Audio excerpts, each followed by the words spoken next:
Well, good morning, ladies and gentlemen, and welcome to round 4 of the 2026 Fox JDay Offroad Racing Series. This is the Redline Oil Lake Sugar Tree Grand Prix live from Axton, Virginia. And as you can see, this is the country club of motocross. That's what we like to call it here at Lake Sugar Tree.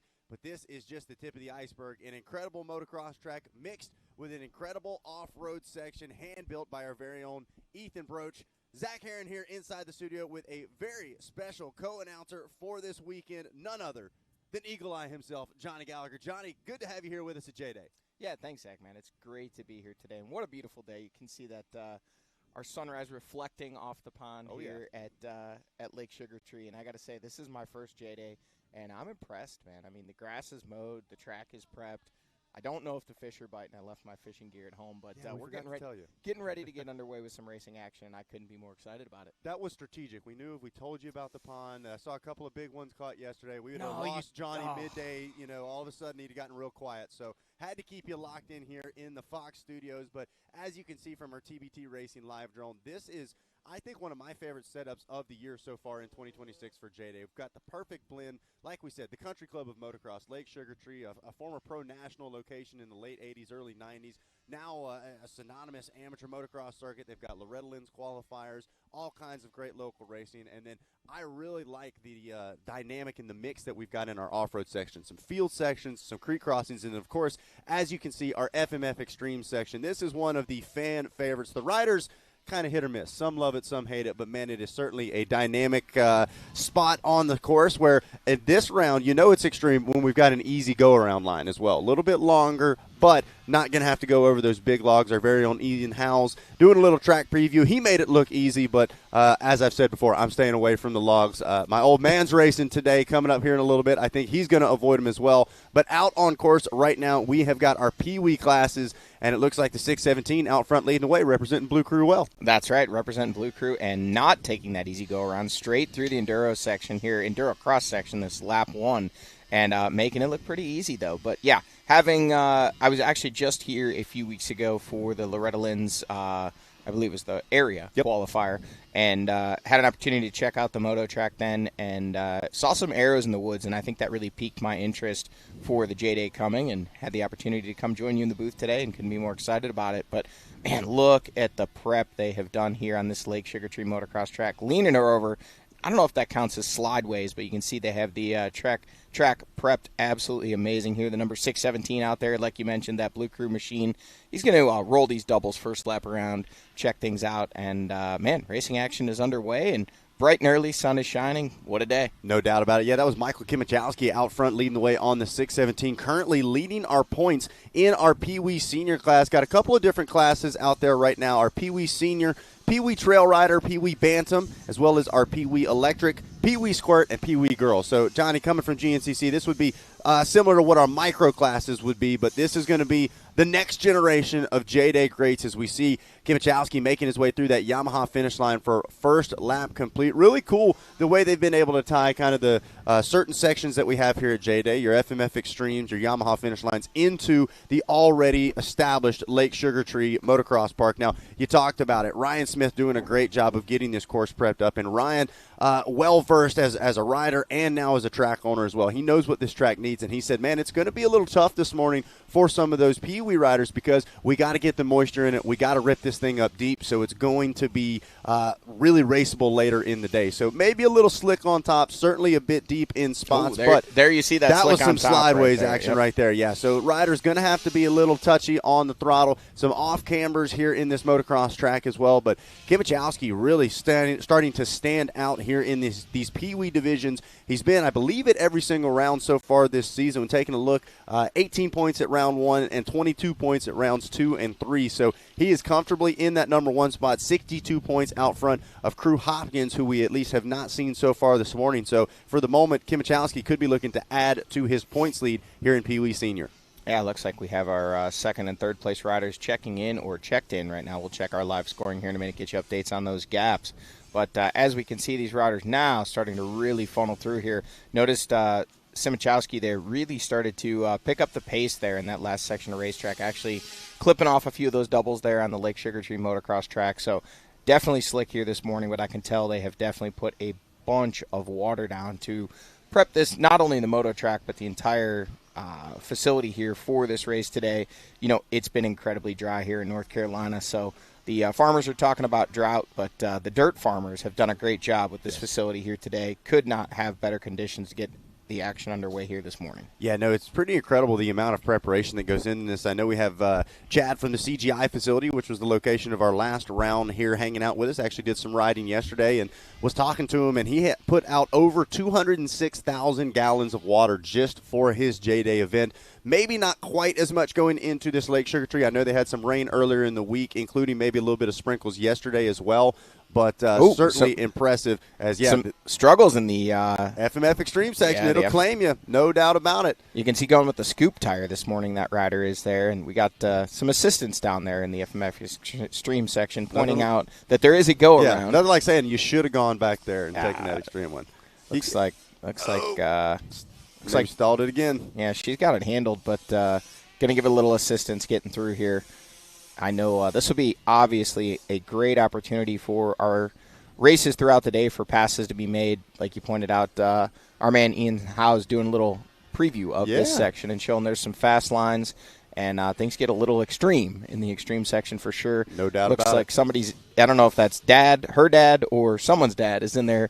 Got to love these Pee Wee races. Everybody jumps in, helps out. We're actually just outside of our JDay studio here. We see, actually, we've got some runners on the track. They're helping some of the riders get through the more difficult sections of the racetrack, just getting up to the finish line scoring chicane. Yeah, big shout out to the JDay parents out there as we're watching a mom step in under the ropes, WWE style here, going to help the little one. What we're watching, look at this. Look at help this. all Sweet around riders. the track. The 298 machine having some struggles. If you notice, Zach, it looks like they definitely ripped the track, possibly even looks like a Machio, as thin as it is there. It looks like they went and really cleaned it up, but then they left some of the sections. Looks like they drug it with a skid steer there to smooth it out, especially for these morning Pee Wee riders being first on track.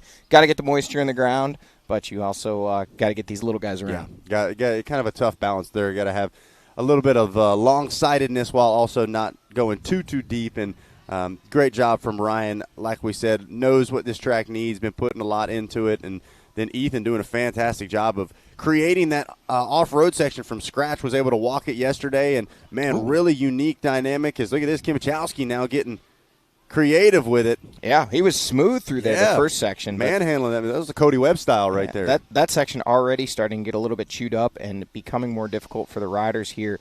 But he is nearing the completion already now of lap number 2, really starting to stretch out a lead here on track. Jumping back on board with our TBT Racing live drone. This is where our riders will enter the off-road section. So shortly after this rather large tabletop, don't believe any of our younger riders hitting this morning, but they will take a almost immediate 180 to the right, funnel back, and then peel off to the left into the wood section. So almost going to be a complete lap on the motocross track from where they re-enter to where they exit back into the woods. And then, as you can see, our rider on screen right now taking this easy line. It is going to be a little bit slower, but like we said, if you're not confident in your abilities over those logs, it's the line for you. But talk about confidence in abilities. Look at this. Kimichowski looking to put another lap in the books. He's got a down rider up ahead. Now they have to funnel to this inside to get into the Yamaha finish line. And that rider doing a great job of getting around the 127, who is desperately looking for some help. Yeah, the 127 actually was the rider we saw kind of struggling their way through the enduro section just a few moments ago. Looks like she has got things fired up now, but that rear wheel is spinning. We can see the smoke flying off that little 65cc machine, but looks like she got it. We're watching outside the studio, folks, but on screen, Kimichowski is just pushing the pace out there and continuing to stretch that lead. Looks like we've got some assistance coming to the number 127. Looks like Lacey Brown by the number plate. Brow. Yeah, it looks like Lancy Brow. Lancy Brow. Is there an N in there? Your eagle eye. I'm squinting hard here. Buddy, I'm 48. Vision is starting to get a little blurry, although the monitor is far enough away that I'm able to make that out. But the 617 still out front, now starting lap number 3. Starting to get some ruts here already early on in this one. You can see that dry dirt turning up. Alternate line this time up over the roller on the inside. And now we've got some more help here. And this is the same gentleman that was actually helping in the extreme section. But out front, leading the way, the 617 machine here early on in this one, running right on the edge of the fluff there. And look at that, up and over that big Lake Sugar Tree tabletop, ringing that 65cc machine out. And you can see just how sketchy and slippery it is for these riders here this morning. But, man, like you said, those Cody Webb skills. Yeah. Gotten feet. Oh, look at that. Oh, I was just going to say feet off the pegs. Wow. But Foot actually got sucked into the rear wheel. That was a strange one. Yeah, he. That's what happens when you let that leg dangle. Sometimes you catch the ground and it'll get pulled behind you, but rare that your own rear tire catches you. So Kimachowski on the charge here now. Johnny, here at JDay, most of our classes a 2-moto 30-minute format for our Pee Wee riders. 1 moto, 40 minutes. So a little bit more time on track, but this is their time to shine. Now we'll see riders like Kimachowski maybe in some later classes, but yeah, right now 40 minutes, gonna have plenty of time to figure this course out. Yeah, and you can see that rider there actually having the Camelback, making sure they've got their hydration this morning for this longer 40-minute moto. See here from our TBT Racing live drone as we continue to get the action underway here this morning. Riders working their way through the woods section now. And you can see this is where the easy line pops out. It's just a couple of feet up above where the extreme section exit is, but costs them. It's kind of hard to say, Johnny. You know, it's a gamble. It's a risk. If you feel like you can get through that extreme section, no question about it, it's going to be a shorter distance, but it's the consequences. What happens if things go wrong? Going to wind up costing you more than if you would have just taken that go-around line. So going to be interested to see, especially in some of our B and C classes. I think that's where we're really going to see the dynamic. Our vet classes as well, where we'll have riders in the same class doing both of that. But as you can see right now, taking a look, Michael Kimachowski leading the way. Mason Lynch in that number 2 spot. Cole Wilkerson, I believe, is who you're seeing on screen right now, the Blue Crew rider, holding on to 3rd place with Cody May Lloyd and Jax Luska, another familiar name, running inside that top 5. And that was Laney Brown, I believe, that we were seeing on that 127.27 on the helmet. There you go. So Laney Brown in the number 6 spot. This is your 3rd place rider on screen, the 298 of Cole Wilkerson, navigating another portion of this Lake Sugar Tree motocross track here. And he is working his way towards the completion of lap number 2. This is going to be a tough spot here, especially for our Pee Wee riders going uphill. They got to funnel to this inside. Look, track crew member saying, gas it, you got to commit to it. Good job right there from Wilkerson, right up the inside and a tight chicane. That's going to be interesting to watch as well, especially as close as we've seen some of our riders checking in early in these races especially. And how many times now throughout the season has it come down to the wire? That real quick, narrow back and forth going to be an interesting way to close out the lap. But as you talked about, Johnny, those ruts starting to develop here in the motocross track. Yeah, and that final finish line chicane there, definitely a passing opportunity, especially with the ruts starting to develop. You know, we're going to see multiple lines coming into that section. You're carrying so much speed coming off of the moto track into that finish line chicane. It's going to be interesting to see just how that one pans out. And looks like we've got our overall on the top there. Then we've got our Pee Wee girls. Looks like Cody May Lloyd, the 322 machine leading the way. But on screen, Michael Simachowski on the 617 Yamaha out front, starting to find his rhythm and really stretching out the gap here in the lead over the number 95 of Mason Lynch. And this has kind of been the development that we've seen at Kimachowski all year long. As we take a look at our Luxon lap times from the last lap of 5:27 compared to a 6:03 the next closest. So almost 30 seconds faster than anybody else on course right now. And you can kind of tell that in the confidence the way he's riding, especially through that extreme section. Really kind of maneuvering the bike around, able to put it where he wants. Mason Lynch holding solid, kind of in that no man's land we talk about, Johnny. 6:03. Next fastest is going to be a 7:26 from Cody May Lloyd, actually. So really impressive lap time. Cole Wilkerson keeping it consistent, though, limiting those mistakes, turning a 7:43 on that last lap. But even right down to the backstretch here on the motocross track, Simachowski really doing a good job of attacking spots that he's confident in and then doing what he needs to get through some of those more technical spots as well. Well, Zach, we've seen every lap Simachowski is just seemingly adding a little bit more speed on that Lake Sugar Tree motocross track.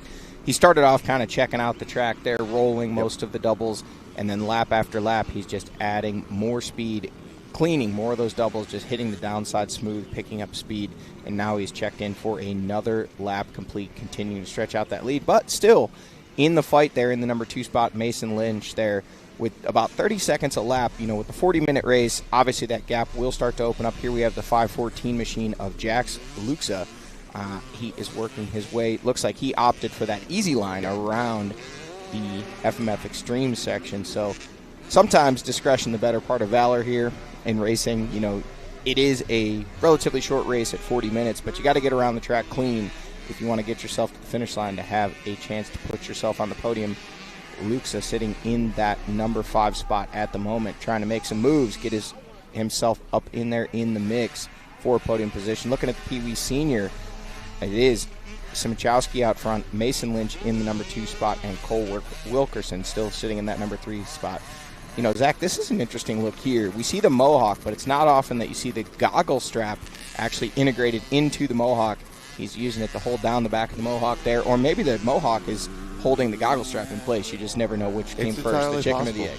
Yeah, this is OPAG style here. We had some throwback Thursdays posted on the gram the other day.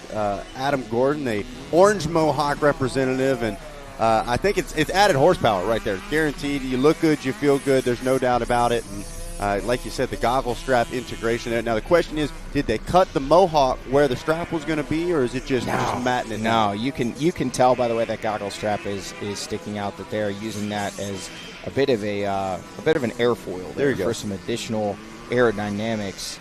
Working their way through back into the woods here at the Lake Sugar Tree facility, and is still Simachowski out front leading the way here in this one. But OPAG, our producer Adam Gordon, obviously rocking that Mohawk. I know when those things came out years ago, it was a great way for parents to be able to pick their kid out on track, and a great way for OPAG, our producer Adam Gordon, to express himself. Absolutely.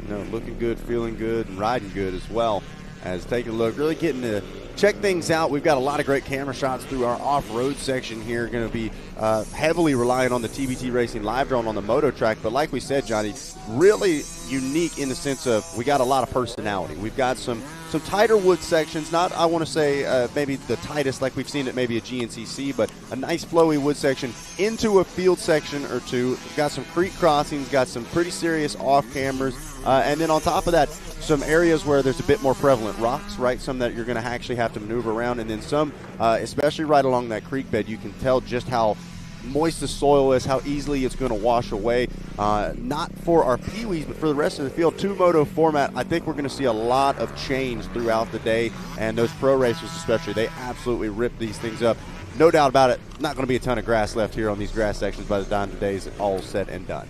No, and really prime track conditions here for this first moto this morning. The Pee-wee riders are out there. They're no ruts yet. They're just kind of starting to form the track in. So they're kind of drawing lines in the sand, drawing lines in the grass, and drawing lines in the dirt here at Lake Sugar Tree.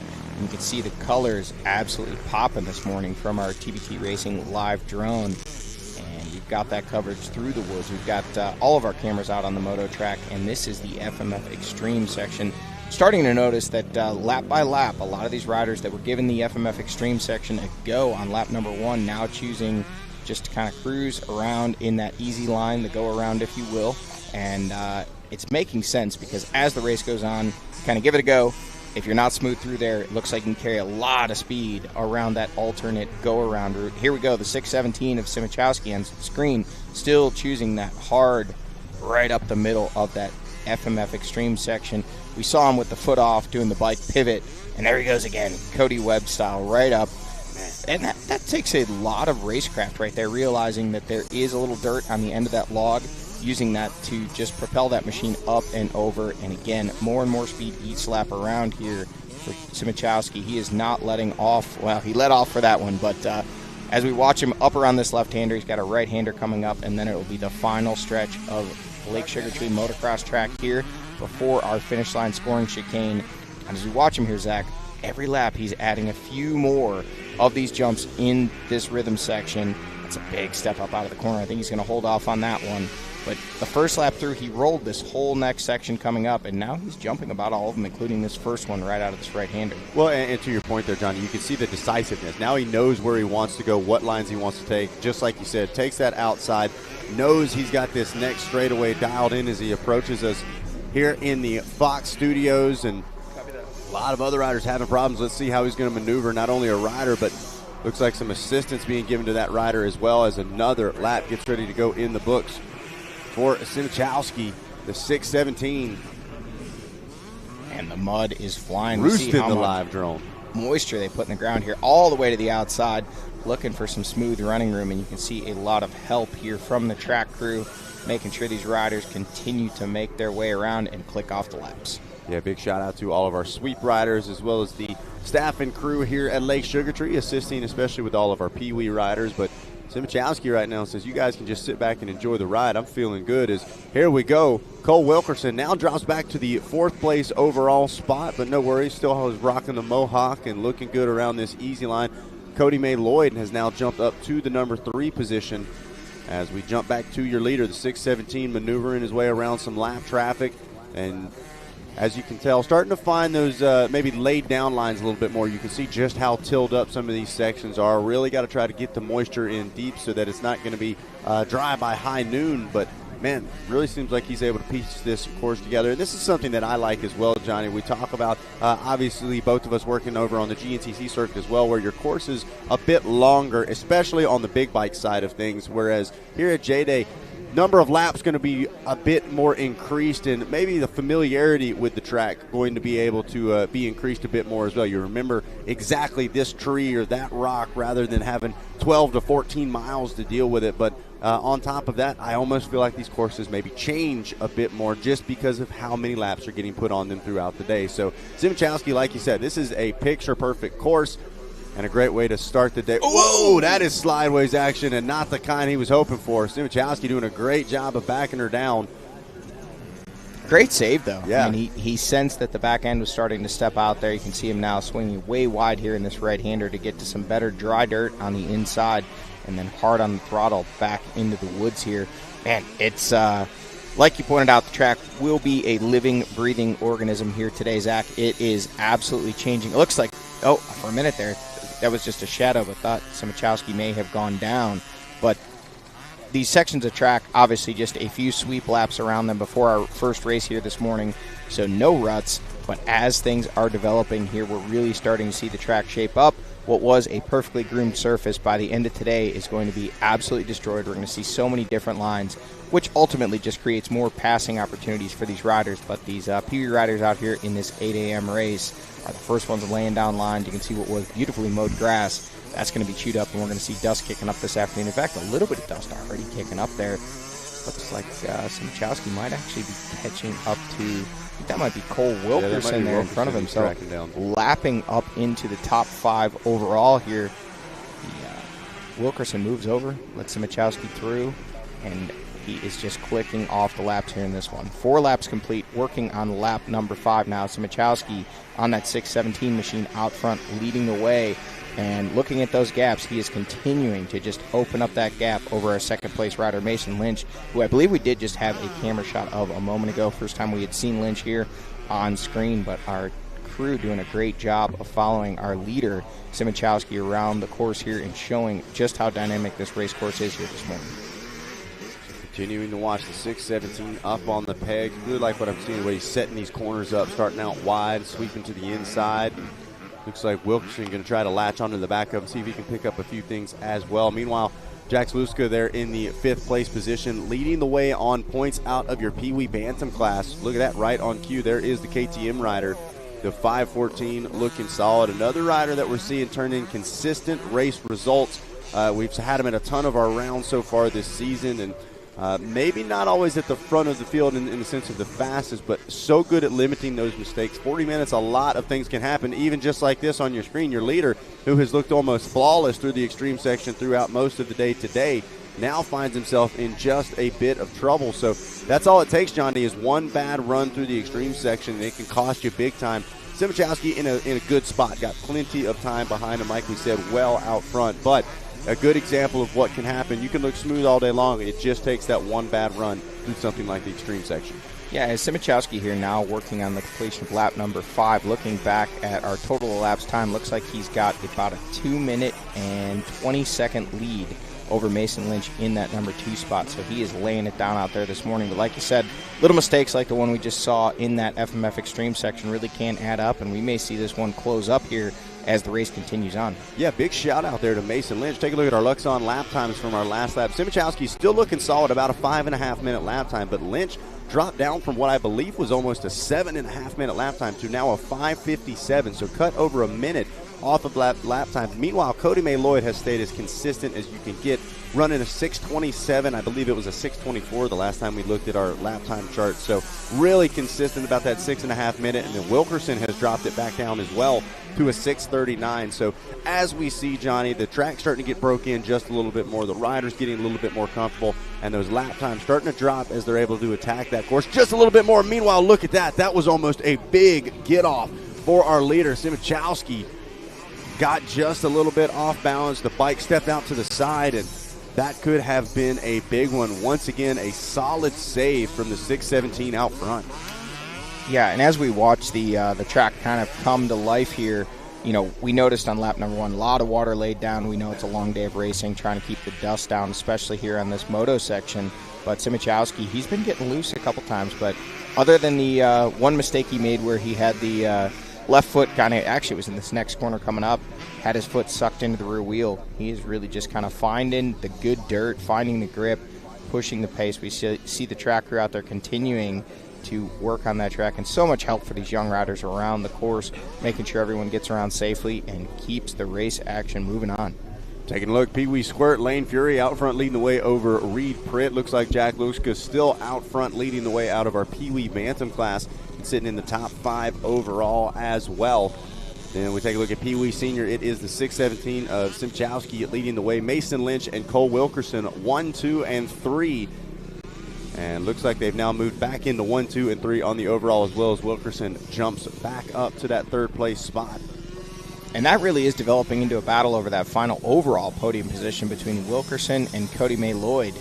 They have been swapping that position back the last few laps and continuing to just slide around here. They are really just kind of trying to find that good dry dirt. You can see it is starting to dry up, though, as the sun getting a little higher in the sky now, drying up from all the water that was put down. And there is Simichowski up and over that tabletop there. I'm telling you what, Johnny, I want to, as Simichowski gets ready to drop back into the woods, I want to take a look at the finish line once again. If we can get a replay on that, watch and take a look at our red line replay. So Simichowski gets hard on the throttle, starts to slide out, and man, that was a big one, Johnny. Easily could have high-sided over the edge there, and also looked like he was really close to sucking the other foot into the back wheel as well. So sometimes kicking the oars out, or the skis as we like to call them, is good. Sometimes it can cost you in a big way, but man, that red line oil replay, another great save, I should say, by the 617 of Simichowski. Yeah, like you said, Zach, sometimes you got to get those skis out, make sure you get yourself a little bit stable coming through some of these sections of racetrack. We like to call that one a tank slapper. Yes. You could see he just went ahead, had the body up over the front end, correct body position to try to fix that little mistake he had going on there. And we see some more riders. Here we see on screen the 127. 127 on the machine, but that's 27 on scoring. That is Lainey Brown on that Husqvarna machine, working her way up. She's had some struggles with that final hill there coming up to the chicane, but now through and checked in with another lap complete. Wilkerson on the charge here on your screen. The TBT Racing live drone picks him back up. And once again, look at this. Cody May Lloyd retakes that 3rd overall spot. So a true back and forth between Wilkerson running on the backside of the top 3 for Pee Wee Senior, and Cody May Lloyd, who is leading the way for your Pee Wee girls class right now. They flip-flop just about every time they've come across the stripe. Yeah, that's actually Mason Lynch there on screen. No Camelback. Looks like Wilkerson on a 298 does have that Camelback. That's the 95 of Mason Lynch. Good spot there, yeah. And he's got that. That was the Mohawk rider we were talking about earlier. Couldn't quite make out the numbers, but he is really starting to find his groove out here, up into the number 2 spot. And as you pointed out just a few moments ago when we saw those lap time recaps, he is really finding his groove. Oh, but you can see even Lynch is continuing to struggle to find grip here, and he is just tiptoeing his way through some of these corners. And then once he gets to that better dirt, hard on the throttle, let's see if he goes for the big step up here out of the right-hander. About half of it. Caught some air. Yeah, absolutely. The Mohawk helped him stay straight and stable. Also works as aerodynamics. We talked about that earlier. And, man, just through the rollers here on the inside of that left-hander. Taking a look over his shoulder, making sure there's nobody behind him. He does not want to give up that number 2 spot.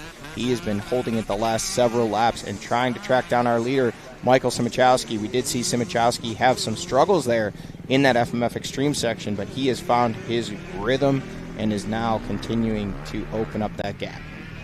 Yeah, back onto the motocross track for the 617. Already put another lap in the books for our Woods Loop. As the Yamaha rider looking extremely solid here on the backside of the motocross track. Really doing a great job of using the natural terrain to his advantage, going wide up on those big berms, cutting back down underneath, making the most of the track.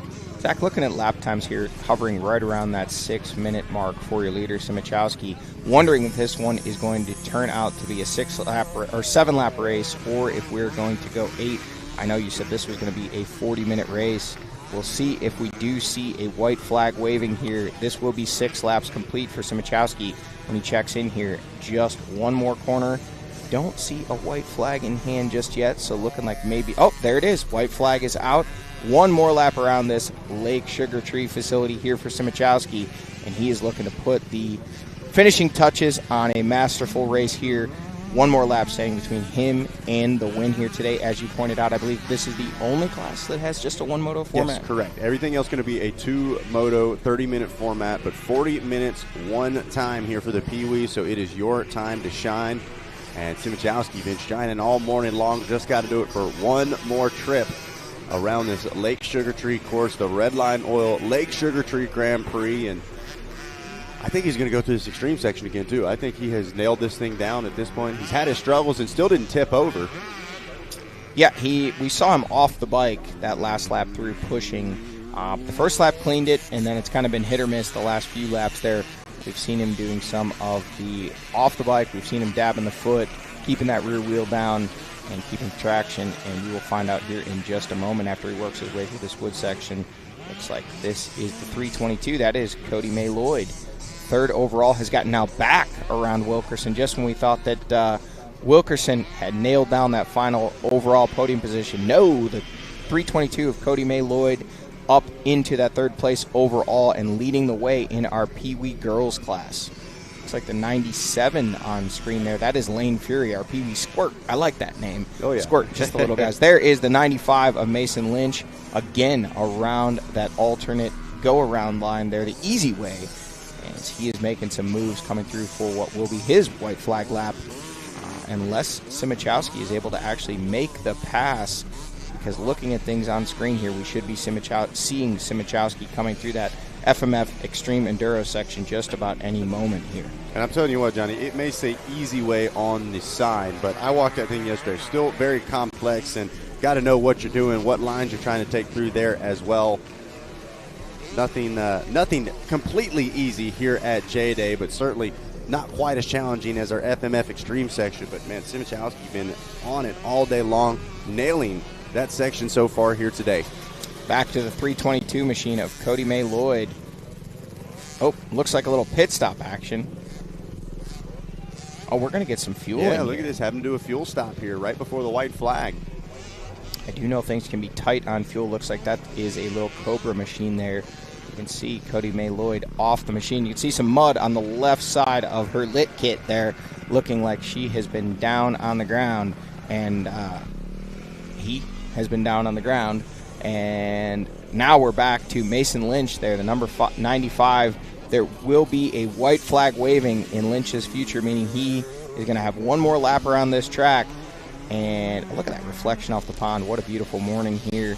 That also gives him the opportunity. We do know Simichowski out there on track has already received that white flag. But if he has any struggles at all, Mason Lynch did not get lapped. So we saw Simichowski stretching it out about 30 seconds a lap throughout this race. But he is still in the fight here. Mason Lynch in the number 2 spot. And still waiting and watching here for Simichowski at our FMF Extreme section. Yeah, should not be long, any second now, before we expect your leader to pop out of the woods one more trip through the FMF Extreme section. And then the back half of this Lake Sugar Tree Motorsports Park motocross track. Been looking solid all day long. Perfect blend there from your leader as he continues to dominate so far. We'll see if maybe we can grab a word with him after he takes the checkered flag, but still got to get there first. Can't count anything out, anything possible. We've seen it so many times here in the final few laps of racing. Johnny, where things flip-flop, all of a sudden chaos ensues. But Simichowski extremely close to bringing home the first checkered flag of the morning. There he is on screen. Right on cue. A pass on one of our Pee Wee Squirt riders there. Simichowski looking down the barrel of his final trip through this FMF Extreme section. Up and over that first log, smooth as silk. Oh, gets hung on that second log there. Some assistance right away. See the pipe getting hung there. Now he's on the frame. That was an impressive kick that he got started. This was where he had the struggles just a lap ago. He was off the machine. No, clean as a whistle right through there. Simichowski now nothing but a few corners on this motocross track here standing between him and what will be the moto and overall victory here. Working his way through just a few more sections to go. Simichowski on screen pushing the pace. Just a few more corners will be a win here. The first winner of the day here at JDay from our TBT Racing live drone. Simichowski has led this one from the drop of the green flag out front on that 617 Yamaha machine. And this is it, folks. The final straightaway, and Simichowski looking down the barrel of the first victory of the day here. Taking his time, taking that inside line. You can see the dirt really starting to dry up here out of this corner. He's got this rhythm section dialed. Double, another big step on and off of that. And just one more right-hand turn, and he will be in the finish line chicane. And our man Zach Heron headed down to grab the interview and get the thoughts from Michael Simichowski and see how he was feeling out there. And obviously he was feeling good, because that's it. The checkered flag is waving. Simichowski takes the win here. And that puts the wraps on our first race of the day here from our TBT Racing live drone. Simichowski taking a look over, looking back to see where Mason Lynch is at. Mason Lynch still out there on track on his final lap. And speaking of out on track, look at the conditions here today. If you're watching from home, folks, you're missing out. You need to be here. The action is fast and furious already here, starting off at 8 a.m. And looks like we've got some of our Pee Wee Squirt riders working their way through here as well. All right, Johnny. Well, I am going to jump in here with our overall winner from our first moto of the day, Michael Simichowski. Man, you get the job done. We had a couple of close calls out there. The foot got stuck in the rear wheel. Take us through what happened out there. It was definitely rough, slick, but it was fun. What was your favorite part? I know we had some field sections, obviously a great motocross track as well. What do you think was your strongest section out there? Field and woods. Now, take us through the FMF Extreme section, man. We saw a couple of our Pee Wee riders trying that thing out, but you were getting it lap after lap. Had a couple of hiccups on there, but overall looked really strong. What's the secret to getting through that? I don't know. I just go over it. Hey, just don't overthink it, right? Yeah. No doubt about it, buddy. Well, who's helping you out? Who do you want to thank? My mom, my dad, and everyone who came. All right, that's Michael Simichowski, your Pee Wee Squirt winner here this morning from the Red Line Oil Lake Sugar Tree Grand Prix.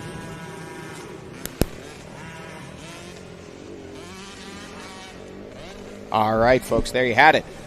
Right from the racers on track, Simichowski giving us an update of just how things went out there for him, grabbing the win here in our first moto of the day in that Pee Wee Senior class and grabbing the overall as well. And here we will have our next moto lining up, getting ready to go on our way. Our man Zach Heron joining us back here in the booth. Quick little transition. Jumped on his Lamborghini.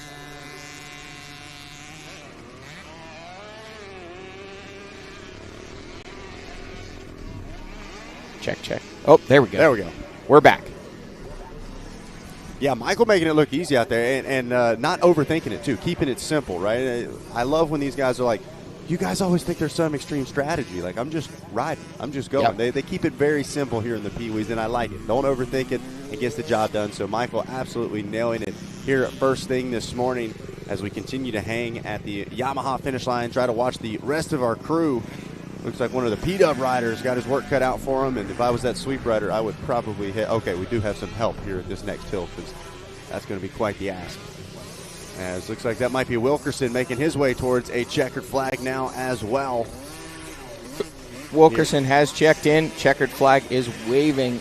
Looks like he was able to hang on to that number 3 spot in class, but we will have to wait and see if Cody May Lloyd was able to make that pass. They were back and forth every lap, Zach, for that final overall podium position. Now we see one of our Pee Wee Squirt riders up and over and into the final finish line chicane. And that is a rider that you can tell they're going to have some war stories to tell when they get back to the truck. You know, Dad's going to say, well, you did good. Dad, you have no idea what it was like out there. The kid is ready for an ice-cold juice box right now, and has certainly earned it after 40 minutes of battle here this morning. Our Pee-wees kicking off the program as we continue to watch here at the Yamaha Racing live drone.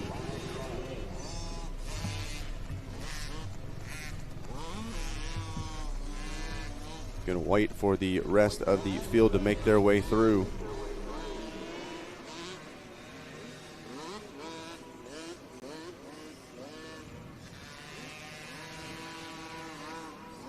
So let's take a look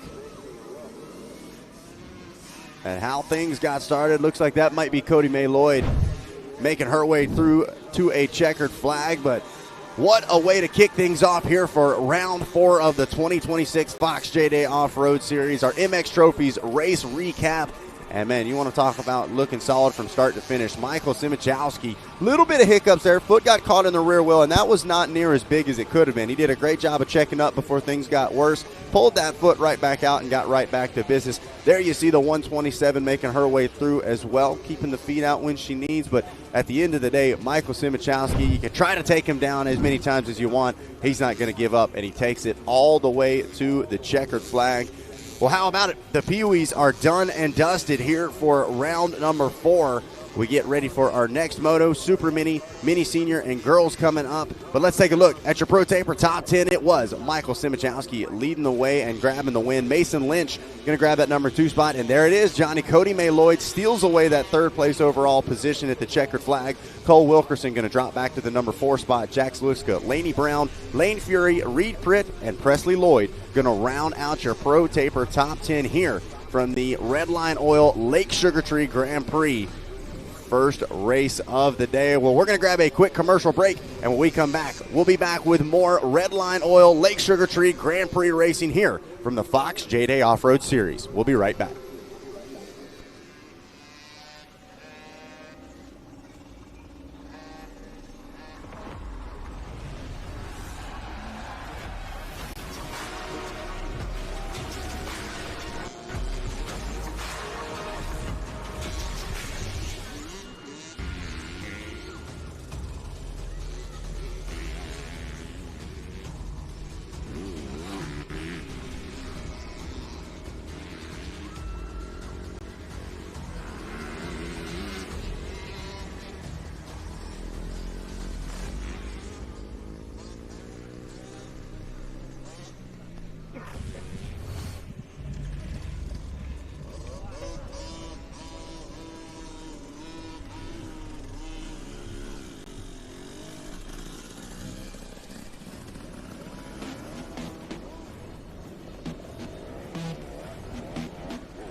JDay Offroad live coverage is brought to you by Fox Racing, awaken your senses, Redline Oil, no compromises, and Yamaha, performance, innovation, and adventure. And by Moto Tassinari, Luxon MX, 100%, Pro Taper, Motion Pro, and IMS.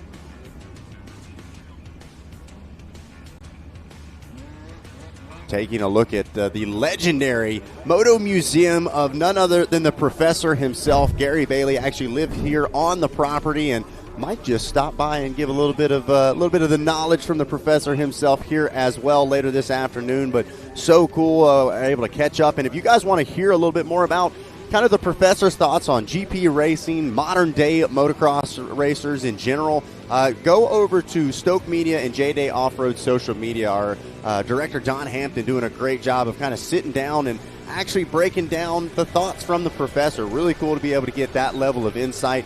Been here essentially since the conception of the sport here in the U.S. Such an instrumental part of training so many riders. Of course, the legend David Bailey, riders like Travis Pastrana, even here more locally, Cooper Webb, and then our very own Ryan Smith, actually of relation to Gary Bailey and the Bailey family. So really cool to be able to pass down that information from generation to generation, and really cool to hear his insight about what he thinks about racing of yesterday compared to racing of today. So if you want to learn more, want to catch those full interviews, go over to Stoke Media and JDay Offroad social media, and we've got those posted up there as well. And like I said, we might just get lucky and have our very own class session here later this afternoon live on Racer TV and GP TV. Well, we've got a couple of minutes before our next race gets kicked off. We're going to get our riders set up on the line, but we're going to sign off here momentarily on the broadcast. Kind of just hang here, and we'll be back when we get ready for our next Moto Super Mini, Mini Senior, Mini Junior, and Girls coming up here in just a few minutes from the Red Line Oil Lake Sugar Tree Grand Prix, Round 4 of the Fox JDay Offroad Series.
what camera I am?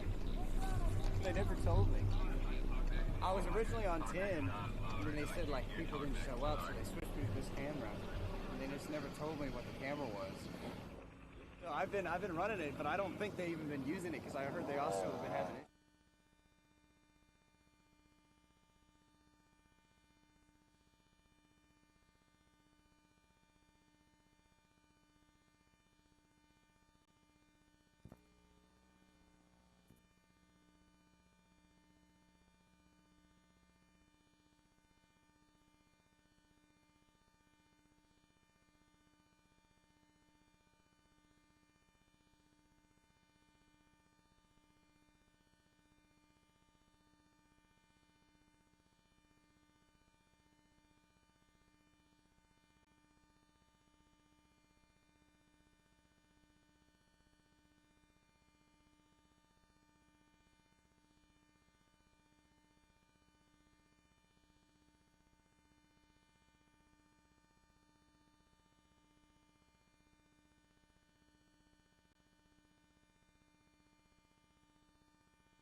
Why they have it like it right there. Probably because they can't get the drone back in there, so it's something. But I mean, I can only get them when they.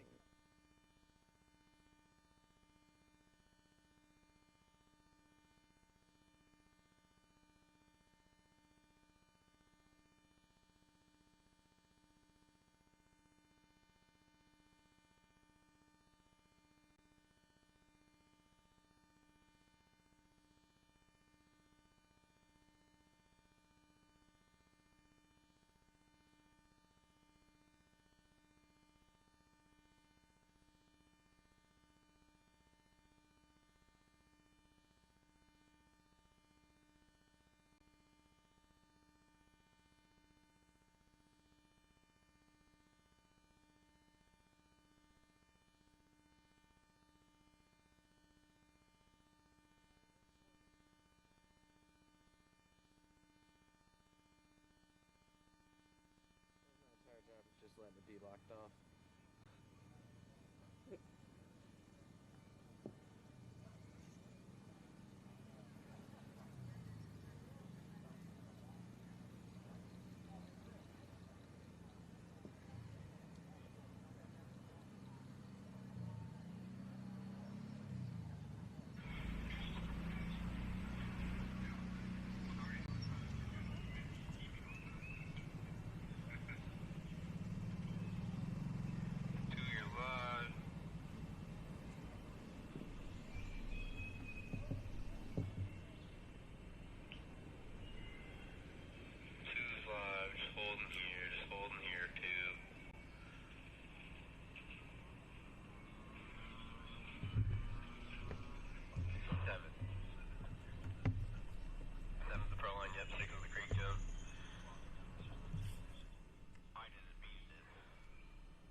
All right, well, hello, ladies and gentlemen, and welcome back to round 4 of the 2026 Fox JDay Offroad Racing Series. This is the Red Line Oil Lake Sugar Tree Grand Prix, and sitting on the line is Moto number 2.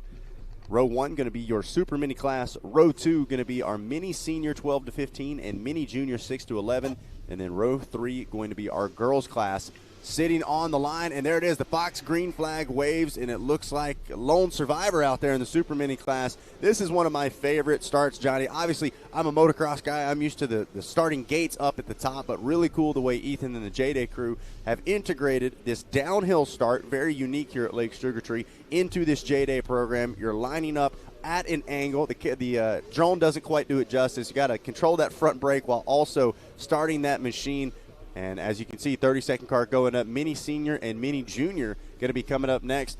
And you look in that inside corner, you just see the front number plate of the 617 Simichowski going to be going 40 minutes. Checked it off. Now got a whole nother 30-minute moto coming up next. Yeah, it looks like we also have the 127 of Laney Brown. It may show up on scoring here in a few moments, as the number 27 was just out there in that Pee Wee race as well. So a lot of riders doing back-to-back double duty here early on this morning.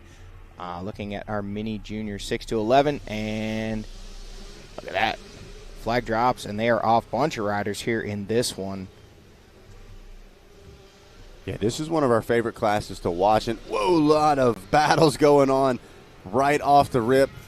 A lot of these kids, they don't care if you're a junior, if you're a senior, if you're in front of me, that's a problem. I want to get you behind me, and so always a ton of fun to watch. Now, this is the first of our classes where they will have a 2-moto format, so we will see these riders again later this afternoon, just about, let's see what time their second moto is, just about 1 p.m. or so after our first pro moto of the day. Oh, one rider going down just in front of another. Oh, that's Simichowski. How about that? He had some local track knowledge, but not quite able to put it to use. Looks like possibly connecting with another rider there. We can see from our TBT Racing live drone here in about corner number 4. Things starting to dry up, but still very slick on some of these insides, ruts and parts of the track that did not get used just yet. See Laney Brown off the line. Looks like another rider as well here in our girls class. So our girls off and rolling, should have a clean and clear start here for Moto number 2, race 1 of Moto number 2. Super Mini, Mini Senior, Mini Junior, and girls. As, yeah, it looked like that rider might have gone down right in front of Simichowski, kind of ran right into him, nowhere he could go.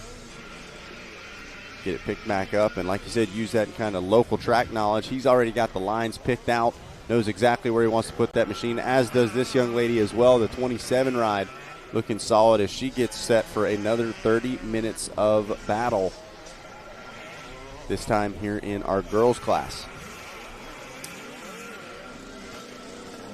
Yeah, going back-to-back, having just done a 40-minute moto and now just starting off on another 30, that is going to be an hour and 10 minutes of racing with just about a 15-minute break in between there. So these riders... Then you add another 30, another right, 30. at the end of the day, so going to be a lot of racing. Hour and 40 minutes for Laney Brown, Michael Simichowski, and several of these other Pee Wee riders that have already put in 40 minutes here. We can see the track sweep crew getting underway, making sure these riders work their way through. Now we've got our woods cameras up and going. We were told possibly some technical difficulties for our morning Pee Wee race, maybe some rodents chewing through the fiber cable, so that is an expensive little snack for those little critters. But now we can see our Caselli Foundation, our KC66 Pro line here, coming through, splashing through that water. It is our Mini Senior rider out front, and he is now experiencing this course for the first lap around, and man, what great views we have here this morning. We can see the woods in great shape. Just one race so far through this section, and we know this is going to get chewed up, Zach, but getting started here, and now we're back to some of our grass track section. See the mud already flying from, and actually... That's the 95, yep. Recognize the Mohawk. Yep, we recognize the Mohawk. Lynch looking solid on the Kawasaki now. And I believe that was actually your lone Super Mini rider out front leading the way. Now we've got 2 different creek crossings here on this LSTGP track. One actually got an option for a jump. Woo, as that rider almost went over the front of the bike. Good save right there on the KTM, but going to be fun to watch. And, yeah, like you said, those fiber lines not near as tasty as they look, right? Might be nice and colorful, but certainly not a snack. But great job to our entire Stoke Media crew getting that fixed up here on the fly, and now got some extra eyes here in the woods. Got a couple of split lane options as well. So this track, like we talked about, a lot of personality and really going to be exciting to watch, see how that develops and changes throughout the day, as well as we pop on board with your Super Mini leader right now, getting ready to put that first lap in the books.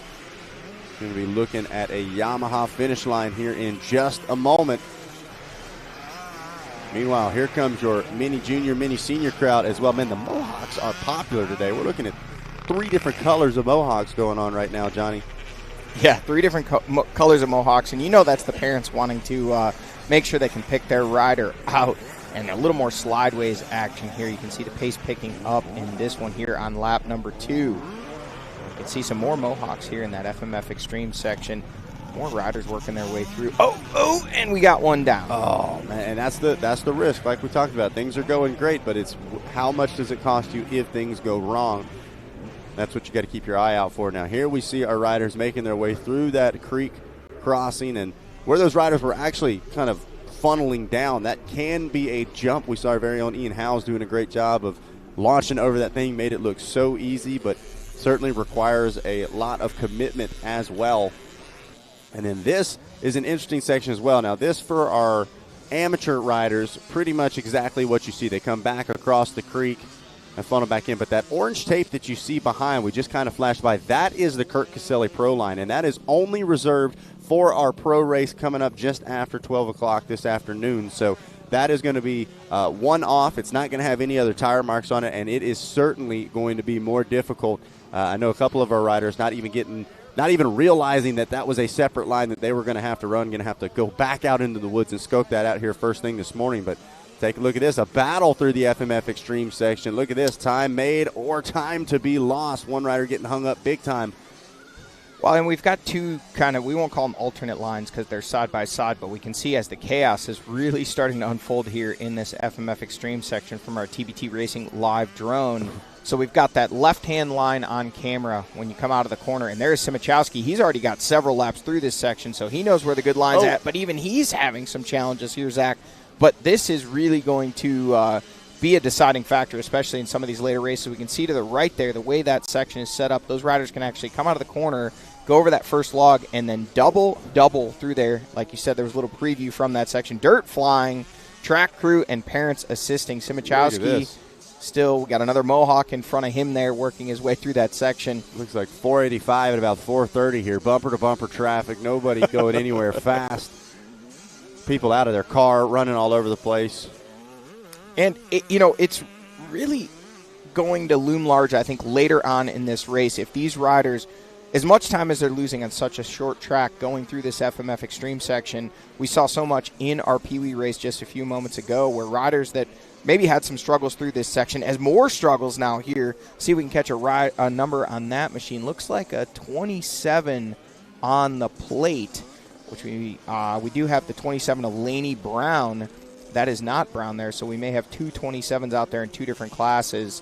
Laney Brown in our girls class. This looks like one of our mini junior riders here on the number 27 machine, getting some help from the JDay track crew there, getting that machine turned around, pointed over the logs. But as I was saying a moment ago there, Zach, we've got some option lines through there. When you come out, if you carry your speeder on the outside, don't think we'll see it here in this race, but in some races coming up, we're going to see riders actually doubling up over that big concrete pipe. And now these riders checking in. There is Simichowski for his now 9th lap complete. He did 8 in that Pee Wee race, or 7 in that Pee Wee race earlier. So now 8 laps complete around this facility already, making some moves, making some passes, and working his way up through the ranks. Grabbed a win in our first moto of the day here, and looking to back it up with another solid performance here on what looks to be an 85. He was out there on a 65 just a moment ago in that Pee Wee class. Now stepping up the little bit bigger machine there. Simichowski using that local knowledge. Although I did see, looks like he comes out of Massachusetts. So a long drive down here for the Simichowski family.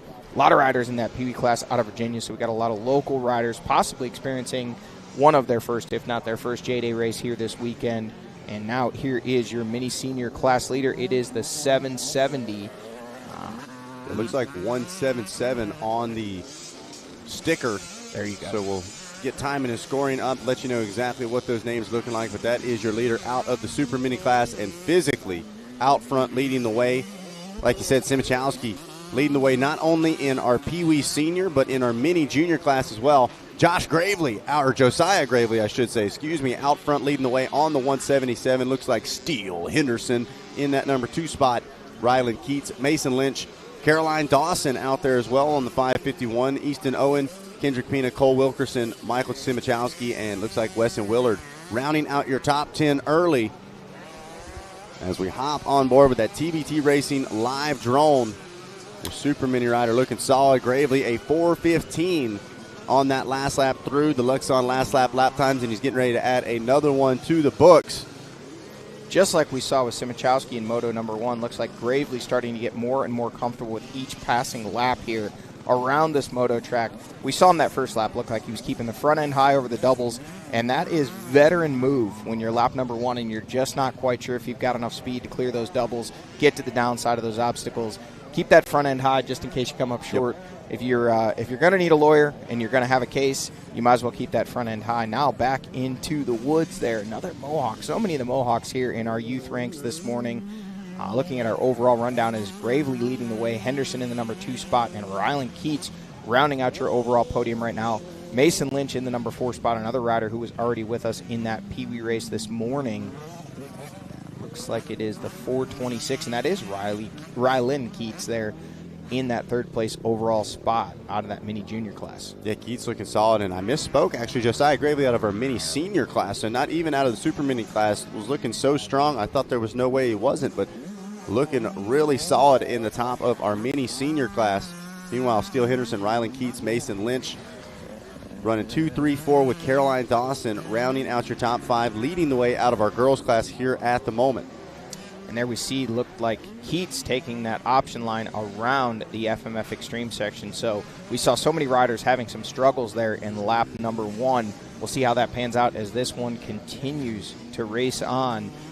Things are getting difficult in that Extreme section with just only the 2nd race on lap number 2 here. We know that dirt's going to get pushed around before those lugs. Look at this little problem here for Josiah Gravely, your overall leader. Looking like he stalled that machine, trying to get it fired back up, and he needs to take some lessons from Kickstart Kenny because that thing is not firing up. And the way it shut off, it almost didn't look like he stalled it. We may potentially have a bike problem here for our overall and class leader, Josiah Gravely. He kind of came off that roller, didn't even look like he got on the brakes, and the machine just shut off. Almost looked like he reached for the gas cap for a moment there. So hopefully not a situation where somebody forgot to put gas in the machine before the race got started, because just now on lap number 2, or actually starting lap number 3, looks like we may have a new overall leader if Josiah Gravely is not able to get that number 177 KTM machine refired, because Steele Henderson, Rylan Keats, Mason Lynch, and the rest are tracking him down right now. Yeah, you said it, Johnny. Kind of a weird spot. I was thinking the same thing, a unique area to have something like a stall happen, but hopefully Gravely going to get that thing fired back up, and they're still having problems trying to get it restarted. Meanwhile, Henderson trying to steal away that number 1 spot on the 508 ride. On screen, the number 8 of Easton Owen looking to move up, currently sitting in that number 8 overall, or number 6 overall spot on the number 8. But look at this. It looks like Gravely not able to get that machine refired, and that means we are going to have a new overall leader here in this one. Now it's the 298, and that is Cole Wilkerson. Saw him out there this morning in that Pee Wee race, still wearing the Camelback. Now it makes even more sense. Oh, yeah. We saw he had a 40-minute moto, had that hydration, but we didn't know he was going to go back-to-back and have another 30 minutes with just a very short little break in between there. Back to this section of racetrack, we see the not a lot of rain here in Virginia. Now we got some more people over trying to help Gravely get that machine going. He was your overall leader. He has now given up that position. The machine shut off coming over that roller you see to the right there. Back to the action here, the 298 of Wilkerson on screen, and man, he is cooking through the woods here, Zach. Yeah, Wilkerson's looking really solid, and another rider, like we said, that has that experience. I think the nerves kind of going away a little bit after that first moto, and not to mention the confidence. He knows where he's trying to go. Maybe didn't have the first moto that he was hoping for. I believe rounding out that top 5 overall, maybe in that 4th spot or so. But now he's got a fresh start. He knows exactly what he wants to do, and this is what I was going to talk about. We see so many of these young riders attempting that extreme section on lap 1, and then a lot of them saying, you know what, I've learned. I don't need to hit that on lap number 2 moving forward. So it might be a little bit longer as far as the physical distance, but I think that's going to save him some time. So Wilkerson playing it smart this time. It looks like one rider having some problems through that extreme section. Well, we caught a shot there as we were switching cameras of Simichowski coming through that FMF extreme section, a rider that was really clean through there in that Pee Wee race earlier today. And when he came into that section, having started on a further back row from that mini junior class and also having quite a few riders ahead of him on track in his own class, he didn't really have an opportunity to have a clean line through there. But is this our leader? That might be Gravely. Looks might be fired back up. Yeah, Josiah's got that machine running, had a lot of help there trackside, and he is, look at this, sense of urgency, 10 out of 10. We got the goggles hanging off the left arm. Back on. Yep, that machine shut off. We saw him kicking and kicking. Had some other track workers and parents there trying to start that machine, but now they have got it going. You got to wonder what that issue was, but he will still be leading in class because he is the only rider in that class. But overall-wise, we saw him get passed by at least 1, 2, 3, maybe 4 riders there, and he is really going to have to get on the gas if he wants to get back to that overall lead. There is the 5:08 machine on screen. That is Steele Henderson, and I believe that will be our new overall leader here and class leader as well. He's showing on screen in the number 2 spot, but he passed Gravely, and Gravely was sitting on the side of the track trying to get that KTM machine refired. And here is now your new leader, Steele Henderson, working his way through this wood section here. And you got to believe, Zach, he knows now he is the overall leader. He probably saw Gravely on the side of the track there. They were working on the machine, trying to get it fired. So you got to believe that puts a little bit of extra wind in the sails here for Henderson, charging his way through, entering into this FMF Extreme section. Will it be the option line? Absolutely not. No. Right up the middle over that first log with ease, finding the places where the dirt is piled. Look at that, up over that concrete pipe, and Henderson navigating his way through. He's got a little bit of lap traffic there. Front wheel drops into a hole, but I was just going to say it looks like he's going to make easy work of it, but you can see just how tough this section is here, especially for these smaller wheel machines, Zach. Yeah, threading the needle right there. He was not waiting at all. I have got to go. I was just handed this overall lead. I am not trying to give it back. So Steele Henderson off and rolling. Here is, look at that. So Josiah Gravely has closed the gap back up. Smooth through that FMF Extreme section. Gravely using those long legs to make up some time on your now overall leader, Steele Henderson. Look at that, sending it to flat. And just ahead of him up on track there is the 5:08 of Steele Henderson. Gravely trying to track him down to wrestle back that overall lead. Here we go. We're going to have a battle headed to us at the Yamaha finish line. Josiah Gravely and Steele Henderson both leading their classes, mini senior and mini junior, but the overall lead is up for grabs. Gravely had it. He's trying to get it back. Meanwhile, here comes Steele Henderson headed towards us as Gravely has about that whole straightaway or so to make up. You can see just at the top of your screen, that was Henderson entering the Yamaha finish line. But look at how quickly Gravely is making up time. I think we're going to see a battle for the lead here in just a matter of a few corners. Threading the needle through that finish line chicane, sliding the rear wheel around that left-hander. Hard back on the throttle, taking a look over, trying to get eyes on Steele Henderson, your new overall leader with 2 laps complete. But look at this. Josiah Gravely tracking him down. There is Henderson leading the way on that 5:08 machine. He was the benefactor of a bike issue there for Josiah Gravely, but Gravely hard on the charge, trying to track him back down.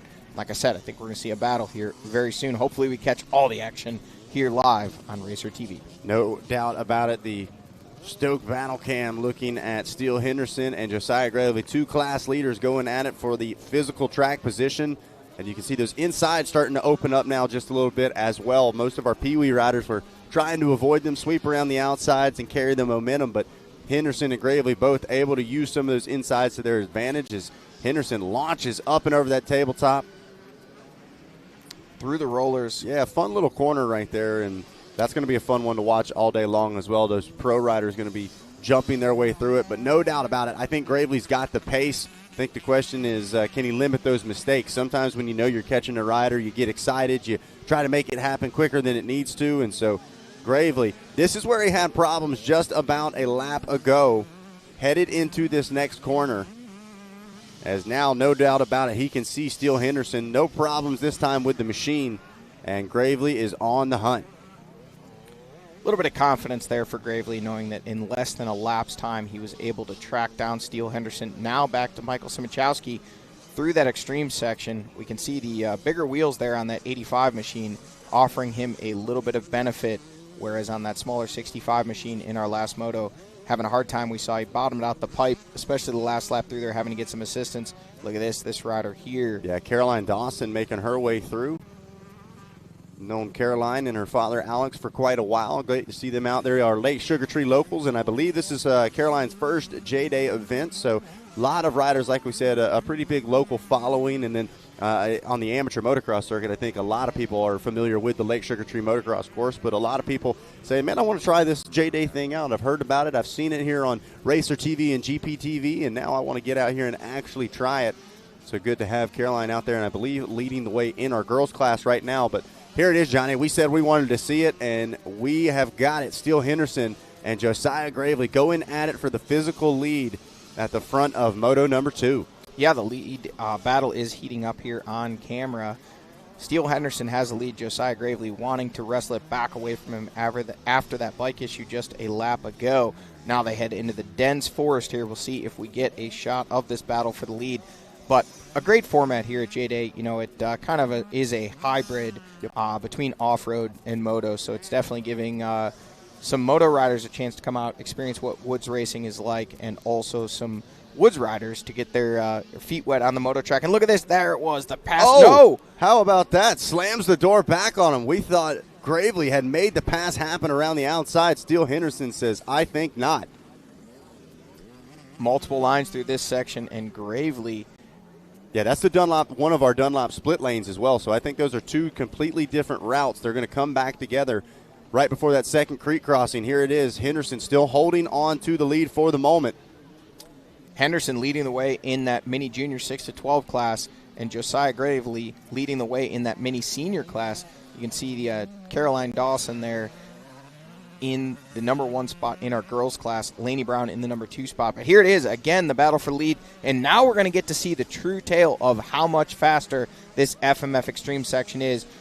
It looks like Josiah Gravely is going to go down, so how much time will he lose, and will he still be fast enough through this section? Whereas Steele Henderson, you see him there in the background working his way through the woods, and that shows you just how much faster that is. He went down, picked it up, and still able to make the pass for the lead. Wow. That's actually shocking to see. With a pretty good little gap there. Yeah, so Henderson going to forfeit the lead over. Foot off for Steele Henderson there. A little bit of leg swag. That's a European scrub style right there. There we go. But Josiah Gravely, showing in the number 2 spot there, has just made the pass back to the lead.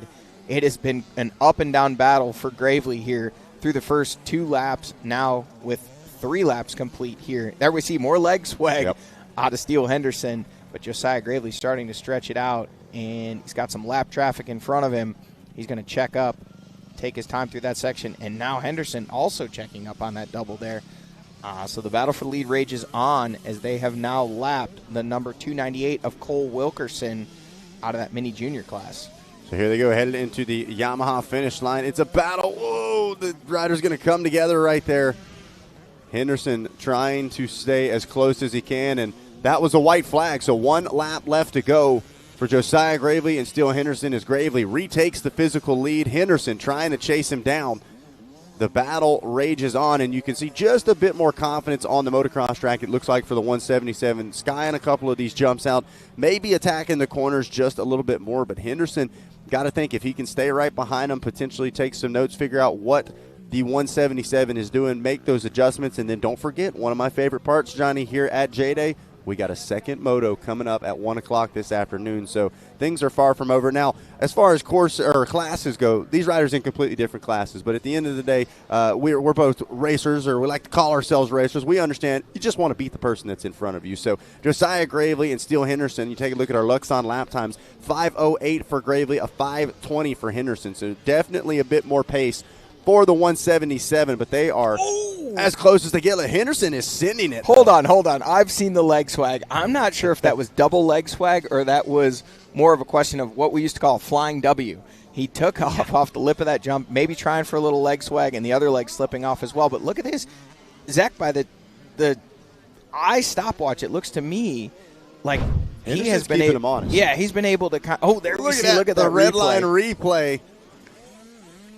You know, so we're going to back it up. Watch it again. Back it up. That was nice. It looks like he's been able to latch on to Gravely's pace. Yep. When Gravely, as we saw last lap, was about 12 seconds faster, able to make up that time, regain that overall position. Whereas now, it looks like Henderson has kind of latched on to Gravely, and he's learning the track, learning that pace, and this battle may continue on. Well, and that's what we were talking about. We joke taking the pen and paper out, taking those notes, but for somebody like Henderson, it is a lot easier to realize, hey, if I can just follow the momentum of what Gravely's doing, especially on this motocross track, I think there's a lot of simple jumps that Henderson certainly has the pace to be able to get over, but it's that mental barrier as well. So Henderson really could benefit a lot from this last lap or so, staying within eyesight of Josiah Gravely. And then shout out, we just had Caroline Dawson on screen as well. She was the only other rider I saw on that lap time chart sub 6 minutes, a 5:56 on that last time through. So your girls leader looking extremely solid as well. There you see her, got that One Industries gear, and it looks like she's going to take the easy route around this time, try to bring things home, and we'll be looking at a white flag the next time she gets through that Yamaha finish line.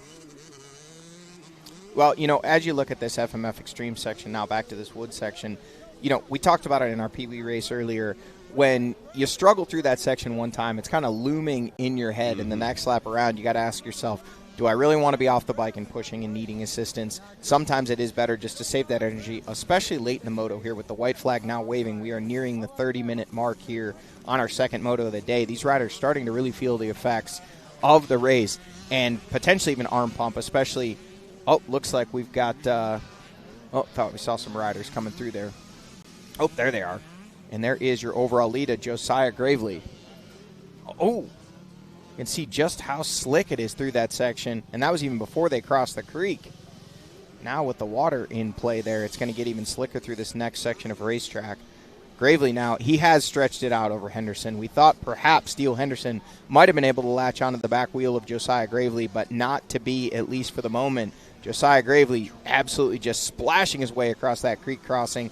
And now just a few more sections of racetrack before we'll see a checkered flag waving for Josiah Gravely out of that mini senior class, grabbing the win there and potentially grabbing the overall win as well. But there is Steele Henderson on that 5:08 KTM. And this was last lap, Zach. We saw this section, Josiah Gravely working his way through the FMF Extreme section. And last lap, right about here, is where he caught that frame on that log, went down, and still able to make the pass on Steele Henderson, who took the outside line to go around, and that time clean through. And Henderson through the extreme section as well this lap. So take a look at this. We talked about taking notes, following lines. Henderson doing just that.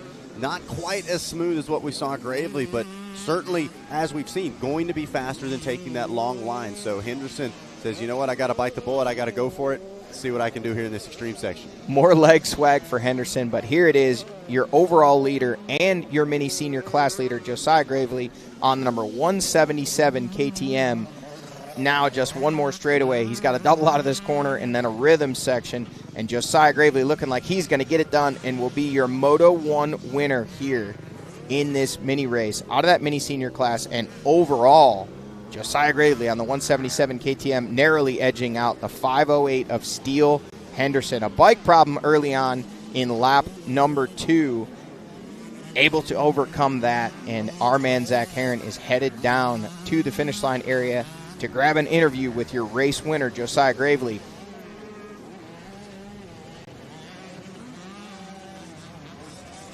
Oh.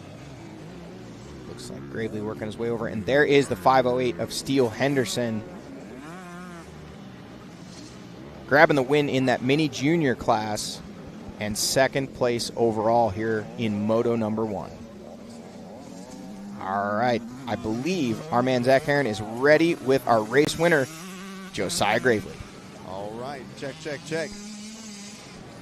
All right, thank you, guys. I am here with Josiah Gravely, your winner here for Moto number 2. Josiah, take us through that race. We saw a couple of get-offs, a couple of close calls, but overall, you were the man to beat out there. Take us through it. Yes, sir. On the first lap, I was doing great. I had a few mess-ups. I kept stalling my bike. I don't know what was going on the first lap, but had a few miscommunications. I got through it, and I did what I had to do. I pulled on the dub. Hey, I was about to say, man, you kept it consistent, didn't let those mistakes get you down. You kept charging forward, and we're ready to do it again in Moto number 2, right? Yes, sir. No doubt about it. Who's helping you out, man? Who do you want to thank? I want to thank Harley Cox, my granny Rhonda Ingram, my Uncle Dean, Justin, Shannon Va, my dad, Joanne Grafley. I want to thank all y'all for helping me out.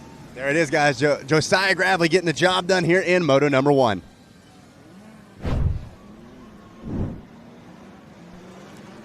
All right, so there you have it. Your overall winner and mini senior winner, Josiah Gravely, getting the job done here in Moto number 1 of our mini classes. And we are going to watch our MX Trophies post-race recap video here to see how Gravely was able to get the job done.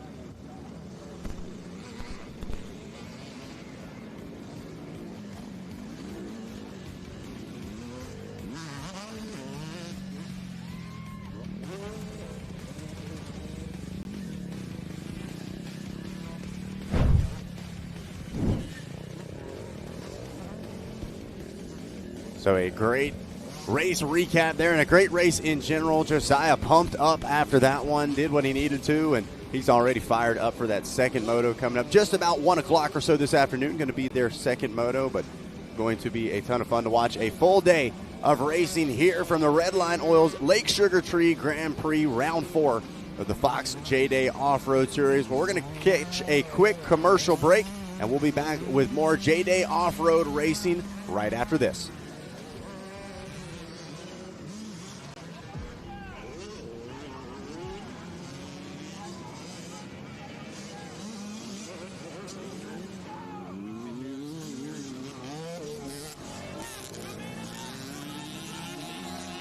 Organizing the industry and building champions.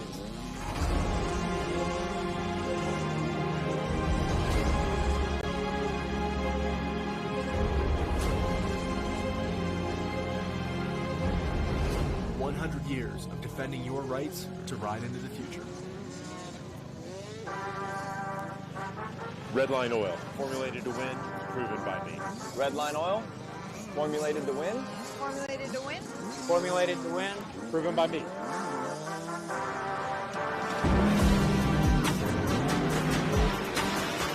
Formulated to win, proven by me. Proven by me. Proven by me. Formulated to win, proven by me.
JDay Offroad is proud to have the following advocacy partners. The Kurt Caselli Foundation. The focus is the safety of riders and racers on road motorcycles. and GNCC, the Progressive Grandmaster Cross Country Series, and AMA National Championship. JDay Offroad is proud to have the following media partners: Trans World Motocross, Cycle News, Dirt Bike Magazine, Stoke Media, and Racer TV. Well, hello, ladies and gentlemen, and welcome back to beautiful, wait a second, where are we at? That is beautiful Martinsville Speedway, the paperclip, as they like to call it, just about 9 or 10 miles away from right here, beautiful Lake Sugar Tree Motorsports Park in Axton, Virginia. This is the Redline Oil's Lake Sugar Tree Grand Prix Round 4 of the 2026 JDay Offroad Racing Series. Want to give you that Pro Taper top 10 from our last moto. Josiah Gravely, Steele Henderson, Rylan Keats, your top 3, with Mason Lynch, Caroline Dawson rounding out the top 5.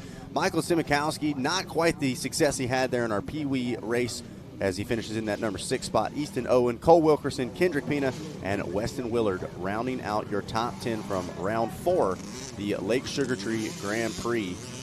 As we get ready for our next race of the morning, going to jump up a couple of bike sizes.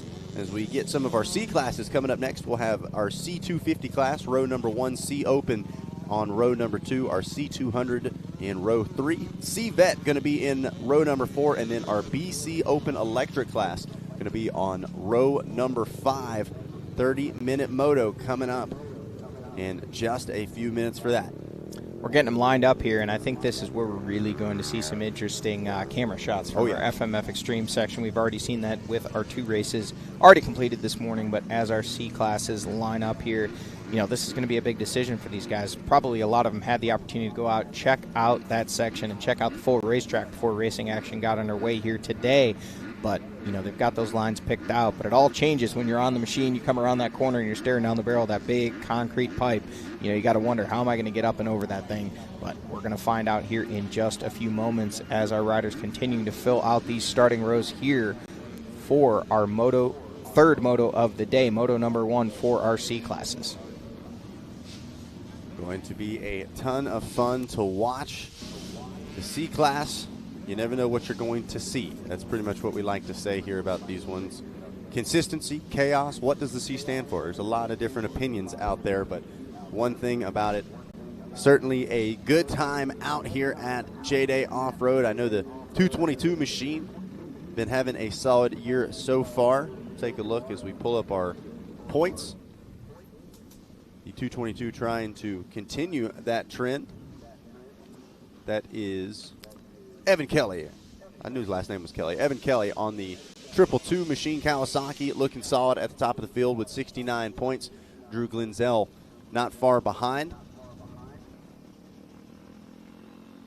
And like I said, once again, deceivingly difficult start. Downhill, got to be on that front brake. You can see a lot of the riders having to back it up a little bit. They creep forward whether they mean to or not.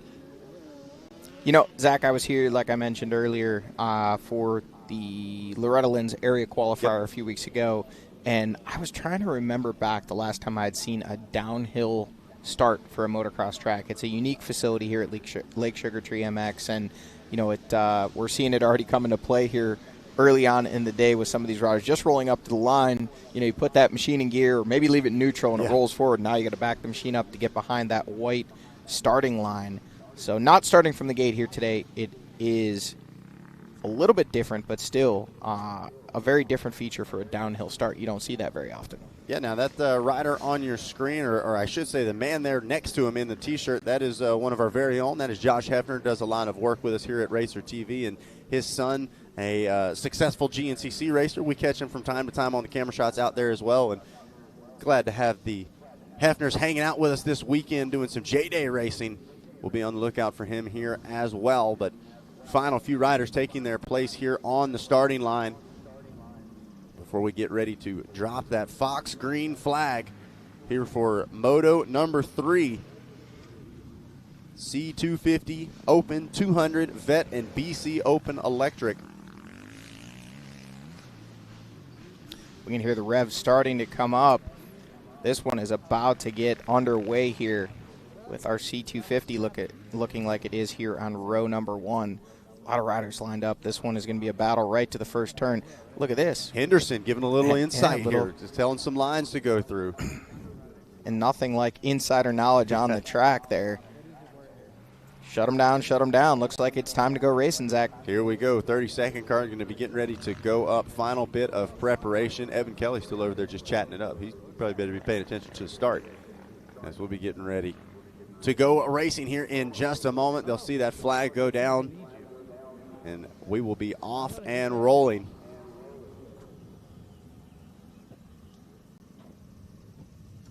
Once again, highly encourage all of you to follow us along on social media, whether that's Stoke Media, Racer TV, JDay Offroad. Got a ton of great stuff leading into each one of these events, whether it's behind-the-scenes interviews, just behind-the-scenes footage in general as to what goes into a race weekend. And then, like we said, got a really unique opportunity to sit down with the professor of motocross. That is none other than Gary Bailey, who hopefully will be joining us here in the studio later this afternoon. But got to sit down and talk to him about a lot of different topics. And Gary, if you know anything about him, he is a great representative of the sport, a great spokesperson of the sport, and was able to break things down only like he can. So you can check all of that out on Stoke Media and JDay Offroad's social media. But you might want to wait to do that because we are off and rolling. C250 headed into turn number 1, and already some chaos. We saw Kelly try to tuck to the inside, but looks like carrying that momentum a bit more around the outside paid off. It's a Yamaha leading in and out of turns 1 and 2. And I believe that was the rider that Henderson was passing the information along to. So maybe it was, hey, man, swing it around the outside on the start and get to the front. And it paid off for him there, grabbing the lead early here in our C250 class. Yep. Steele definitely has some tips for him as that Yamaha trying to make quick work of it. Gets out to the front. C250 row number 1 takes off, and still plenty of moisture in this track early this morning, only about 9:40 or so. So the track just now really starting to break in as now we turn our attention to C Open, row number 2. All eyes on that Fox flag. And there it is. A puff of smoke, and they all go barreling into turn number 1. Hefner going to try to tuck it up the inside as well. One rider, a little rich on the machine, is smoking them out. A little bit of mosquito control. Yeah, exactly. There's a little bit of repellent there. You can see already some tear-offs being pulled here. So that, oh, look at this. Whoa, big double and making the pass for the number 2 spot. Risking it for the biscuit early, trying to make those quick passes while everybody's bunched up. One rider going to leap his way into that number 2 spot. Set his sights on your leader. Here we go. Now the 26 machine, that is Uncle Secatoria. We saw him at our last round. Look at him. He can hear us. He's fired up. He wanted you to come racing at JDay, and he's here at round number 4. Did you say his first name is Uncle? It's not, but you got to go back on JDay's social media. Okay. He did some pointing Uncle Sam style at CGI, and he's a character, all right? He's riding wheelies down the start straightaway. He's got a mohawk under the helmet, all right? And grabbing the whole shot, yes, so on the rear wheel on a downhill start. That's impressive. Danny Sacatori. Daniel is his first name, but we will only refer to him as Uncle Sacatori throughout the rest of the day today. Because can we call him Unk? Unk going long on that double. Yes, absolutely. Grabbing a handful of that 2-stroke machine here in our C200 class. Railed the outside of that corner, and he is full send here on lap number 1. This one's getting exciting already. We expected to see some fireworks here in our C classes this morning, and it is not disappointing early. Yeah, I'm curious to see how this goes because Unk didn't have anybody in his class at CGI. Was still sending. Now he's got somebody to compete against. It's liable to get wild. As we take a look at the wily vets here of our C vet class, locked in and believe Open BC Electric in this as well. As the vets get it fired up. Charge down into turn number 1. Looks like the 211 machine got that beautiful purple Yamaha. Keeping it clean up the inside. Going to grab that whole shot for C-Vet. Well, there you have it. We know there's some mud flying here due to the track prep and the conditions this morning, making sure we don't have any dust or at least as much dust later in the day. So nothing better than getting out front and being the one throwing the roost rather than being in the back and having to catch all that roost. So that rider on the 211 machine grabbing the whole shot and already starting to stretch it out over the other riders in his class. But, man, we will jump ahead to some of our other camera shots here and see some different parts of the – oh, wait, one more class. We forgot about our BC Electric. Didn't hear him coming. That was why. But all right, thank you. We got jokes this morning. He can probably hear that, too. He's probably shaking his head right now thinking about that. No, really cool. We had a couple of starts out. They had open practice here at Lake Sugar Tree yesterday, and really cool to see the electric invasion, if you want to call it. Love them or hate them, they are here, and I think they're here to stay. Definitely a unique opportunity one rider getting caught there. You can kind of see that one coming. Weight got off just a little bit, and not the way you want to start a 30-minute moto, but looks to be okay. Back up, under power. I was going to say fired that thing back up, but no doubt about it. Off and rolling. Power switch on. Yeah, power switch on, exactly. So, and now our leaders actually have checked in for 1 lap complete here. We're going to take a look back a little bit. Like you said, Johnny, our leaders checking in for 1 lap. We've got some great shots of some of our sections through the woods. So there is the 714 ride in chase. And, like we talked about, deceivingly difficult, some of these wood sections, the roots, the leaves, just even that loose foliage up on top, the kind of the leaves, the sticks, they can be deceiving. And like we said, there's grass tracks as well, going to be one to watch. Charge into that a little too hard, and it can catch you off guard. But watching on screen right now, the 73 Yamaha looking solid, and we'll get everybody through timing and scoring and let you know exactly who it is we've got out front in our classes. That 714 rider there on that replay doing his best Hunter Lawrence impression there and tuck in the front. Too soon. Nah, that's racing, man. Absolutely. A fantastic way to close out the Monster Energy Supercross season, and now we are here, Fox JDay Offroad Racing on a beautiful Sunday, and there is that big tabletop. Knew it wouldn't be long before we see some people skying it out, able to get hard on the binders, slow it down, and off into the woods they go. The TBT Racing live drone going to send them off.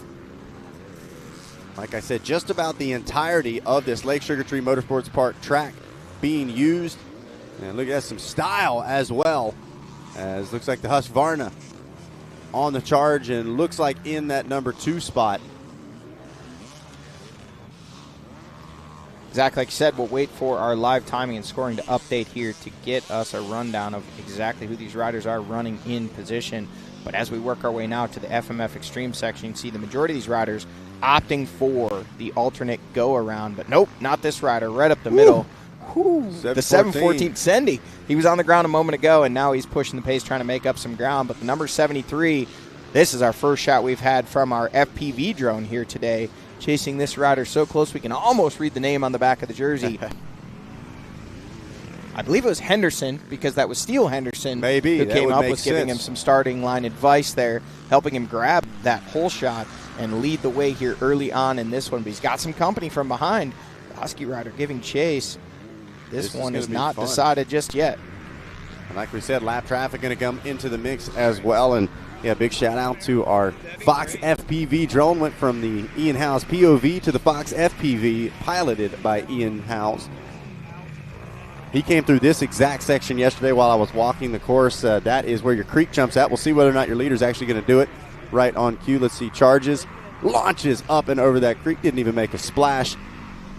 And that's about how easy Ian made it look yesterday. We were sitting there talking, really debating, a lot of stress over it, and then Ian just flips the throttle, hops right over it. And you can see that 703. That's our leader in our BC Electric Open class.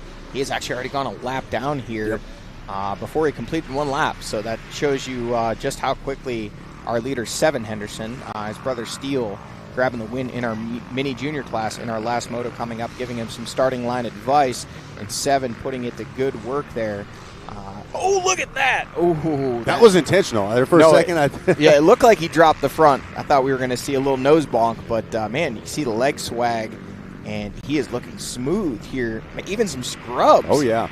This is nice little trying to hop over there as well, outside to inside. Henderson getting creative with it early this morning and enjoying this Lake Sugar Tree Motorsports Park track. I got to tell you, man, this is some serious bike skill for C-Class. I'm pretty impressed.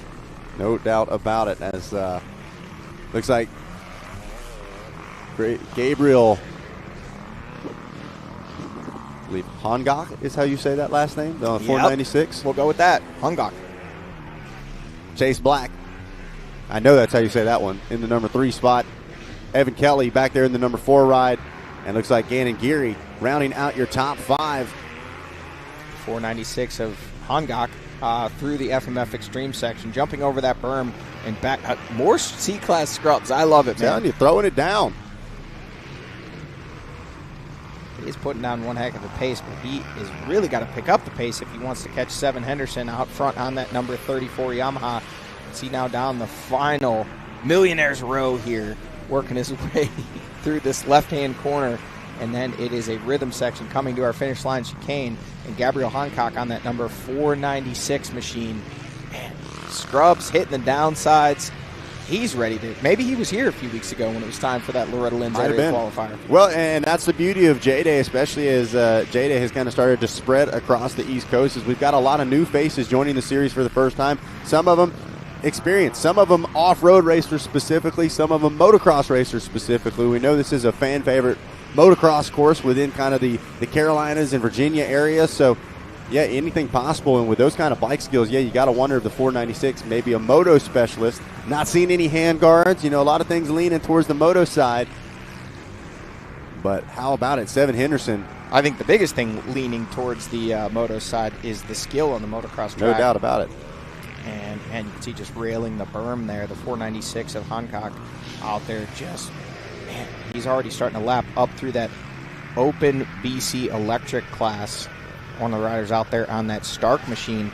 He is just now starting lap number 2. Hancock already out into lap number 3. So a mix of machines and a mix of riders out here in this one. And it's starting to come into play for the overall as Seven Henderson stretching the lead out front on that number 34 machine. But Hancock had some great speed out here on the moto track. But Henderson, we didn't get the lap times yet, but we can tell. Oh, look at that, man. Just absolutely shredding this Lake Sugar Tree motocross track here today.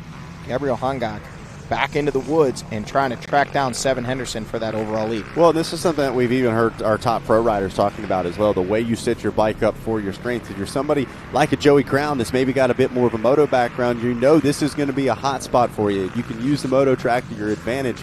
Maybe going to set the bike up just a bit more for that. Some of our more wood-skilled riders maybe going to be a bit more technical as far as the way they set the bike up for the off-road section and including the extreme section. And then I feel like a lot of your riders kind of trying to find that mid-ground, giving a little bit here, a little bit there for an overall performance boost, if you will, from the suspension. But bike setup going to be key. Like we said, we've got these open field sections, we've got some tight technical creek crossings, and then, of course, the motocross track itself as we jump back on board with the Fox FPV drone.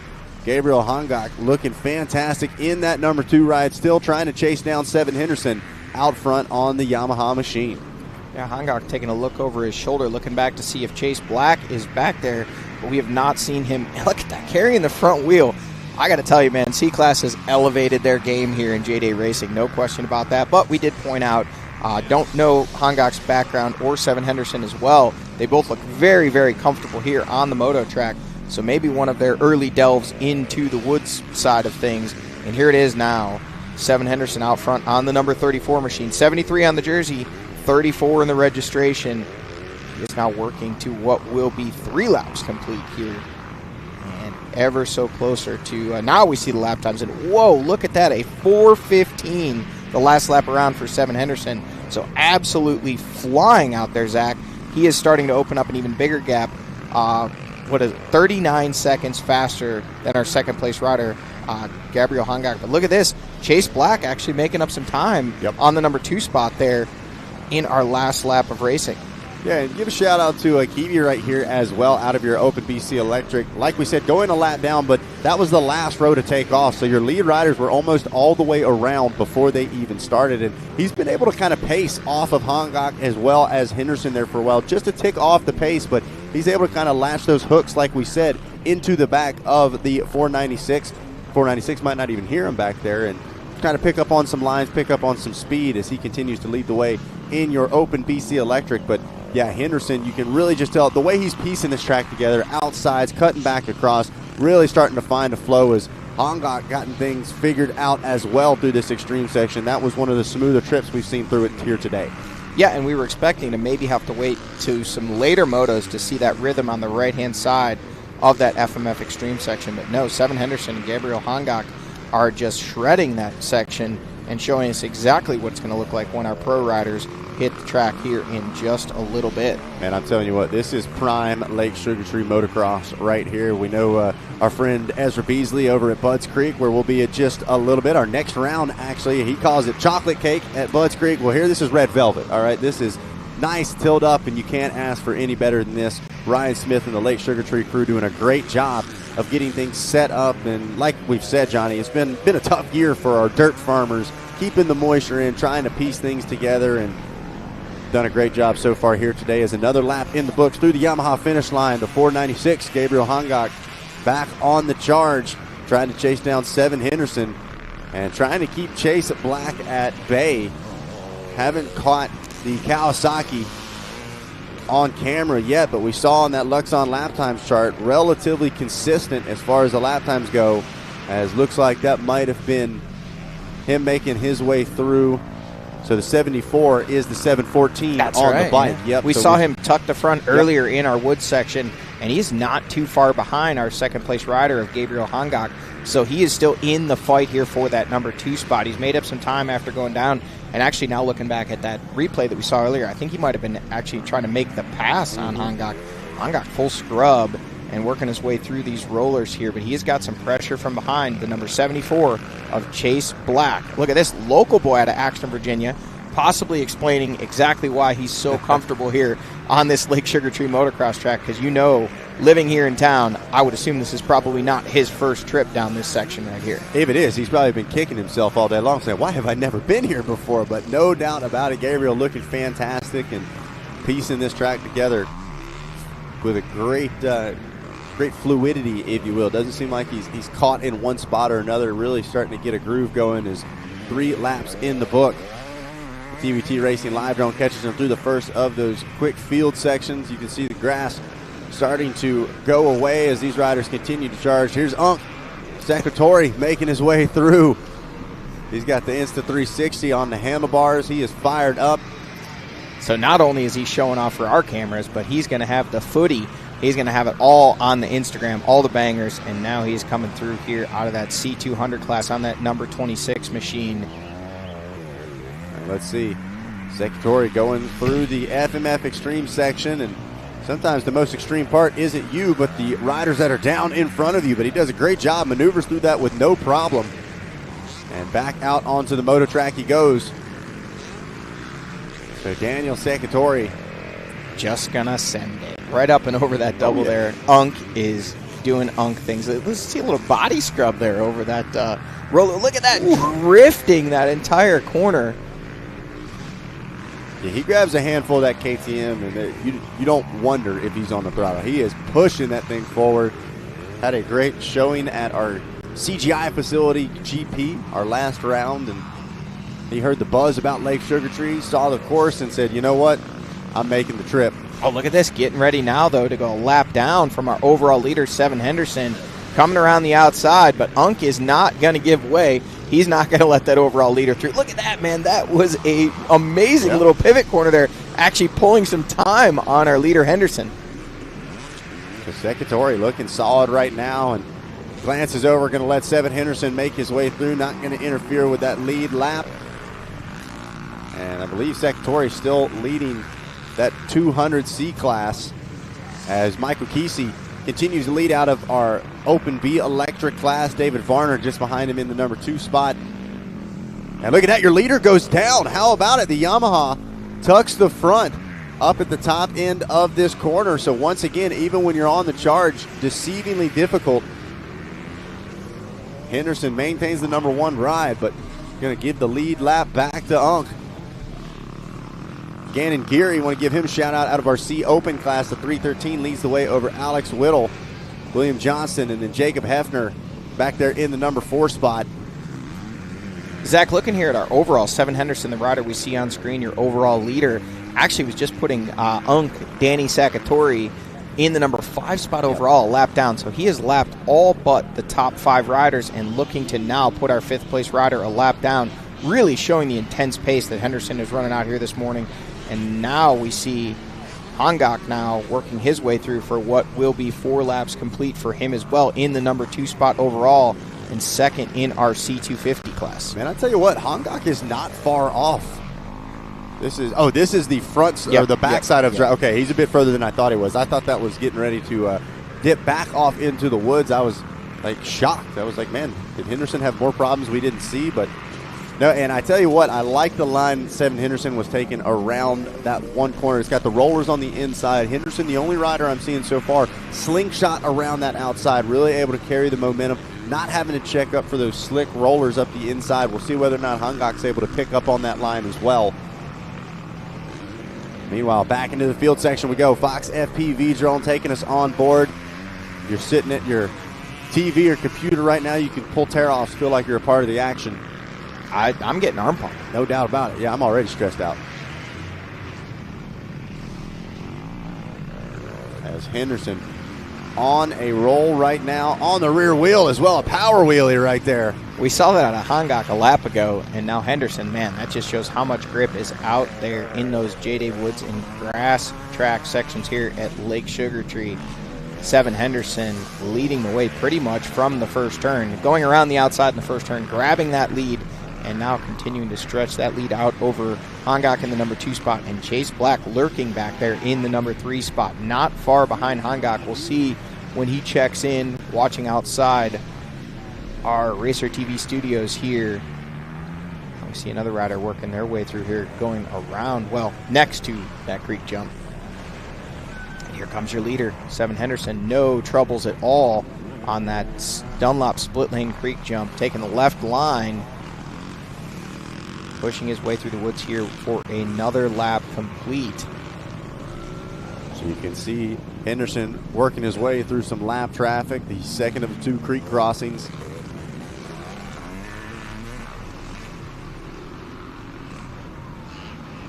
Man, I mean, just flowing right now. You can tell really seems comfortable. Seems like he's got his bike set up just like he needs as well. Headed into this FMF Extreme section. He has had this dialed in so far today.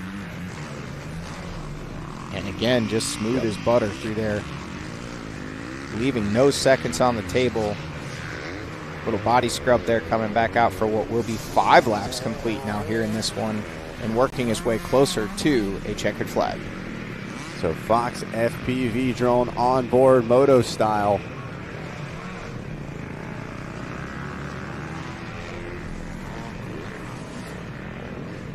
As outside of the split lane, going to carry the momentum along the pond. See the fans picking their spots out here on the hillside. And we'll watch and wait.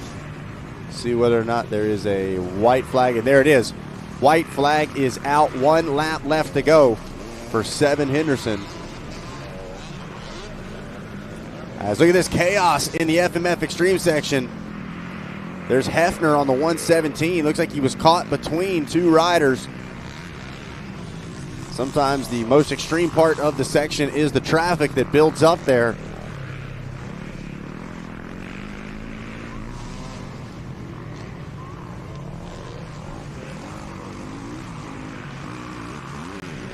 As 7 Henderson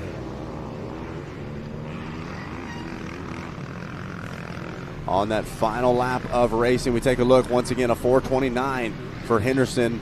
Meanwhile, Hongok dropped it down to a 4:40. Black still maintaining a solid pace of 4:51. Evan Kelly's dropped it down now to a 4:55 in that 4th place spot, with Danny Secretore just over that 5-minute mark.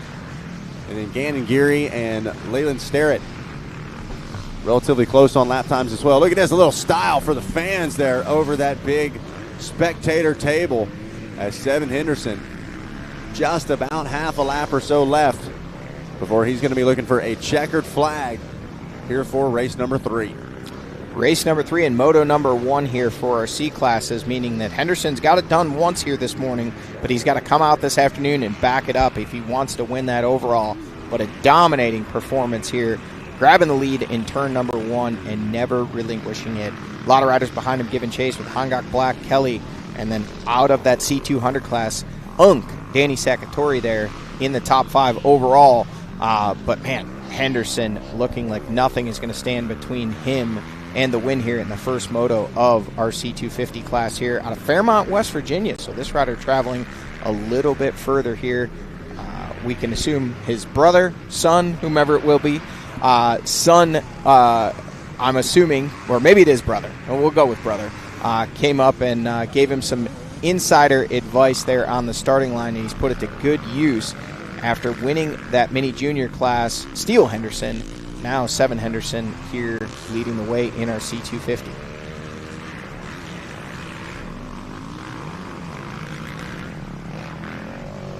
There he goes, getting to the tail end, just about halfway through, I should say, of that Woods loop.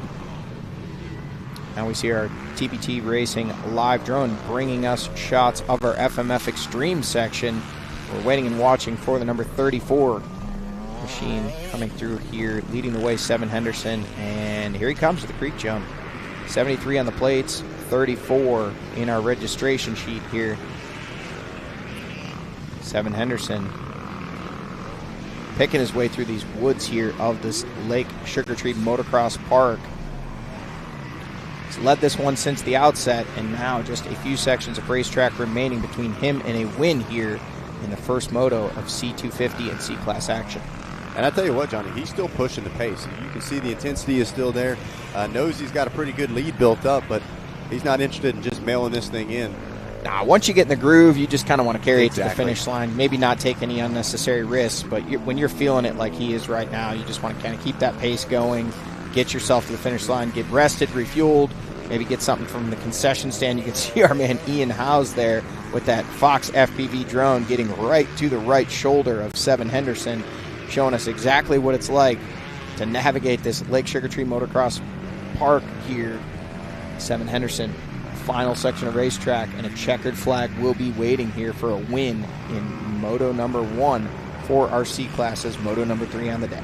All right, well, that means it's just about time to go get ourselves an interview. Looks like it's going to be with 7 Henderson.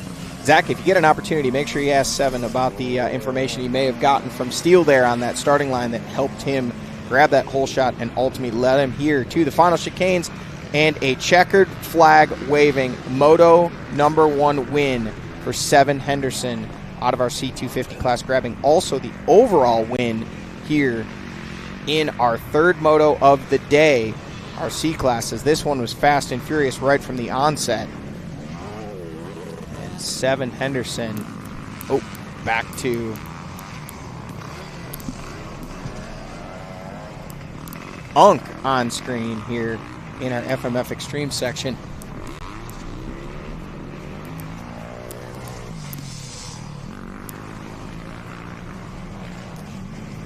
Unk Sakatori here through the FMF Extreme section. He is going to grab the win in our C200 class and running solidly inside a top 5 overall position. Looks like our man Zach Heron is down and ready with our race winner. Race winner. 7, we got to start things off from the beginning. Little brother Steele came up on the start line. I'm assuming some information given. What did he do? Because you came out to a great start. He really didn't say nothing other than it was pretty slick out there. That's get some positive reinforcement right before you go out there. Well, man, talk about this track. Did you have a section that you felt you were strongest in? Seemed like you were able to kind of piece together this entire course. You know, it's actually pretty fun. The logs and stuff, that was probably my favorite section out of all of them. Now, are you a moto guy? Are you a woods guy? Do you feel like you've got a stronger kind of discipline? I've always raced moto, but I started racing GNCC and stuff. Been doing pretty good there. There you go. JDay's the perfect win, man. Well, who's helping you out? Who do you want to thank?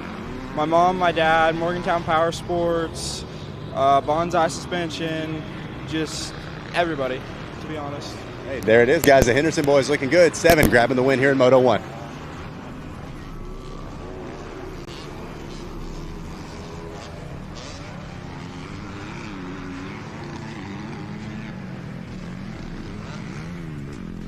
All right, and we're back. Our man Zach Heron getting the lowdown from our C250 class and overall winner there, 7 Henderson. Actually, apologies for the little delay on coming back. We actually had Ricky Russell in the booth here. Who? Ricky Russell, rough and rowdy Ricky Russell. And now we see Kelly on screen, the 222 machine, running the throwback to one of the many riders that used to run JDay. Bubs Tasha always ran that 222, so you got to wonder if that is where that came from. Seven Henderson coming by our booth. And Zach, I didn't get an opportunity to hear the interview, but did you get the details on the? Little brother okay. Steele Right. came up and pretty much just said it's sick out there. So just kind of positive reinforcement, right? Setting the good vibes before the flag flies. So and that goes a long way, right? You got a lot of uncertainty, if you will, about what these courses look like. Obviously not running practice like we do at motocross races, and Seven saying he's kind of primarily a motocross racer, but has joined us at some GNCCs. So once again, kind of that perfect blend here. But he said this FMF Extreme section was his favorite part. I think there's something to be said about just the confidence boost you get from actually doubling, a concrete pipe, the log, stuff like that. There's a little feather in the cap that you can add to say I was able to navigate through that extreme section. Absolutely, and that just goes to show the announcers, we like to hype things up, and we're talking about how it's insider information, local track knowledge being passed along, but in actuality, it was just little brother Steele telling him, track is sick. And he went out there and showed us just how sick it was by grabbing the win here in that C250 class and overall for our C classes here in Moto number 3. As we watch some more riders working their way through the finish line. Let's take a look at this MX Trophies race recap, as it was a all-out brawl heading into the first couple of corners.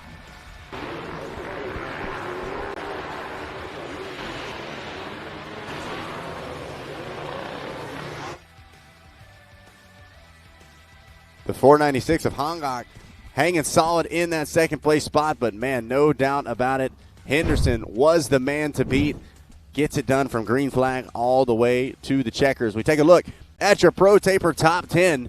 It's Seven Henderson grabbing the win. Gabriel Hongok in that number 2 spot. Evan Kelly worked up to that number 3 ride with Chase Black in the number 4 spot. Uncle Danny Secretary in the top 5. Gannon Geary, William Johnston, Jacob Hefner, Alex Whittle, and Leyland Starrett round out your top 10 here for race number 3, Moto number 1. All right, folks, well, we're going to get ready for another commercial break. We'll be back with Moto number 4, including our women's pro class. We'll be back for more of the Redline Oil Lake Sugar Tree Grand Prix Round 4 of the Fox JDay Off-Road Racing Series.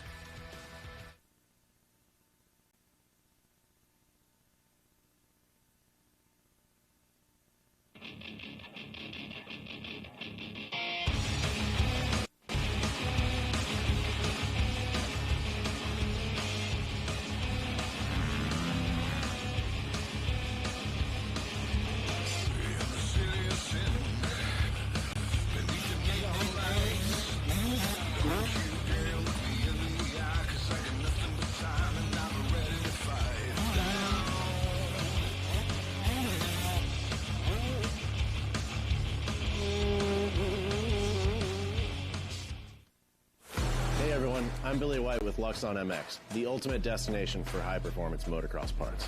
From our state-of-the-art triple clamps to our lightweight, vibration-absorbing handlebar mounts, every Luxon MX product is meticulously engineered with cutting-edge technology, thorough testing, and always crafted from high-end materials.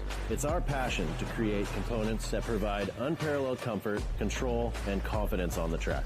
Luxon MX, engineered for performance, proven by professionals, and available to you.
JDay Offroad live coverage is brought to you by FMF, the power of fun, celebrating 50 years of ear-to-ear wheelies.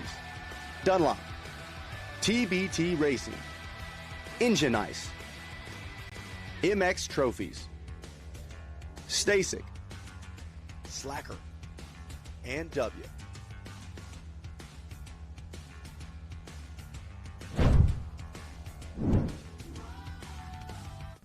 Well, hello, ladies and gentlemen, and welcome to round number 4 of the 2026 JDay Offroad Racing Series, the Redline Oils Lake Sugar Tree Grand Prix. Getting a nice little look at that FMF Extreme section. Already been one of the favorite spots that we've had so far, at least Seven Henderson's favorite spot of that last race. Taking a look now, we take a look at our Dunlop Motorcycle Tires Top 10. This is our series point standings for our women's pro class. Taylor Jones out front leading the way, Kayla O'Neill, Brandy Richards, Shelby Turner, Corey Steed, Mallory Pickard, Whitney Bond, Aura Schmelian, and Taylor Bonecutter, your top 9. But bad news, or tough news we should say, Taylor Jones, your current women's pro points leader, going down and in a big way at our last GNCC. Johnny ended up getting hurt and will not be with us for, it looks like, the rest of the season. Don't want to say that entirely, but certainly going to be sometime. Our thoughts there with Taylor. Looks like ultimately okay, as Taylor always is, in good spirits, taking the positives away from it, but certainly a big hit to this women's pro class. Had heard her in the Phoenix Racing Honda crew. We're planning on doing the whole series, and man, she was really starting to find her groove in kind of this GP J-Day format. Yeah, absolutely, and obviously we'll send our well wishes to Taylor. She can get well and get back racing with us here at JDay very soon, or as soon as she's able to. But yeah, a heartbreaker for sure. But that just opens up the opportunity to battle for this points lead here in our women's pro class. We see our riders getting on the line here for this race. I know this is a mix of classes here. We've got our women's pro. I think we have our sportsmen. Actually saw look like Ricky Russell was lining up. He was going to go out and get some track knowledge, get some seat time to get himself ready to go for that Pro Moto coming up later here in the morning. There we see Kayla O'Neill riding down to the starting line on that 310 machine. So we got a little bit until this one gets underway, but man, the action has been fast and furious here this morning, and we expect to see more of it here in our women's pro class. Yeah, no doubt about it, and like you said, some of our heaviest hitters in the pro class using the sportsman class as a little track preview, if they will. Now, they're not going to have that Kurt Caselli pro line to look at, Johnny, but at the same time, pretty much the other 95% of the track, they're going to get a really good idea as to how things are looking. Only 2 motos between this race. We've got our 125 pro class coming up. We've got some more of our vet riders coming up, and then that first pro moto just after 1 o'clock. As take a look at this, 2 of the favorites coming into this women's pro class. That is your reigning champ running the number 1, Kayla O'Neill, and if I'm not mistaken, I believe that's Ellie Winland on the 511 ride. Looks like 211 running. Correct me if I'm wrong. I don't know that it is. We'll double check. Double check. But definitely that is Kayla O'Neill. I know Ellie Winland runs the 511 at GNCC, but I've actually seen this rider, and I don't believe that is Ellie Winland. This rider, I think, was at the last GNCC in Tennessee, but that is definitely Kayla O'Neill on that 310 machine. The big number 1 on the front number plate, recognizing her as our defending series champion and in position to try to gain that points lead with the unfortunate departure of our points leader, Taylor Jones, due to an injury last weekend. So there's last little bit of preparation here on the starting line, kind of final words of encouragement, just trying to keep those butterflies at bay, right? Keep it calm and keep it fun as well. You can always tell the O'Neill family always a ton of fun to be around, and if they're feeling stressed, it's hard to tell because it always just seems like they're having a great time and happy to be out at the races. Well, everybody on the starting line looking calm at the moment, just kind of waiting and watching, getting ready to get this moto underway here. But once it's time and we see that green flag ready to be waved, we know that the heart rates go up, the enthusiasm goes up, and we start to see a lot of excitement that we've seen already through our first 3 motos of the morning here at Lake Sugar Tree. It's been great racing action. We expect to see more of the same. Man, a lot of Fox signage here. Love to see that from our Fox Racing JDay series.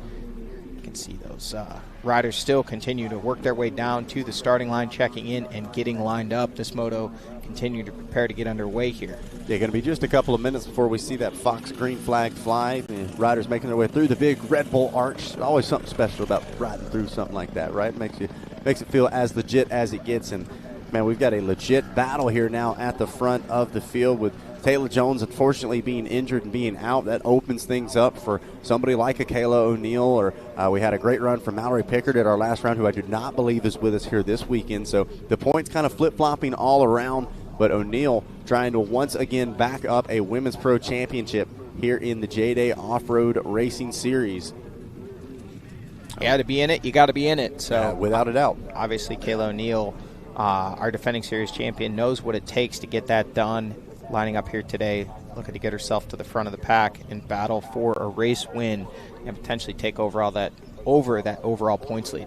We got fans coming up, giving her hugs. That's what happens when you're a reigning champ. That's just the way it goes. So interesting to see the location that our women's pros are lining up at, way on that outside. I know a lot of riders really seem to favor that inside of this downhill start as well, but you can see just how much of an angle they're at as well. So O'Neill and whoever that 5'11" runner is, we'll have to wait and see when they come across the stripe, get the exact name. We see it looks like G-Dog on the side plate there. Might not be the legal name. That's the name I want to stick with.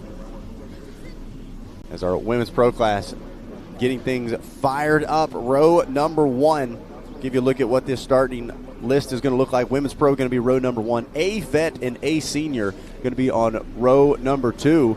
As we are off and rolling. Not the start for O'Neill that she was hoping for.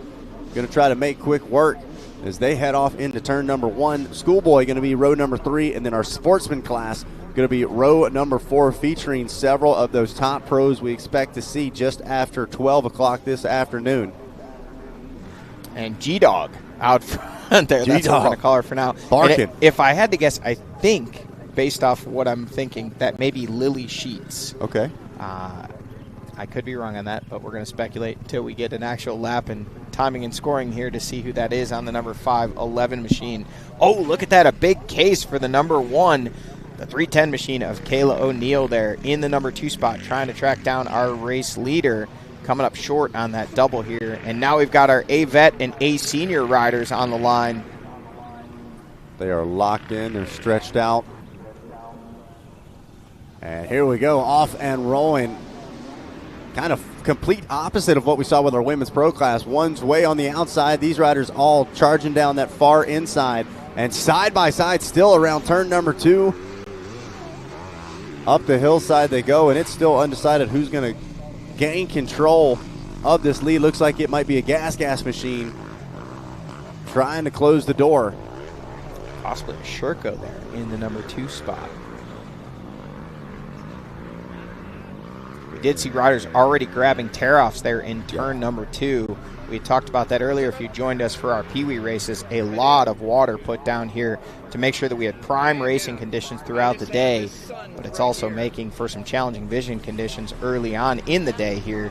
Now we've got our up and over, headed back now to row number 3. That is our schoolboy 12 to 17 class. Taking a look at this machine. Looks like a Triangle Cycles back ride. Triangle Cycles right down the road. Actually drove past their Danville location on the way to the track this morning. And they've got that Blue Crew machine. Nothing quite like the sweet sounds of a 2-stroke schoolboy off and rolling as well. That rider absolutely shredding through this first section. Triangle Cycles logo. Local knowledge. Yep. This might be somebody who already has some laps around this Lake Sugar Tree Motorsports Park motocross track, putting it to good use, and a great pace here early on in this one as we get started with Moto number 4 here.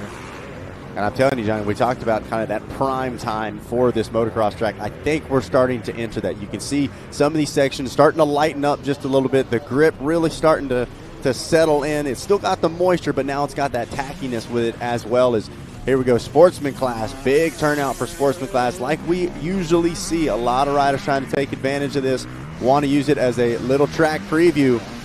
Barreling down into turn number 1. Looks like Tyler Medaglia, Joey Crown, Ricky Russell, and the rest of the crew. There's Rivers Morris as well on the Kawasaki, all making their way around, but looks like that is T-Dags grabbing the early race lead. Yeah, so this is a preview of what's to come later this afternoon in our pro race.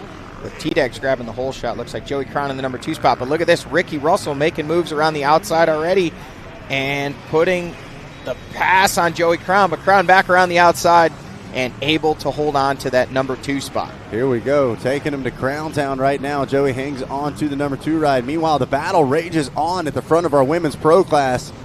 That is Lily Sheets. How about a good spot there, Eagle Eye? The name on the back of the number or jersey there, the 5'11" of Lily Sheets, leading the way in this one early on, smoothly through that FMF Extreme section, and looking to hold the lead at least for lap number 1 here, holding off our defending series champion, Kayla O'Neill. So here we go, Sheets in control of this right now. Did see O'Neill out here yesterday getting some time on the motocross track. We'll see whether or not she's picked up anything, and if that can help her reel back in the 5'11" machine. She'll be 2'11" on the helmet and on timing and scoring, but Lily Sheets looking very solid right now. There we go. Smooth through this section of racetrack here, grabbing the early lead. We saw Kayla O'Neill have a little bit of struggles there off the line. Looked like that machine didn't fire up right away, but Lily Sheets putting the pressure on early, taking a look over her shoulder. She sees the big number 1 behind her, which you know that is an imposing view when you have your defending series champion behind you putting pressure on. But right now, Lily Sheets making it look easy, leading the way here on lap number 1. And Kayla O'Neill slideways through that section of racetrack. I like to borrow your catchphrase when I can, Zach. That's good. It's just cost you a dime. A dime. All right. Well, I'd like to prepay $100 worth. There it is. There it is. No, and this is kind of that perfect lead that she's got at the moment. She's able to kind of spot where O'Neill is at, not in a situation where she needs to defend the inside, defend the line here or there, but also at the same time not kind of wondering what's going on. She knows exactly whether O'Neill's making time up on her or losing time, and for the moment, she seems to be handling the pace here on the moto side of things and maybe just a tick faster in the woods. Only 1 lap in the book so far. We'll see how this race develops. 30 minutes. 30 minutes and 1 lap down. We'll see some lap times, expecting these to be around that 5-minute mark. But Lily Sheets looking great here, actually opening up the gap over O'Neill, leading the way here in our women's pro class. Well, and we talk about the battle versus the war, right? Kayla O'Neill, she's got that number 1 plate for a reason, and she's well aware that Taylor Jones is now out of this, so we were able to catch up with your reigning champ, Kayla O'Neill. Talk to her a little bit about the shakeup here in this championship chase. Yeah, so defending my number 1 plate, it's looking like it's going to shape up pretty good for me, get some solid points, and, it's all about the big picture, go to all the races, finish as best as I can, and get as many points as I can. It's looking like it's going to shape up pretty good in favor for me, which kind of sucks, because it never really goes how I would want to win, but, it looks like it'll be a good points weekend, so I'll take them and then keep my fingers crossed for a bigger turnout the next one. So and that's another thing, I think, with all of these riders, never hoping for misfortune for other riders, never hoping anybody goes down or has to exit the series prematurely. But at the end of the day, it does work positively in her favor, right? Those points are going to go her direction and potentially could lead to her backing that title up once again. So O'Neill, always just a fan of the sport. She's always, like I said, giving mad props to any of her competition. Even if they beat her, she's the first one to say, so-and-so was the better rider. Hats off to them. And so right now, Sheets doing a great job as well. Now, Sheets, I believe this is her first round with us of 2026, so not necessarily in that points chase. And O'Neill doing a great job of not getting caught up in the hype, sticking to what she knows, not going to override that bike and cost her big time. Well, Lily Sheets, a rider that I've seen her name a lot so far here in 2026 and even a little bit in 2025. She's been running a lot of the U.S. Sprint Enduro Series, so a different format but similar courses. So I think that she's maybe putting that speed and knowledge to use here in her first JDay race. And I tell you what, no better feeling than coming into your first race with the series, or at least first of this year, and putting yourself out front early.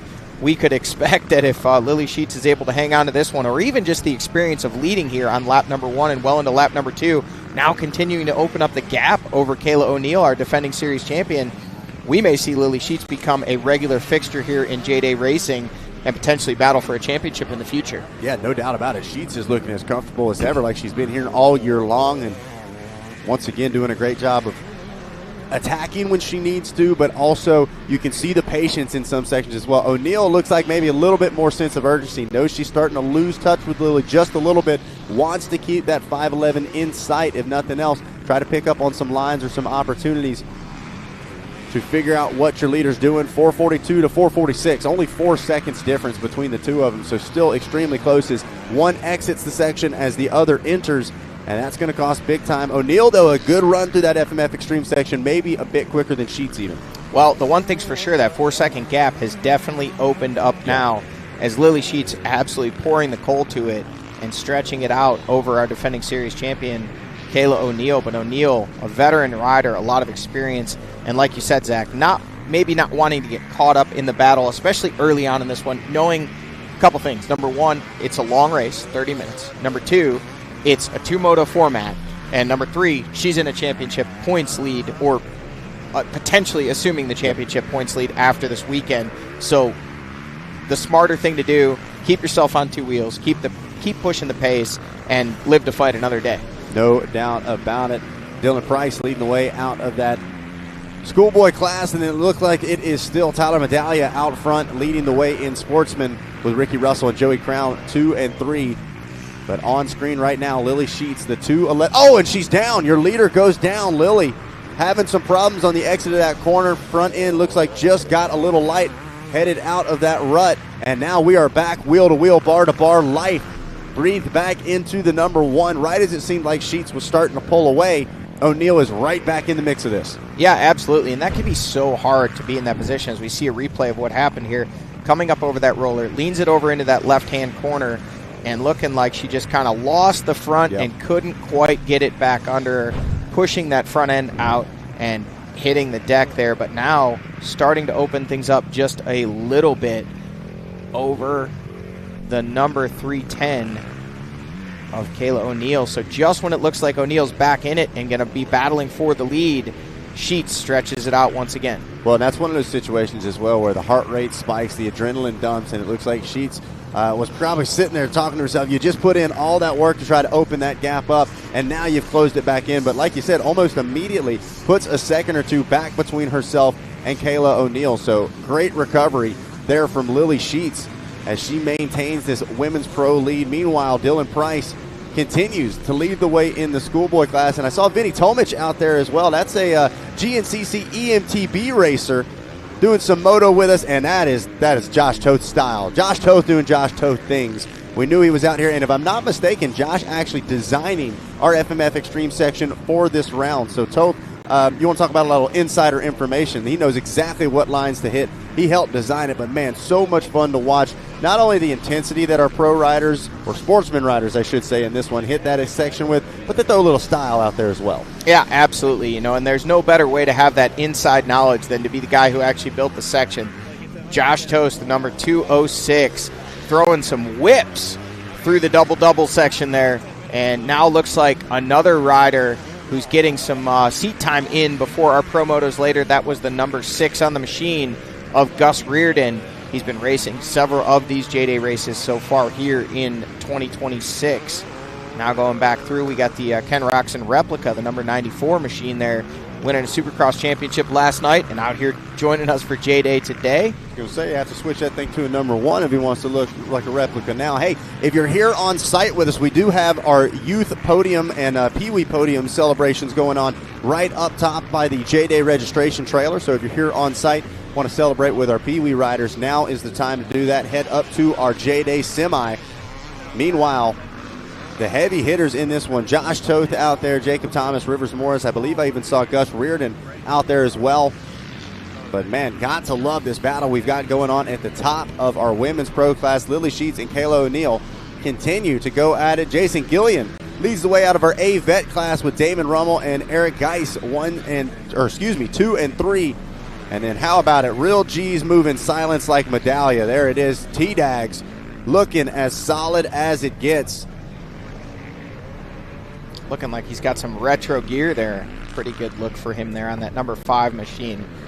Rider that joined JDay this year. I know I believe he had run some in the past, but following along with the coverage from round number 1, battling it out in the sands of Boswick, continuing on to Club MX, and looking like he's chasing the series now and potentially in position to battle for a championship. Yeah, a lot of shakeups. We talked about the points problems there with Taylor Jones. It looks like Kayla O'Neal having some issues through that extreme section. Oh, and some I don't want to say lap traffic, but other riders getting together with her through that section as well.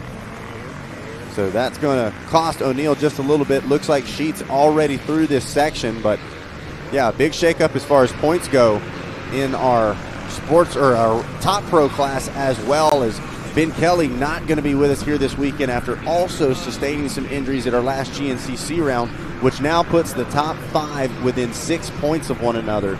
So lots of kind of newfound energy, blood in the water, if you will, at the top of that pro class.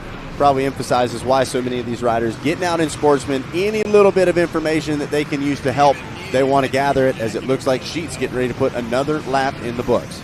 Yep, so this is 2 laps complete, 3 laps complete now. Lily Sheets continuing to lead the way. This is a section of racetrack that we're coming up to where we saw her have some struggles just a lap ago. Now we have Joey Crown. Looks like Crown. Some other riders working their way through here. There's the 206 of Toth. Again, these guys out there just getting some seat time, learning the track for the upcoming pro motos. Lily Sheets putting another lap in the books now, 3 laps complete, still leading the way. Kayla O'Neill in the number 2 spot in that women's pro class. Back to Joey Crown on the 535 machine out front there.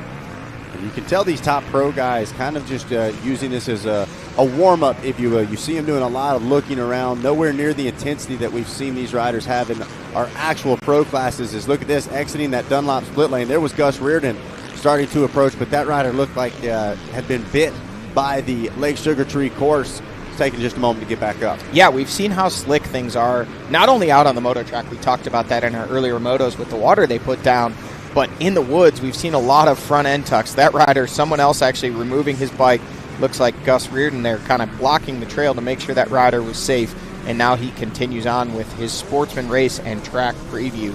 Back out onto the moto track. So here we go, a great shot down the back stretch, headed towards that Yamaha finish line. Joey Crown just stamps another lap. There goes the 338. And Josh Toth making his way through as well. Oh, problems there for Toth, getting hung up on that post just a little bit. Looked like he caught a foot peg. Yeah, just a tad. I didn't even see him drop a foot, though. Still just Yep, just a little wiggle. Crazy. And I believe that is Rivers Morris just behind him as well.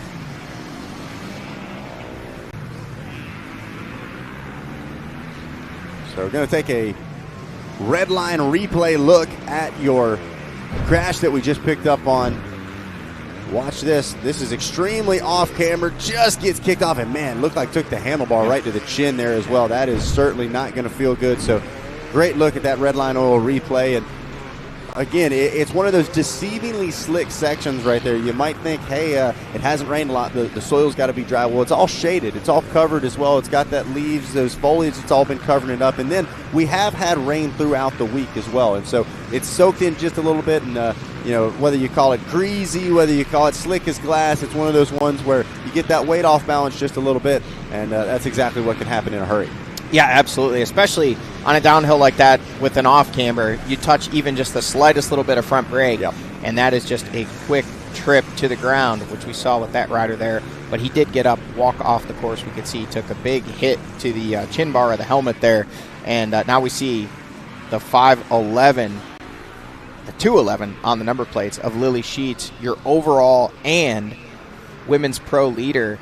It's been a battle between her and Kayla O'Neill, but right now, Lily Sheets stretching it out. We saw her hit the deck just 2 laps ago on the moto track, but she's been able to open that gap back up. Just great pace through this section of racetrack, and looking like she may be on her way to another lap led here in this one. So Sheets on the charge. It should be popping back out to our FMF Extreme section right on cue.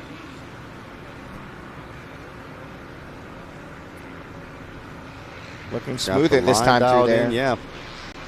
That was where she had struggles just a lap or 2 ago, but this time smooth through there, no hiccups, taking a look over her shoulder. It's that lack of hesitation as well. She's fully committed. Look at this. O'Neill is not that far behind. She's in the FMF Extreme section as well. I thought O'Neill had lost a bit more time than that. She lost a bit more time there in that section. Whoa! That was not an intentional scrub. That was, that one was not It'd been cool if it was like Listen, designed like slideways is cool, as now we see Tyler Medaglia coming up here. Oh. Threading the needle. Yeah. Medaglia pushing forward and going to try to overtake that physical lead if he can catch up to Lily Sheets. We did see in our sportsman running order, again, a lot of these guys just using it as kind of a warm-up and track preview. Lily Sheets now through 4 laps complete for Sheets, leading the way in our women's pro class. And there is Tyler Medaglia, leader of that sportsman class. And then the 310 of Kayla O'Neill, number 1 on the front number plate for a reason. Last year's 2025 JDay Series champion, but at the moment trying to track down race leader, the 211 of Lily Sheets. And there you see Sheets going the other way. We've seen this one kind of open up, tighten back up when Sheets had the mistake and hit the ground there, but she was able to pick that machine up just in front of Kayla O'Neill.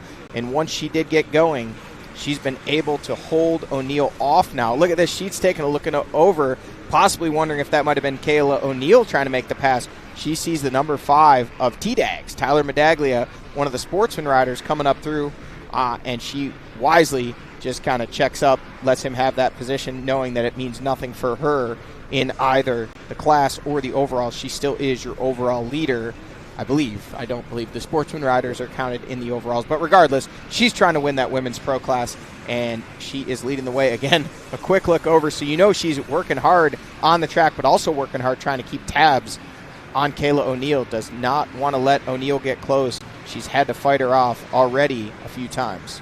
Well, and the nice thing is you can see she's very aware of people around her. She is double-checking to see who it is, and meanwhile, O'Neill still within eyesight of her. She saw her just entering the woods, just out of touch, not able to show her a wheel, try to make a pass happen, but they've been kind of able to steady out and maintain this gap, as now Sheets having to work through some lap traffic as well. Not to mention, probably going to start to see some of those top sportsman riders push their way forward depending on how hard they're on the charge. Just like you said, Johnny, that is a non-championship points-paying class, so not counted in the overall as far as finishes go, but a lot of these top pro riders using it as that little course preview, gets the body warmed up a little bit, gets you a little better idea of how things look here in real race conditions compared to many of them cycling and walking the track and trail yesterday. So right now it's a great opportunity, and man, I think it goes to show when that first green flag drops for those pro classes, the intensity that they're able to have because of the confidence they have for already knowing the course, it definitely goes a long way. Well, and when we're speaking about knowing the course is changing. Look at all this dust kicking up. Think back to just one moto ago during our C-Class races. This was perfect dirt. We saw our race leaders riding wheelies down that straightaway and, moist soil kicking up. Now we've got dust, and Kayla O'Neill is having to ride through that dust to try to track down Lily Sheets. And Zach, I got to tell you, if you'd asked me a lap ago, I would have said Lily Sheets was starting to ride away with this one, but something has gotten into Kayla O'Neill. We talked about it, not needing to win this race for the points, in a good position. And Lily Sheets, as you pointed out, we don't believe has raced with us so far here in 2026, so she's not in the points battle. But Kayla O'Neill, a racer is a racer, and it looks like she's kind of lit a fire under herself this last lap of racing, and she is starting to track down Lily Sheets, and she can see her ahead of her on track, and they should be coming here in just any moment. This one may tighten up before it's over. No doubt about it, and you got to think there's some confidence for Kayla O'Neill here on this Lake Sugar Tree course. We were able to talk to her about it. This is not her first time here. She's actually gotten to hang out here and do a little training with the professor herself. Let's hear what she had to say. We were at Lake Sugar Tree for round 4 of JDay Offroad, and this place is sick. I remember being here when I was 11 or 12 on my KX100 for an AMA East Hair Scramble, and Gary Bailey was actually here, and I did a training class with him the day before, and he's a pretty gnarly teacher, but I learned a lot. Yeah, I would say the professor has a thing or two to share with all of us. It is certainly great to have his insight, and well, the professor might have something to say about the feet off the pegs over the log there. But hey, man, I get it. She is full sending right now, trying to track down the 5'11" of Lily Sheets. And look at this. That is actually Sheets right ahead of her on track.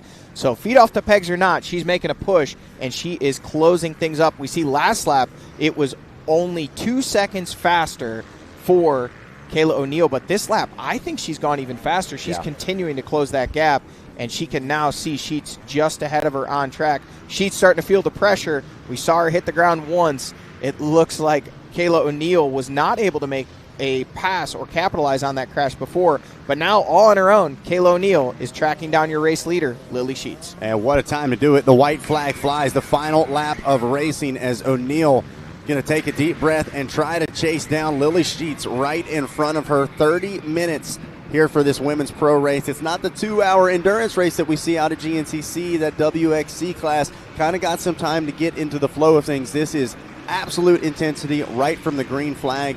And O'Neill, man, got to think, going to give it her all with the lead right there in front of her. And then Sheets probably aware of it as well. We've seen her kind of glancing back time and time again. And right when they get ready to exit off and go back into that wood section, she's going to do almost a full 180. She'll get a full chance to see, oh, wait a second, that is Kayla O'Neill. She's closing in. Well, 30 minutes of racing, but this one right now is really only about 30 feet apart between your lead riders. Lily Sheets has the lead. Kayla O'Neill wants it. Lily Sheets was quick off the line, and she has led this one the entirety of it. But imagine the heartbreak to lead the whole way and give it up on the last lap of racing. Sheets is digging deep. She does not want to let that happen. We saw her with a crash earlier on, tightening the action up, and then she was able to stretch it out. But Kayla O'Neill has answered back, and this one is going to come right down to the wire. So here we go. Yeah, the intensity, fitness going to come into play, as well as there it is. Sheets, no question about it. She knows exactly who is chasing after her. She did extend that gap a little bit as far as the lap times go, 36 to a 41. So O'Neill continuing to drop the pace and get quicker as the race goes on. Lily Sheets maybe tightening up a little bit, maybe just trying to stay aware. Meanwhile, Ricky Russell now starting to apply pressure to Kayla O'Neill. Two different classes. We'll see whether or not O'Neill puts up a big fight, maybe tries to let Ricky by and see if she can learn a thing or two from the sportsman rider. Yeah, and Kayla O'Neill kind of benefiting possibly if Ricky Russell gets around from that draft, but not benefiting from the fact that she did not fire off the starting line and having to come from well behind Lily Sheets. But Lily Sheets has capitalized on that good start. Kayla O'Neill been getting faster as the race goes on. But right now, Ricky Russell looking like he's trying to make the pass out of that sportsman class on Kayla O'Neill. And there's an interesting dynamic there, because if he gets between those two, now Kayla O'Neill is having to eat dust from Ricky Russell, and it's kind of hampering her ability to try to track down Lily Sheets. But that's racing, and they're out there on the track at the same time, and we'll see how this one pans out as we come to our Dunlop split lane. Here we go. A lot of riders on screen as well. Different skill levels, different classes, all out there at the same time. Could that play a role in how this women's pro class shapes up? Taking a look, watching and waiting. That Dunlop split lane right after this creek crossing. We saw it in, I believe, our Pee Wee class earlier. The two lead riders completely taking different lines. Relatively even split. We've got multiple split lanes throughout this course, and they do a really great job of separating them but keeping the overall time consistent, as O'Neill still right back there behind Sheets, but not able to close it to within 3 bike lengths or so. She has got to get going. They are running out of time. Yeah, and I think what we're seeing here out of the 212 of Russell, I think he recognizes this is a battle for the lead in that women's pro class, not wanting to get mixed up in that, wanting to let them battle it out on this last lap of racing. No points, no bragging rights really on the line for these sportsman riders. Yeah, it looks like he's just kind of cruising now behind Kayla O'Neill, not trying to get in the mix, giving her the opportunity to try to track down the race leader. Obviously, if he makes the pass, another machine in between makes it difficult. Here we go. This could be the tail of the tape from our Fox Racing FPV drone. Lily Sheets. Oh! And when we say the tail of the tape, look at this. This one's going to come right down to the wire. O'Neill through. And Lily Sheets, this is going to be a battle right down to the finish. We saw her over the bars almost, able to correct that machine without going down, but into the banners having to back up. And, Zach, this one is going to come right down to the final corners. No doubt about it. O'Neill is as close as she's been since they were beside each other on the starting line. Only a couple of corners remain. O'Neill doing a good job of not following, but, man, those outsides taking a lot of extra real estate, but she launches the uphill. Woo, comes up just a little short, but she's now within a bike length of Lily Sheets. Only one corner left to go. This one is going to come right down to the wire, folks. Lily Sheets leading the way, but Kayla O'Neill full send down this final section of racetrack. We've got one more right-hander and then up into the finish line chicane, and it looks like Lily Sheets is going to be able to hang on for this one. Kayla O'Neill coming across the line we don't even need to talk about the seconds when we talk about the margin of victory. All we need to talk about is the fact that that one was wheel to wheel across the finish line. I don't know if we're going to get an interview with Lily Sheets. Looks like she went the motocross exit from the track as opposed to the riders turning around and coming back up for a post-race interview. So, Lily Sheets, if you can hear us down there, if you want to turn around and come back up to... Oh, looks like, nope, she's headed out the exit. Zach, I do not believe you are going to get an interview with our race winner. Unfortunately, going, we won't say the wrong way, but that's the way the riders exit when they race motocross here. So she did miss the post-race interview, but maybe we'll get a chance to talk with Lily Sheets a little bit later. Doing a great job grabbing the win here in Moto number 1 with Kayla O'Neill in that number 2 spot. Now we see Joey Crown, the 535 machine. We checked in with some of our sportsman riders throughout the race today here, and these riders, again, if you're watching from home, you will see them on track here in just about 2 more motos for Pro Moto number 1, but racing the sportsman class right now, having the opportunity to get out there and get some track knowledge, get themselves warmed up.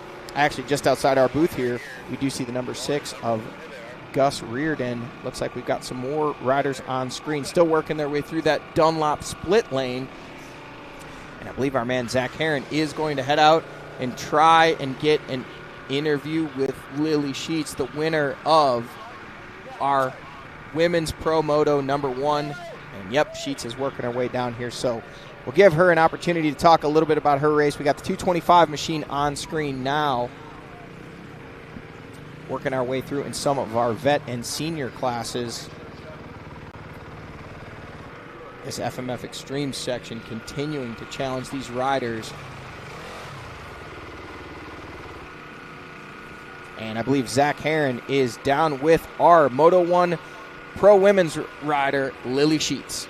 All right, thanks, Johnny. Yep, I am down here. Lily Sheets taking a long way around there. She got sent off the standard motocross exit. But, Lily, what a battle. Take us through that. Got a great start. And then, man, we had that little tip over, but it seemed like that almost fired you up even more. You and Kayla taking it all the way down to the wire. How'd you feel out there? Yeah, I got a great start. Just tried to pull away as fast as I could. I think I came out and sprinted a little too hard in the first few laps because by the end of it, I'm not going to lie, I just threw up all over myself coming through the finish line. So, hey, we can't say you're not giving it everything that you got now. Okay, you're talking about sprinting a little bit earlier. This track obviously going to change a lot. Do you think one section's really going to stick out as a crucial part there to get this overall here in Moto 2? I don't know. It's pretty fun out there. I keep messing up my lines in like one of those sections, and it's costing me a little bit of time. But honestly, I think the track's going to come out fine. I mean, I almost ate it on the extreme section on the last lap. That would have really made me mad, but it's all right. It was a good save. We all saw it here on Racer TV and GP TV. Well, who do you want to thank for this first Moto win and an impressive performance? I'd like to thank Lane Cycle, FXR, Factory Connection, Moto Cuts, my mom. Thank you for bringing me out here since it's Mother's Day. Jake, Brian, Tyler, and everybody else that helps me. There you have it, guys. Lily Sheets giving it her all and grabbing that first Moto win. All right, there you go. Sounds like a lot happening out there in our Women's Pro Moto number 1. Lily Sheets talking about really sprinting off the start there after grabbing our whole shot and leading the way over Kayla O'Neill. She says she went a little too hard early in the moto and ultimately gave back her breakfast once she got closer to the finish line here. And when it was all said and done, she was able to grab the win. We did see that miscue in the final lap there through. Taking a look at that MX Trophies race recap. What a battle it was. Lily Sheets getting out front early, and we could tell she was sprinting hard. The question was she going to be able to go the full 30 minutes? It might have taken everything she had, including her breakfast, but she did get the job done. It came down to the wire, but how about it? Lily Sheets and Kayla O'Neill putting on a show here in Women's Pro Moto number 1, but man, it's like we love to say, first moto is only halfway there. If they finish this close in Moto 1, I can't wait to see how things turn out in Moto number 2. Johnny, we take a look at your Pro Taper Top 10. Lily Sheets grabbing that win with Kayla O'Neill finishing literally a bike length behind her, coming down to the wire to kick off that first moto of Women's Pro. Yeah, that one came right down to the wire, and exciting that we have one more moto for those ladies to come still this afternoon. So even though Lily Sheets grabbing the win in moto number 1, you know, with only 2 riders in the class, she's got to repeat because a second just isn't good enough. Yeah, it's going to be fun to watch. We're going to grab a quick commercial break, and when we come back, we'll be back with more Redline Oil Lake Sugar Tree Grand Prix racing here from the Fox JDay Off-Road Series.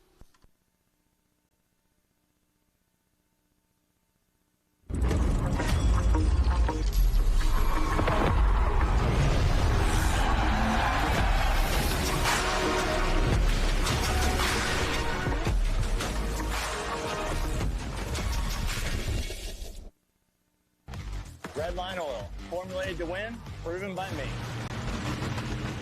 Formulated to win, proven by me. Proven by me. Formulated to win, proven by me. Proven by me. Proven by me. Proven by me. Proven by me. Formulated to win, proven by me.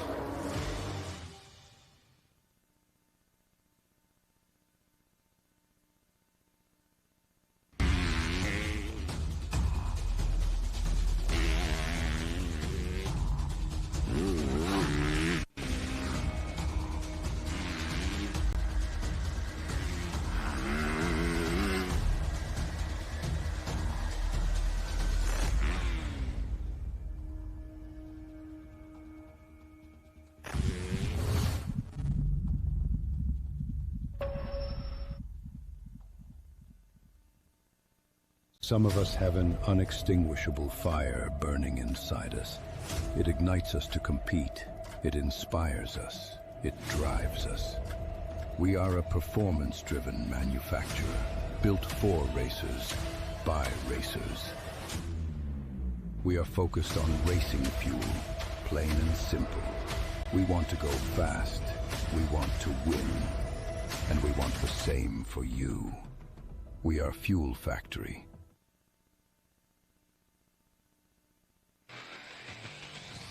JDay Offroad live coverage is brought to you by Fox Racing, awaken your senses, Redline Oil, no compromises, and Yamaha, performance, innovation, and adventure. And by Moto Tassanari, Luxon MX, 100%, Pro Taper, Motion Pro, and IMS.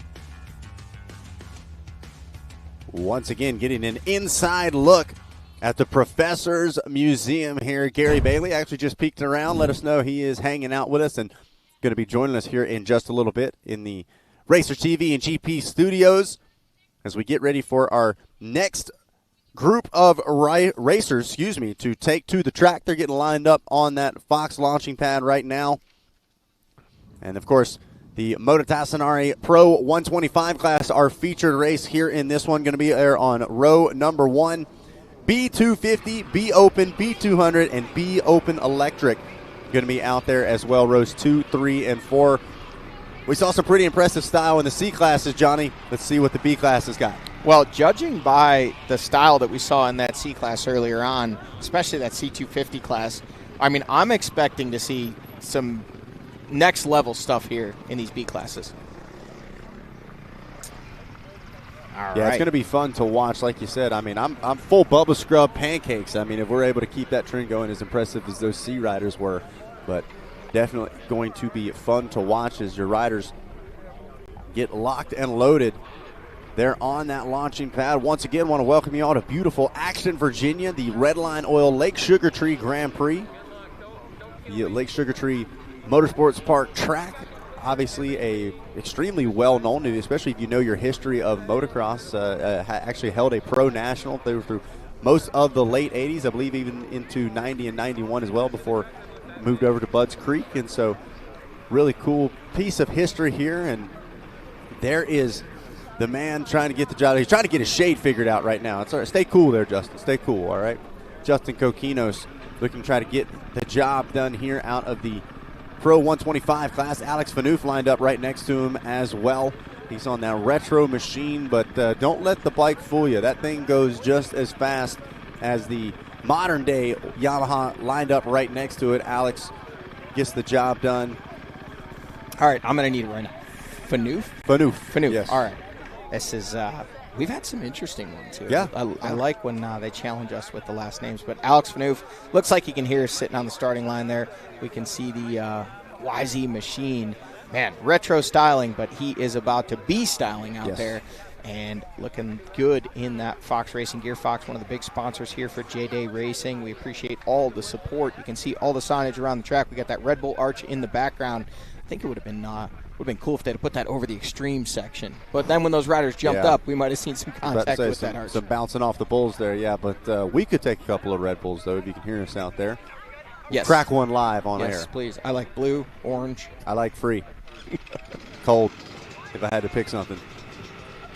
Taking a look, 18 photos there lined up with us. Gets all of the great action shots here around the pits and, of course, out on the course as well. Kylie does a great job for us. And the entire JDay crew, man, it's really been cool. I've been lucky enough to be at some of these JDay events in years past before they kind of started to spread across the East Coast. And then 2026 is the invasion of JDay. You know, it really seems like there's a lot of buzz about it. It's that blend of, you know, you've got the motocross, you've got the off-road, and riders like Justin Coquinos, who won that championship last year, kind of had that moto background, had to sharpen up his off-road skills, and has really found his home here.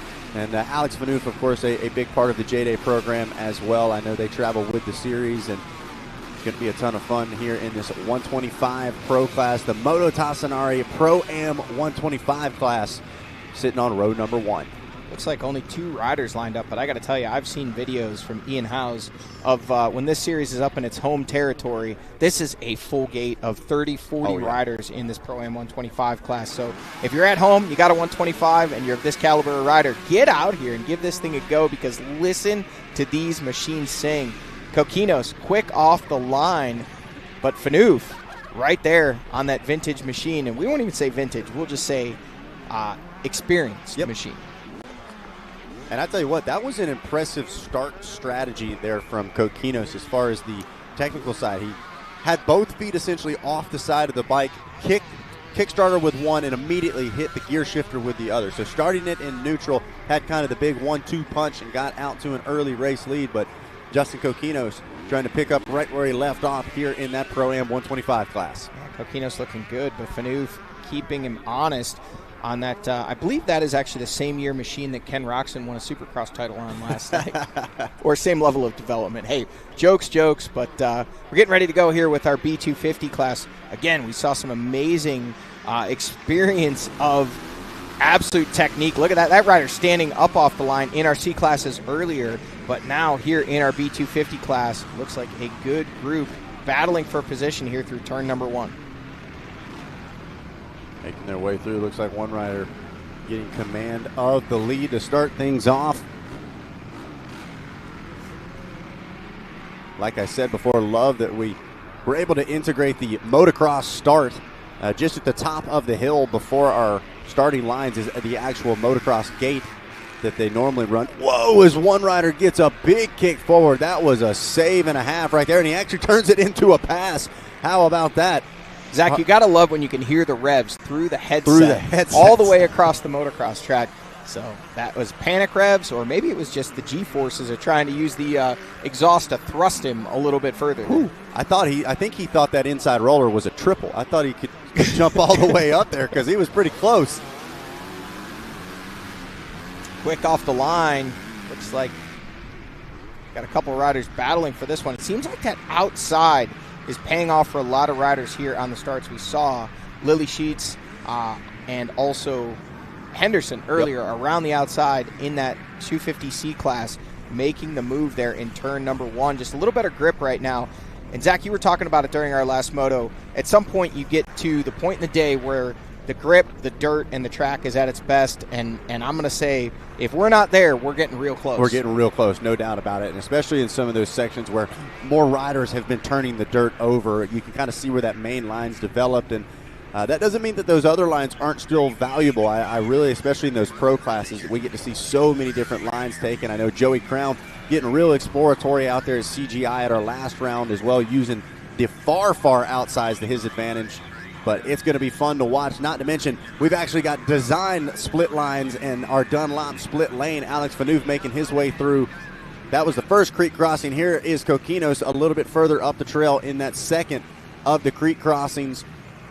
And Phaneuf not far behind. Close, I'm telling you what, don't let the bike fool you. Alex absolutely rips. He was jumping some of the big free ride jumps over at CGI on that machine, and he can go full speed just with the best of them, as getting to see the technical skills of Justin Coquinos on our Fox FPV drone through that FMF Extreme section. Well, I got to tell you, Zach, to me, these 125cc machines just look like so much fun.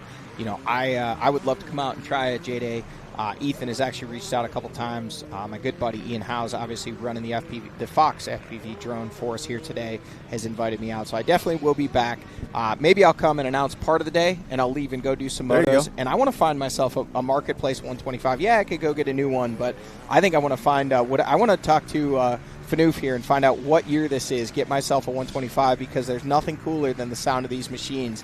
And we're watching Phaneuf, but it's actually Coquinos now coming through the finish line chicanes, but great style for Phaneuf, keeping him honest on that vintage age machine. That thing may be near as old as I am. I'm telling you what, you may not be able to talk to him right now, but we are able to hear from him. We were able to catch up with Alex Phaneuf and talk to him about this beautiful retro 125. So I started the year off racing vintage. I made it, stepped away from vintage to, race the Pro 125 class and take that a little bit more serious competition, and then I raced the AA Pro class. So in the 125 Pro class, I'm riding a 1990 YZ 125 that we've kind of restored, and we keep that thing running, and I have a great time riding it. And I have a Yamaha 2026, the new anniversary edition, and that's what I race in the Pro class, 252 stroke. Overall, like, a better bike would be the new bike, because it just, suspension works better power, but at the end of the day, if you just want to go out and have a good time and just have fun riding, I like that old bike. It just always never lets me down, always have a smile on my face. So there it is, the machine, 7 years older than myself, and still going faster than I ever could. 7 years older than you, and yeah, I was nearly graduating high school. Man. 1990 seems like just yesterday for me. Seems like before you were born for you, because it was 7 years before you were born. But man, it really just goes to show so much of what we see here on screen isn't just machine. There's so much talk about bike setup, about the newest and latest, greatest technology, and it goes a long way. Don't get me wrong, especially at the top level. But to be able to come out here, keep the fun in it, this 1990 machine, obviously I'm sure he's put a lot of work into prepping this machine, getting the suspension set up for him, getting the machine the way he likes it, and he's matching, very closely the lap times of our leader, Justin Coquinos, right now. So Phaneuf doing a great job out there, trying to keep the fun in racing, and we're sure having fun watching him. No doubt about it. Phaneuf, absolutely fun. Yeah, if you think about it, 1990, the year of this 125 was, I believe there was still a Pro National here at Lake Sugartree in 1990. So crazy how things have all shaped out, but no doubt about it. He is feeling good, looking good, and yeah, I think he's kind of flies under the radar with that machine. I think a lot of people go, oh, look at this guy on the Retro 125. That's cute, and it's real cute as it's blowing past you, because Alex is absolutely ripping out here, and a big fan and big part of this JDay Offroad series. The Fox FPV drone, even trying to keep up with him. Phaneuf hanging tight, but just out of sight up ahead. Justin Coquinos doing a great job, a true professional, and has really kind of developed himself as one of the guys here in JDay. And there you see, getting ready to enter that Dunlop split lane. Quick little brap over that creek, no problem. Looking at our running order in that B Open class with one lap complete, Caleb Herlong there leading the way over Austin Meads. And then in our B200 class, Zach Johnson leading the way. But looking at the overall, Coquinos and Phaneuf 1 and 2 out of that 125 Pro-Am class, also 1 and 2 in your overall here. So taking a look, Luxon lap times from our last lap of 4:13 for Justin Coquinos. Phaneuf only 10 seconds off of the 4:23. Herlong of 4:25, and then identical lap times for Joshua Vaughns and Austin Meads. And then Zach Johnson not far back there as well with a 39. Woo, a little close there through the extreme section. Yeah. Held on to it. Coquinos making it look easy from our Fox FPV drone. Now back to our TBT Racing live drone. Oh, man. Fanouf. Nose high on that one. Yep. He may have seen what Kokinas did, said, man, I don't want to nose balk that thing, Not so we're going to send her front end high over this concrete double. And Fanouf, great flow out here on this Lake Sugar Tree motocross track from our Fox FPV drone. Ian Howes, our pilot for the day on that one, and our pilot always here at JDay, doing a great job with that thing. Always amazes me what Ian Howes is able to do. He's likely sitting out, we don't see him, but somewhere outside here, he's sitting crisscross applesauce Indian style with his FPV goggles on and chasing these riders at a high rate of speed. And then our man Gabe from the TBT Racing live drone doing a great job following these guys as well. It's so nice to be able to just follow the action along, see these battles for the lead, and now back into the woods. Man, a little squirrely there across that creek crossing. The number 21, I believe that's Caleb Herlong. That is our leader in that B Open class over Austin Meads. That's a close battle in that B Open class.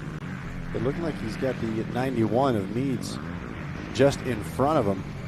So that is a lead change. Yeah, it could have definitely been a lead change in the battle there at the top of the field. We'll wait for the next time they come across time and a scoring, but it looks like Meads, which if that's the Austin Meads that I was familiar with, a more local motocross racer as well, so been dialing those skills in just a little bit here on the off-road side of things. And this is what we talk about. We've got a lot of riders, motocross racers, maybe not quite confident enough to take the full step into the GNCC off-road world, and this is that little bit of blend where I would be thinking, okay, well, at least I've got the motocross track. I can struggle, and I probably will on the off-road stuff, but if nothing else, I've got the moto track. And man, Meads, you can actually tell, stretch things out quite significantly on the moto track as he gets into that Yamaha finish line area, and it looks like that might be a change at the top of the field. And you can see how much he opened it up over Herlong, even just in that little section of the motocross track. And Herlong, a big rev on that machine coming across the line on his Husqvarna. We've seen a lot of those panic revs already here early on. That one, not so much of a panic rev, maybe a frustration rev. He's doing everything he can, but the Triumph rider, Austin Meads, able to get around and starting to open up a gap here in this one. So taking a look, Coquino still leads the way. Look at the gap. Yeah, he has really opened it up. Joshua Bonds in that number 2 spot. Bobby Betancourt. Austin Meads leads the way in B Open. So Meads did retake that number 1 ride. And then Zach Johnson out front leading the way in the B200 class.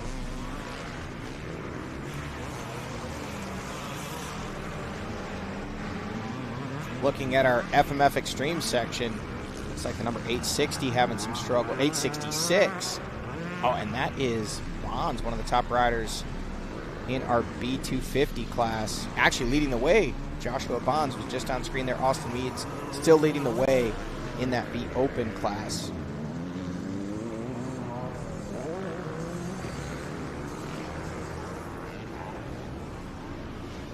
I'm going to say it as somebody that's been here many times. This is prime time. This is, I am FOMOing so hard right now. This track looks absolutely phenomenal.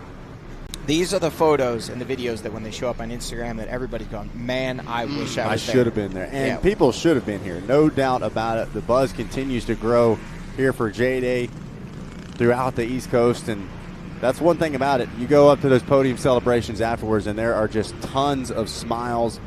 So many people that said, I was kind of nervous to try it out, but man, did I have a great time. And Austin Meads having a great time right now as well. The 91 picking things up and really looking solid as he has overtaken the lead. Leading the way in our B250 class in 3rd place overall, Austin Meads on that Triumph machine from our Fox FPV drone. Look at the gap he's opened up over Caleb Herlong. Herlong led the way on lap number 1. Meads able to make the pass and now stretching it out. Still Kokinas leading the way in our 125 Pro-Am class over Alex Fanouf. And they are 1 and 2 in the overall. Got some leaders headed our way here. The Dunlop split lane, and here it is. Austin Meads, the number 91, over that creek jump, getting a little squirrely there, kind of going off the edge of that thing. You can tell that's starting to deteriorate. Deteriorate. I'm getting there eventually. Today, Junior. So Meads able to find a little bit of grip there off that creek jump, keeping it upright, but you can see he was headed towards the banner. And we've talked about it. Folks at home, the dirt is prime out on the moto track, but when you get into the woods, slick has been the story of the day. A lot of riders washing the front end, especially on that off-camber section just before the creek jump. Now into the FMF Extreme section. These guys making it look easy, but we've seen this section come into play already a number of times here today. But look at that, Meads. A little bit of style hopping through that section there and continuing to stretch that gap over Caleb Herlong. The Fox FPV drone is now, we drop back to the 21 of Herlong. That gap is really starting to open up. Yeah, and Meads kind of like took that first lap relatively slow. I think he was really trying to feel things out. Not sure that I saw him here yesterday, so maybe just trying to check out exactly how the course was laid out and shaped up. And, man, it was like as soon as he got back onto that moto track, he got comfy and he has started to check out. Meanwhile, here comes the 945 on the Yamaha. That is Zach Johnson. That is the leader in that B200 class. Looking good, leading the way. A lot of style out here from that Fox FPV drone.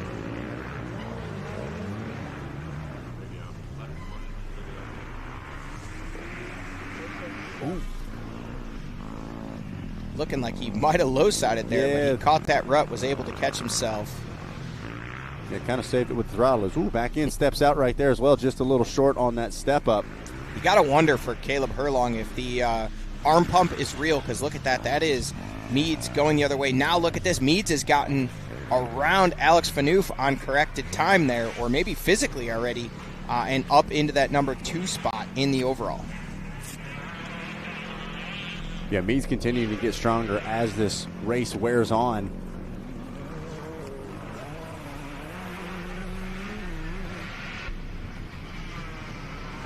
Once again, a beautiful shot of the Country Club of Motocross here at Lake Sugar Tree Motorsports Park. Look at that. We saw Joshua Bonds having struggles in that FMF Extreme section, now giving up the lead in that B250 class all the way back to the number 3 spot. So he's going to have to get back on that horse and ride if he wants to get back in that lead battle. And Zach Johnson still leading the way in our B200 class. Yeah, taking a look backside of the top 10 overall. Matt Gray in 7th. Bonds there in the 8th place spot. Justin Ingram up inside the top 10 as well. Ingram got a really cool story. Was actually paralyzed for a while. Had to go through a long treatment, and just a really cool story in general to be able to be back here racing at all, let alone at the level he is, up inside that top 10 overall with Joseph Werner in that 10th place spot. And that's what racing is all about, Zach. You know, these guys and gals, they overcome adversity, do what they love, and great to see Ingram out there not only racing, but doing well inside the top 10 overall here in this one. So Herlong dipping out of sight of that TBT Racing live drone. Going to cut through those field sections once again. Meanwhile, Justin Coquinos continues to lead the way at the front of that Moto Tassinari Pro-Am 125 class. Austin Meads looks like corrected time in that number 2 spot. Not sure if he's physically caught up to Fanoof yet, but got to think at least close on lap times if he's already able to get within that adjusted time frame. Herlong looking like he's picked the pace up here, looking like he's getting a little more comfortable. He seemed frustrated, maybe tightening up on the moto track that last lap, giving up a bunch of time to Austin Meads, but he is now back on the charge and trying to put himself back in the battle for the lead here. Fox FPV drone taking some shortcuts.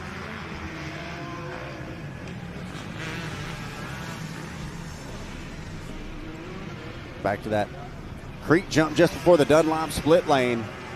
You know, looking at the overall running order, it looks like Fanoof still in that number 3 spot, but Caleb Herlong not behind by much there, potentially looking to put himself in position to battle for an overall podium here in this one. Back to the front of the field we go. Justin Coquinos making his way across the motocross track. There is Herlong through the creek crossing.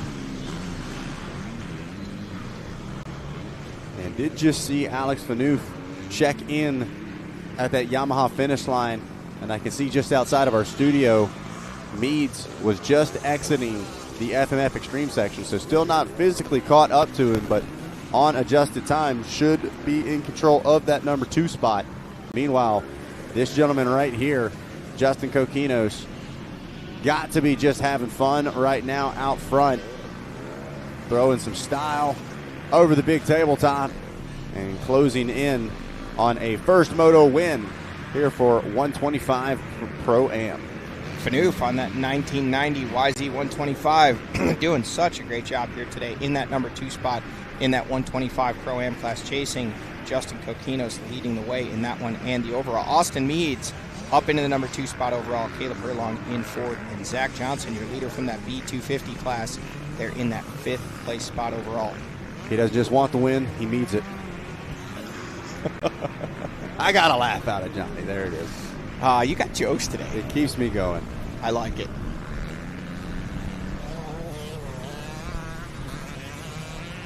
That may have been the 522 of Joseph Werner there, just running inside the top 10 overall here in this one with 4 laps complete, working on lap number 5 of this 30-minute moto from our TBT Racing live drone. And now back to our Woods camera shot here.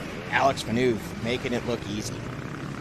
So take a look at this. Meads actually splits the difference between the two of them, about 4 seconds slower than Coquinos and about 7 seconds faster, than Phaneuf. So Meads is on the charge. We'll see whether or not he can physically catch up to this rider right here, Alex Phaneuf, the 1990 YZ125, just a ripping. Blowing up that berm. On the charge. And Alex always looks so comfortable. So cool to see such a modern riding style on a machine like that as well.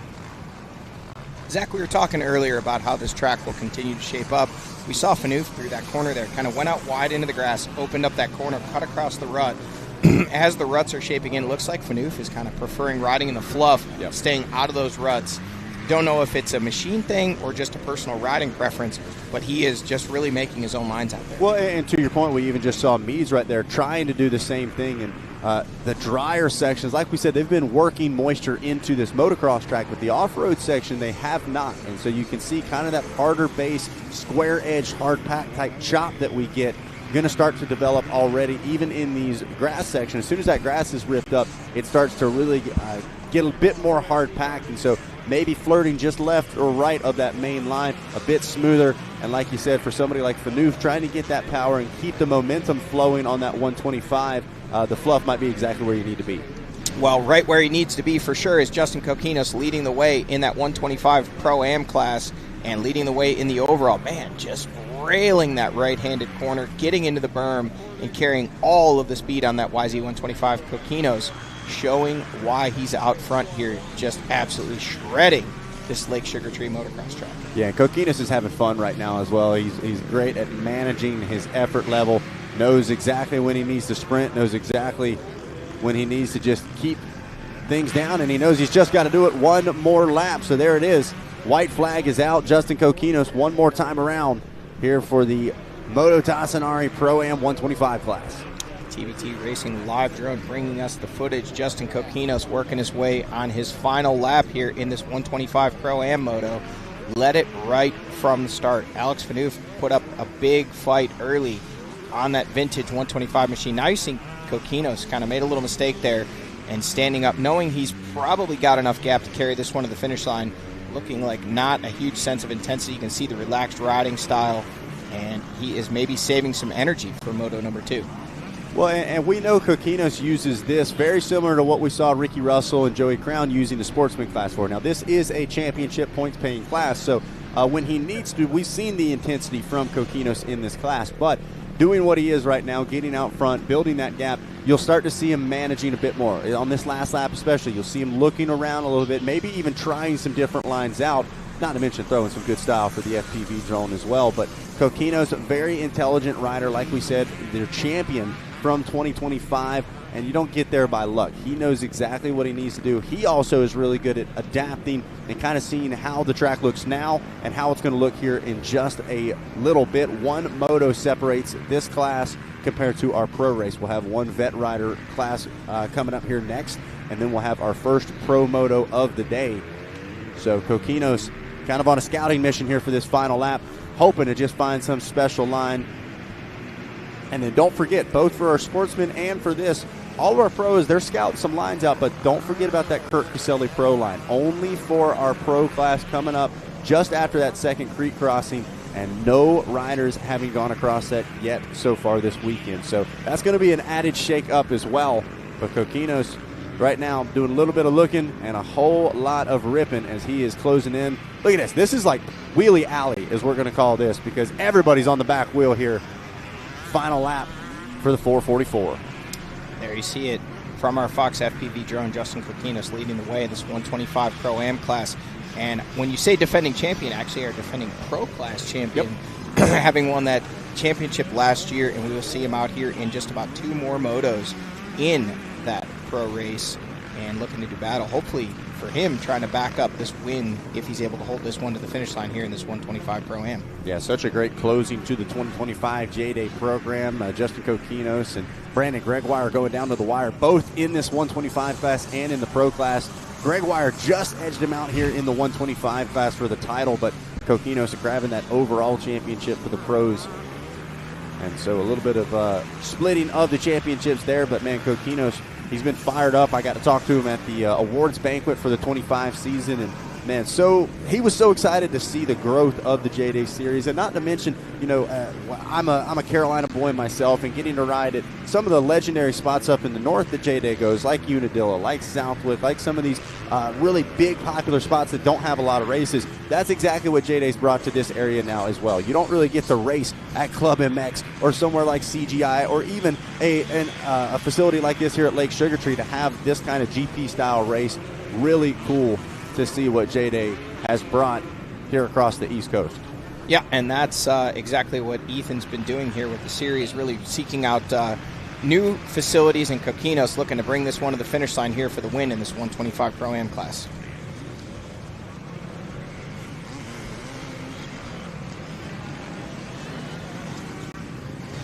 All right, the final stretch, up and over that double, got one right-hander, and then he is into the finish line chicane, standing up and taking the victory in this 125 Pro-Am class. Justin Coquinos taking a look over his shoulder at the checkered flag. He's going to make a right. He is going to be met by Zach Herron. We're going to get the lowdown on what the track's like, what that race was like, and a slow wheelie backwards up the start stretch there for Coquinos. But a big shout out to Alex Fanoof there in that number 2 spot, looking to work his way to the finish line. And then we do still have several battles in our B classes. We'll get you the top 10 rundown here in just a few moments. But Justin Coquinos victorious in 125 Pro-Am Moto number 1 here from Lake Sugar Tree. And like we got some more riders working their way through here. Finishing up a welcome sight, which is a checkered flag. Looks like Zach is ready with our race winner, Justin Coquinos.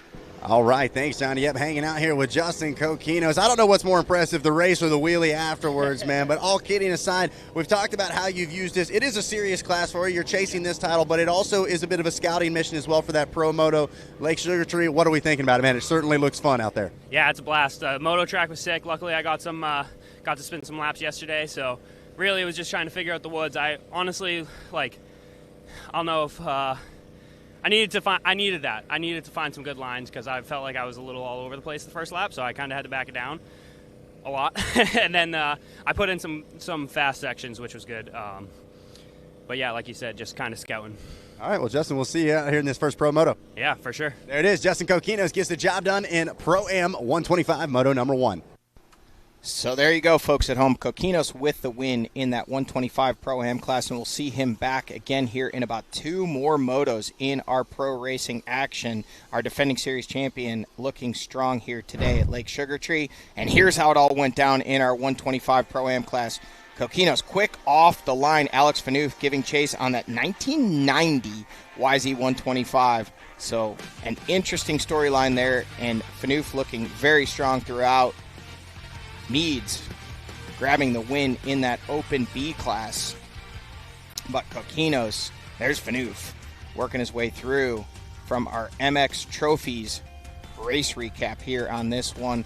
A little bit of swag, a little bit of a scrub, a little bit of a whip, and then Wheelie Alley, as Zach Herron dubbed it on the final lap of racing. A lot of riders getting a lot of grip. and Coquinos led this one wire to wire, grabbing the win.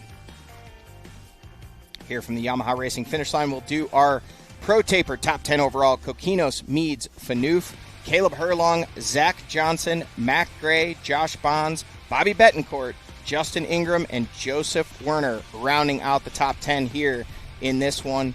And we will get ready to go for our next moto. And if you're watching from home, only one more moto until our pros will be on the line. And we'll be back with all the racing action live right after this.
We show up.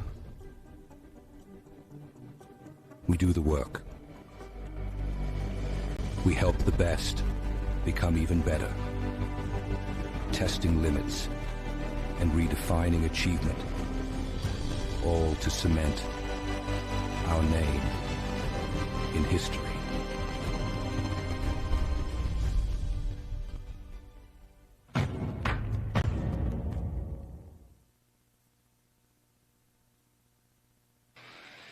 JDay Offroad is proud to have the following advocacy partners.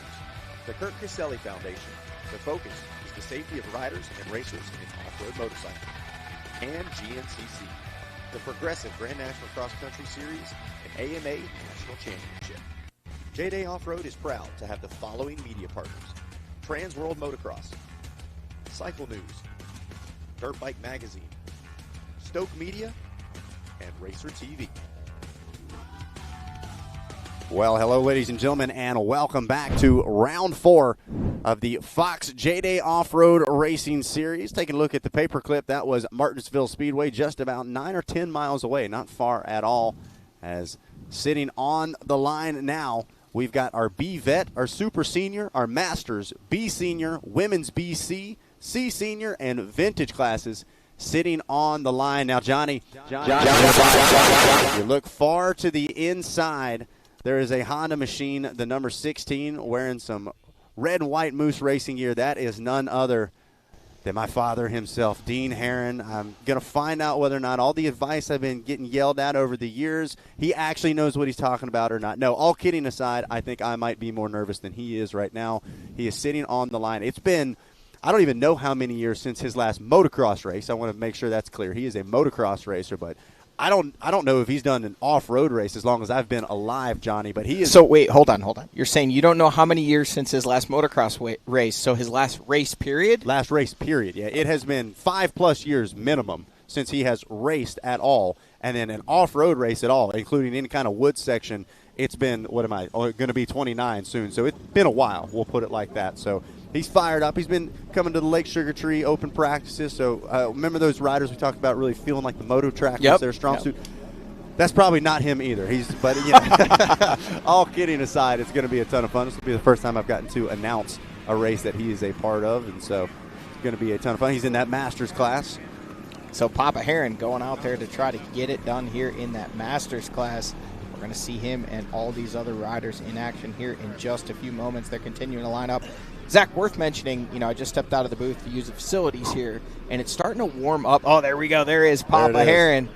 He's given us the hang loose sign. We'll see if he's able to hang loose out there for the next 30 minutes once this one gets underway. Doing battle. He's got the handguards, so he's ready for the woods. He's got handguards. He's dialed. He is the definition. He's got tear-offs. If nothing else, you're going to look good. So the kit looks good. He's fired up.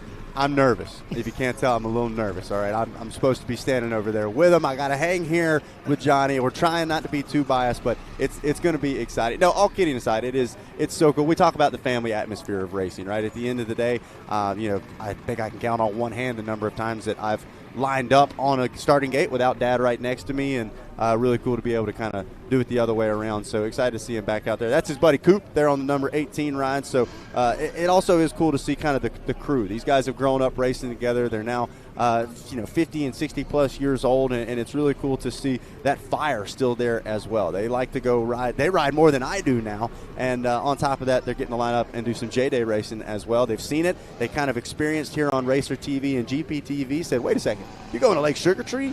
I'm in. Sign me up. So really exciting stuff, and glad to have them hanging out with us. Well, a lot of nostalgia here at Lake Sugar Tree, and obviously we see some nostalgia on the starting line.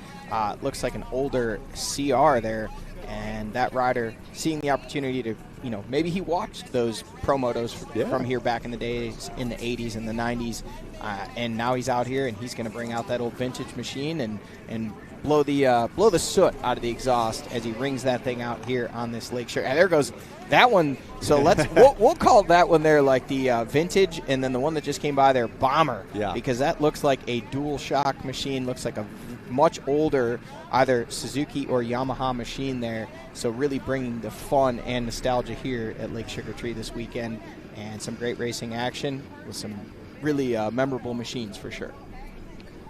So all of our riders kind of getting their spots dialed in on the line. Should be taking off here in just about 6 minutes or so, 11:40. The start time this is our last moto before that first pro race of the day. You do not want to miss it, but this is going to be a fun one to watch as well. Another one of those amateur or vet classes, I should say, that has a lot of great battles in it, man. We've got don't really have the favorites set out that we maybe have in some of our pro divisions, so you never know what you're going to get, but the riders certainly fired up and going to be a fun one to watch as well. Great track conditions, still plenty of moisture in that motocross track. The off-road section really starting to develop some personality as well, so great time to be here at the Redline Oils Lake Sugar Tree Grand Prix, round 4 of that Fox JDay Offroad series. Like we said, make sure you guys are following JDay Offroad on social media. Got all kinds of great behind-the-scenes action as far as what goes into prepping the course. Some of the incredible people that we get to talk to throughout the series as well.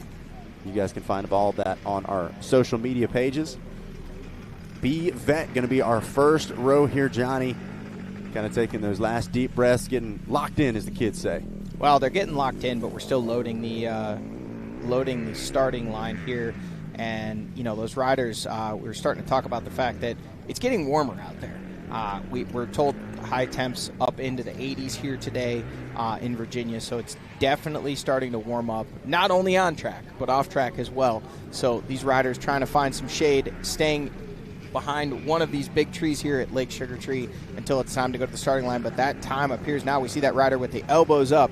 He is anticipating the start, doing a little stretching, and the enthusiasm is reaching an all-time high as we get ready to get underway with this B-Vet class, and also Papa Heron out there in the Masters class. Got a lot of classes out here for this one. And if you're just tuning in from home, we have our Pro Moto number 1 coming up next right after this one.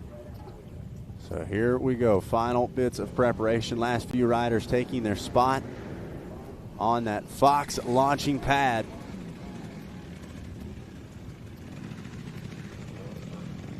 As B-Vet Road number 1, seeing a couple of familiar machines out there. So some of these riders not going to be their first time out on track.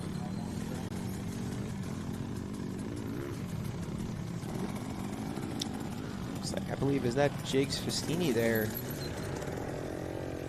One of the riders will be joining us in our pro class here next moto up, looking like he's supporting another rider on the starting line there.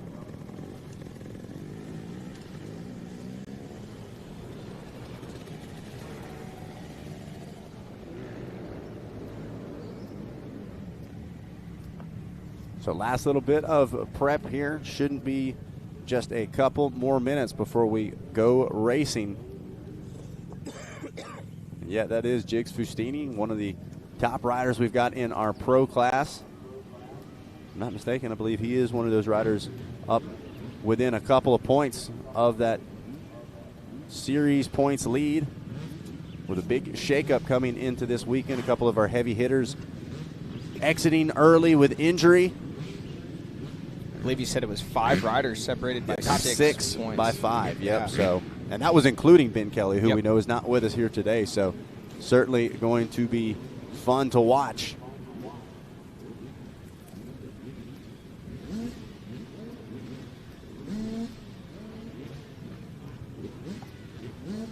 See the elbows up and the anticipation building. Not for everybody.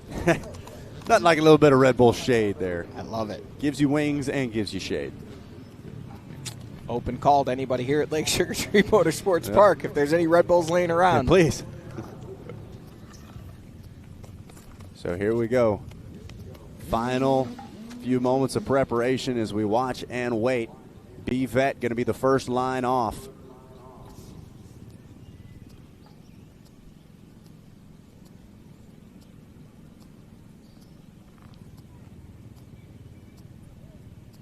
And shouldn't be long now.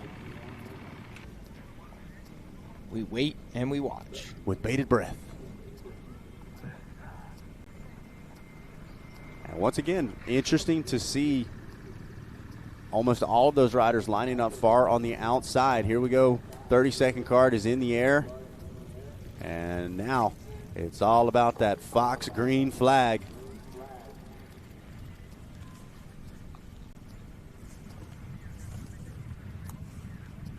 Riders are locked in, and here we go. Race number 6. B-Vet off and rolling. Angling to turn number 1, that 94 machine. One of those riders I talked about already seen out on course. Might have figured some things out for that first turn. I'm pretty sure he was pretty fast off the line in that other moto as well, picking up right where he left off and getting out front early. B-Vet underway. We've got 3 more classes left, I believe, in this one. So Super Senior and Masters coming up next.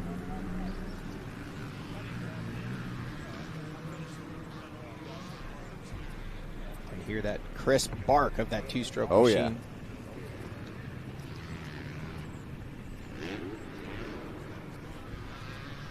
Yeah. All right, here we go. Maybe I'll start on the same route. Yeah, I believe Super Senior and Masters do start at the same time on the same row.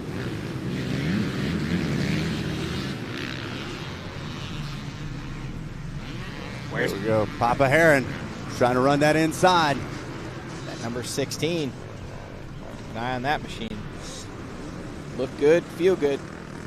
He's kidding. Oh, yeah, he is not scared to get physical here. Let's get them while they're all bunched up. Oh. What are we checking up for, Dad? Come on. Oh, he goes for it. Ooh, hangs the rear wheel a little bit, but smoothly over that double here. He's been coming to practice days here, all right? The Moto track is where we're – look at this. That's what we're talking about. Moving forward. Folks at home, if you could see the proud Papa-son moment here for Zach Heron. Things get a little squirrely, but Papa Heron out there laying it down. Neither one of us are very stylish, but if nothing else. I'd rather look good than go fast.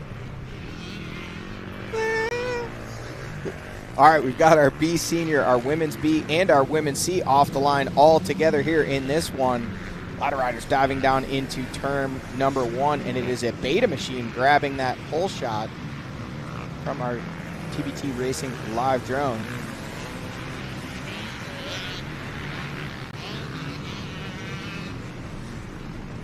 So B Senior, Women's B, and Women's C taking off. Really starting to dry up here, it looks like, in this one. Looks like that was our girls class winner earlier on. Yep, Caroline Dawson jumping up into that women's class as well. I'm not sure if she was Women's C or Women's B. I know they were kind of debating back and forth, but once again having a bit of track experience now. Definitely going to probably see a bit of a different course than she saw here early this morning. As how about it? The Can-Am machine, our C Senior and Vintage class, sitting on the line. Last row to take off, and there we go. If you follow along with ATV racing coverage, Can-Am a household name in the 4x4 ranks, but back in the day, back in the 80s, oh yeah, the Can-Ams oftentimes ruled the woods in hare scrambles, GNCC, all kinds of off-road racing. Folks like Johnny Martin, the owner of Spring Creek MX and father of Alex and Jeremy Martin, was a factory Can-Am rider back in the day. They're represented out here well today in this vintage class. So we see Evan Kelly on the 222. He's got a older Kawasaki. He rides here in this vintage class as well. KDX. Oh, yeah. Oh! Good save. Little dab of the foot there. That checkered flag umbrella kind of threw me off for a moment. Yeah, there. I thought it was a 3-turn race. Sending the KDX up over that big step-up tabletop there. Feet off the pegs, sending it. Going for it. Looking good, feeling good right now.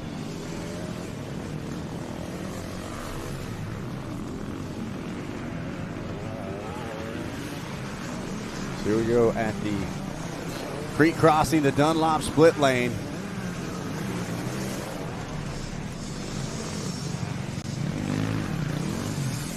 See that vintage CR machine. There's Papa Heron. Rolled off the creek jump up right through the creek. Making good time. So how much seat time would you say Papa Heron has in the woods? Not a lot. And like I said, the time that he does have, it was prior to Zach's existence. So it's been a while. I don't think there's been a whole lot of off-road prep coming into this. But he's up. Oh, and he's down. We had to catch Where's that the on beep camera. button? Beep, beep, beep, beep, beep. We had to catch that on camera. He's wiping the mud off the grips. Fell in the possibly the worst section of racetrack. He is struggling to remount that machine. Those hands are going to be slippery. The grips are slippery. So one thing I told you. Fine. Don't fall down? Don't fall in where it's wet. Apparently he did not listen to your pre-race advice. All right, now we're just coming from the rear. It's all right. We're fine. Now let's take a look. Sounds like we had a pretty gnarly crash in the FMF Extreme section. Man, we've talked about a couple of nose picks, but that was just a full-on case right there. The red line replay. Get that man a lawyer because he has a serious case. Yeah, Papa Heron. Let's take the easy route. Papa Heron deciding he wants no part of that FMF Extreme section, at least not on lap number 1. Maybe he'll warm up to it as the race goes on. God, I hope not. But a great opportunity for him to get out and race. Obviously, JDay coming here to Lake Sugar Tree. And like you said, the first race that he's been able to race in that you're announcing. So really pretty cool. Momentous day here for the two of you guys. Oh, absolutely, yeah. And I mean, it's truly, like I said, I've grown up racing my whole life. He's done tons of races since he was my age and even younger. And it's cool to see, like I said, how into it they are. He's got a couple different friends that are out there at the same time as him. And at the end of the day, he's just out there to have a good time. And your dad's an industry guy as well. Absolutely, yeah. Local Parts Unlimited rep, Triangle Cyclist, who we mentioned earlier. He's their Parts Unlimited rep, and been around this Lake Sugar Tree course. Came and watched the Pro National out here. So, grown up in the Carolinas. So, it's really just cool to be able to be a part of the first JDay Offroad race we've had here at Lake Sugar Tree. Well, Zach, I have to say, I think we may be past that prime point. We're starting to see the track. Starting to see it get a little dry. Yep. I think there may be some track prep at some point here. We did see them putting water down on the start stretch. Yep. So we may see some watering in different parts of the track if they have the opportunity. A busy schedule here, racing from 8 a.m. until the final Pro Moto, finishing up right around 5 p.m. Yep. So a long day of racing, but a great job the track crew has done. We're just about halfway through our program here for today. And the track's still looking to be in pretty phenomenal shape out there at the moment. So, watching our leaders make their way through. With our overall leader, Austin Sudreth, leading the way on that number 94, and then Nicholas Turner in the number 2 spot, and Alan Alford rounding out your top 3 overall, and you can see the rest of them there on screen. Gabrielle Minichi leading the way in that women's B, and Jamie Geary leading the way in that women's C class.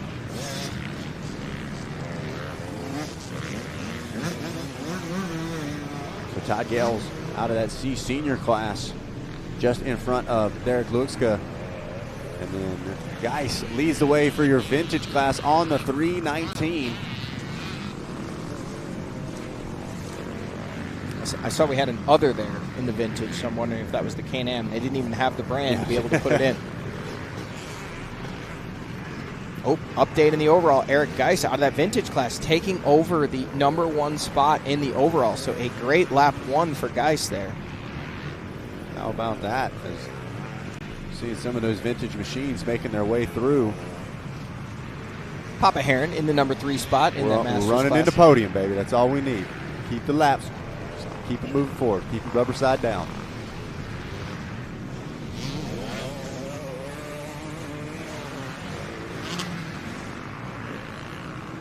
The 353 of Nicholas Turner on screen there. 3rd spot in the overall. Working his way through the FMF Extreme section. Making a pass on one of our vintage class riders.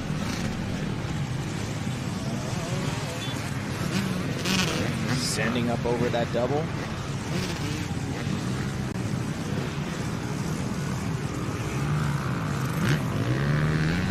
You can see some of those riders just starting to move a little outside of that main line. Some of those ruts getting not only a bit deeper, but they kind of get those chewed out acceleration bumps in there as well. Absolutely, as those ruts start to get rougher, I think we'll see a lot of the lines starting to change up here. And keep in mind, we are not yet quite halfway through our program. So the track that started off as smooth as glass, fully prepped, now starting to get some character to it and really starting to challenge these riders and machines. So on the screen, Sudrith back to the overall lead. Solid. Likely because Geis has not yet checked in with 2 laps complete, but we'll see if Geis is able to maintain that overall lead or if Sudrith has been able to wrestle the overall lead back away. And you can see Sudrith starting to find a little flow through those rollers as well. I hadn't really seen a lot of riders actually jumping through there, but just behind that Can-Am machine. Oh, that was either the Yamaha or Suzuki. Can-Am was red. Can-Am was red. And you're the colorblind one. Well, yeah, but I can see the difference between red and yellow. If it was red and green, I might struggle. Fair enough. Sudrith following him from our TBT Racing live drone, and now into the woods, leading the way in this one. We'll have to wait and see when Geis checks in if he has been able to maintain that overall lead out of the vintage class. John Lee leading the way in that Masters class over Gregory Likens and Papa Heron, Dean Heron, rounding out your top 3 in that one. In the B Senior, it's Mark Hodeling and Rob Kavanaugh, your top 2 in that B Senior class, having checked in now with 2 laps complete. Women's B, it's Rachel Watts, Carolina Dawson, and Gabrielle Minichi. So a big shakeup there in our women's B class now with 2 laps complete. Then women's C, it is Jamie Geary, Christine Kavanaugh, and Kayla Reichen are your top 3 in the women's C class. C Senior, it's Derek Luxa and Todd Gales. And still waiting for Eric Geis to check in out of that vintage class and see if he has been able to maintain that overall lead.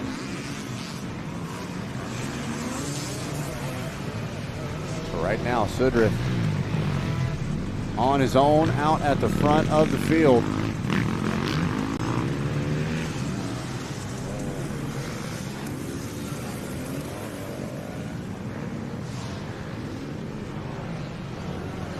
Meanwhile, take a look at the TBT Racing live drone over top of that FMF Extreme section.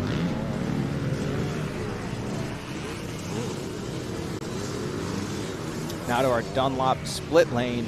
Here is your leader. Yelita. Sudrith taking that creek jump. You can see as the lip goes away, those riders starting to land short into the water, making a splash. We'll see how that plays out with our Pro Moto coming up next. We saw that jump had a lot of lift earlier on in the day. Riders able to easily clear that section. Now, as the dirt's kind of getting eaten away, much harder. And there it is, Eric Geis back to the top of the overall leaderboard out of that vintage class, able to, on corrected time, continue to lead the way here in the overall.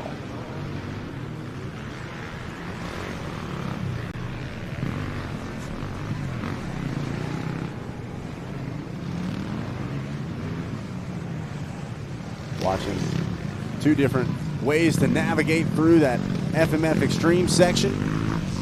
Sudra puts power to the ground.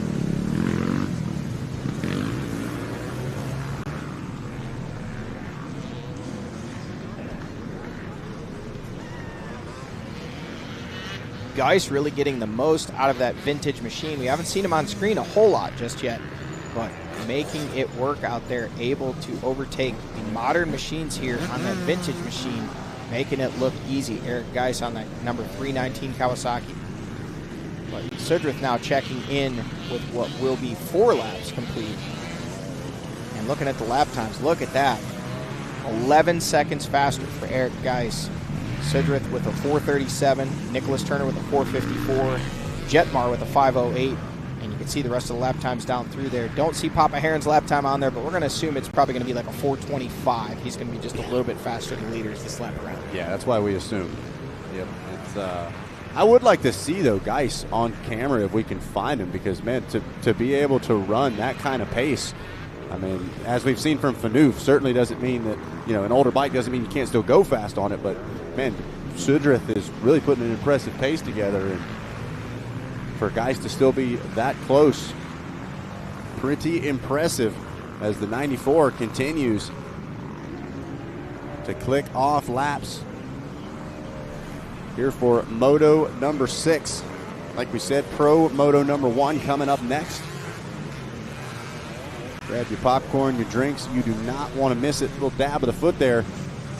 See, he's running some alternate lines here, moving around. He's got some lap traffic in the mix. Now back to our Dunlop split lane. This rider's now riding next to the creek jump. It'll be interesting to see how that plays out throughout the day. You can see just to the right of our camera shot there was a little lip. It's kind of really got eaten away as the riders accelerate off the edge there. Now landing into the water almost just as fast, just to drop down and ride through that creek. Well, and to your point there, Johnny, I was kind of surprised this morning to see people rolling off of that, because I thought it was too steep. And as soon as I saw that, I knew that lip was going to disintegrate almost immediately. And so be curious to see the speed that our top pro riders will be. They'll probably won't be trying to jump, but it'll still... Oh, man. Down, and talk about the worst spot. He looked like he caught that tree right to the chest as well, but he is up and riding that machine. Here comes one of our vintage CRs working their way through. Not in our vintage class, actually, in one of our age classes out here.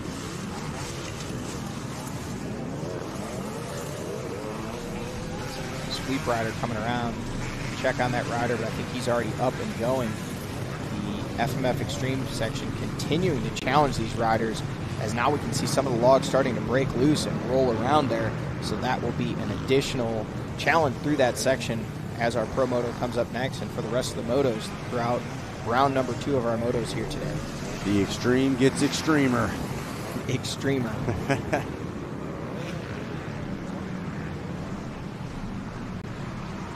Man, solid from that rider right there. Did a good job keeping the balance. We saw that last log actually kind of looks to be the smallest, or one of the smaller ones in the section, but it's given a lot of riders struggles. We saw Lily Sheets in our women's Pro Moto get right to that log right there that CR is on, and almost went through the banners, almost costing her that moto win, but ultimately able to get that machine pointed back in the right direction, get moving and hold off Kayla O'Neill right down to the finish line.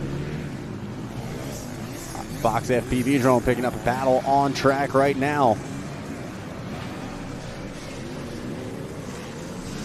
One thing you always notice is riders that are not super familiar and comfortable on a moto track, they seem to sense a little bit of comfort by letting off just before the lip of a jump and end up casing. It's like, just give it there we go again. Just give it a little bit more and get to that downside. Be a lot smoother. Yeah. It's, but, you know, they learn as the moto goes on, and you learn to either get on the gas a little bit harder or just let off completely and roll it. They got that one smooth there.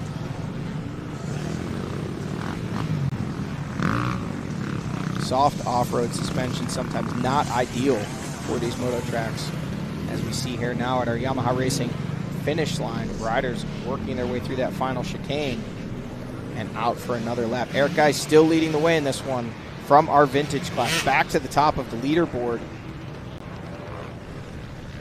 But Austin Sudrick about to check in now with 4 laps complete. He will bounce back to the top of the leaderboard when he checks in But we'll have to wait until Geis checks in again to see if he's been able to maintain enough pace to continue to hold off Sudrith for that overall lead here on corrected time. Yeah, another shake-up in our women's C class. Christine Kavanaugh now to the top of the board in that one. Yeah, the crew's been trying to find Eric Geis. We want to get him on camera. We know it's a Kawasaki machine, but like we said here, very similar to what we have in GNCC, you're assigned a number, oftentimes does not match the number on your motorcycle, and so Geis flying incognito right now. We know he's on a Kawasaki, but we'll see whether or not we'll be able to track him down before the end of this one, but certainly been putting up a great run. As Sudrith now already another lap complete, jumps right back to that number 1 spot.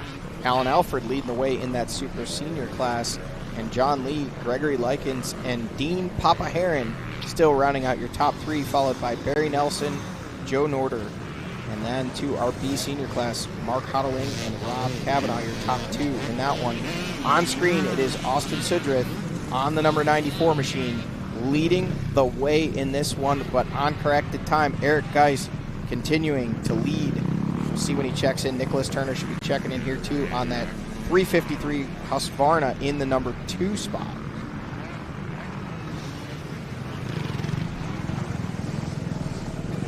Funneling off of the Moto track once again.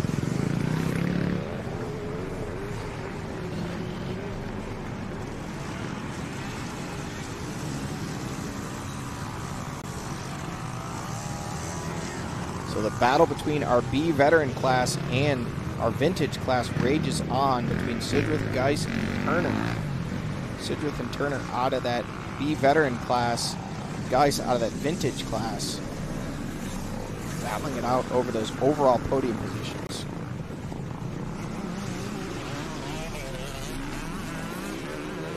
There is a Kawasaki machine, but that is the 222 machine, not the 319 of Geis. Evan Kelly back there in the 6th overall spot. Caroline Dawson right behind him. Leading the way now in that women's B class. She's got around Rachel Watts to take the lead in that one. We saw her out in the girls class earlier today in the youth ranks, and she is making tracks and making her way to the front of the field. Kelly doing a good job of hopping out of the way there. Didn't want to have that battle. Meanwhile, there is the 786 on the back of the jersey. Kelly her second in that vintage class behind our overall leader, Eric Geis. I believe this might be Geis coming through the finish line. I think you're right. Right now. He's got duct tape, three strips of duct tape. If our camera crews see him out there, he is on a big old Kawasaki KX machine. 3 strips of duct tape for the number plate. And then leading the way in our Masters class, it is still John Lee. Back to our leader on track physically, Austin Sudrith, leading the way in that Vet B class. Oh, up close and personal with our camera. Outside the tape. Things getting a little hectic there at the creek jump. Dunlop split lane, they're wanting to make it a 3-way split. I believe that was Likens, who's just in front of Dean Herron. I need the AMA ref. Like to launch a complaint here.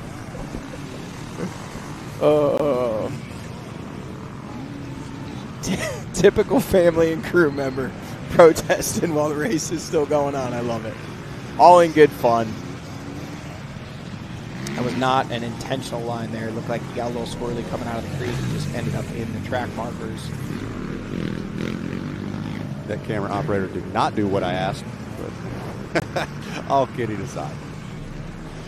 All right, and Geis now checked in, and there he is on screen. We're finally getting a shot of the 319 of Eric Geis leading the way in this one overall and in our vintage class. First shot we've had of him here on camera. Looking like he's just cruising, but obviously carrying great speed, able to outpace Sudrith, Turner, and the rest.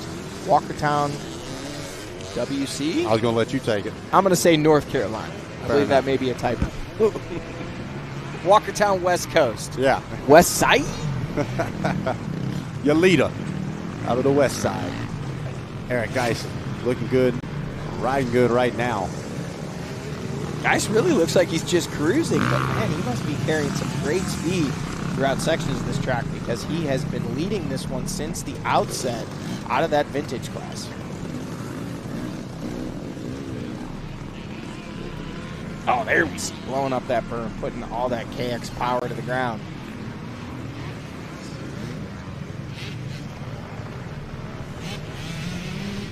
A lot of these riders say these vintage classes are some of the most fun. You know, you get to ride a machine that in its heyday was one of the best out there, and it just kind of brings back that nostalgia. We've talked so much about the history here at Lake Sugar Tree Motorsports Park, and Eric Geis and many others bringing some of that history back. No doubt about it. Watching now at our Dunlop split lane, waiting for our leaders on screen. 5 laps complete now for Austin Sudreth. He has actually already checked in, and Geis quite a bit further back on track, but because he started in one of our later rows with the time correction, he is your overall leader. Yeah, and just like you said, Geis not doing anything flashy, anything where you're like, oh, he's clearly that much better, but just flowing. You don't see him dabbing feet anywhere. You don't really see any big mistakes from him. And it has certainly paid off so far. Has got to think won't be too much longer before we'll see a white flag coming out. Yeah, absolutely. We should see a white flag for our physical leader, Austin Sudreth. And actually it is out and waving. We didn't get a camera shot of it since we're following Eric Geis here. And Geis, you can see just feet on the pegs. Got a lot of bike skill there. And he is through the FMF Extreme section, following him here with our Fox Racing FPV drone. This is your overall leader out of that vintage class. Austin Sudreth has checked in. If you're looking at the running order, he is showing as the overall leader, and for the moment he is. Geis still needs to get to the finish line and check in. Taking a look over his shoulder there, and uh-oh, is it a bike problem for Geis? No, he's waving to the camera. He's having too much fun out there, Zach. Might have thought that was the bike problem. I heard that next to him, said, what is that buzzing? That bike should not sound like that. You got to wonder if Geis even realizes he's the overall leader at this point, just seemingly nonchalantly cruising around this track.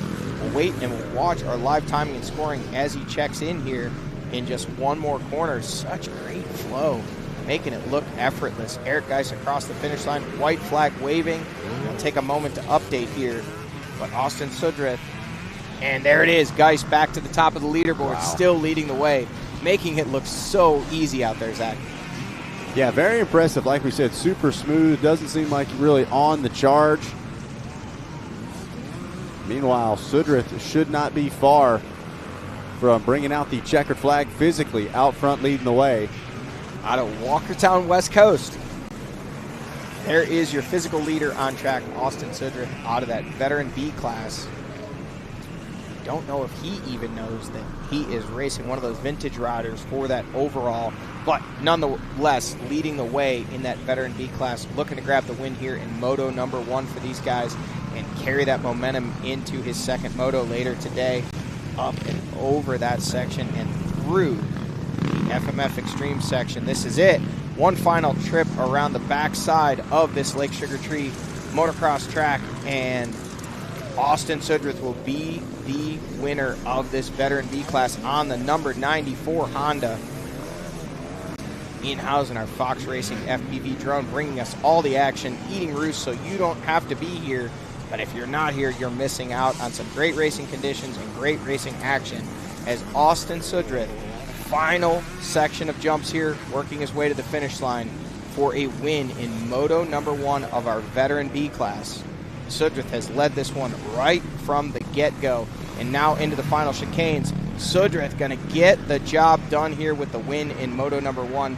He will join our man Zach Heron here just past the finish line, get his thoughts on the race. Some more riders now checking in. We'll be waiting and watching for Eric Geis to check in, see if he's able to maintain that overall lead out of that vintage class and grab the win in class as well.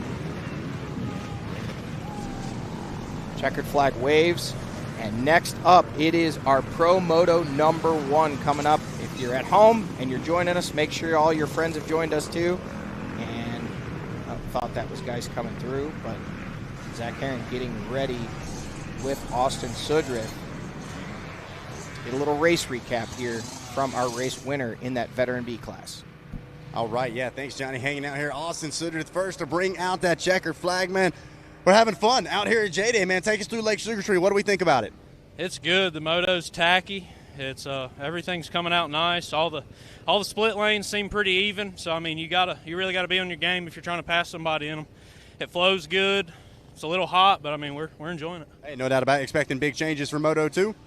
I hope not. I hope not. Well, yeah, exactly. Right back here talking to me, man. Well, one more time, who's helping you out, helping get this win? Oh man, I want to thank the good Lord for keeping me safe. CSR Motorsports, Johnson Farms, JR Marshall Enterprise, X3M Suspension, all my friends and family.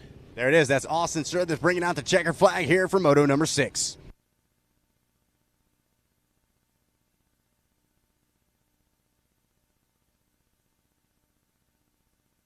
All right, folks, there you have it. Austin Sudrith, your Veteran B class winner, and Eric Geis still working his way to the finish line, looking like he is going to grab that overall victory. Lining up next, it is our pros, but I believe we have a race recap for you here on this one with Austin Sudrith taking the win.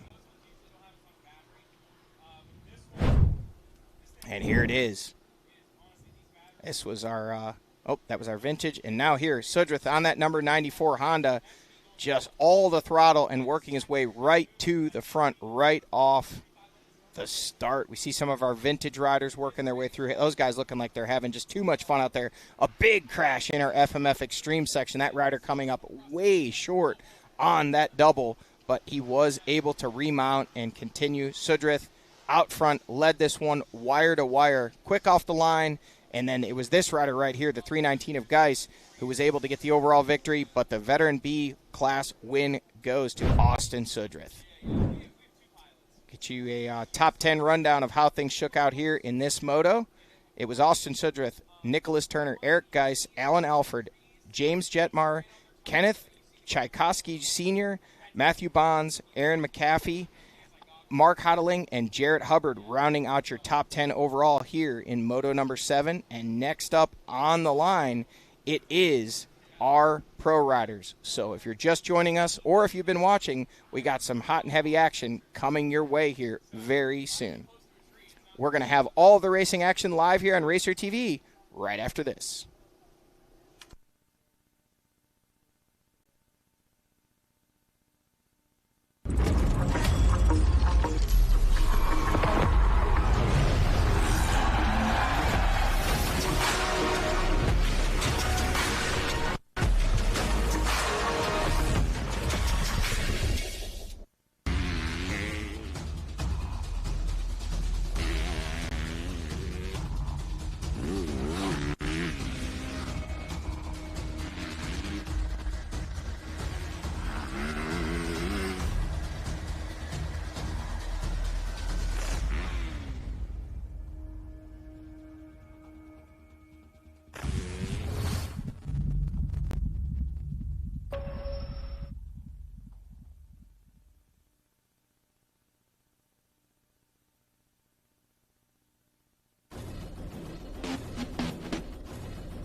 JDay Offroad live coverage is brought to you by FMF, the power of fun, celebrating 50 years of ear-to-ear wheelies.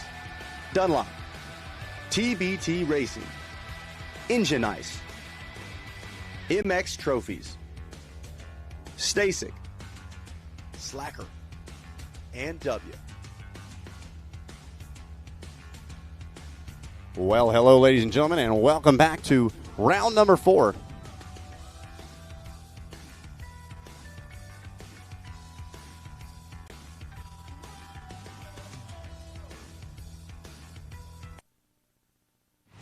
Round 4 of JDay Offroad, presented by Fox Racing, powers up the East Coast. The AMA East Grand Prix Regional Championship Series rolls into Axton, Virginia for the Redline Oil Lake Sugar Tree Motorsports Park Grand Prix. The pro class is stacked with the top 5 within 6 points of each other. The course is epic. The heavy hitters are here to do battle. Who will take the top step of the Red Bull podium today?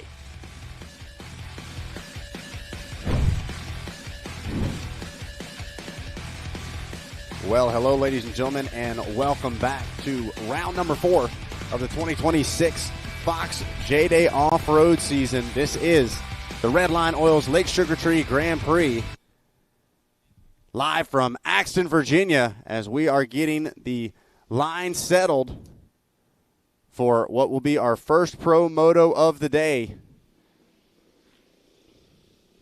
Riders taking their position on the starting line. All right, as they're lining up, our pro riders coming to the starting line. We're joined in the booth by Moto royalty. The professor himself is in studio with us to call the racing action, and we sure are glad to have you in studio with us. We appreciate you coming in and joining us. You spend a lot of time here. We've seen your Moto Museum, but tell us a little bit about your history here at Lake Sugar Tree. And well, I've been here since 1974. I came here and actually did a school. There was a guy named Mr. Mills that actually created this whole thing to start with, and he asked me to come here and do a motocross school. And it's funny because I was standing up on the hillside just about where we are right now, and pointing across the hill over there. Man, I'd like to have an acre right over there across. Well, where would you like it exactly? And I go, well, kind of over in those trees. He, well, let's go look at it. So we went over there and we took a look at that area, and I said, how about right there? And he goes, well, let's mark it off. And I said, okay, we haven't talked about money yet, so we should probably talk about that. So, yeah, we came up with a price, and I ended up building Gary Bailey's Cycle Barn there, where I actually had a bull taco dealership there for about 4 or 5 years. Well, I tell you what, Gary, we got to take a look here at our points breakdown. Our top 6 within 5 points of each other. Now, Ben Kelly out front leading the way. He's got 53 points, but unfortunately was injured at our last GNCC round and is not here with us. Now, Tyler Medaglia, Jigs Fustini, Ricky Russell, and Joey Crown, all within just a couple of points of that points lead. Gus Reardon back with us after an injury as well in that 6th place spot. We've got quite the battle from some heavy hitters, some coming from more of an off-road background, others almost exclusively a moto background. But we heard you talk a little bit about on our social media. You kind of like this blend of what these GP races offer, a little bit of this, a little bit of that. Oh, I love this. You know what I was just thinking about this morning, and I almost forgot about it. About 12 years ago, I actually did a GP race here, and we used the Supercross track, and we used the Moto track. I actually went down the main paved road during the race and cut across to get a little variety, kind of the California vibe that we used to do.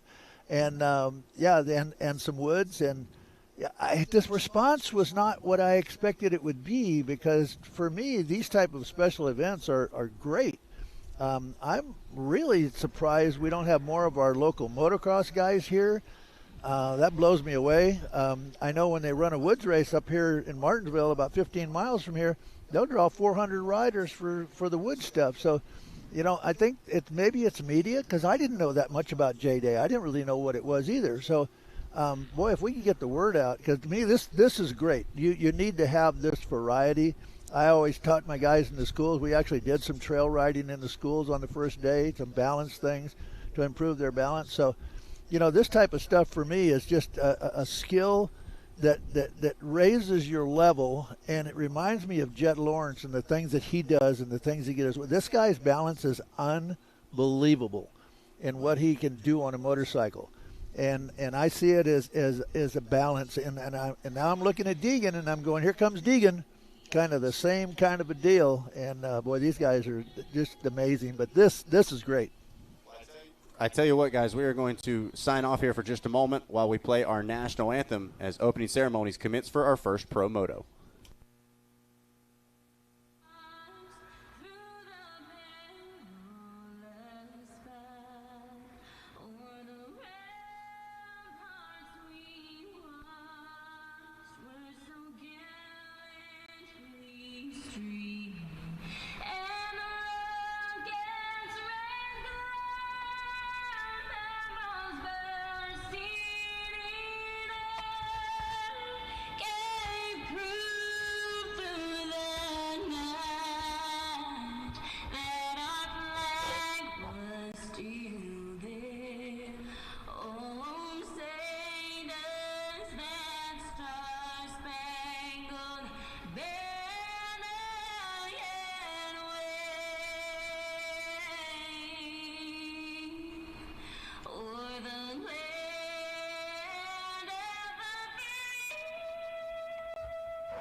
So there it is, the national anthem sung, and now things start to feel real. The butterflies get to stirring, and we get ready for our first pro moto of the day. 30 minutes coming up, as just about 1 minute before we see that 30-second card go up. Gary, we see a lot of different types of preparation. Some riders getting fired up. They're beating the chest, almost trying to get that adrenaline to dump before the flag flies. Other riders, calm, stoic. What do you think? Kind of a one way versus the other? Do you think one's better? Is it rider preference? I think it's rider preference. Everybody has a different way of doing it. I think that a lot of guys say they get nervous. I go, that's not bad. That's not a bad thing, getting nervous. That means you're ready to go and you're fired up. I think if you're too calm, maybe it's the other way around. Maybe you're not really ready. So, yeah, I like the fact that people get nervous a little bit. I see some of the guys beating on their helmets, beating on their chest. Whatever it takes for you to get in that mode, do it. So here we go. This is going to be a ton of fun to watch. Right to the moto track, we're going to start things off. Ricky Russell, Gavin Simon, Jigs Fustini right up the inside. Tyler Medaglia right next to them. Joey Crown and Justin Coquinos dead in the center. It looks like Josh Toth way on that outside. All eyes on the inside of turn number 1, and we are pro racing. A horrible start for Ricky Russell. Could not get that machine to fire. Meanwhile, Justin Coquinos, he said he was looking around at that 125 Pro Moto. Well, right now he's looking at an early race lead with Tyler Medaglia, and looks like now Jigs Fustini just behind him, or is that Gus Reardon actually now in the number 3 spot? Yeah, it looks like, I think it was Fustini there in the number 3 spot, as it looked like Joey Crown had a little mistake there, got a little wide in that corner, opened up the door, and Jigs Fustini absolutely charged through it. But out front leading the way, we saw the kickstart on that machine. Oh, yeah. Meaning he's on that YZ 250 two-stroke, and then Medaglia in the number 2 spot. This one is getting interesting already here early. There we see Josh Toth. Oh, Joey Crown down. Man, that had to be a big crash where he's at. Looked like he may have connected with another rider in the air there. And that was, you could see the sense of urgency from Crown. We know his sprint speed, especially on the moto track, hard to keep up with no matter who you are. So Crown now got his work cut out for him as we watch our A250 class make their way into turn number 1.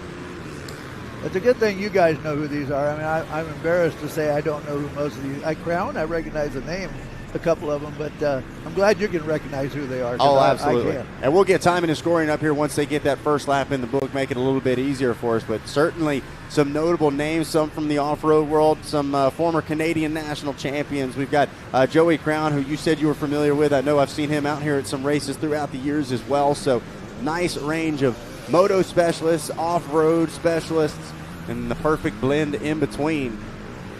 Well, and Zach, correct me if I'm wrong, but Joey Crown, I don't know that he had necessarily planned on racing the whole series. And then coming out of Club MX there, and you know that where he stays, and he's a suspension tech there. He got the JDay bug, and he's been chasing the series ever since, and now he's in the mix. Yeah, no doubt about it. Joey Crown, kind of just like you said, caught the fever and put on an incredible performance, going, I believe, 2-1 at CGI, and now with Ben Kelly out, finds himself in a fight for this title. Now makes his way out here to Lake Sugartree as your A200 and A Open class get off and rolling. Looks like the track's holding up pretty good. Ryan does a really good job, though. I mean, we have the moto that lasts all day long, and geez, it's just crazy how good he keeps the track for most of the day, particularly as it gets hot and it gets only like 90 degrees out. It's really become a challenge. And I love this obstacle here. Yeah, it looked like Josh Toth had made some moves forward as well. There goes Gus Reardon on the Phoenix Racing Honda. And Zach, just like we had talked about, as Coquinos continuing to lead the way here, this is our KC66 Pro line, and things getting interesting. Look at that, up the bank.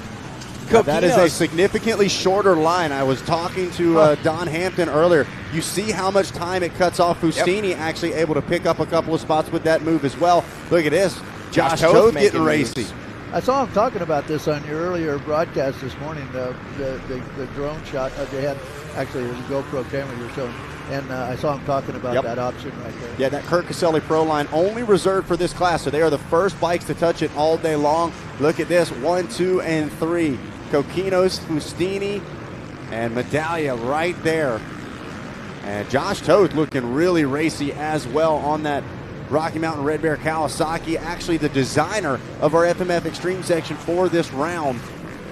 And I love that section. Yes. Oh, I was back there looking at that just a couple of races back, and it just adds that new element. I love that arena cross thing that they do. It just it takes a rider with a lot of skills. Yep.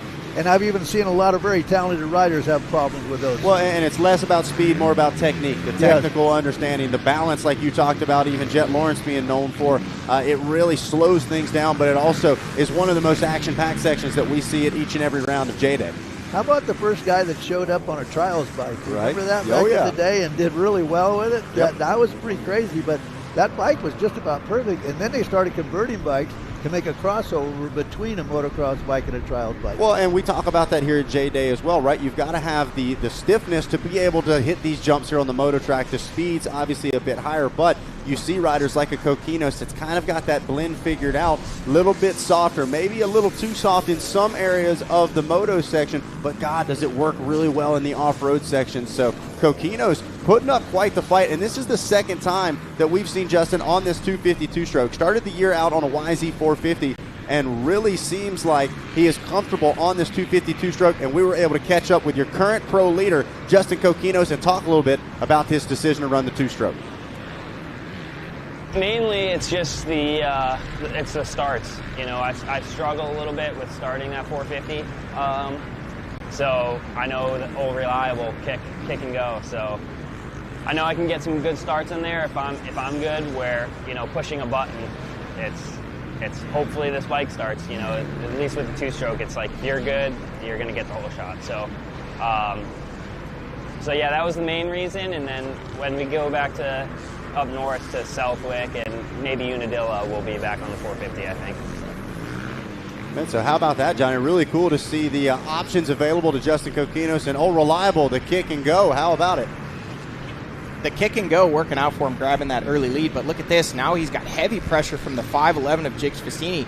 Just when it looked like Festini was under fire from Medaglia, now it's Festini who's flipped the script here, and he is battling with Justin Kokinos for the lead, with Tyler Medaglia still right there in the mix in the number 3 spot. We saw Medaglia missed that inside line in that Kurt Caselli Pro section, and it looks like now Josh Toth getting up into the mix.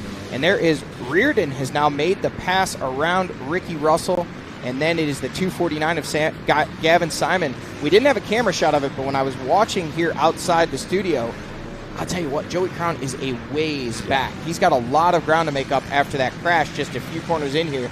But Kokinos looking really strong in the woods here on that YZ250. Festini in the number 2 spot. Then it's Medaglia, and Josh Toth has bridged the gap. And look at this. It looks like now Gus Reardon has gone down. He got around Ricky Russell and then crashed on that off-camber, lost a spot, and he's now under fire from Gavin Simon in the number 6 spot. Yeah, Ricky Russell trying to make some quick moves. Kokinos once again up that quick.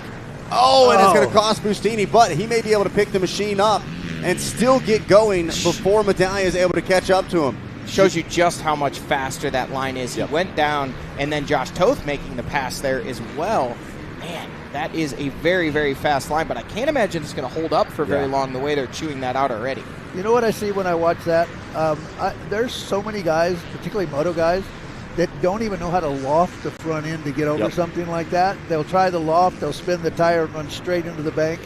These techniques are things that are so important. If a rider goes down in front of you sometimes in moto and you get jammed up in it, to be able to pick that front end up, wheelie over the top or whatever there and go, it's huge. Well, and to your point there, Gary, you look at our top runners here right now, Kokinos, Medaglia, Fustini, Toth, Russell, Simon even, all of them with off-road experience. They've raced GNCCs, they've raced a couple of JDays now with us, and so maybe having a bit more of that technical side, whereas somebody like a Joey Crown who now pops into that 10th place overall spot, not only is Crown maybe a little less experienced on the off-road side of things, a little smaller in stature as well. You could see somebody like Fustini, a taller rider, Ricky Russell, putting those feet out, using that to help balance them when they do slam into that creek bed. And I think really to illustrate just how much faster that was, it wasn't even like Fustini really picked his bike up that quickly. I mean, he was trying, but it was a lot of time that he was down on the ground, had to pick that machine up. Medaglia opting to go out around the end there and come back and not go straight up that wall. Still, Fustini able to pick his bike up and stay ahead of Tyler Medaglia, just showing how important that line choice is in that section. When I was doing full-time schools all the time, our first 30 minutes of the class was always little things like wheeling up over the top of this, wheeling over a log. doing slow balance. We used to actually do a thing where you ride along with your front wheel on top of a rut and your back end down and ride across it. I even challenged them to ride through that with one-handed a lot of times, and it really, really just helps you to learn to use the core of your body a little bit more and not always rely on the bars. Well, I tell you what is going on right now here. When we take a look at our Luxon last lap times, Coquinos hammering down a 4-minute flat, a 4:02 to a 4:04. So identical lap times for Medaglia and Toth. Meanwhile, Fustini just a couple of seconds faster on that last lap. But on your screen right now, Jakes Fustini currently sitting in the 3rd overall position in points. Medaglia just behind him, 2nd overall. Both of these boys know Ben Kelly is not in the mix anymore. We're battling not only for points, but for a potential points lead. Well, I'll tell you what else I saw. If you look at the left side of your leaderboard there, Joey Crown now up to the number 8 spot in the overall. He was outside the top 10 on lap number 1, so he is on the charge after having that crash just a few corners in here on lap number 1. But this on screen is the battle for the lead. Jakes Fustini trying to track down Justin Coquinos, and just behind them, Tyler Medaglia, Josh Toth, and the rest, all pretty much nose to tail. I tell you what, Professor, how cool is these FPV drone footage? You want to talk about learning some lines, learning the way they develop this track. Doesn't get much closer than that. This stuff is crazy. In fact, when I was watching one of the earlier ones this morning before I came over, I was looking, I know every piece of this property, and as they were going around with these drone shots, I go, yeah, I know where that is, I know where that is, I know where that is. So, yeah, after you spend quite a few years here, you'll learn all of that for sure. But this is great. I was looking at the lap times there a minute ago and how close they are. I only have a lot of riders that say, man, I was the fastest guy out there, but I finished 5th. But I got a bad start. Yep. When you're running the same lap time as the guy that may have won, if you get a 6th place start, by the time you get out there, the leader's gone. So this start is huge. And I had a young lady this morning that I was just talking to that's going to be doing the training classes here in the next couple of weeks. And she was talking how much she struggles with her starts. And I was telling her a little key thing. She said, I never thought about that. Here we go. This is our KC66 Pro line. Coquinos up clean. Fustini up clean. Now Medaglia, this is his first go at it, and he is up clean. He knows he cannot miss that line. He's been losing time. Look at this now. Reardon goes for it. Ricky Russell around the end, and Reardon was the rider on the charge, but that little mishap right there costing him not only positions but time. And looks like Russell went down in the go-around line, and now Gavin Simon has picked up that number 5 spot. That attempt to go up there where he didn't make it, if you saw, he didn't carry as much momentum as the other guys did, and you got to rely on that back tire to be able, when it hits there, to compress and pop up over the top, and he didn't get that. Yep, very similar to what we're seeing with some hesitation through that FMF Extreme section with those logs. If it doesn't kick you all the way over, it can cost you big time. But now, Gary, you were kind of one of the creators or the innovators of using film to study motocross racing. You've got an archive that I always love looking through, and I know you've recently digitized that as well. But for these riders right here, with the coverage that we have here on Racer TV and GP TV, not only is it cool, it's a tool. Well, and they don't use it as a tool so many times. They see it, but they don't look at all the details of it. And for me, when I started using video was when David started turning pro, and I thought, well, football uses all of these films all the time, and they go back and review them to look at the good stuff, the not good stuff, what the other team's doing. And I go, why are we not using that in motocross? So for me, it was like, boy, this is a great tool.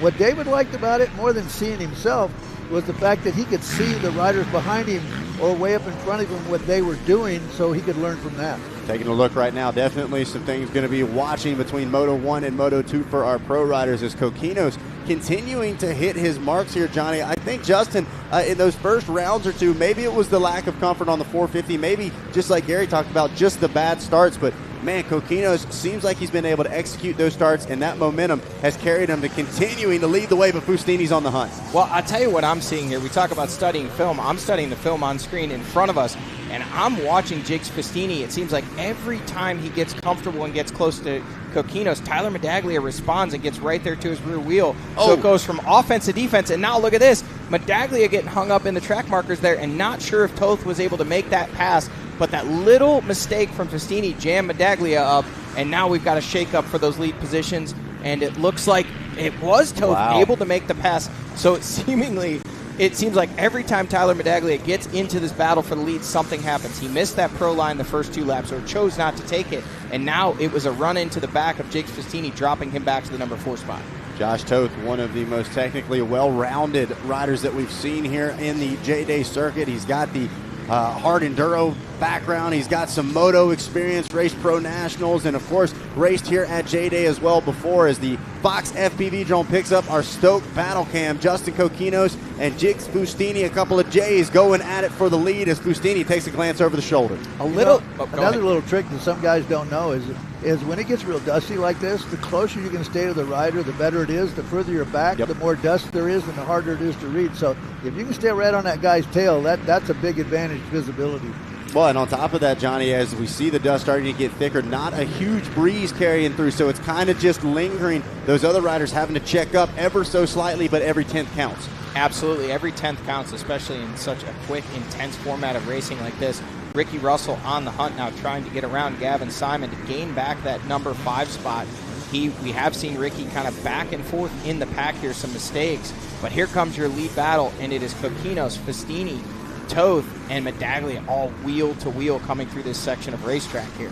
So your top 4 wheel to wheel to wheel to wheel as your Luxon lap times pop up. Look at this, doesn't get much closer than that, a 4:03, so a bit slower for Kokinos, and 0:1 for Fustini, a 4-minute flat for Medaglia. And then look at this, Josh Toth, I believe the first rider we've seen dip into the sub 4 minutes, and he might have just dipped into the lead as well. He's gotten around Fustini, who looks like maybe having some bike issues, as that machine's starting to smoke, and I believe that was the pass for the lead, Johnny. It was. Right up the inside, Josh Toth on the number 206 was able to grab that lead. And also notice when you were looking at the lap times, the fastest rider on track last lap was this rider right here, Josh Toth. Ooh, big kick there, but able to keep that Kawasaki machine underneath him. And now from your Fox Racing FPV drone, Kokinos with a big kick as well.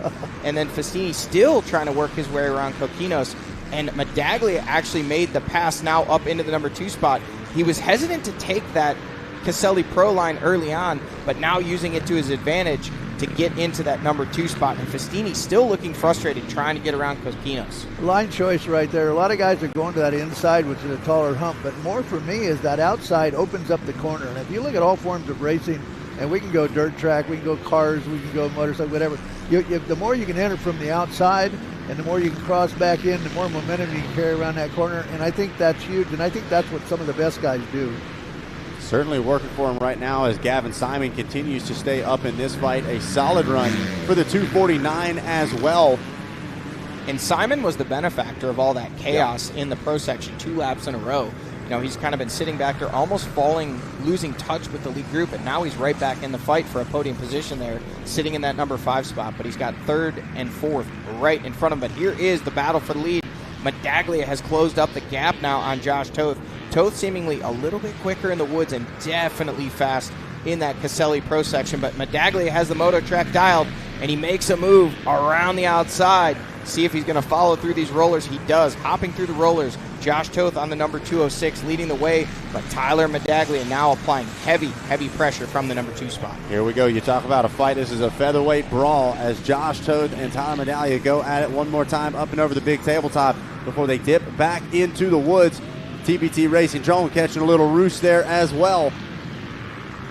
Now let's see. This is definitely going to be a bit stronger of a section for Toth. Seems like the off-road is where he's able to shine, but Medaglia, he can just sink those hooks into it, Johnny. If he's able to push the pace like he did that last lap on the Moto track, that might be where we see the pass happen. Absolutely, and speaking of shining, Josh Toth, it's been a struggle of a season so far for him here in 2026, and this may be his opportunity to really put that feather in his cap, get that confidence rolling. A big injury towards the end of 2025 that he has still been recovering from, that broken femur, just saying a lot of pain, not really able to ride during the week. This shorter format, though, gives him the opportunity to show his true skills, and this guy has bike skills for absolute days. We see so many of these riders, I don't want to say struggling, but being challenged by that Caselli Pro line there, and Josh Toth making it look like it's just a little bump he's hopping over. So good on the bike, this guy, always feet on the pegs. And, you know, Gary, you talk about riding technique. Josh Toth is a case study in technique. This guy just has skills for absolute days.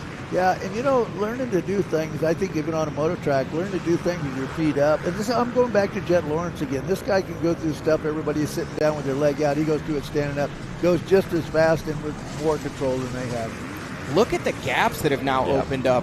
Man, that battle over third is getting absolutely torrid. But Josh Toth and Tyler Medaglia are really starting to march away now from Kokinos, Festini, and Simon sitting in the third, fourth, and fifth place spot. Got to give it out to Medaglia, though. He has put the hooks into Josh Toth, even through this Dunlop split lane and all through the woods.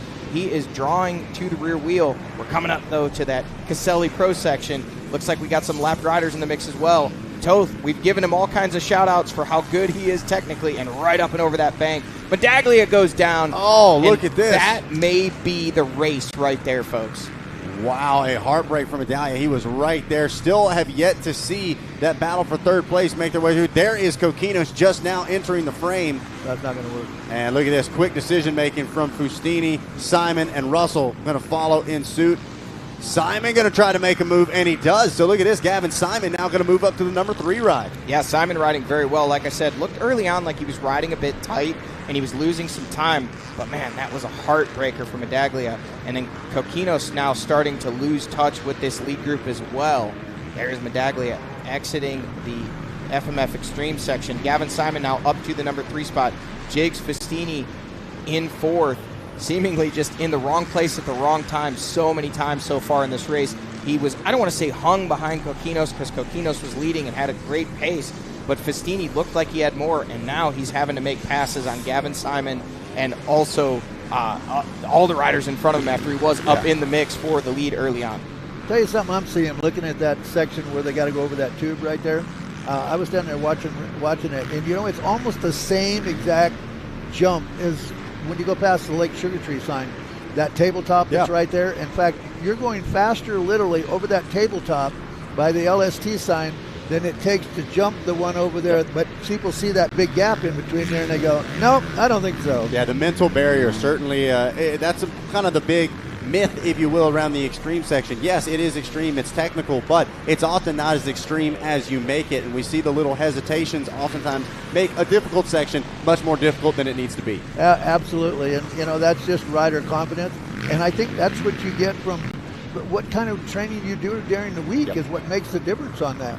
If you don't do the right training during the week, how are you going to get there on the race day and be able to perform? Well, and the proof is in the pudding, just like Johnny was talking about. A rider like Josh Toth, so well-rounded. Doesn't seem like you can catch the guy off guard, whether it's blinding dust, slopping around in the mud, moto conditions, hard enduro conditions. Josh is always a rider, comes into it with an open mind, and you can kind of see that mentality in his riding style as well. Just doesn't seem like, even when they came to that Kirk Caselli line on the pro lap, no hesitation. Kept the momentum flowing, just like you said, Gary, had the momentum on the back end to put him right up and over that lodge, is once again turning a sub 4-minute lap time with a 3:59. Well, we're following Tyler Medaglia here on screen. This is your second place rider, but one thing you can see is Josh Toth is now really starting to stretch out that gap. That pro line coming in so clutch for him last lap, up and over clean. Medaglia made it up over the bank, but lost his balance, tangled with that tree, and actually he himself fell back down into the creek, having to climb out, and that's what has allowed the 206 of Josh Toth to really open up a gap here in this one. And I tell you what, with the lap times he's putting down and the way he's riding, Tyler Medaglia is really going to have to dig deep. We could see from our drone just a moment ago how big that gap was. It was 2 full turns on the motocross track. Josh Toth now opening that up. So back on board the Fox FPV drone, trying to hang on to the 206 of Josh Toth. Meanwhile, great transfer right back to the 5 of Tyler Medaglia, 905 on the helmet. And that gap is growing. Yes. Well, and now, and Gary, we see this from time to time too as well. One mistake leads to another. You get that sense of urgency. You almost start overriding the bike as well. Medaglia still in a great spot. A lot of people, easy to forget, 2 moto format, things are far from over. Yeah, definitely. That happens in all types of racing. You get behind, you're going to try to make it up, and then you start losing traction, and then you're just fighting the bike, and now you're getting more tired. And it's like sometimes you got to just, I like what Kickstart's Kenny said. I'm just going to do what I do every week. Yep. Look at this. Josh Toth now having issues. They're going to pull his bike up over the ledge there. He doesn't know how much of a time gap he has, but that section is getting so challenging. Medaglia is saying, nope, I'm going around. So even though Toth crashed there, he's still going to end up gaining time on Tyler Medaglia as Medaglia goes around. And I would not be surprised if Toth may be one of the only riders to go for that line, as Simon, I don't think he meant to, but kind of was getting pushed that way.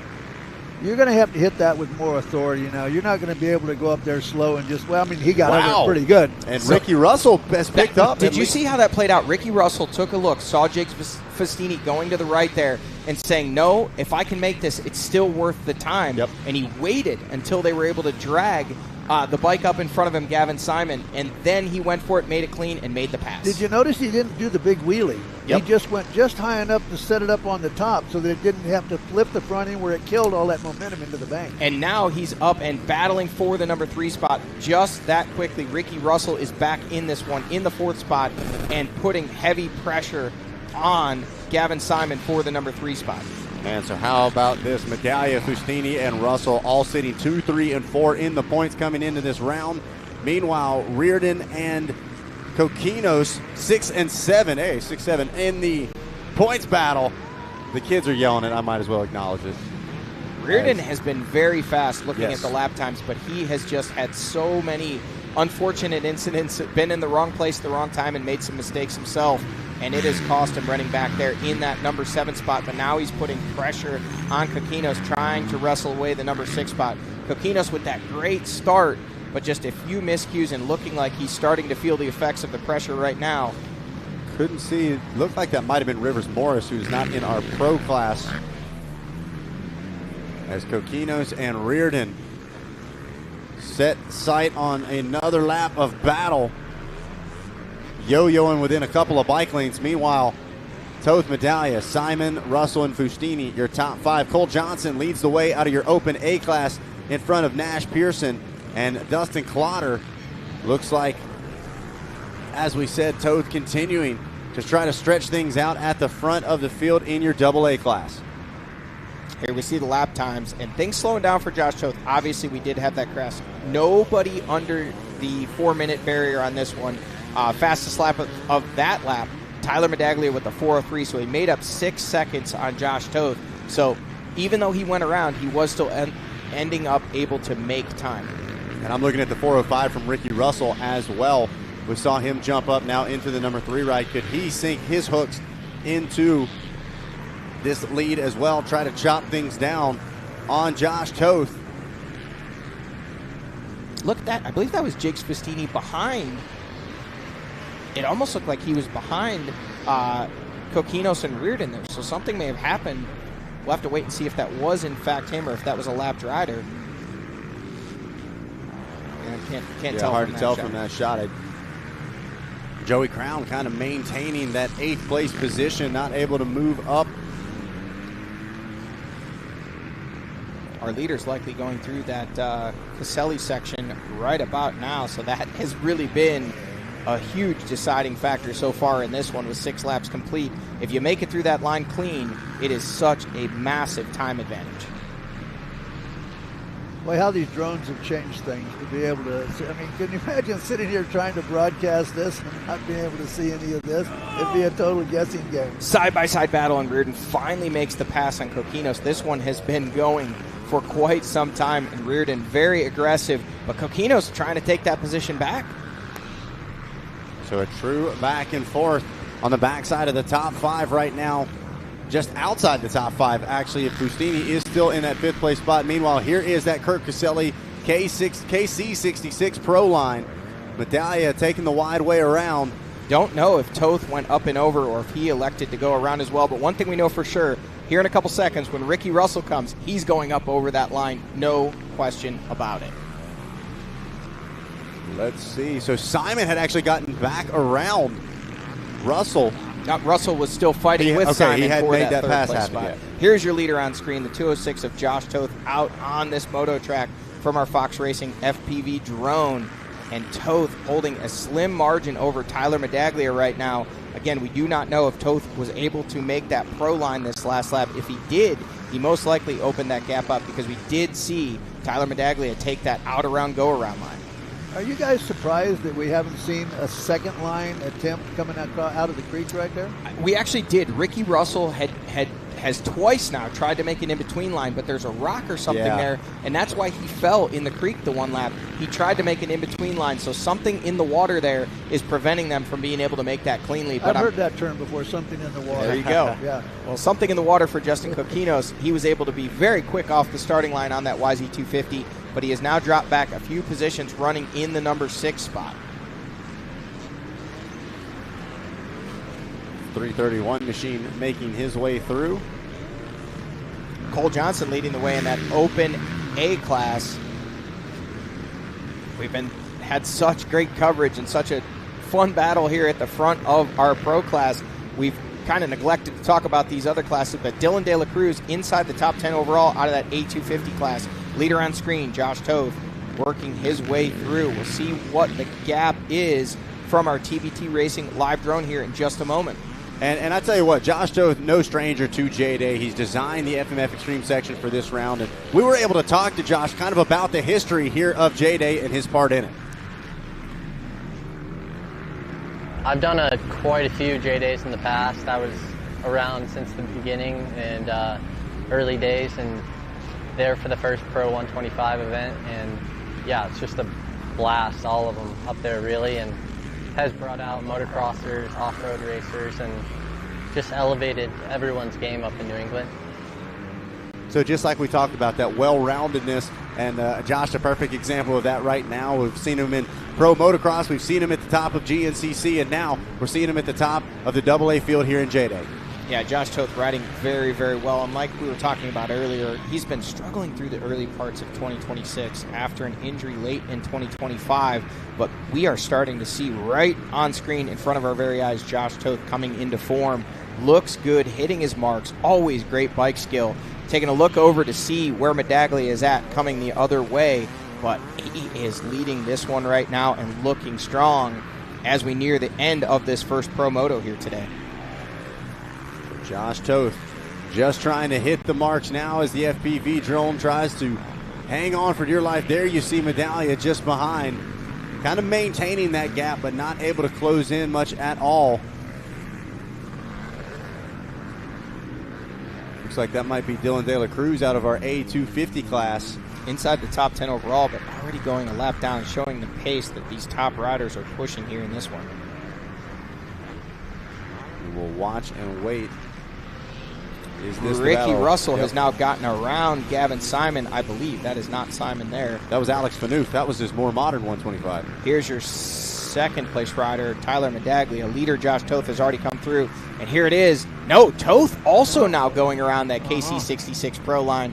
So that's showing just how difficult that section is getting. And you can almost see this is a straight wall where they've been hitting, and this is kind of cupped backwards. So curious to see whether we continue to see that line develop potentially in the center of your screen. But did you see the right wrist? It seemed like where the sun is over there. That looks like that might be a place where you can cut. Yeah. Did you see the right wrist there? No, I didn't. Of Medaglia. There was a lapped rider. He thought he saw him, and he absolutely just wide open rev bombing him, let him know he was there. But the rider still did not move out of the way, nor did he allow Medaglia to make a pass there. So Medaglia lost even more time in that section. JDay's working his way through the extreme section and getting back into what I would consider to be his strongest part of the course, the motocross portion of this Red Line Oil Lake Sugar Tree Grand Prix. Josh Toth getting ready to hit that Yamaha finish line, and got to think we'll be closing in on a white flag here soon. I don't know if it would be white, or is it still 30? Yeah, because they should be checkered at this point, but yeah, the white is out. Okay, so they're going to do one more. So white flag, 1 to go for Josh Toth.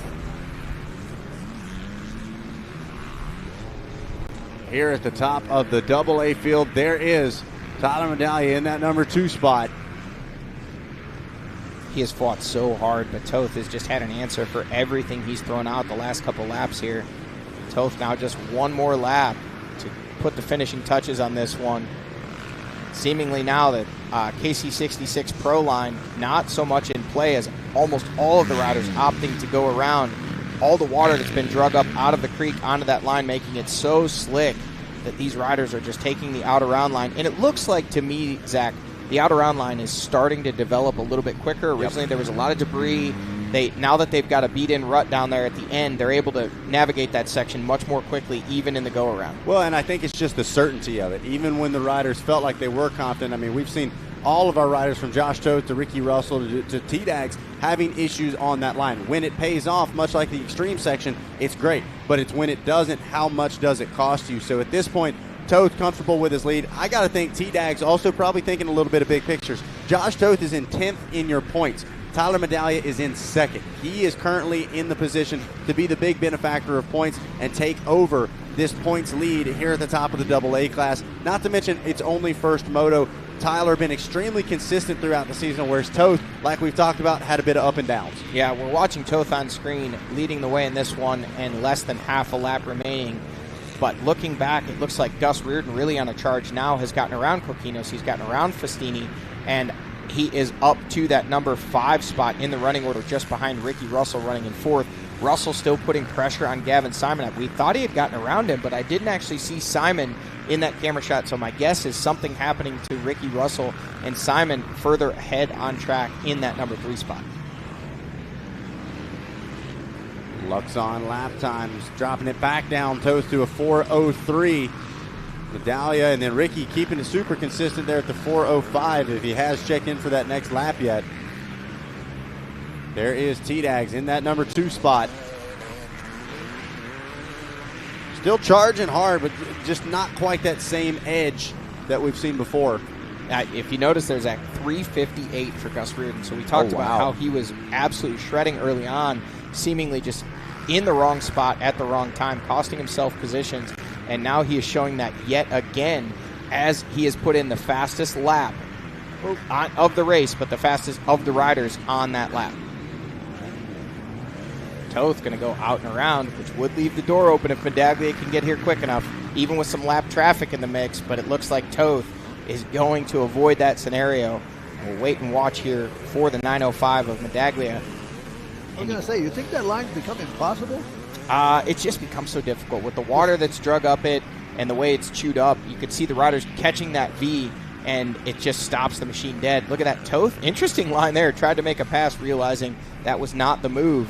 Had to check up and wiggle his way through those trees, but that's all right. Josh Toth has enough of a gap. He's going to be able to hold this one to the finish line, barring some unforeseen circumstances. But nonetheless, that insurance, look over the shoulder. Here's a bike behind him. He wants to make sure that it's not the 9:05 of Medaglia. But Toth has this one in hand here on this final lap of racing. Coming down to the final quarter of a lap or so back onto the moto track, and all that's left is to take it through that Yamaha finish line.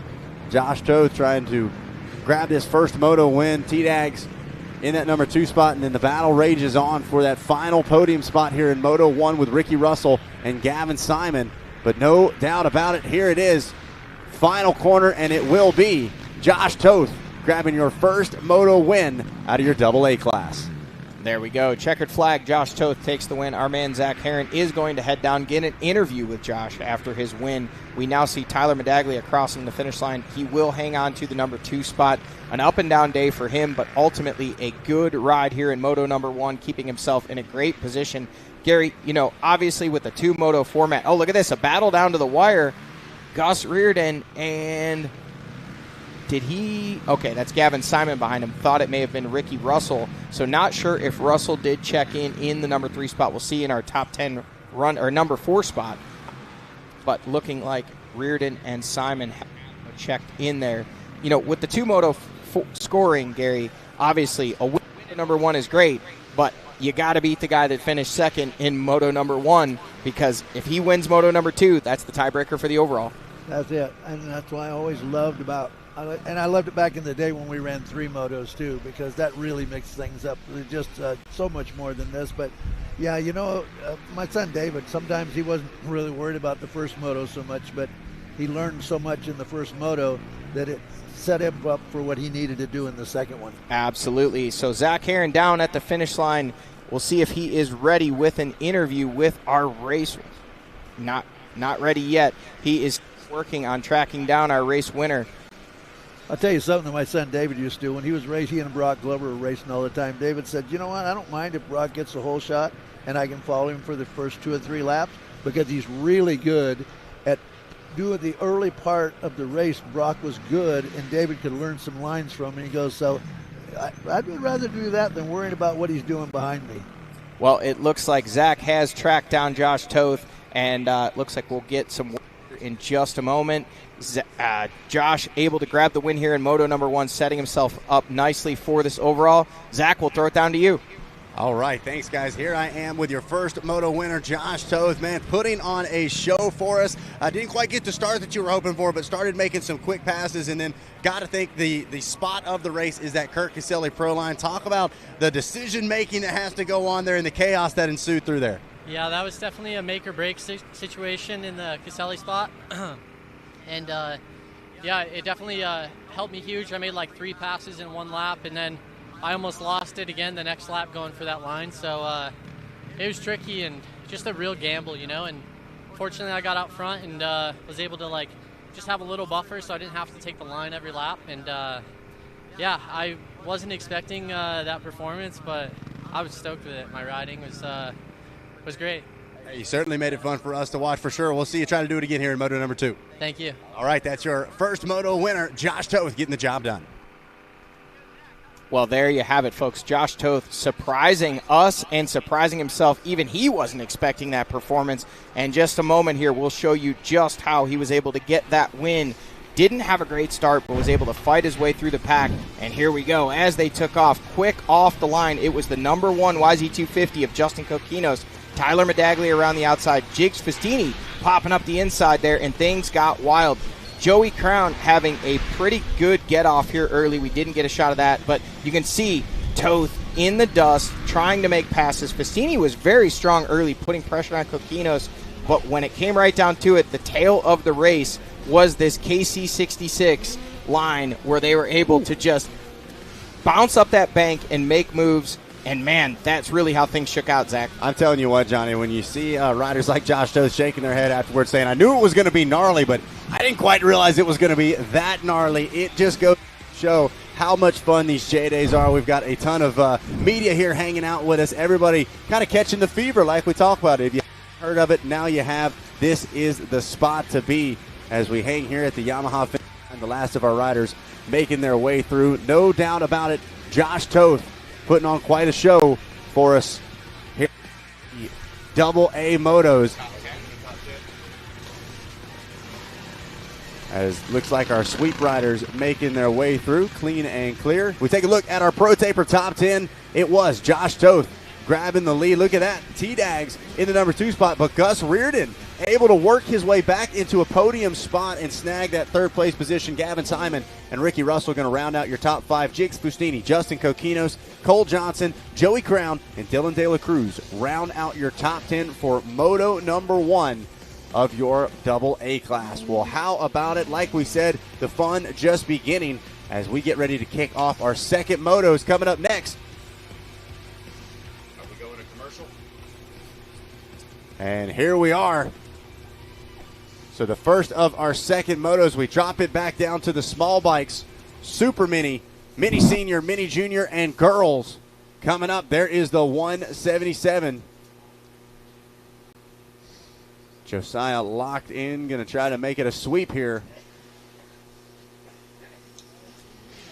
Not very quick off the line, but we saw he had some struggles in Moto number 1 and was still able to come back, despite his machine shutting off, able to come back, get that overall win and class win in that senior mini class. Next up, it is our junior mini. And this was where we saw Henderson really put in that big charge, able to come up and battle with Josiah for that overall victory at some point. But, man, Josiah out there making tracks early on, pushing the pace and trying to get away with this one while we wait for our junior mini to to take off. No doubt about it. Well, Gary, thank you so much for joining us here in the Racer TV and GPTV studios. We hope you enjoyed it. I know you're eager to get back out there and pick some spots to watch the rest of these second motos. Definitely going to check some stuff out, and I appreciate you inviting me up here. And I might come back and see you for the next one. Because, you know where we'll be? I like this view. Yeah, it's right. Best seat in the house. No right. doubt about it. Well, that is the professor himself, Gary Bailey, hanging out with us here. So awesome to be able to have his insight and be able to call some pro racing with him here from Lake Sugartree.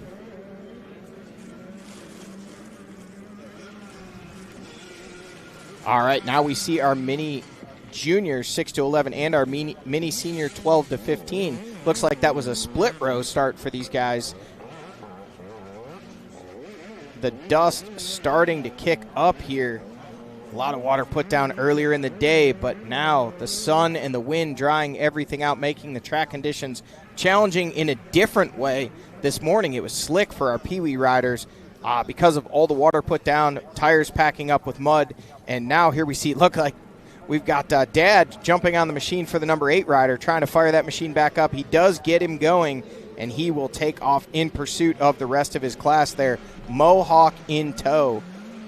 And looks like we've got one more row to get off and rolling here, and this is our girls class here in Moto number 1, the second time through. We did see our Pee Wee Moto earlier today. They ran the entirety of their 40 minutes all at once. This is the second round, but the first moto of our 30-minute motos here with our youth classes. Good start. Girls class. As we see her head to the backside, another very familiar Lake Sugartree native, not far from here. Spun many laps around this track. As she makes her way through the backside of the track, gets ready to dip off once again. Very different looking than what we saw here in our first set of motos.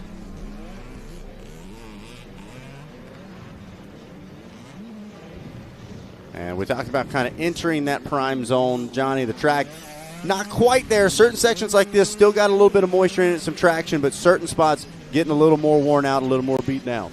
Yeah, absolutely. You know, and as we look at this here, it's one of those deals where the track is prime right up until it isn't. Certain sections still right in that sweet spot, but other sections really starting to get dusty. You can see that dust kicking up, going the other direction through that grass track, and the dust starting to get thick enough that it really became an issue for vision for our pro race and several of our other races. These riders having to charge blindly through, and you could see there getting into those dust berms, really starting to kick up the dust. They're looking here as they work their way through. The track starting to get dustier and dustier.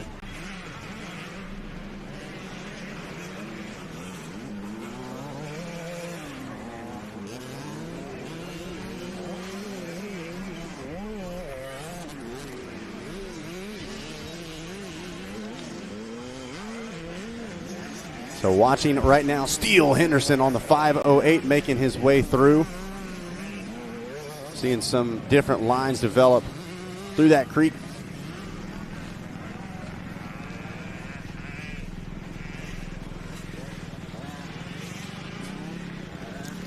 All right, watching our leaders come through in that mini junior class.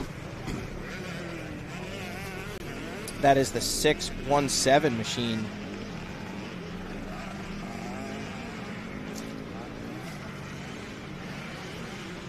Our Dunlop split lane, things really starting to get slick here in the woods. We've seen so many riders going down. Now to the 508, this is Henderson. We saw him up in the battle for the overall in Moto number 1. A little bit different line there. Yeah, that was not where I expected him to go with that, but it honestly worked pretty well for him. Yeah, and we've seen a lot of riders, that final obstacle there, they're actually kind of riding up over it. I don't think it was originally designed to be able to do that. It was meant to be a wall, but once that dirt kind of got moved around, now they're able to just ride up over it. Looks like that's Simichowski there on the 617 machine making his way through as well. We saw him take the win in that Pee Wee race earlier and then did quite well in this mini junior race. But and that was the easy go-around line there that he was taking. Yep. Yeah, we did see him working his way through that FMF Extreme section a number of times on both the 65 and the 85. But at this point in the day, he sees how chewed up that section is getting. He says, hey, we're going to play it safe. I heard some of the pro riders had struggles in that KC66 Pro line, so we're going to play it safe, take that out around line, and make sure we get it to the finish line without incident. Well, we're going to get some answers. The professor is headed that way. He said, I'm figuring it out. I'm going to go find that line if I have to ride it myself. So we'll get some answers about at least where they should be going when we get our very own Gary Bailey back with us. But right now, our mini junior, mini senior, super mini, and girls class all off and rolling. Pretty stacked mini junior class as well.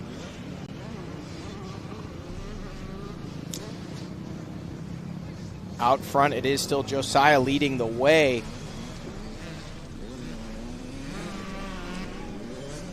Henderson in that number 2 spot in the overall and leading the way in that mini junior. Look at this, another rider having some struggles in that FMF Extreme section.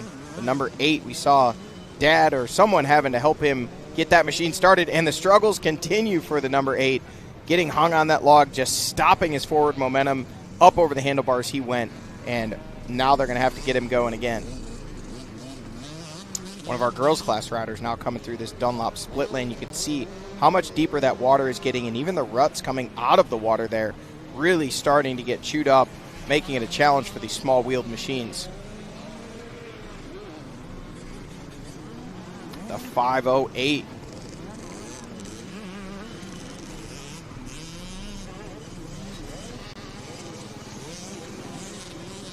Back into the woods for lap number 2.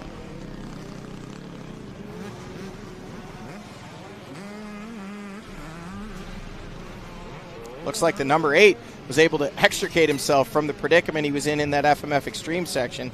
Now he's out onto the moto track and ready to complete another lap of racing. Absolutely flying on the moto track. We saw him struggling just a little bit in that FMF Extreme section, but he has this Lake Sugar Tree moto track absolutely dialed in. Even a little leg swag there coming out of that corner from our Fox Racing FPV drone. This rider is on a mission to make up the time he lost. And that looks like it's Easton Owens. But out front leading the way, Josiah Gravely out of our mini senior 12 to 15 class, with Steele Henderson in the number 2 spot in the overall and leading the way in that mini junior class. Caroline Dawson leading the way in that girls class with Lainey Brown in the number 2 spot. Rylan Keats 3rd overall. Oh, look at this. Caroline Dawson up to the number 4 spot in the overall. She has passed quite a few of the riders in that mini junior class now. Out of that girls class, she is absolutely shredding out there.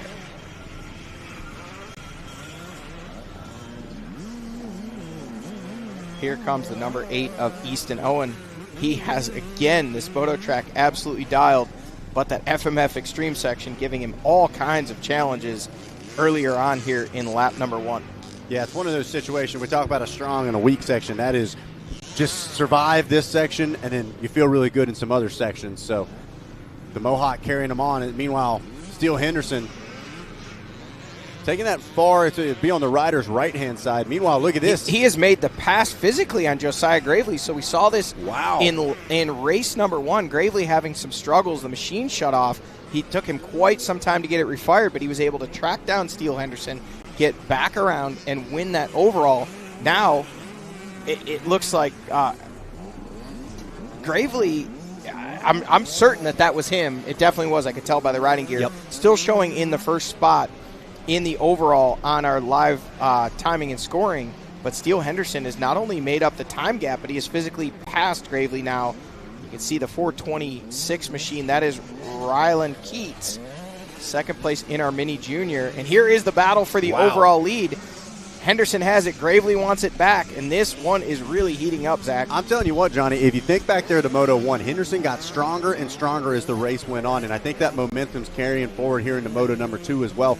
Immediately gets on the moto track and puts a couple of bike lanes between himself and Josiah Gravely in that number 2 ride. 2 different classes, but like we said, this is pride on the line. Mini senior versus mini junior. One's got the lead, the other wants to take it back, and Henderson trying to put a lap lead in the book. Ooh, Gravely nose high on that one. Yeah, we could see that. That was definitely an air wheelie for sure. Gravely absolutely sending it, trying to close the gap down. To me, something just looks a little off with Gravely. I don't know if it's him or the bike, but it almost looks like the rear end of that machine staying very low. Yeah, dropping down almost. Well, there it is. Henderson officially a lap in the books. Takes over that overall lead. Meanwhile, Gravely on the charge, trying to track him down.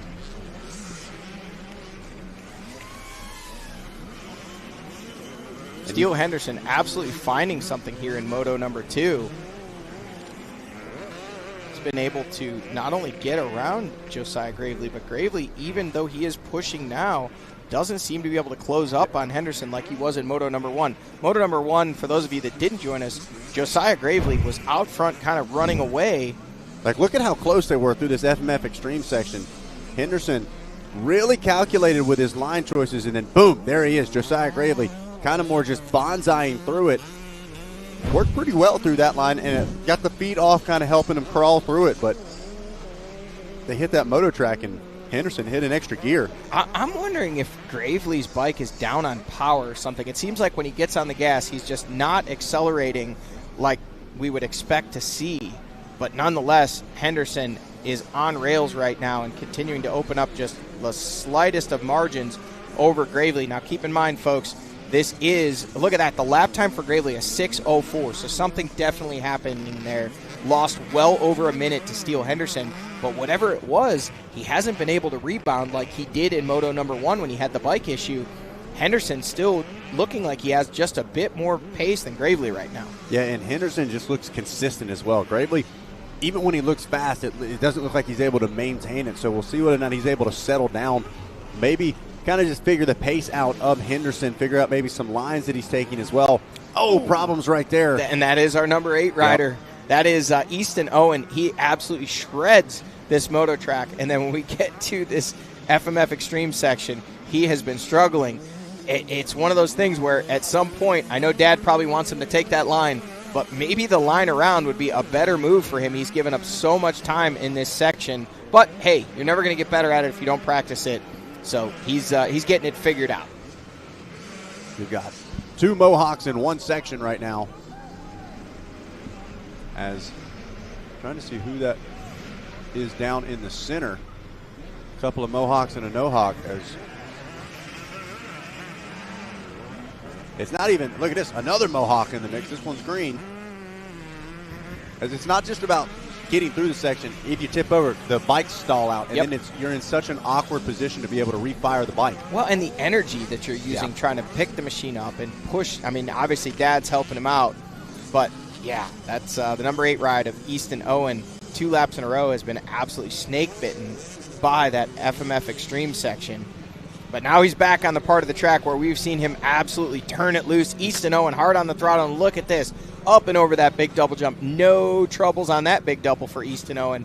He is loving this section of track, but I got to believe at some point it's already starting to weigh on his mind that he's got to go back through that FMF Extreme section again because it has been his absolute nemesis.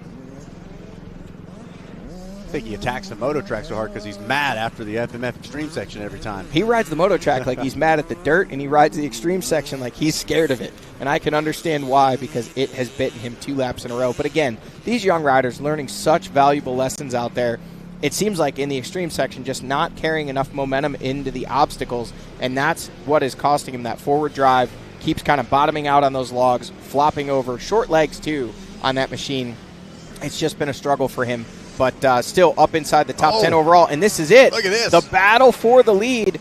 Josiah Gravely has it back, but just like that, Steele Henderson boxing him out. We're seeing block passes now and repasses. Leg swag. Steele Henderson has been sending the leg swag all day long. At one point, the double leg swag. And look at this. Gravely now up the inside, and he's got the legs off. Wow. This is just all go. And the machine shuts off. He's having there's something going on with the machine. Oh, and you can tell the goggles coming off, the emotions getting high now. As looks like he's kicking the leg up there. And we'll take a look. Our red line replay back through the FMF Extreme section once again. We thought they were close a lap ago. How about this? Side by side for a moment. Josiah's got the edge, and you can see Henderson just dump the clutch, said, I've got to go. And steals it back. And there you see problems. And that, it looks like a bike issue, but the way he was holding his leg looked like it also may have possibly been an injury. That's kind of what I was. It looked like he was kind of kicking the leg up. But it looks like he's just hanging out. Yeah, we got the medical flag out. I think they're sending some assistance for him. He landed really hard off that jump. The leg came flying off, so we'll hope that it's nothing too serious for him. Maybe just a twisted ankle or banged his knee there. But he was in a battle for that overall position with this rider right here, Steele Henderson, the 508 machine, now all alone out front, leading the way out of that mini junior class and now leading the way in the overall as well. Josiah Gravely will be dropping down in the overall running order, unfortunately, after possible bike issues and potentially look like he may have jammed his leg up there sitting on the side of the track, watching some riders go by. And look at this. Caroline Dawson up into the top 3 overall now out of that girls class. Absolutely shredding out there, Zach. Yeah, just chatting with Caroline's dad a little bit earlier, and he said, man, we really like this style of racing, cool format, and Dawson's super comfortable around here at Lake Sugar Tree, seems to be finding her groove here in these second motos as well. Well, and with the departure of Gravely, now that will make her second place overall. Yeah, no doubt about it. So second place rider in the girls class on screen.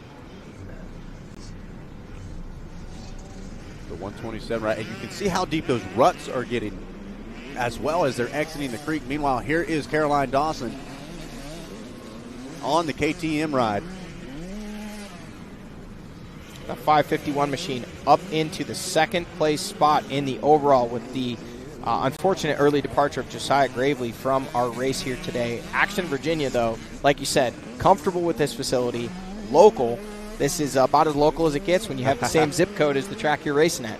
No doubt about it. Steele Henderson leading the way in that mini junior class. Ryan Keats in the number 2 spot. Simikowski in the number 3 spot. And that is your podium position in that mini junior class. Yeah, really cool to see. I've known Caroline and her father, Alex, for quite some time. And I remember when she was still back on a 50, just kind of getting started. And gradually has grown and grown as a rider, found her flow, found her strengths. And really cool to see them out here at JDay enjoying themselves as well. And nothing like adding a couple of trophies to the collection in our girls, and I believe our women's B class as well she's out there in. So Caroline making the most of her day out here at JDay, and here we go. When she comes across the line, I believe she should overtake that second overall spot. Yeah, and looking at, I think she is going to bump up to that number 2 spot in the overall. We'll see once things correct here. But, looking at that, I believe she actually grabbed the win in that women's B class as well. So a great day here for the Dawsons at Lake Sugar Tree for the JDay. She is absolutely ripping out there. Does sound like it was an injury that took our mini senior leader out. So Josiah possibly injuring his foot. Hopefully going to be okay after that one. We saw him kick the leg up, and can't say that he wasn't going for it, man. A great battle between himself and Steele Henderson.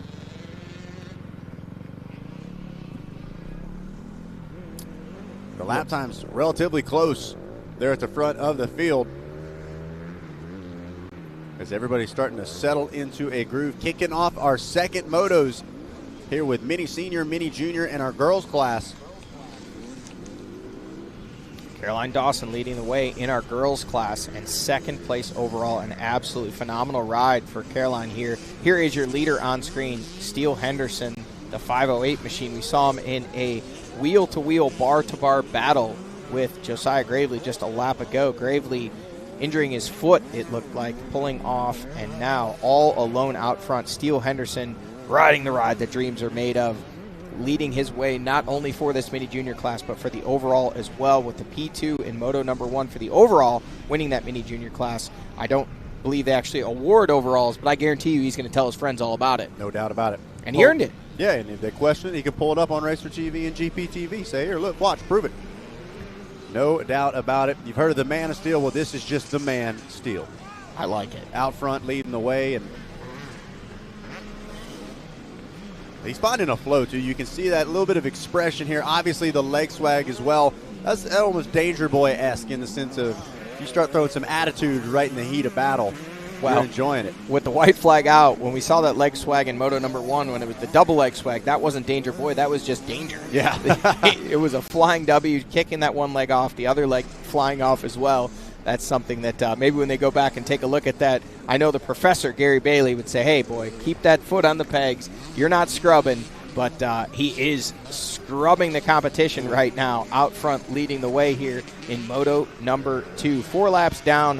White flag is waving one more lap around here at this Lake Sugar Tree Motocross Park.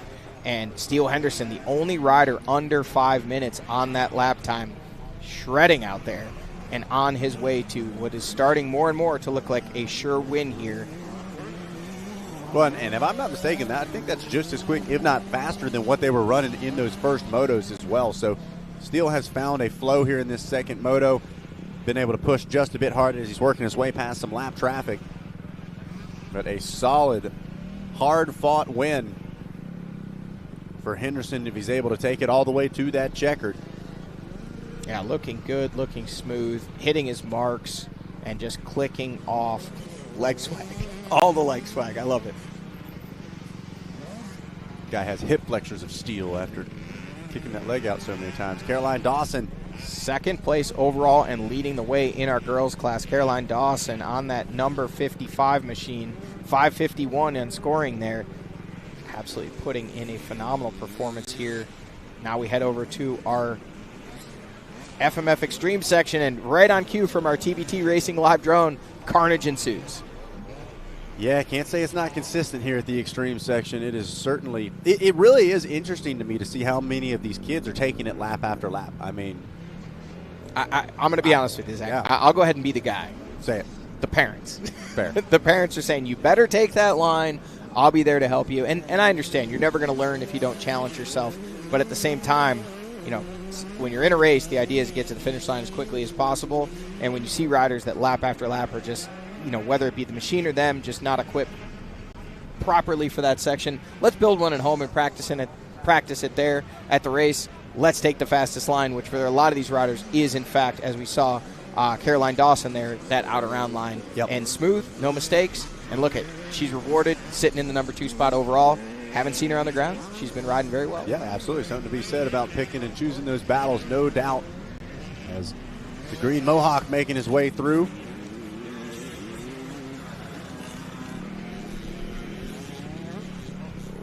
Unfortunate news there for Josiah Gravely, dropping out of that Super Mini class. And Steele Henderson, the benefactor, already was out front, but certainly not having to deal with as much pressure as he was, as he's now closing in on the final lap, waiting on a checkered flag. Here we go from our TBT Racing live drone. This is a section entering into our FMF Extreme section, but nope, back to the Dunlop split line. Steele Henderson on the 508. Only a few sections of racetrack standing between him and a checkered flag waving. 2 moto wins on the day for Henderson is what it's starting more and more to look like, and an overall win out of all of our mini divisions. There's the number 8 of Easton Owen. He is now up into the 5th place spot overall. So despite his struggles in that FMF Extreme section, he is riding very, very well on the rest of the course and making up a lot of ground. Simikowski up to the 4th place spot now in the overall, putting in a good ride as well. Closing in on 100 hours, or 100 minutes, I should say, of racing here now. Meanwhile, there is your leader one more time through the Extreme section for Steele Henderson.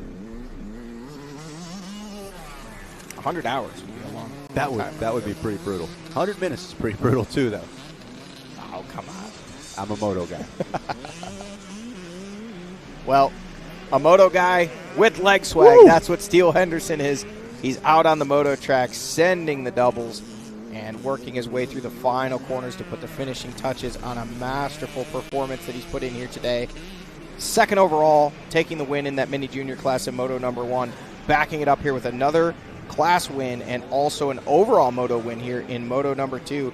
Steele Henderson looking like he's going to get the job done, taking the biggest trophy out of that JDay semi back with him back home to Fairmont, West Virginia, and grabbing the win here in Moto number 2, standing up, enjoying it. But nope, we got to send that last double.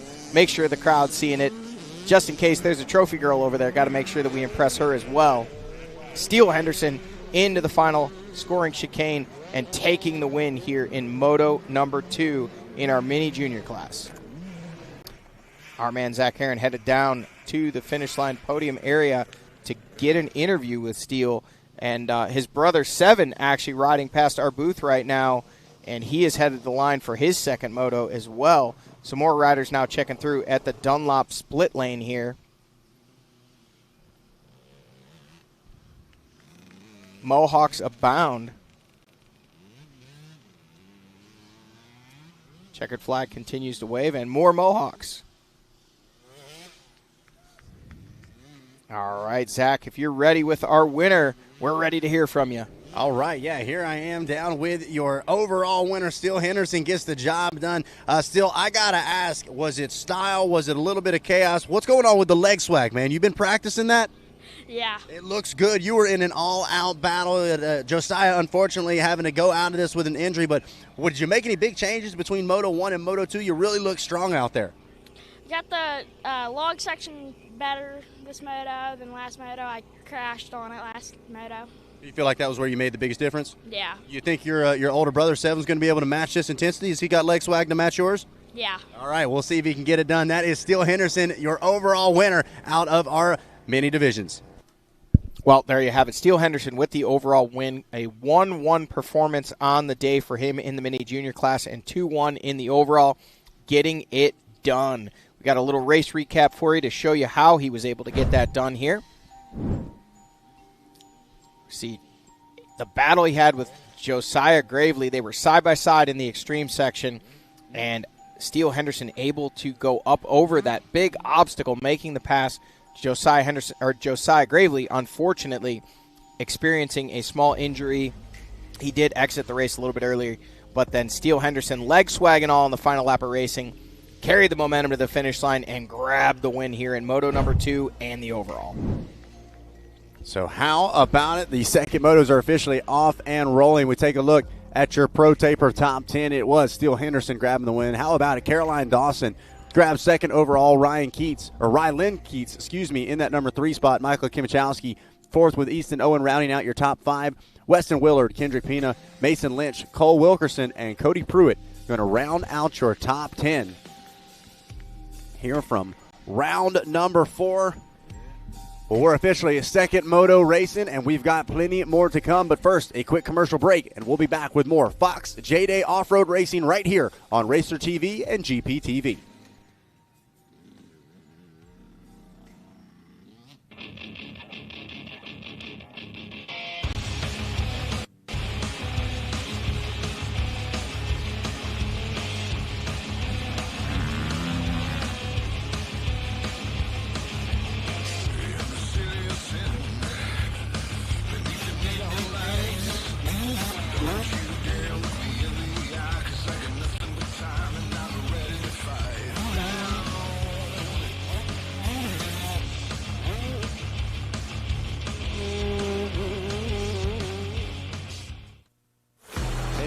I'm Billy White with Luxon MX, the ultimate destination for high-performance motocross parts.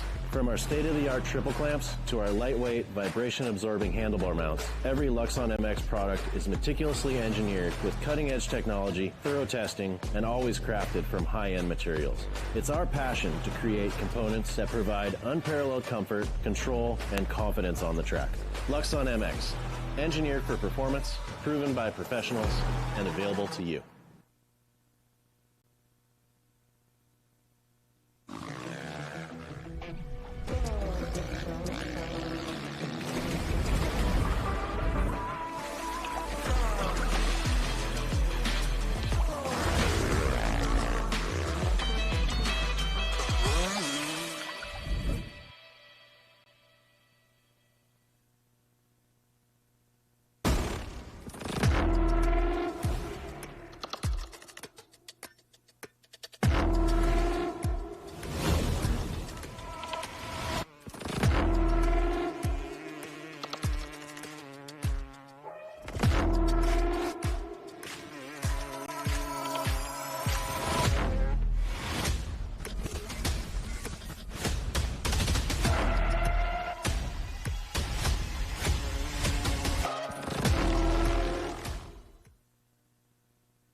JDay Offroad is proud to have the following advocacy partners: the Kurt Caselli Foundation. The focus is the safety of riders and racers in off-road motorcycling. And GNCC, the Progressive Grand National Cross Country Series and AMA National Championship. JDay Offroad is proud to have the following media partners: Trans World Motocross, Cycle News, Dirt Bike Magazine, Stoke Media, and Racer TV. Well, hello, ladies and gentlemen, and welcome back. Beautiful Martinsville Speedway, just down the road, like literally just down the road, like 9 miles away from this legendary track as well. Lake Sugar Tree, home of Pro Nationals in the late 80s, early 90s, and now home of round 4 of the Fox JDay Offroad Racing Series, the Redline Oils Lake Sugar Tree Grand Prix, as we have officially gotten our second motos underway. Just wrapped up our mini racers, and now taking a look, it's going to be our C classes coming up next, which means you never know what we're going to see. Road number 1 going to be your C250 class, C Open, C200, C Vet, and BC Open Electric, all sitting on the line.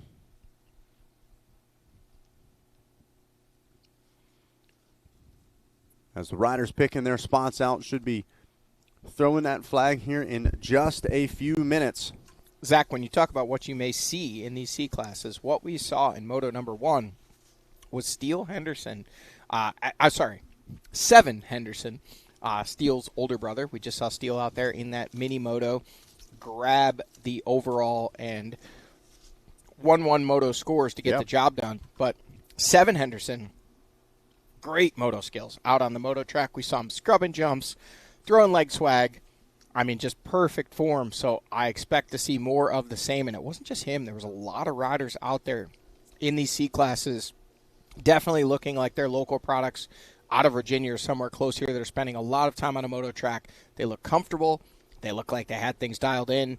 And we're going to see how it all plays out here in just a matter of a few moments. Well, and I tell you what else I like about the way this Lake Sugar Tree course is set up is you've got the moto track, but then you've also got some of these field sections where your moto specialists are a little bit more comfortable opening the bike up.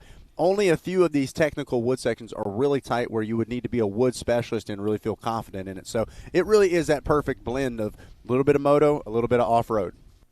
Yeah, absolutely, and that's what JDay is all about. GP-style format here, and it mixes the multiple different disciplines together. You get to see riders that really shine on one section of the track versus another. Now this section is pretty difficult.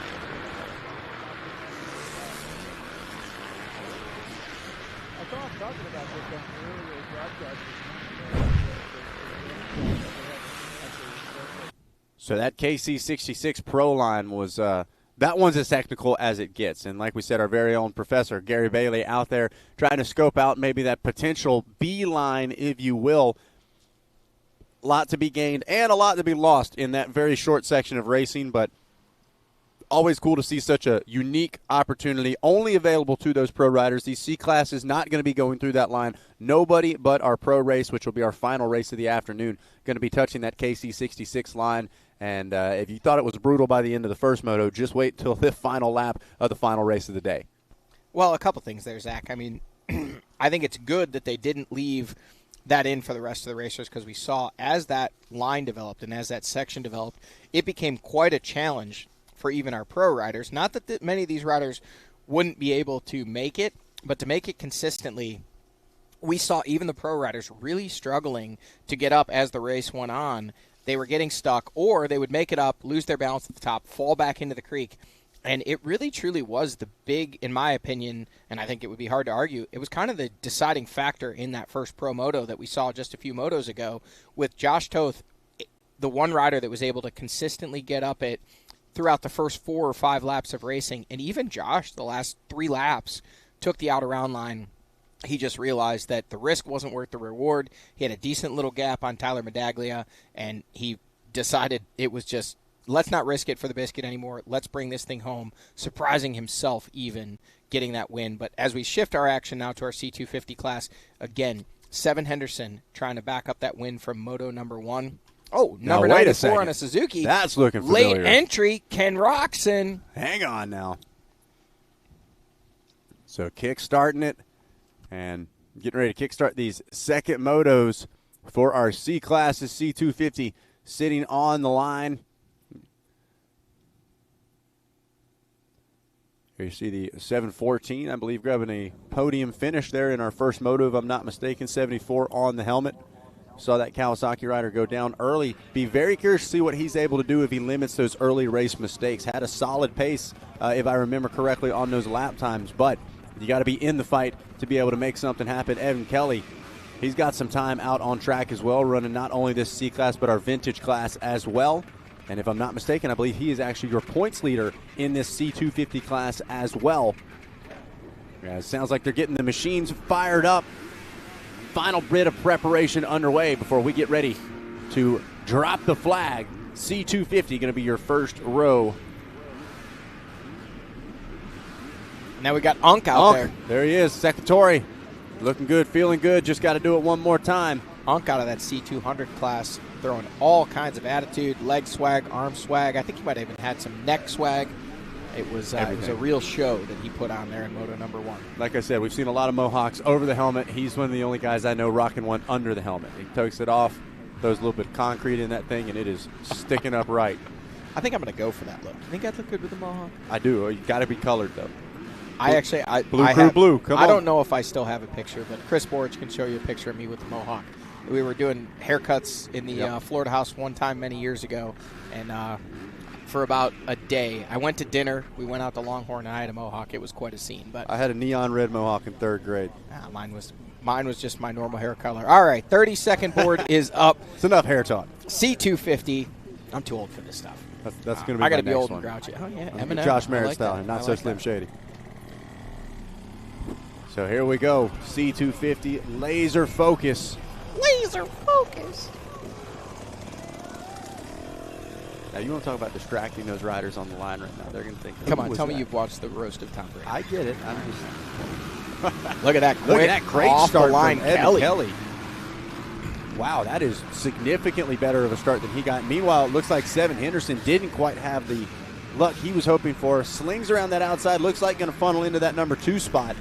And we saw Seven Henderson grab that hole shot around the outside in Moto number 1, but in Moto number 2, starting about 7 to 10 miles behind the other riders, still able to work his way up to the number 2 spot, and just like that, takes the lead. Yeah, you could see that intensity right over. It reminds me of Joey Crown almost. Nose strike while the iron's hot, while everybody's right there together. Seven Henderson takes over the number 1 ride. Looking so strong here, early stages of Moto number 2.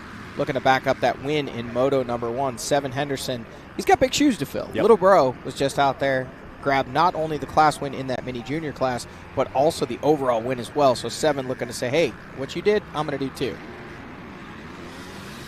Here we go, next row off and rolling. Looks like it's the 313 going to lead them in. Hefner trying to peek to the inside on the Yamaha. Not quite close enough to make the pass happen.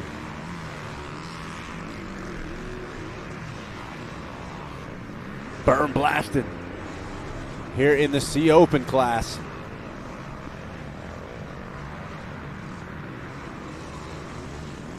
So they all funnel into that inside line just after that double.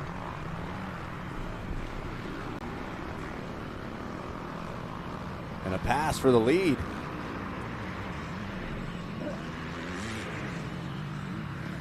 As we flip back, C200 coming up next. Danny Secretore there on the 26 KTM. Got some company from the Husky. 860 machine. Quick off the line. Unk getting caught asleep in his recliner, but making it look good. Wheelie off the starting line. Like I said, the only guy I've seen wheelie a downhill start. As Unk put the power to the ground. And around the outside. Not quite able to get it done in turn number 1. But he's running that Insta 360, so he's going to have all the footy for the gram. Oh, getting Cindy over the double. And doing a good job of not following as well. Going to try to take the long way around. Sets him up for the inside in this next corner. This might be the pass. Secretore makes the move. Final row. No, C-Vet before our final row.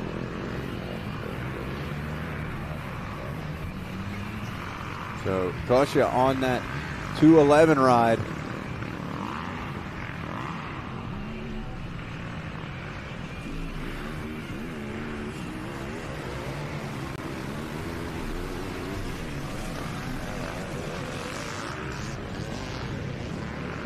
Off and rolling there is our C Vet class here in their final moto of the day.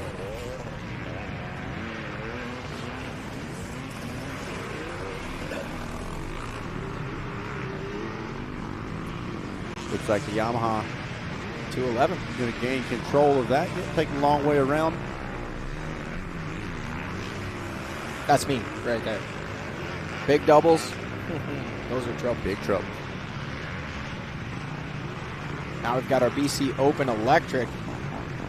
Just a battle to the first turn, at least in the last one. Yeah. Looks like that rider on a Suron, the other rider there on a Stark. But the Suron got the jump and then absolutely washed the front end in those slick conditions in Moto number 1 and hit the deck hard. But he is back to give it another go here in Moto number 2. And they better get that Moto off and rolling. Yeah, very similar to what we saw in the first Moto. That last row getting started just before your leader puts the first lap in the book. So within, probably by the time they peel off the motocross track, they will have Seven Henderson right on them.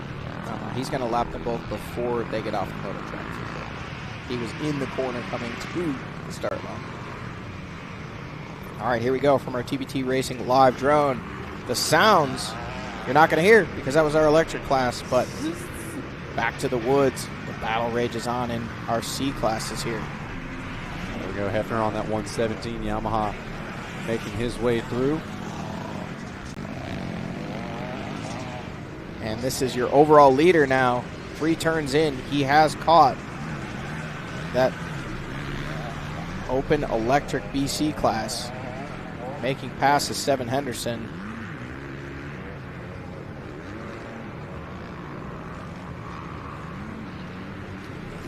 See the power of that Stark machine, though. Yeah.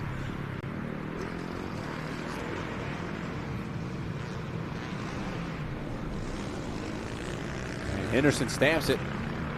So getting through that electric class, and he's going to start to work his way through the tail end of the field as he is, looks like all by his lonesome out front.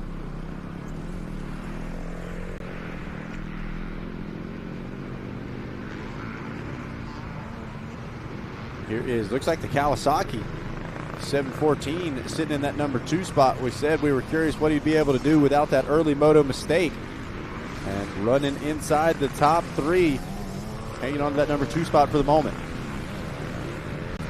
But this rider out front absolutely shredding, kicking up dust and already working his way through even more lapped riders here already early on in lap number 2. Seven Henderson on a mission.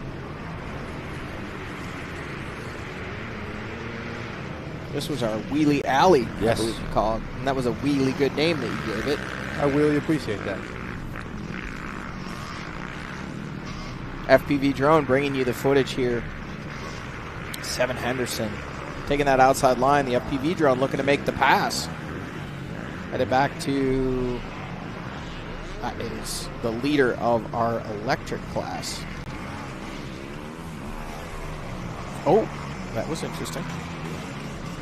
He definitely can hear the drone.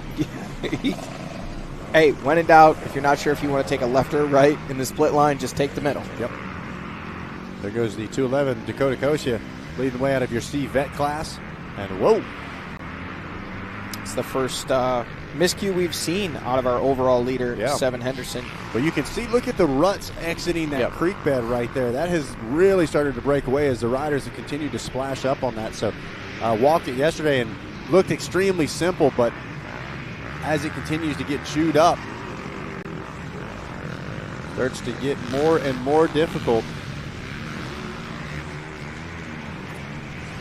Chase Black is the rider in the number 2 spot in the overall and in that C250 class. We saw him take a little soil sample in Moto number 1, but running solidly in the number 2 spot here in Moto number 2, just ahead of Evan Kelly.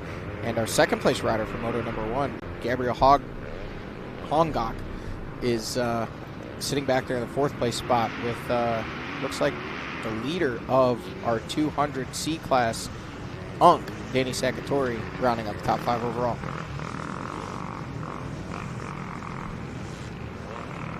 So having 7 Henderson, a 4:09 on that last lap. Things much tighter behind him though.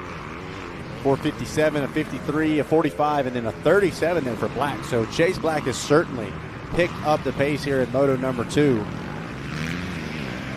Gotta wonder if that early race crash in that first moto threw him off his game some, tweaked the bike up a little bit. Yeah, we'll see if Hognock can really kind of rebound. He had really good pace in Moto number 1, actually keeping pace with 7 Henderson for quite a while early on in the Moto before Henderson was able to get away. Sitting back there in that number 4 spot in the overall and looking at the lap times, definitely not ideal lap 1 for Hognock.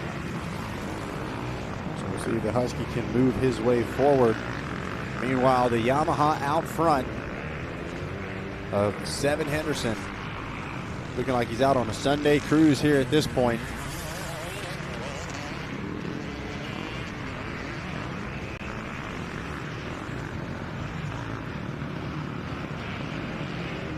You can see some new lines starting to develop in between the existing ruts. We talked about it earlier, Zach. As those ruts get deeper, they also develop acceleration chop. The riders kind of seeking out some smoother ground as the soil continues to just be tortured here with all the races and all the riders.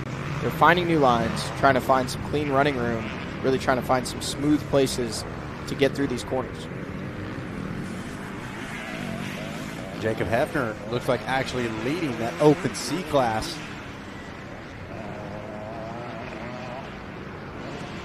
Meanwhile, you see a little more hesitation there. The 7-Eleven machine working his way through. Michael Kesey out front in that BC Electric class, saw on the Stark machine.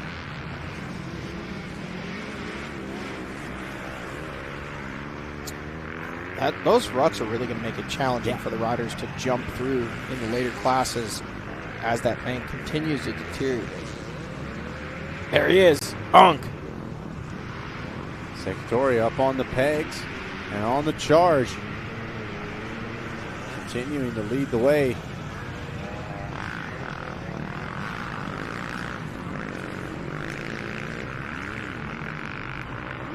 Oh. You see that root kind of sticking out just across that line. Put a quick little dab and right back on the throttle. Sakatori wants to make sure he grabs this win here today. He got it done in Moto number 1 and looking to do it again here in Moto number 2. Watching from our second creek crossing here. 2 laps down. Working on lap number 3. Again, Jacob Hefner leading the way in that C Open class, followed by Gannon Geary, Wyatt Welton, William Johnson, Alex Whittle, Patrick Short Jr., and the rest.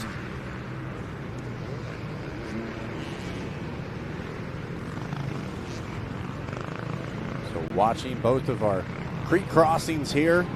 The Dunlop split lane between the two of them. Here comes your leader making some more passes on lapped riders. 7 Henderson. Nobody seemed to have anything for him here today. Henderson's just came in cleaning house. Yeah. Steele Henderson grabbing the win just a few moments ago in our second mini moto, both in that mini junior and the overall. And now Big Brother 7 doubling his way up through that FMF Extreme section from our FPV drone here, courtesy of Ian Howes and Fox Racing. Switching back over to Gabe Scholl and our TBT Racing live drone there as well. Back and forth, back and forth. Drone to drone. Got a whole Air Force squad here of drone pilots helping with the JDay Offroad coverage. And man, Henderson, that was the drone filming. That was the drone, yeah. Drone squared. Droneception. As Henderson, so confident here on the moto side. Definitely got a big kick over that double in the extreme section. You saw the double foot grab trying to hang onto the side of the machine, but another lap in the books. The 34 checks in and checks out. Look at this now. Hongok up to the number 2 spot. We had mentioned that looked like he had a rough lap number 1. He has made some passes and now up to the number 2 spot. Yeah, we'll see if there's any fight in the Kawasaki of Chase Black.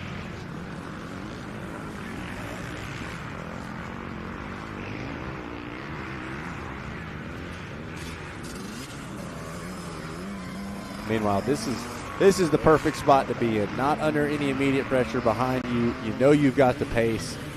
Just able to go where you want, put that bike where you want. See that rider taking the upper line there in that Dunlop split lane section. A little safer. Don't have to come across that slick off camber. Making it work. So you're going to hang here just before our Dunlop split line. Take a look at some of the other riders in the pack making their way through.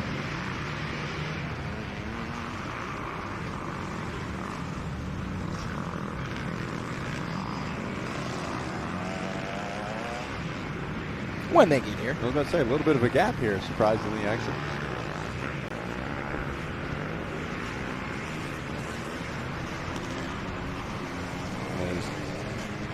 There goes one of our sweep riders checking in, making sure everybody's all good on course. Meanwhile, there is Hongok. Was second overall the last time through, puts another lap in the books. Continuing on in that number 2 spot. Hongok 3 laps down.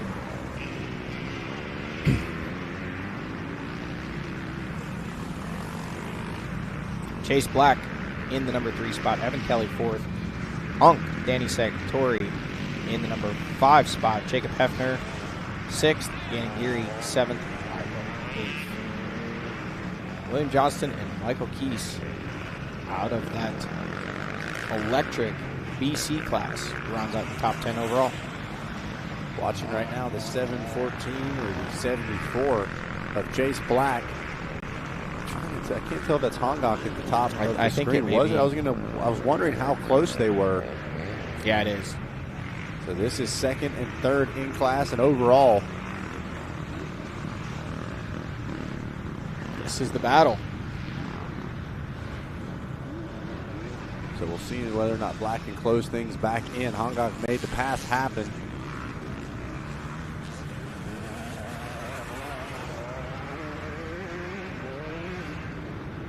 I believe Hongok's the first bike up there, not this first one, but that one going. Yep, the one just dipping off into the woods.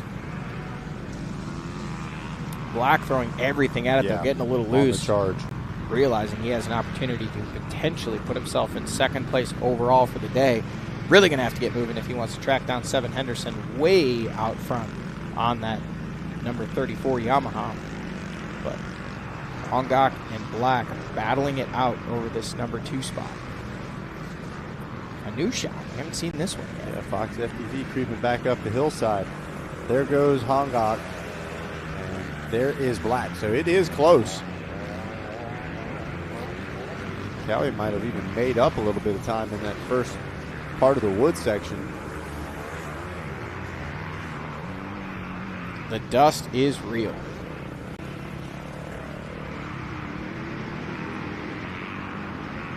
So a bad lap for Black there as he was 10 seconds slower than Gabriel Hongok. Evan Kelly just a couple of seconds off the pace of Chase Black, and then Seven Henderson, meanwhile, several seconds faster with a 4:08. And I don't think that was Hongok. I think that was the start that we were looking at. So the white plastic fooling us there, as looks like more work to go for Chase Black if he wants to catch up to that number 2 ride. Still continuing to work at it. Seven Henderson out front leading the way. FPV drone carving its way through the woods. Here is Hongok, 496. Working his way through that Dunlop split lane. So this will show us just exactly how far back. See, there is. He was just out of our camera shot there. But there is Black in the number 3 spot, just a few seconds behind. So he's looking like he's really picked up the pace this lap, able to match the pace of Hongok in front of him. There's Hongok again in the number 2 spot, 496 machine, throwing everything he has at it. But just behind him, it's the number 74 of Chase Black, trying to track him down. The battle rages on.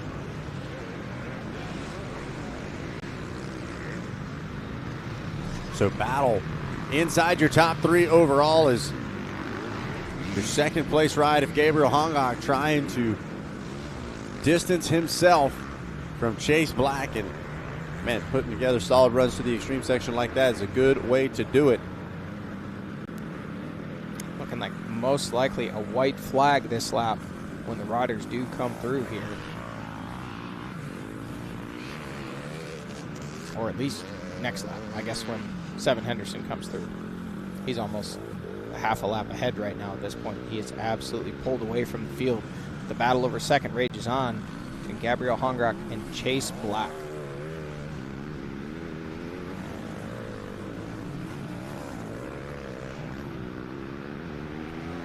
So the Fox FPV drone hanging on board with Chase Black. We'll watch and wait. A little brake tap action there. Love to see it. Not looking like a white flag out yet.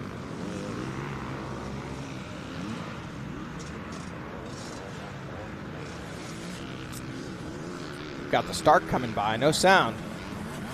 He's there though, we can see him.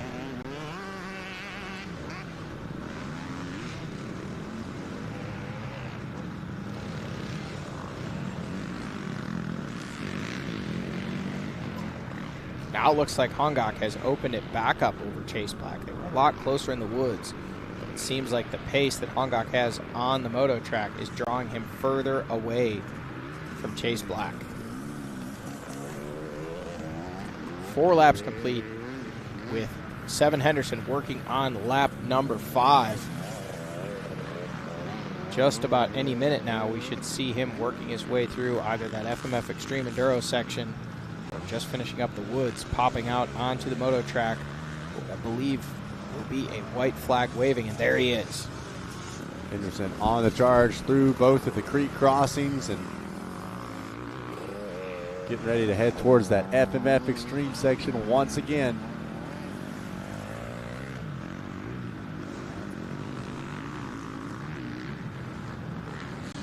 As the Henderson crew looking to bring some hardware home. Double wins for the boys is what it's starting to look like here. Seven Henderson just really needs to keep it on 2 wheels for one more lap of racing here. Well, there'll be some proud parents, and who do you think gets to pick dinner on the way home? Ooh, I don't know. They both, if it finishes the way it is, they'll both have won the overall in their sessions. Yep. And they'll both have won their classes. Yeah. So I don't know, I guess the tiebreaker would be whoever finished first. Whoever wished Mom a happy Mother's Day first. Right, yeah, that's right. I like that. Mom gets to pick. Mom gets to pick. They get to cook dinner for Mom. The fact that Mom brought them, or allowed them to come racing on Mother's Day, still no white flag. Wow, so surprising.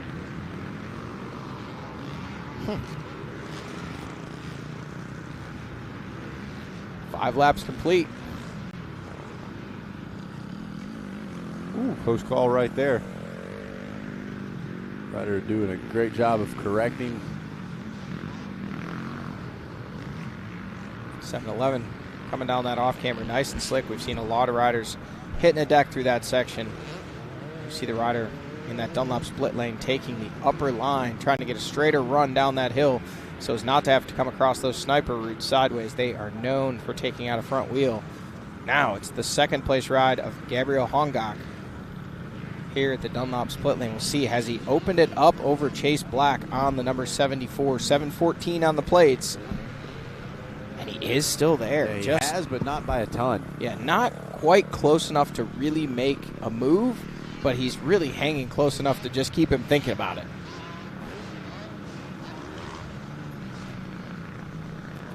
Meanwhile, there was Brian Castellino out of your C200 class, sitting in that number 2 spot right now.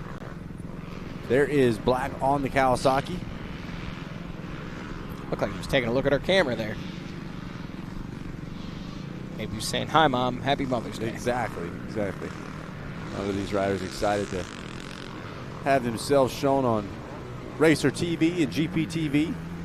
Make sure you guys are following along on social media as well. Lots of behind-the-scenes action, everything from setting the course up, track previews, track maps, as well as all the information for the rest of the 2026 Fox JDay Offroad series on JDay Offroad on social media. And, of course, follow us on Racer TV as well. All of our upcoming events.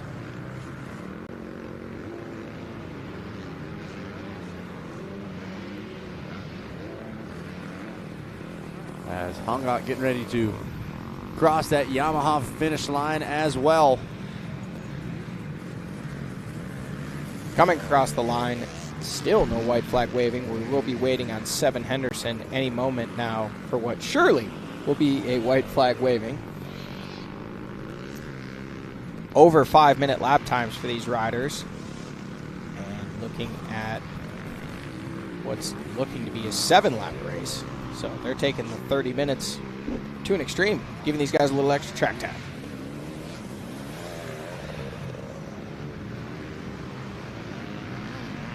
Hang on board with the Husqvarna in that number 2 spot, waiting on Seven Henderson to pop out of the woods. And should be approaching that extreme section here before long. Dakota Kosia still leading the way in that C veteran class. John Fury in the number 2 spot. Philip Britt rounding out your top 3. As we see Michael Keese on screen there, leading the way on that B Open Electric. He's actually coming by our studios, heading for the finish line right now. But this rider right here, Gabriel Hongok, in the number 2 spot overall and in that C250 class, holding off Chase Black, but not able to do anything with Seven Henderson at the moment. Seven Henderson been the class of the field here today, grabbing the whole shot in Moto number 1, leading pretty much wire to wire. And then in Moto number 2, terrible off the line, all the way in the back of the pack. But by the time they got to about turn number 3, he was able to make the pass, and he has not been challenged since. So coming down to the nitty-gritty, only just over a lap or so to go as we watch and wait for Seven Henderson.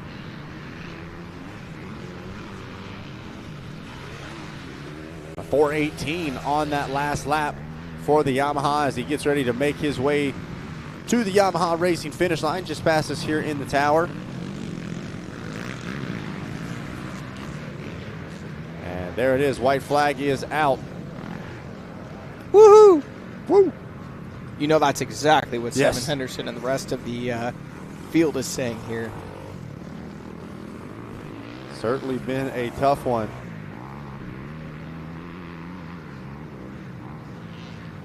Floating his way around this moto track here at Lake Sugar Tree Motorsports Park. Seven Henderson, really not much more we can say about him today. Dominant. Yep. Impressive. Determined. Ready for B class. I'll say that one. I would agree. He is going to do some damage when he moves up, whether that be in Moto or here in JDay or wherever it is that he chooses to go racing. Rider out of, I believe, Fairmount, West Virginia. Great speed here on this moto track. A very, very seasoned looking C rider. Well, and on top of that, he did say he comes from a moto background, but I believe said had done some GNCC, so he's got some off-road experience as well. Did you see the leg swag? I missed it. It must run in the fan. Without a doubt. There's no way you've got hip flexion like that if it's not genetic. They're both practicing. I heard you ask Steele if he had practiced the leg swag. He said, "Oh yeah, absolutely." They've got the hip bands out there. They're just they've got a big single in the backyard, and all they do is just practice leg swag all day. I love it. Well, whatever practice they're doing, it is paying off because Seven Henderson leading the way, looking to grab another moto win and the overall. TBT Racing live drone bringing you the action, jumping down now into the woods, and this is how big the gap is. This is our third place rider, Chase Black, who is just a few seconds behind Gabriel Hongok, who is in the number 2 spot, and they are nearing now almost a full lap behind Seven Henderson. Yeah, when we say top of the field, he has truly just about completely lapped. I'm not sure whether he's caught up. So there is Kelly. I was wondering whether or not he'd gotten to Kelly yet or not. If I believe I remember correctly, he lapped Danny Sacatori in the, and there is, I believe that, is that Sacatori right there? Nope. But I believe he lapped Sacatori in the first moto. I could be wrong on that, though. one thing about it. Certainly not under any pressure, able to put that bike where he wants and enjoy this last lap here on a beautiful Sunday in Axton, Virginia. There went the leader of your electric bike class there.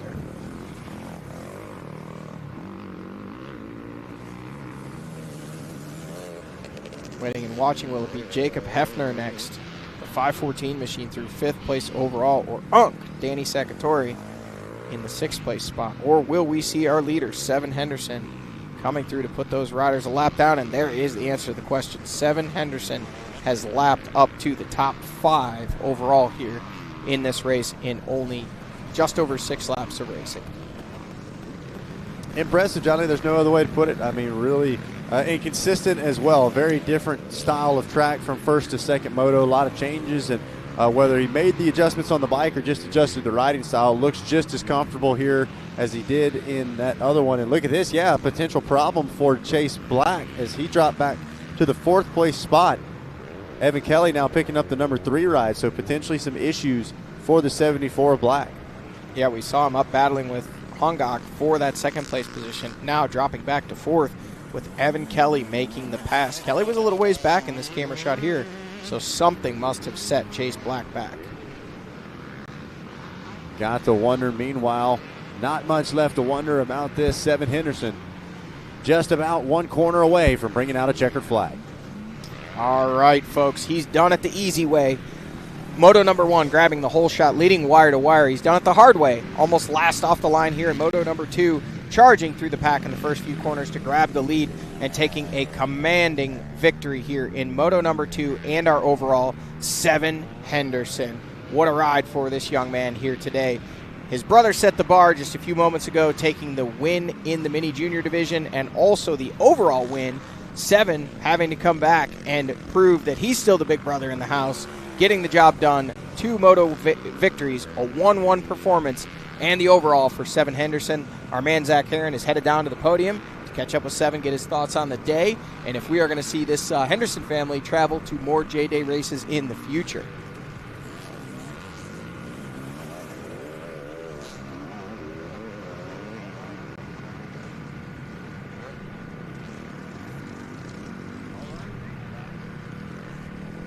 All right, thanks, Johnny. I'm down here with Seven Henderson. Little bro put the pressure on. He got the overall done. Ball was in your court, and you were able to back it up with a 1-1 finish here, man. Take us through that second race and how you felt. Big changes on the track as far as lines developing. What'd you think about it out there?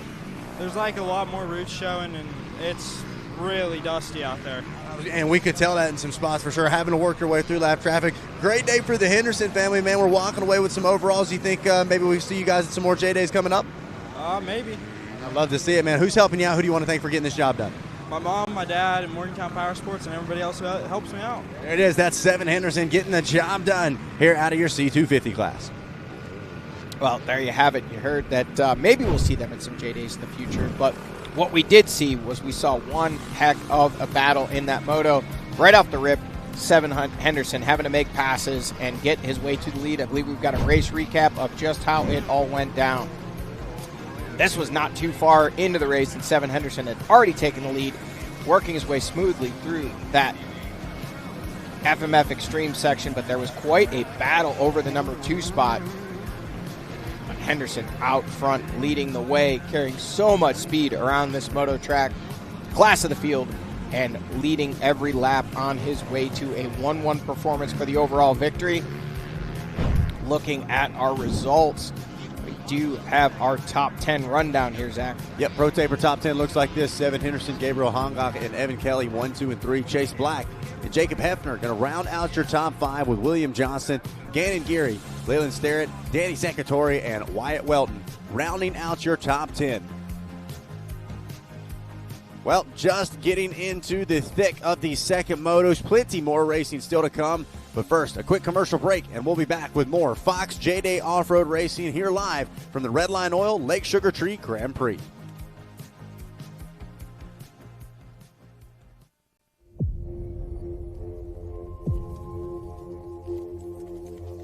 We've been there since the very beginning. 20 laps, the main event, the month of blood, the beer. organizing the industry, and building champions.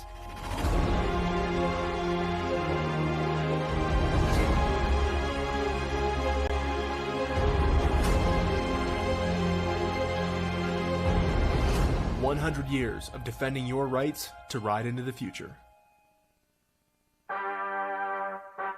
Redline Oil, formulated to win, proven by me. Redline Oil, formulated to win. Formulated to win. Formulated to win, proven by me.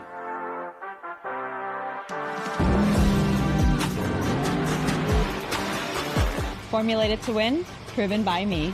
Proven by me. Proven by me.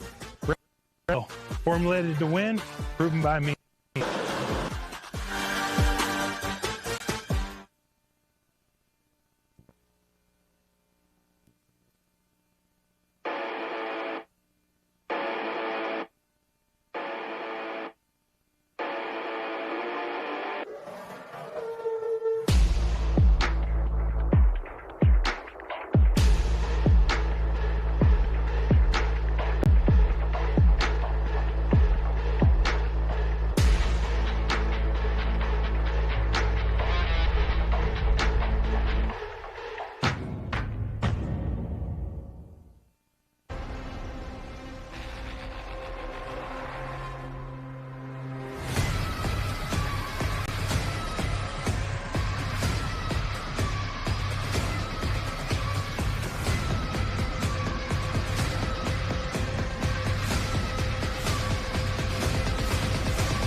Redline Oil, formulated to win, proven by me.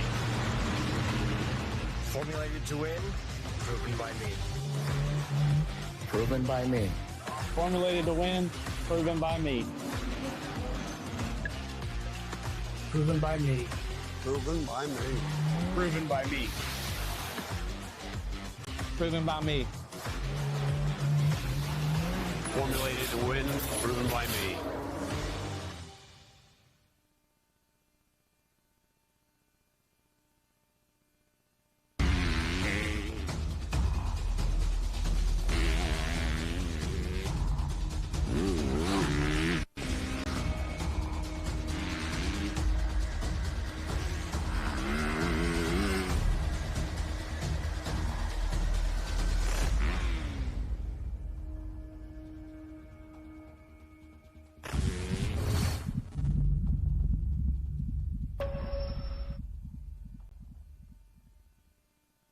Some of us have an unextinguishable fire burning inside us. It ignites us to compete. It inspires us. It drives us. We are a performance-driven manufacturer, built for racers, by racers. We are focused on racing fuel, plain and simple. We want to go fast. We want to win. And we want the same for you. We are Fuel Factory.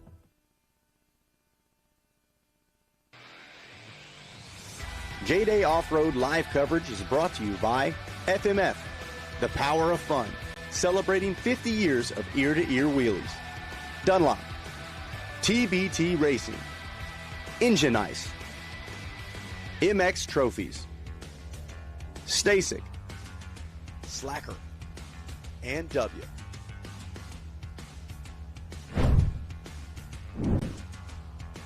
Well, hello, ladies and gentlemen, and welcome back to the Country Club of Motocross, beautiful Lake Sugar Tree Motorsports Park for round 4 of the Fox JDay Offroad Series, your Redline Oil Lake Sugar Tree Grand Prix here in Axton, Virginia, as we are getting ready for our second Women's Pro Moto sitting on the line.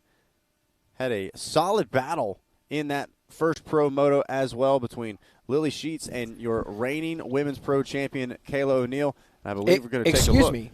solid battle. That was a barn burner. It is a barn burner. That's what I'm saying. We're going to take a look at that red line replay coming up. And take a look at how that first moto went down.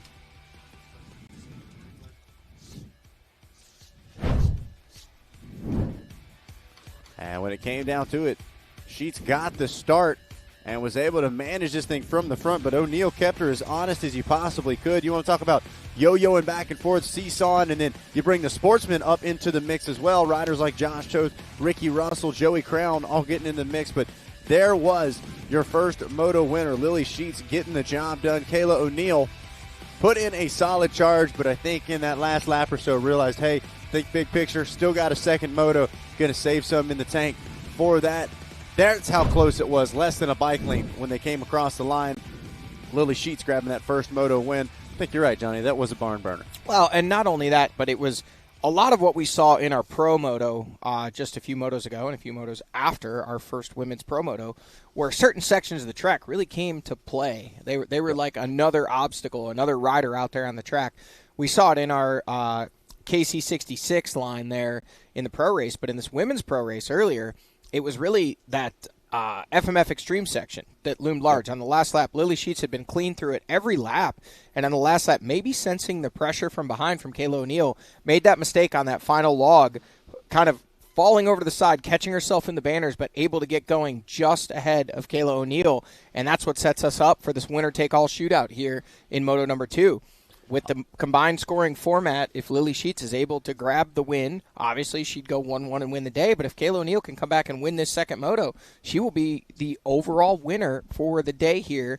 And, that's the goal. Well, and don't forget, Taylor Jones, your points leader at the moment coming into this round, hurt at our last GNCC round, not going to be with us at least for the foreseeable future. So Taylor out of the points championship, which busts things wide open for a rider like Kayla O'Neal. Meanwhile, Lily Sheets, new to the series, but after a performance like this, you got to wonder whether she's not going to catch the fever, as we like to say, turn into a JDay regular. As look at that, great start this time. O'Neal was pretty far behind, headed into turn 1 in Moto number 1. This time she threads the needle, going to try to carry the speed around the outside, and Kayla O'Neal going to grab that whole shot here in Moto 2. So the roles are reversed. Last race it was Lily Sheets leading the way and Kayla O'Neal giving chase. This time Kayla O'Neal quickest off the line, grabbing that early race lead. But Lily Sheets is right there putting on the pressure. Sheets mentioning to you on the podium that she went a little too deep early on in Moto number 1, kind of expending some energy, getting herself very worked up, and ultimately vacated her breakfast on the final lap of racing earlier this morning, showing just how hard these ladies are pushing out there. Yeah, when you ask how bad do you want it and you got Frosted Flakes sitting on your chest, you make it pretty easy to say, I'm willing to do whatever it takes. But at the end of the day,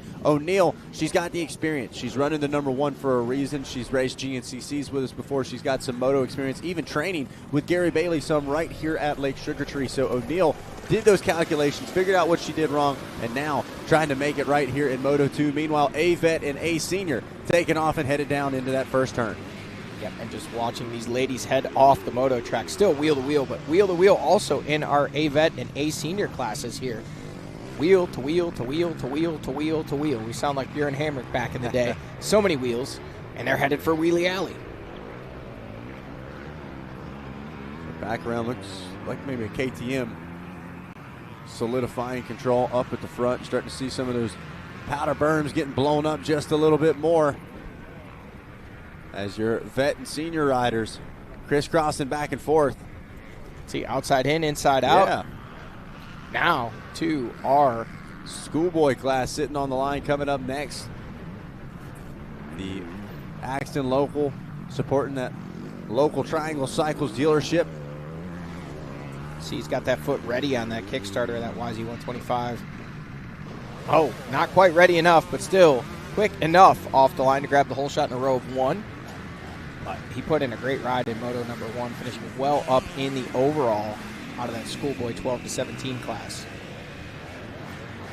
I've been in that situation before. You go certain places, and for whatever reason, the class numbers just aren't there. And at that point, it becomes, okay, yeah, I'm going to win today, but I want to see how well I can do overall. Yep. And that's what's nice about this format of racing is you've got so many other riders out on the track that you can measure yourself against. really gives you something to push for even on a day where maybe you don't have any direct competition or the class numbers aren't what you'd hope for. Well, and you think about the other classes around them, a women's pro class, some of your top pro riders in your sportsman class, and A vet and A senior, some of the best that we've got as far as the older riders we have with us. They're good competition, if you know what I'm talking about. So to be able to say that you can beat them is certainly a feather in the cap. Looks like maybe a couple of less of our pro riders lining up for this second. I was going to point that out. Yeah. I really think from the looks of it, it looks like it is only Gus Reardon of our pro riders out there in the sportsman class. And I think that may just come to, I think some of these other riders, maybe 250A riders and other A riders as well. But, man, I mean, I'm actually surprised to see Gus out there because he put in a big effort in Moto number 1. It's only 30 minutes. These guys are, trained to ride for 3 hours. I know on a normal training day that they will ride at least an hour, which is light work for them. Right. But keep in mind, he does still have another 30-minute Moto coming up here. I wouldn't be shocked to see Gus go out, kind of treat this as a parade lap, check out some lines, see how the track is developing. I don't know that we'll even see him out there for the full 30 minutes. I was going to say, just because you take the green flag does not mean you're going to see the second, or the checkered, I should say. Now, take a look at this red line replay. Heard that we had a crash that we missed. Oh, no, take a look at this. Such a tough section. Now, actually looks like she did not go in the water right there. Lily Sheets getting caught up in it, but that is a tough spot, and I'm sure a tough spot to pick the bike up as well. Kind of an off-camber angle, and we know how sloppy that mud is through there. And that results in a big lead here for Kayla O'Neill. Yeah. And an interesting little point there that if our professor, Gary Bailey, was with us for this moto, lesson to be learned there. If you're watching at home, or Lily Sheets, if you watch this later, when she crashed, her gloves were clean. Yep. Gloves were up in the air. And the first thing she did was put her hands down in that mud. I know it's difficult, but you have to find a way to use your elbows. Yeah. Take those couple extra seconds to keep those gloves dry and clean if you can. Because once those gloves get slimy, if the grip is already in the mud, it's going to be slimy enough. But a lot of times when you crash like that, you'll take like the inside elbow of your arm and wipe the grip, or pull your jersey out, whatever it takes. Because being able to handle these big 250-pound machines with all this horsepower, you got to be able to grip the grips. And if your gloves are slimy and your grips are slimy, it just makes it that much more challenging. We'll see if Lily Sheets is able to remount that machine and get back in the fight. But right now, Kayla O'Neill out front and pulling away. Yeah, that was one of those off-road strategies that you taught me not long ago. One of our GNCCs, I believe it was Cody Barnes, we were watching, reaching up and actually grabbing a branch, kind of scraping the glove across it to wipe some debris off. So got to be strategic and smart with it just as much as fast. That's an old school trick right there. Look at that. That shows how challenging that section is getting. And that is our leader in our schoolboy class. You could see that root sticking out as well. Looks like that kind of reached up and grabbed him. So we had a couple of close calls there in that first pro moto. Got to think, get 4 or 5 riders all through there at the same time. That section could prove surprisingly difficult, especially as that lip continues to go further and further away. Pretty much no pop left on that. As we see Kayla O'Neill heading into the woods, Lily Sheets actually just coming by our studio here, meaning she still has about half of the moto track remaining. So that is a big, big gap at the moment. She is really going to have to get that shovel out and start digging if she wants to make any inroads into trying to catch up to Kayla O'Neill. And as I somewhat expected here, Gus Reardon not exactly out there racing at the moment, treating this as a track inspection lap or few laps, not wanting to expend that energy, really just kind of wanting to get eyes on the track. And hey, when you signed up, you get to go out there and race. He ran the first moto.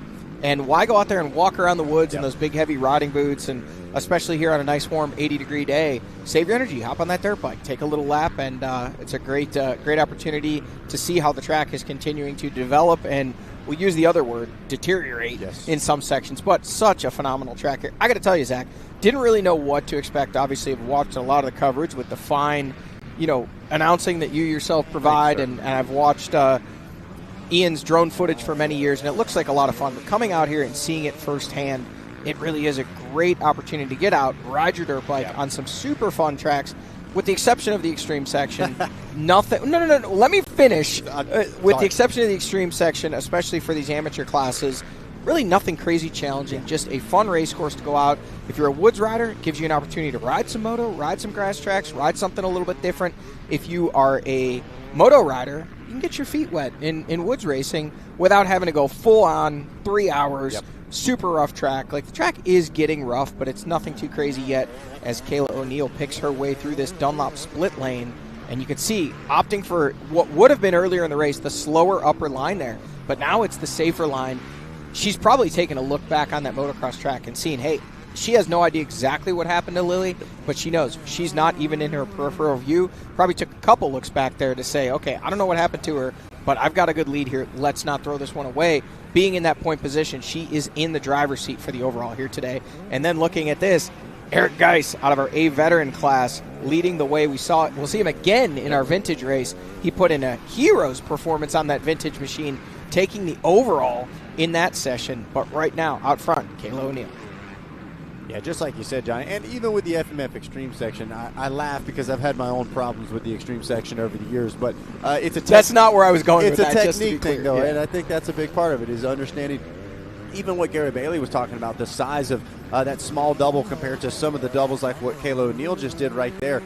It's a mental barrier. It's understanding how your bike's going to react and how to adapt and prepare for those kind of obstacles. So it really is. It's a great format. I know I was just talking with Matt Burkeen, who's out here getting some footage. They've got a pretty cool iPhone clip competition going on as well. I believe like $250 up for grabs, Johnny, for the best iPhone clip, and I think like $100 for second place. So got some heavy hitters as far as the iPhone crews out here this weekend. But he was saying just how impressive this format was, how much fun it looks like. Matt's grown up racing around this area as well, and even said, man, I'm going to have to do some traveling around, check out some more of these, because like you said, it's a good opportunity. And a lot of people, especially on the amateur motocross side of things, they talk about, the money spent versus the time on course, right? Here at JDay, you can't say you're not getting enough time. An hour of racing is more problems for Lily Sheets, and that one looked brutal. Yeah, I saw the extreme section. That was a full send in there, and I was just getting ready to say, I hope she's getting ready to double that, because she was carrying so much speed into that section. But you see that big gap between that small log and the second much larger log. She just pile drove her machine into there. She is up. She is okay. But wow, that was a hard hit for second place in our women's pro class, Lily Sheets. Now she's getting that bike refired. But wow, that was a very, very, very hard hit. Yeah, we'll see if we can get a replay of that and see exactly what happened, because I agree. It almost looked like she was fully committing to the double and then not really sure what happened there. But, man, that was a brutal impact. And talk about adding insult to injury. Lily Sheets definitely not having the second moto that she was hoping for. No, she rode so well in Moto number 1. Felt like it was a breakout performance for Lily. And now you can see she's really feeling the effects of 2 crashes now. The goggles on backwards. You can see the mud all over her lit kit there as she was laying in the creek after that first crash, and then following it up, unfortunately, with another crash in our FMF Extreme section, and an unfortunate lap and a half of racing for Lily Sheets. Still solidly in that second place position, second overall on the day, but definitely taking a bit of the wind out of her sails and also the wind out of her. You would have to imagine with the way she hit the handlebars when she, here we see, it looks like we've got a replay ready to go.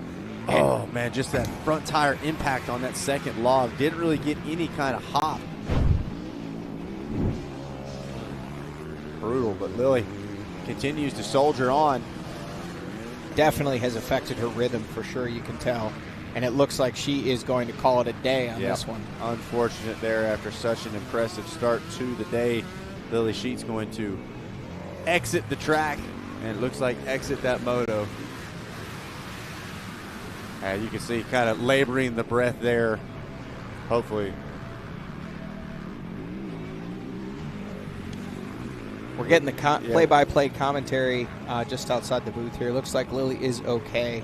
Definitely knocked the wind out of herself, and that is unfortunate. But I'll tell you what, Zach, she can really hang her head on the fact that in Moto number 1, she showed some serious speed, some serious grit, and grace under pressure.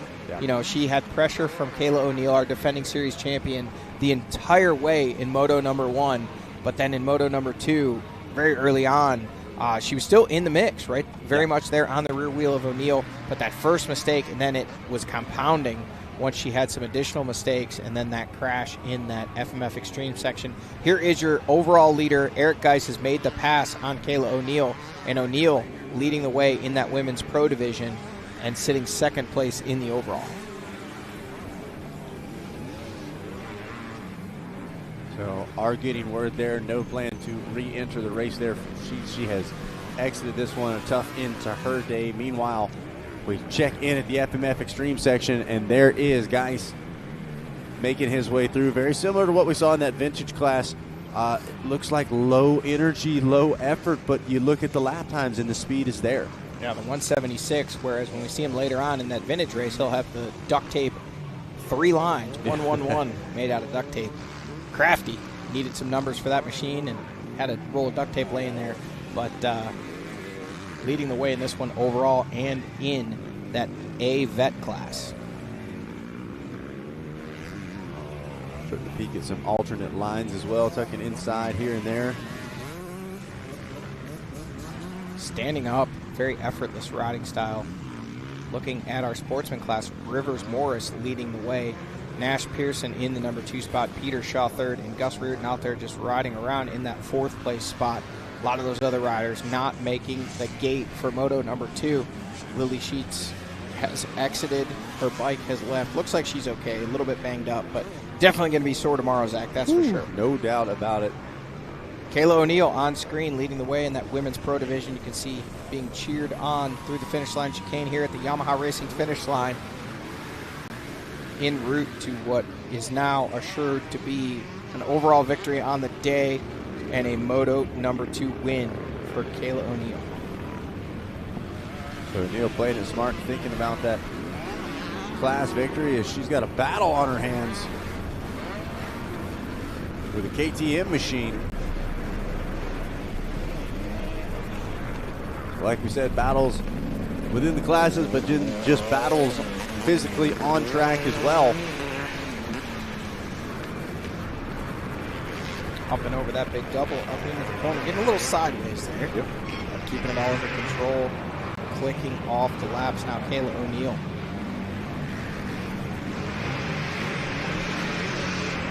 Start to see multiple lines developing in a lot of these corners. They're kind of established already, I should say, at this point.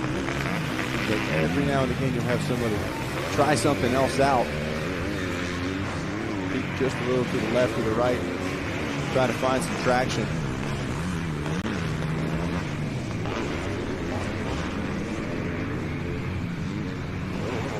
Over that big triple step up tabletop, Kayla O'Neill back into the woods for one more lap. 3 laps complete, working on the lap number 4.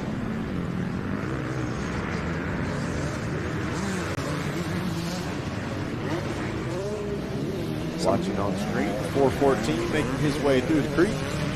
Some of our sportsman riders out there still checking out the track. Peter Shaw on your screen right now. He's hopping out of sight. Back to your leader, Eric Geis. Taking a look over, we saw him do this in the vintage race as well. Ian Howe's able to get so close to him with that drone, hearing the ghost in the machine, the whirring of the propellers on that FPV drone. Yeah, it seems like the whirring leads to worrying. Yes. That is your bike making that noise. Especially in the vintage, you seem very concerned, understandably so. Those older machines, they tend to get some noises sometimes, and you have to wonder, hey, is this something I need to address if I'm going to keep moving on? Rivers Morris, take a look at your Luxon lap times from the last lap of 4:07. Identical lap times for Nash Pearson and Damon Rummel. And then Eric Geis just between them at a 4:14. Wilkerson right there at a 4:19 as well.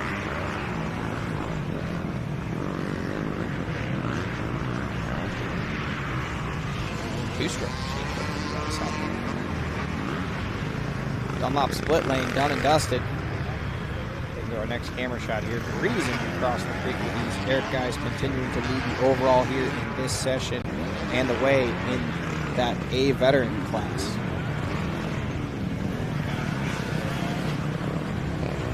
Headed for our FMF Extreme section, Eric Geis dancing his way through those pine trees. Great flow, carrying great speed through that FMF Extreme section. Don't forget, plenty more racing to go, including that Moto Tassanari Pro-Am 125 class, and then, of course, our grand finale, the second Pro AA Moto of the day, to close out the racing here from round 4. Of course, if you're Wanting to learn more about JDay Offroad, including where our next races are going to be held for the season, you can learn more at JDayOffroad.com or follow us on social media at JDay Offroad. Continue to watch your leader working his way closer to us here by the Yamaha finish line.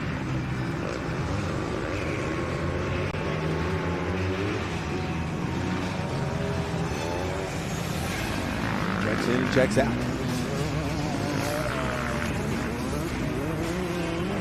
Now those corners are really starting to dry up. We've spoken about the evolution of this racetrack throughout the day. A lot of water put down overnight this morning to make sure that we have prime conditions early on. Now we see a lot more dust, but that's just what happens on an 80-degree day with the wind blowing. The track still in very raceable, good condition given the amount of racing that's already gone on here today. You can see the berm starting to get a little bit silty, a little bit of dust kicking up here and there, but still, other than those couple sections of grass track where it's very dusty out in the back, the track crew here has done an amazing job of keeping this track in great condition for our motos here today. Through the rollers one more time, Eric Geist out front leading the way in the A veteran class and in our overall for this session. Looks like Gus Rudy actually checking by here, coming through the scoring loop, still continuing to check out lines for our upcoming pro race. Make sure you stay tuned in with us.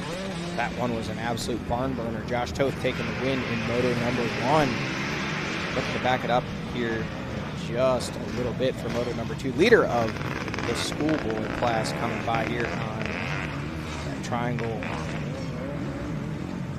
Back to YZ 125. Another one of our veteran riders coming by.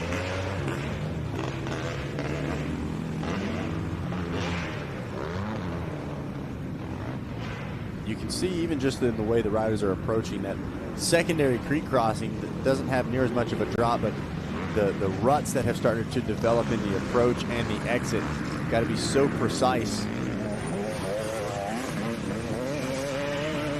Rivers Morris on screen right now, currently leading the way. Picking up some Steel Henderson leg swag right there. It's contagious.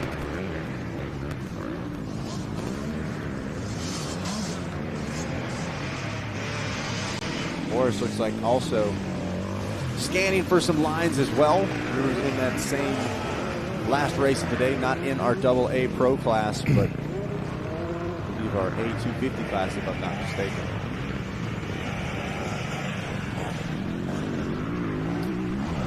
His way down the boulevard here. Headed for the finish line, scoring chicane. 4 laps down. 2 laps-ish to get this one done here. And here at the first of the creek crossings, watching and waiting as Geist hops in and hops out. Quick little splash. Leading the way out of the A vet class.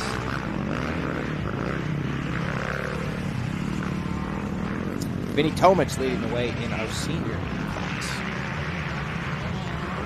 Vinny, a longtime participant of our progressive specialized EMTB racing over at GNCC. Always a ton of fun up on the podium. And good to see Vinny out here at the JDay. I've seen him at a couple so far this season.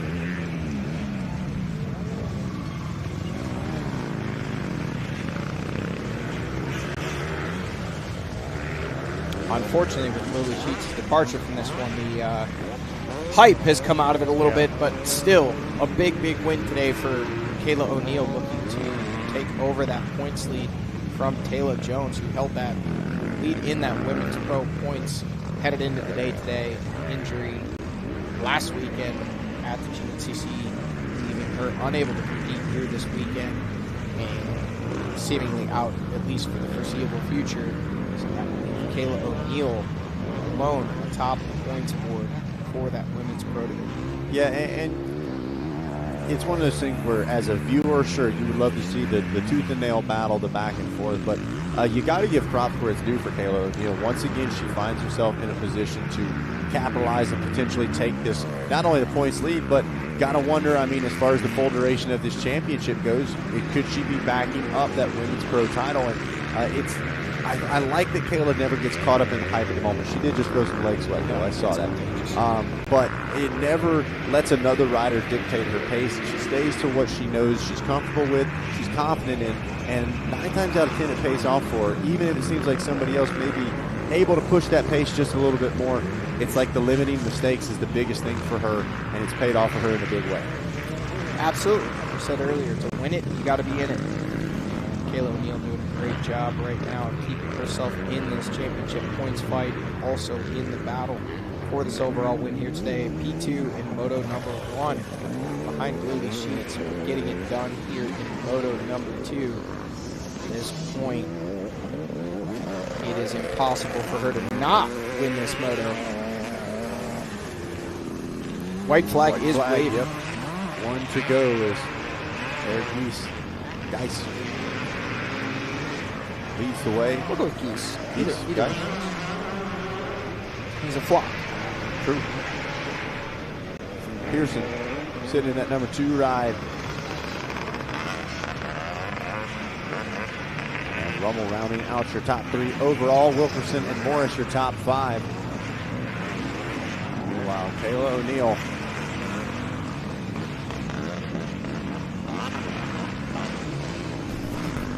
Just continue to hit her marks, and you could tell at this point, kind of settled on her lines as well, not doing a ton of exploring, and not really needing to. No, she's done everything right here today.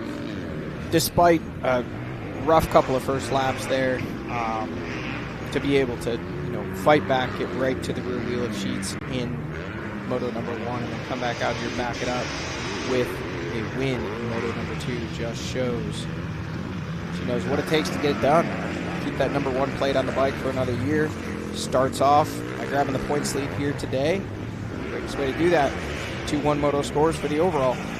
Maximum points for maximum return. Yep. Yeah, can't argue for that. Biggest bang for your buck.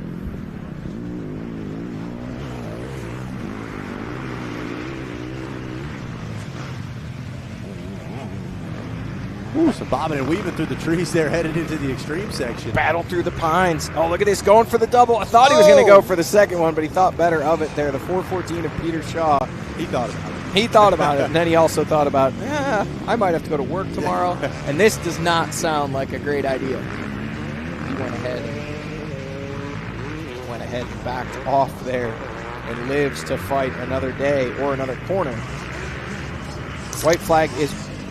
That's an ice cold Red Bull being You did that on purpose. I absolutely did. I need to let people know I'm getting fueled up here. The Red Bull Arch. Now we've got some Red Bull Wildberry Pink edition, courtesy of our man Adam Gordon. And we are told pink is his favorite color. I think that was his mohawk color. That's it. Nothing like the sound of an ice cold 8.4 ounce Red Bull. Yeah, I don't need the 12 ounce. The 8.4 will be enough to finish out the day, make the drive home. A lot of these riders are going to need a Red Bull. Big efforts from a lot of riders out here today on track. I will say the temps have cooled off dramatically in the last hour. I thought the same thing. Started to get very warm there a few hours ago, just before, I guess it would have been our first Pro Moto.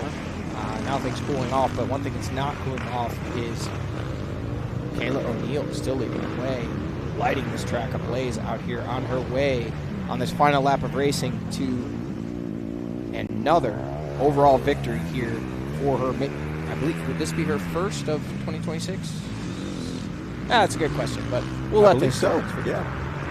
So backing up that championship from 2025 should move into the points league here after this one is over with the overall win here today with 2-1 Moto scores.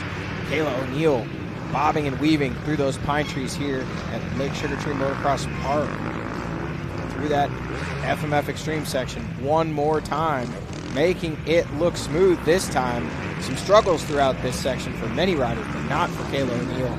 Hits her marks, and just across that pond that's largely full of huge largemouth bass that I should have caught today, she is waiting for her checkered flag in the hands of our race official. Checkered flag is out. Eric Geis has crossed the finish line in that overall P1 spot. Kayla O'Neill just a few more corners this one is done dusted. No doubt about it. The only thing getting reeled in right now is the checkered flag. Kayla O'Neill doing just that. We'll get ready to chat with her after getting the job done here at round 4. Talking about reeling in, now you got me thinking, I wonder if there's a 10-pounder in there that I'm missing out on. But Kayla O'Neill on her way to the overall victory here today. 2-1 Moto scores, final corner, and Kayla O'Neill gets it done, grabbing the win, taking over the women's pro points lead after her victory here today.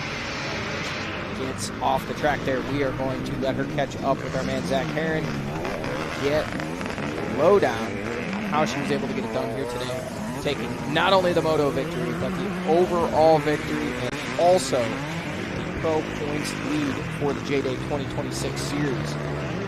More of our riders out there. Looks like Gus Reed now coming across the line out of that sportsman class. You see him and so many other of our top stars here at JDay in that final pro moto coming up at 4:30 p.m. So just about an hour and 42 minutes until those guys will be on track.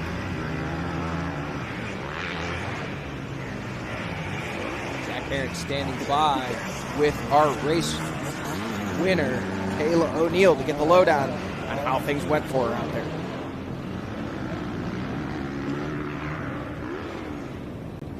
All right, thanks, Johnny. We're getting dialed in. We're looking pretty after a race, and it's hard to look pretty out there, but you certainly made it happen. That FMF Extreme section looks like you got dialed in. You were rocketing off the start, and I know that was a big thing. You were focused here on Moto number 2. Take us through the improvements and how good it feels to get the first overall of the season. Yeah, I feel like it's always hit or miss if my bike's going to start or not, but I feel like me and my dad got it pretty dialed. All I was really worried about was the start. You know, my bike didn't start first moto. In my head, that's why I was so far behind the first 2 laps, because I get very upset very quickly. But the bike fired, I just got into the corner first and just went from there.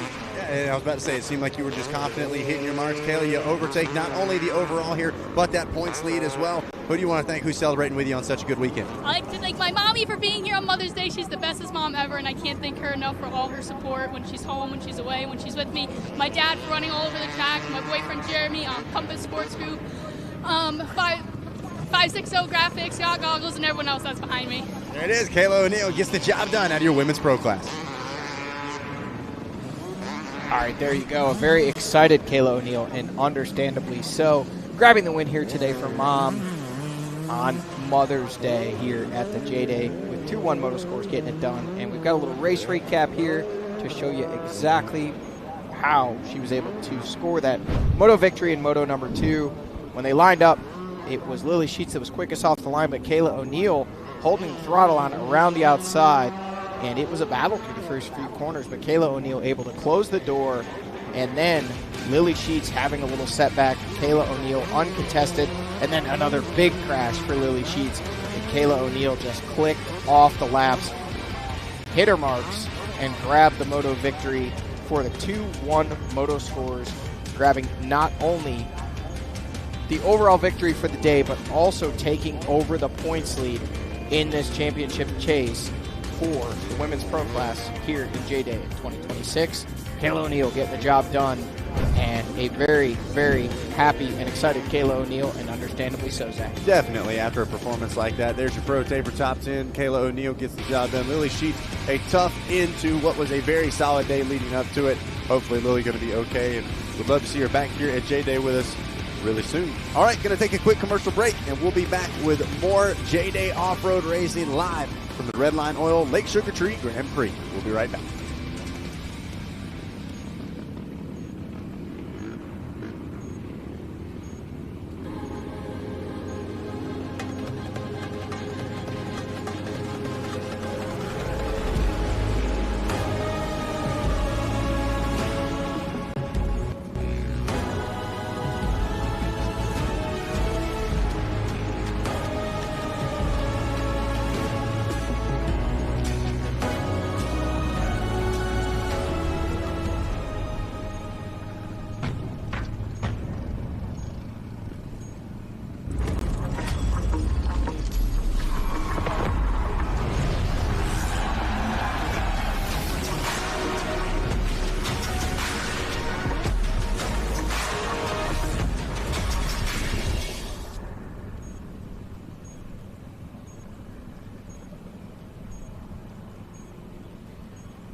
We show up.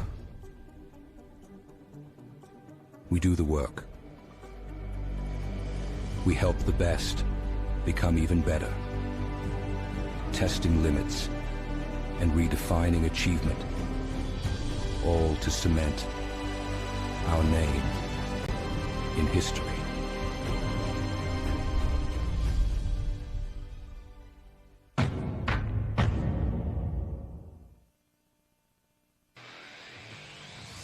JDay Offroad live coverage is brought to you by Fox Racing, awaken your senses, Redline Oil, no compromises, and Yamaha, performance, innovation, and adventure. And by Moto Tassinari, Luxon MX, 100%, Pro Taper, Motion Pro, and IMS.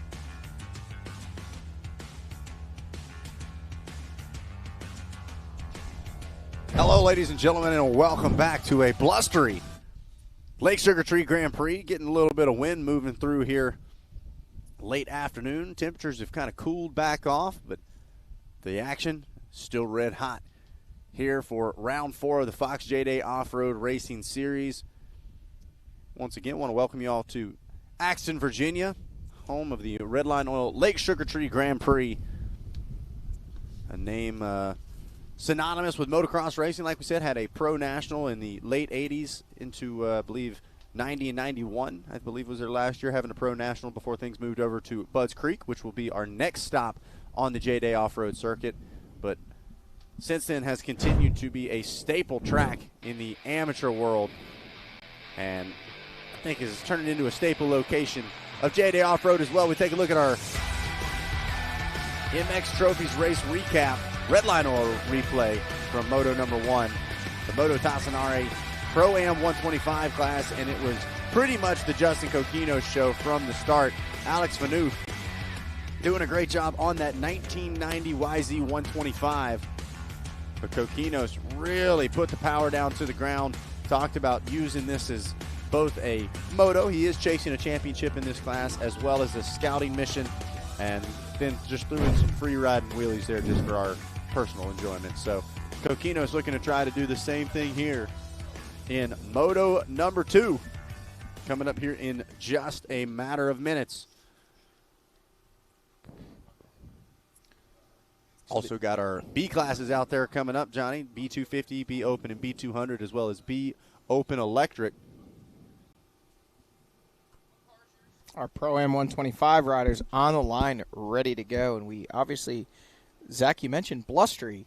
Things got a little windy here for a moment. Thankfully, it looks like all of the Easy Up did stay attached. Yeah. But it was a little wild for a moment there. We were kind of hanging on to the Easy Up, hanging on to screens, and hanging on for dear life.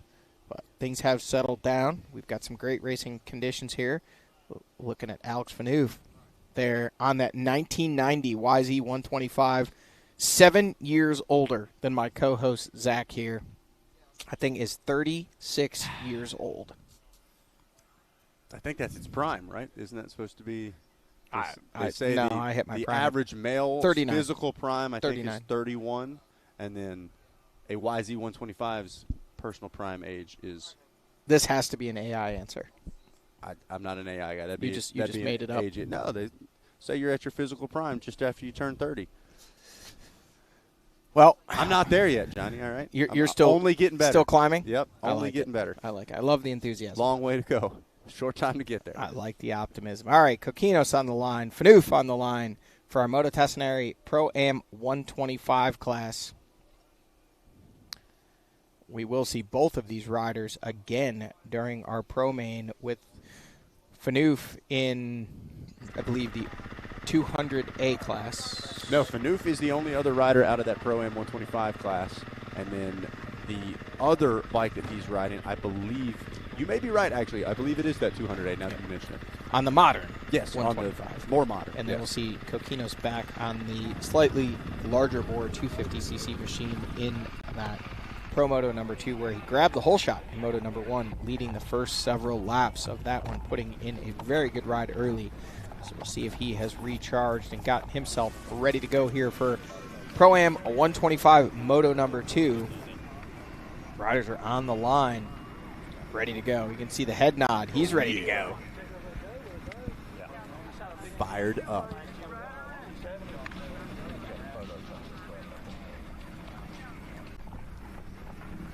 So everybody kind of laying low here. Shouldn't be too much longer before we get those machines fired up. Right on cue. Looks like they're getting cranked up. 21 going to try to put down a solid pace here in Moto number 2 as well. There's the 945 we saw with a solid start.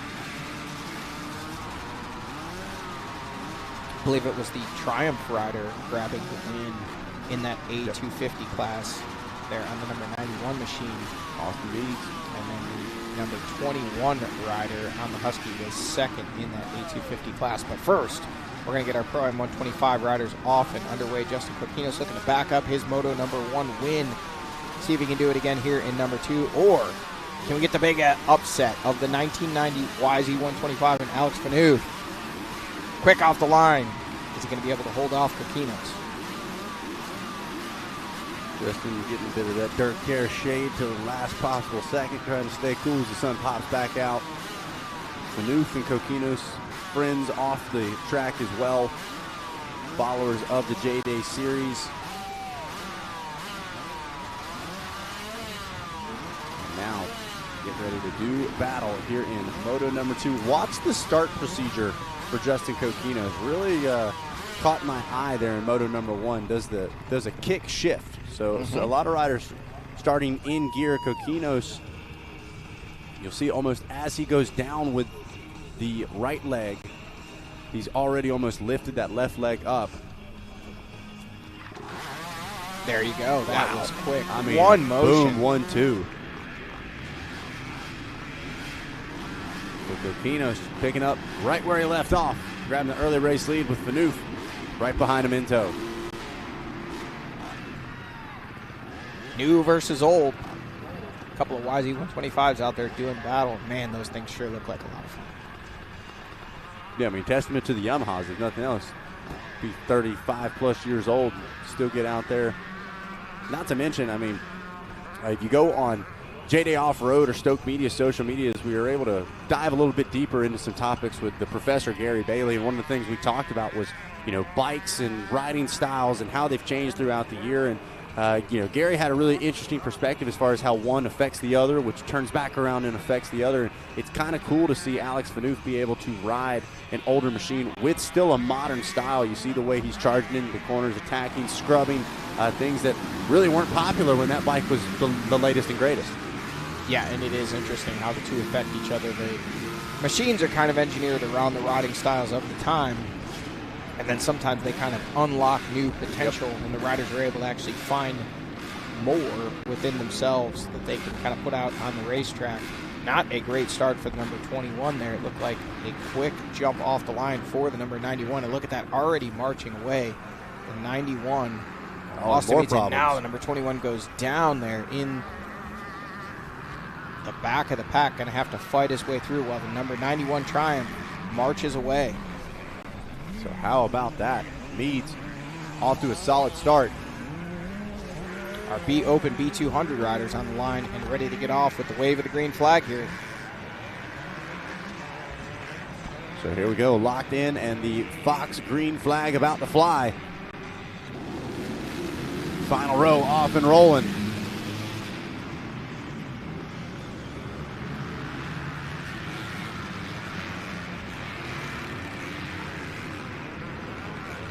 Tucking their way back around as they hit the first part of the Moto track before they duck off into the woods. Things certainly going to look out. Probably look a little different. Like you said, I don't think this is the most that we've seen a course change throughout the day. I got to think kind of that drier base going to be a part of that as well, but certainly going to have some more personality, as we like to say, than you had maybe in that first race. And I think about part of that. Look at this, Phaneuf keeping it close with Coquinos here on lap number 1. When you talk about the most their track is going to change, I think when you look somewhere like Boswick or even Club MX where it's a lot of sand, that sand just gets moved around so quickly. The lines evolve. You get those big whoops and rollers and square edge. Somewhere like this, there's a much harder base like you had mentioned, but also I think the track prep that went into, especially this Moto track, I mean, they prepped it perfectly earlier today. they ripped it, got some water into it, but then sealed it back off with a skid steer. So it wasn't super deep to where we got big holes and giant ruts. Coquinos now on screen here coming into that FMF Extreme section, and also the extreme wind starting to pick back up here. Coquinos wheeling his way through there. And Phaneuf matching him every step of the way so far. Yeah, really cool to see. And Alex, like we said, got some history with the JDay series. We were able to catch up with him, talk a little bit about his history with this JDay Offroad Racing series. Yeah, so I guess I wouldn't say I'm new to JDay, but I'm not old to JDay. This is actually my 3rd season with JDay. I started off on a 125, just racing like the A class. I finished within like the, I think it's the top 10 or top 15 in the points overall. So I moved up to the AA, and I raced, I think this is my 2nd year in the AA class, and I'm looking to push. But I grew up racing Moto. Always raced Moto for, I'm gonna say close to 15 years, but I grew up riding a Honda 80 in the woods across the street from my house, so it's kind of cool getting to do this. It's the best of both worlds. I get a little bit of like the riding I grew up doing with my buddies as a little kid, and then I got to apply like my racing background, so I just get to enjoy a little bit of everything. It's awesome because we're getting to go to amazing venues I never thought I'd get to go to, and I'm getting to race them. I'm racing with dudes I never thought I'd be here with, so just an overall cool opportunity, and I'm grateful to be here. So there you have it. Not just a participant, but a lot of pride goes into the people that chase this JDay series, and like we've talked about in 2026, the growth of the JDay Offroad circuit now spanning pretty much across the entire East Coast, and Alex a big supporter of that and representing well here as he continues to keep Coquinos pretty honest. Coquinos couldn't lay it down, have any kind of bobble, or the 48 would be right there to capitalize. Yeah, absolutely. Keeping him honest and keeping it fun. You could tell he just loves this series, loves racing, talking about his background, riding a little CR80 in the woods across from his house, then growing up and chasing his motocross dreams for 15 years. Now being able to have the best of both worlds here. We've got some woods, we've got some moto, we've got some grass tracks that we see these riders on now. Coquinos continuing to lead the way, and Phaneuf keeping him very, very honest, blowing out that dust berm.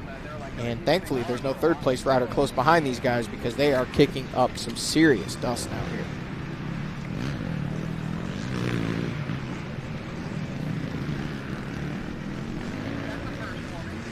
Back on board with the FPV Fox Racing drone. If you ever want to get all the thrills of battling it out with Justin Coquinos without getting pelted with rocks, this is about as close as you can get. Let the drone take those rock peltings. Exactly. Move right there as well. I mean, flying around some of these sections. Hard on the charge.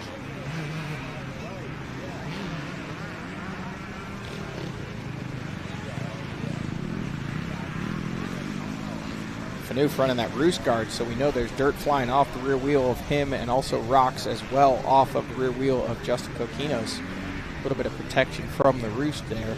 It's been a big change in racing here as of late, with most series now requiring a chest protector. I know a lot of two-wheeled set feeling they don't need that, not necessary, and the governing bodies and sanctioning committees saying, well, we want a little extra protection, so I believe actually for 2027 that will be mandatory, and they will actually check certifications on those across all AMA events. Trying to keep the riders safe. Obviously, we've seen some hard hits here today, and you have to wonder how much of a difference those chest protectors make. I can tell you personally, I always felt like a superhero riding without a chest protector. You just feel so very light. You can just move around so much on the bike. Easier, it's cooler, it doesn't block that wind that cools you down. It's so nice without a chest protector. And then you crash. And you're like, yep, I remember why I wear this thing. Always had to when I was younger. Dad made me wear one. Thought it was cool not to wear one. He wouldn't even let me ride without one. And then as, kind of growing up, coming up through the ranks, sticking with that chest protector. And then I think the first time I ever really rode for any length of time without one, we did some night races, and we were wearing our battery packs for our lights in our Camelback, and it just didn't fit under the chest protector well. And by that time I was in my 30s, and I said, I'm an adult, I can do what I want. Felt amazing, rode great, and then ran another couple local races without one, I think maybe even a few GNCCs, and had a couple crashes. And when you got some broken ribs and abrasions and take the handlebars to the chest. You're like, okay, let's go back to the chest protector thing. So, well, and the technology, like anything else in this sport, has truly developed a ton. You go back to, Gary Bailey, a big part of the early Travis Pastrana program, and he kind of had that synonymous old school, no fear, big chest protector that sticks out with the big shoulder cups. And I rocked that as a kid growing up. Same thing. Dad was a big proponent of the safety equipment, and in 2026, it is mandatory for all minor racers to be wearing a chest protector. But like you said, the AMA and governing body stepping up and saying moving forward that will be required from all ages, all classes, and like you said, gotta be within a certified rein as well. But I mean, I know Alpine Stars, Moose Racing, Fox, I'm sure as well,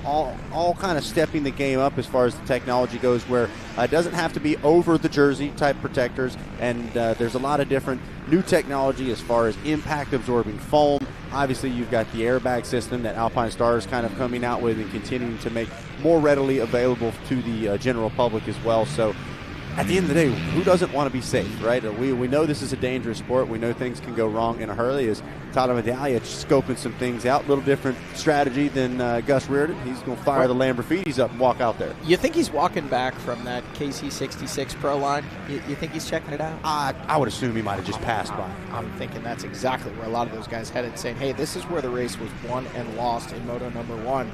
Let's see what we can do about trying to figure out the best way to get through this section. And the best way to get through this section right here, just like the number 21 is doing it there on screen, Caleb Erlong sitting in that number 4 spot overall. But look at this. Once again, Austin Meads to the front of the overall here in Moto number 2 out of that A250 class, able to run faster lap time for both Alex Fanoof and Justin Coquinos, taking over the overall lead on corrected time out of that 258 class aboard that number 91 Triumph machine. Yeah, this is very similar to what we saw out of Coquinos in the second Pro-Am 125 Moto out at CGI. Got the start and then just managed the race. He wants to stay in front of Alex Fanoof, but does not want to use any more energy than he needs to, especially after such a solid ride to start that AA Moto. Was up front leading for quite a while, and that intensity Justin's talked about at the competition level, stepping up here in 2026. He's still trying to match it. Not necessarily that he struggles in the beginning, but it's that full 30-minute intensity that really separates the top of the field from the rest. And so Coquinos wants to save as much energy in the batteries as possible, wants to leave it all out on the course for that final race of the day, our AA Moto number 2 coming up here in just a little bit. But right now, the Moto Tassinari Pro-Am 125 class, Coquinos trying to go 1-1. There you go, and he's on his way to doing just that. And there's two schools of thought on that there, Zach. You know, you can say, a lot of people would say, well, maybe if he wouldn't have gone so hard there in Moto number 1 early on, grabbed that whole shot that led so much of the way, maybe would have had a little more left for the end, where he seemed to kind of, I don't want to say struggle, but fall back a little bit in the later stages of that moto. But the other side of it is, hey, he knows he's got the pace because he was able to do that. So now it's just finding that rhythm, finding that fitness, and getting himself to the point where he can push that pace that he ran for the first 2 or 3 laps throughout the entirety of an 8 or a 9 lap moto. And once you can do that, hey, now you're battling for wins. So taking a look as Coquinos enters that FMF Extreme section, ever so slightly opening things up on Fanoof, doing a great job of maintaining. You can even see taking some different lines through the Extreme section, not trying those big doubles out. We saw Coquinos get a couple of big kicks forward on that, and had me puckered up more than a few times, just a little nervous. So Coquinos still taking the shorter Extreme line through that section, but not risking it any more than he has to. That was beautiful. Yeah, not taking it easy through that corner at all. Railing that outside berm. And now Fanoof doing the same. And it's like a throwback to the 90s here, watching Fanoof. Inside line just carving up, drawing his own line. There he's falling into the rut, but some of these other corners just finding clean running room. And man, almost looked under the rear fender there for a second. We're going to check the oil on that thing for a minute. The Fox FPV drone getting you as close as you can. Now our TBT Racing live drone with Gabe Scholl at the pilot's controls, giving us a great view of the racing action here. Flying a little higher, giving us a wider field of vision so you can see just how much that gap has opened up now between Coquinos and Fanoof. And it's so cool. Both of the drones that we have here on the JDay coverage, really completing and giving us two different perspectives. And yeah, speaking of drones, we're gonna take a look here at that Fox FPV drone. Take a look at the 48 of Alex Phaneuf. Yep, no, the back fender looked clean there. I thought he might have been missing a seat bolt, but we were able to double check courtesy of the red line replay. And our friends at Fox FPV drone. Meanwhile, back on board TBT Racing Live drone. Austin Meads continuing to push the pace of 4:06 on that last lap. Did you see that, Johnny? What a toss from Alex Phaneuf. Styling, profiling. Absolutely. Keeping it fun, keeping us entertained here in the booth, keeping the throttle locked to the stops on that vintage YZ125. Look at that pancake. Oh. Hey, you want to see my drain plug? Some leg swag there, too. Even Phaneuf's got the fever. A little different leg swag there. That is real leg swag right there. When the bike's actually sideways, that's Savachi leg swag. Just let it dangle. Coquinos still up on the pegs. Great opportunity as well to kind of get the heart rate, get the body loosened back up. Been a little bit since they've been back out on track. Phaneuf not giving up at all. I'm sure is aware of Coquinos trying to manage this thing, not wanting to put any more out there than he needs to. And don't forget, Alex has a race coming up as well out of that A200 class. So these boys just trying to keep her on two wheels. Man, once again, Alex really just seems like that machine's so nimble, able to cut back across really easily. I'd be curious to know the weight difference between the 1990 model and the 2026 model for that YZ125. Because it really, like you said, it looks like Phaneuf able to just whip that older machine around, throwing a lot of body English, or as Jorge Prado calls it, body Spanish, into that machine. But looking good. Justin Coquinos out front, looking to be a perfect 1-1 on the day here in our Pro-Am 125 class. Austin Mead still leading the way in the overall. Justin Coquinos and Alex Phaneuf second and third, running in formation here in the first and second place position in that Pro-Am 125 class. And then it's Caleb Furlong fourth out of that A250 class. Then Ty Wingfield, Zach Johnson, Joshua Bonds, Justin Ingram, rider we talked about earlier. Bobby Betancourt looking like he's going to drop back just a little bit in that overall running order, back to the number 10 spot there. Coquinos once again through the FMF Extreme section as the Fox FPV drone hangs on and getting closer and closer to a 1-1 here out of that Moto Tassinari Pro-Am 125 class. Down the final boulevard here in just one more corner. What will be 4 laps complete. Thinking we'll probably be looking at a... It's going to be close. Yeah, I think it's going to be a 6-lap race here. So we will watch and see. Now we flash back to Phaneuf on the 48.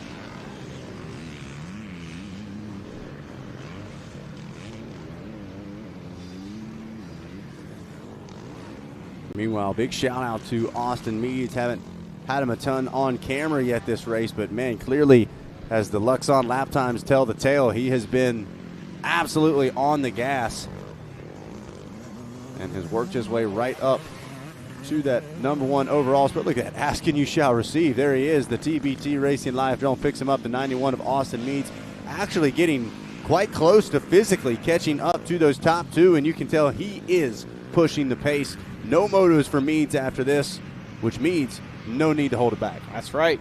This is the main show for him, looking to be perfect. 1-1 scores in that A250 class here today for Austin Meads. 4 laps complete, likely another 2 or so to go. He'll see a checkered flag and get to celebrate a great day of racing here at JDay Oh, really throwing it into that rut there. A lot of speed coming into that corner. If it wasn't for that rut, he would have blown clear all the way over to the coast. Yeah, Meads leading that B250 class. Oh, sorry, actually. B250. Yep. But like we said, I mean, certainly impressive. And I am rather confident this is the Austin Meads that I've announced several times in some of the local races here, a moto specialist. And as we talk about a lot of times out at the Loretta Lynn's Amateur National in your C and B classes, it's one of those things where the national level C and B riders a fair amount different than your local B or C rider. So the Luxon lap times tell the tale. Austin Meads a 4:06 on that last lap. He's feeling dangerous right now. Absolutely. Throwing a little whip there over that big tabletop down that straightaway and then headed into the woods. TBT live drone switching over to our Fox FPV drone. Justin Coquino still leading the way in this one. Our Pro-Am 125 class, a little over halfway done. Dust ahead of him there from some lapped riders. You can see just how thick that dust is. And in this race, a few less riders on course than what we're going to see in some of our upcoming motos, especially our Pro Moto, where we've got a pretty full gate there. And those riders not getting a good start pretty quickly into this section of racetrack, and they are going to be fighting for vision for sure. Well, and as we've talked about before, the drones don't quite get just how hard it is to see through this. So even in our first moto, Josh Toad saying, man, it was dustier in a couple of spots than I was expecting. Things only getting drier since then. The wind's picked up as well. So maybe, if anything, going to help carry that dust out of the way. But, man, not going to be easy. And still you see this creek crossing. The lip, it's gone at this point. There's no air getting through there. And Coquinos, man, you see how much the front end dropped on the exit of that. Really going to be technically difficult, especially when they're 3 or 4 wide trying to go through there. Yeah, and I mean, when you look at those ruts coming out of that creek section, that is going to catch some of our pro riders off guard here for sure, coming up in just a couple of motos when they're trying to jump off that bank. We know that the lip has deteriorated quite a bit here, especially later on in these motos. But now to jump in, if they didn't go down there and take a look at it, they may be caught off guard here as Fanoof now crossing the creek for the second time here. Such a cool looking machine. Little interesting line there from Coquino. So taking up over the big cement block, but still not quite sending the full double. So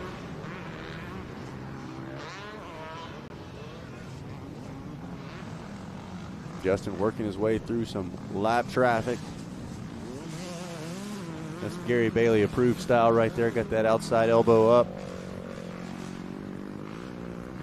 See the dust now kicking up on the moto track as well. Then it's Austin Meads to our FMF Extreme section, still doubling up over those man-made obstacles in that extreme section. Out onto the moto track, and Coquino's just passing by us here in the booth, headed for that finish line, and looks like it's going to be 2 to go for Coquino's. So how about it? Austin Meads continuing to push forward. Fanoof now making his way through the Yamaha finish line, so Meads not quite physically caught up to that Pro-Am 125 class, but not far behind at all, as he's about 1 corner away from a Yamaha finish line. And you hear the crowd going wild. Meads getting some cheers.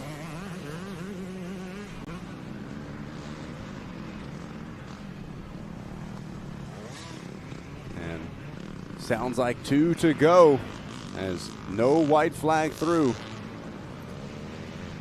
Austin Meads here, your overall leader on correct time. For a little butt whip there, keeping that bike low. We saw him last lap really throw it into that rut. Back things off a little this lap now. He's got a pretty big lead with only 2 laps remaining. Best to keep it on 2 wheels, get this one to the finish, and get the 1-1 overall for the day. I tell you what, we've talked about I'm a look good, then worry about going fast guy. I'm a fan of the red boot, red helmet combo right now. Meads is rocking. I like it. Good look. It looks all green to me. Fair enough. Fair enough. As Austin Meads getting ready to head back off into the woods once again.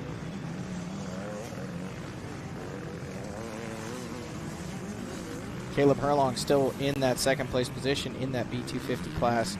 Zach Johnson leading the way in the B200 class. Johnson having another solid ride out of the 200 class, and then the Coquinos Phaneuf battle continues. Back on board, Fox FPV drone. Eating dust off the back of Justin Coquinos.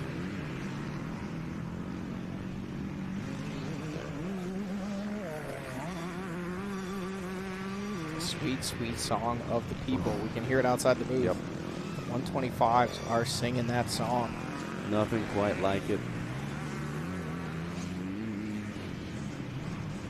Coquinos really found a home for himself here at the JDay Offroad Series. I think I said it at our last round out at CGI. First time I ever kind of heard or saw Justin Coquinos was out at MX207 at the main event, kind of their big motocross race they put on every year, and went out there, was battling for the lead. I think it had been the previous year's winner, so had a lot of kind of a target on his back, if you will. And then it wasn't too long after that I saw him out at Unadilla for a JDay event, and was curious, what's this motocross guy going to do? But, man, it sounds like he has really put in a lot of work. And we had that JDay Offroad banquet earlier this year to celebrate the 25 season, and was really cool to hear how much Justin has focused on trying to improve his off-road skills. He considers himself a motocross guy that's been learning and putting a lot of work up there in the north, talking about riding in the snow, strapping the headlight to the front of the bike and having to put in the work. But certainly looks like it's paying off now, as I would consider him just as strong here in the woods as I would out on the moto track. Well, and that's really interesting to see how that develops. You've got a guy that, is very proficient on a moto track, and then comes to a series like this where they mix in some woods and some other extreme obstacles like this here. And, yeah, it's still riding a dirt bike, but to be able to attack those obstacles at speed, it takes practice, it takes confidence. So to hear that Coquinos is at home, putting in the work, getting himself prepared for these races, obviously paid off in a big way in 2025 with that overall series championship in the pro class here in JDay Racing. So Coquinos putting in the work and reaping the rewards. Ooh, some nice scrubs there. They weren't scrubbing like that in 1990. I'm telling you what. Alex Phaneuf continuing to feel feisty here, should be seeing a white flag this time through. Here he comes. Coquinos through, and here comes the race official out with that white flag, and it is now waving. Alex Phaneuf working his way down the boulevard. We got all these doubles stepping up over that tabletop. One more double, a right-hander, and he will be in the finish line chicane. Still not out of this one, but it looks like Coquinos is just in manage mode. He's gotten that lead, saving some energy. But look at this, Austin Meads now, even though he already has the time correction overall lead, he is now almost to the rear wheel of Phaneuf, looking to physically battle for that number 2 spot on track. Continuing to push late in this one as the white flag is waving. I'll be the first to say I'm a little surprised. I thought Meads was going to catch up with him a bit quicker than he has. He's been chipping the seconds away, but now it's going to come down to this final lap. How hard is he really going to push to try to get up to and around Alex Phaneuf, and then again have to push just as hard to try to get that gap up to Coquinos as well. See the 316 on the back of the jersey there. Looking outside the studio here, Meads has now caught Phaneuf. He is right to the rear wheel, back on screen, back into the woods. And you can see the moisture really hanging tough in the woods. The tree foliage doing a big thanks there. Huge help not allowing the wind and the sun. As much as this motor track was prepped beautifully this morning, it has definitely dried out, but not this section. These are the ruts we were talking about a moment ago. These riders are going to be jumping off this bank into this section, or at least we are expecting them to in our pro race coming up here. But they may very likely be caught off guard if they're not perfectly online, because those ruts will have you off balance and swimming in the creek if you're not paying attention. And I don't think there's any fish in there, so no reason to be there. Yeah, I don't think so. And to your point there, Johnny, not directly perpendicular with that water as well. So kind of coming up and at an angle. We've seen more than a few close calls with even our camera operators coming through there. So as we just saw Zach Johnson make his way through, that's going to be fun to watch, especially when we've got multiple riders battling for position out there at the same time. It looks like the 860 getting ready to make his way through. The 860 working his way through. I believe that's actually the 866 of Joshua Bonds. 860 on the machine, 866 in our registration numbers here, running in that 5th place spot in the overall.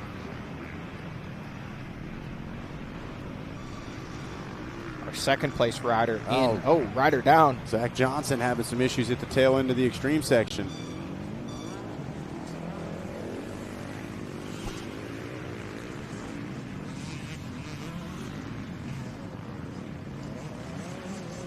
Here is Coquinos on screen. Leader in that Pro-Am 125 class. Looking to be perfect on the day. 1-1 scores. That's the best way to get an overall victory. They all score the same points, but a 1-1, just a little bit extra bragging rights. But look at this. Right to the end, Phaneuf continuing to push and still very close. He's got pressure from behind from Austin Meads, and that may be the driving factor, even more so than potentially trying to catch Coquinos. I think he knows Coquinos is managing the race. They're in that lead position. But with the 91 of Meads pushing, it's really made Alex Phaneuf pick up the pace, and they may draw much closer to Justin Coquinos than Coquinos is anticipating here on this final lap of racing. Guys, I thought we were just going to chill on this last 3/4 of a lap. What are we doing? Meanwhile, watch this Meads. We know how fast he is through this extreme section. Not quite close enough to run up the inside. It's going to come down to the Moto track, and we know this is where Meads feels most dangerous. Well, and it's 125 versus 250 here. The 125 two-stroke, 1990 edition. 125, yes. Versus the 2026 Triumph 250cc four-stroke. And it looks like Phaneuf is going to fight him all the way down until the final corners. Coquinos already on the final straightaway and working his way to the finish. But Phaneuf is going to get the job done, it looks like, and hold off Meads. Coquinos rounds the final left-hander, but look at this. The battle down to the final corners between Phaneuf and Meads comes right down to the finish line chicane, and Phaneuf holds off Austin Meads, but Austin Meads takes the overall victory in that session and in that B250 class race. Our man Zach Herron headed over to catch up with Justin Coquinos at the podium here. What a race that one was, right down to the finish with Meads pushing Phaneuf almost to the rear wheel of Justin Coquinos. Looking comfy over there under that Blue Crew Yamaha Racing setup. We've got our scoring officials laid back in that comfy little chair there. Checkered flag is waving, and Coquinos is over at the podium. And we're going to send it over to Zach Herron to catch up with Justin Coquinos. All right, thanks, Johnny. Yeah, just breaking things down with Justin Coquinos. Was curious as far as how much things have broken down between that first moto and second moto.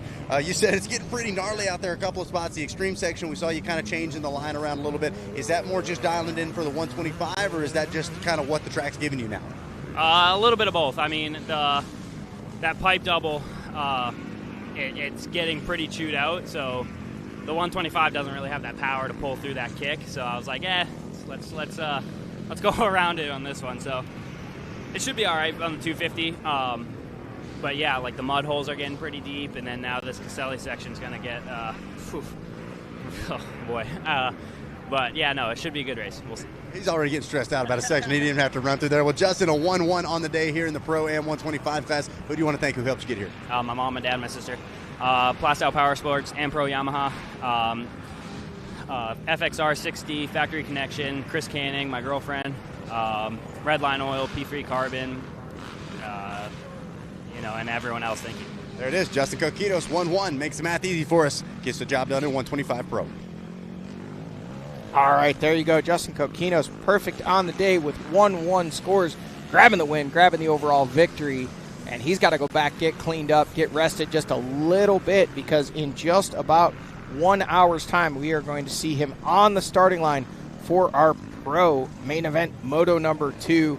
And we'll show you a quick recap here of just how Coquinos was able to get the job done here in Moto number 2 of that Pro-Am 125 class. On the line, Coquinos, Phaneuf, and when the green flag waved, quick with the kick and quick with the shift, Coquinos rocketing away with a big hole shot here in that Pro-Am 125 class. But Phaneuf keeping him honest and throwing some pretty nasty whips along the way.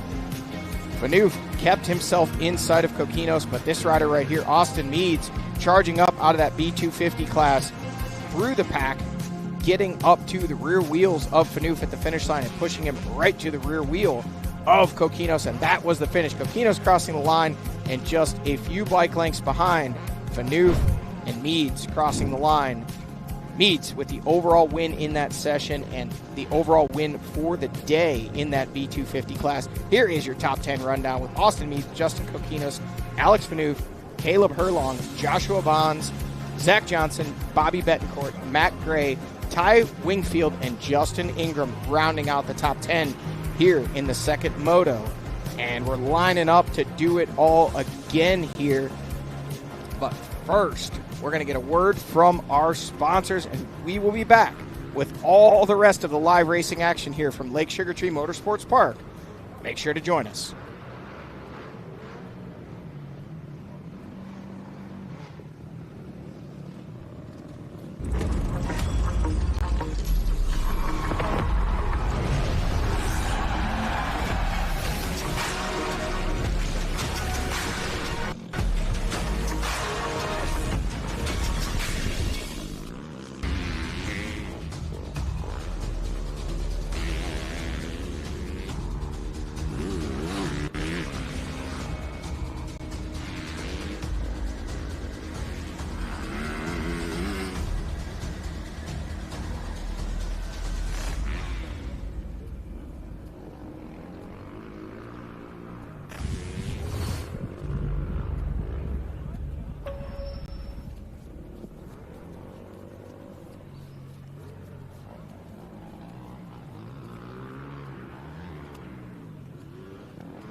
JDay Offroad live coverage is brought to you by Fox Racing, awaken your senses, Redline Oil, no compromises, and Yamaha, performance, innovation, and adventure. And by Moto Tassanari, Luxon MX, 100%, Pro Taper, Motion Pro, and IMS.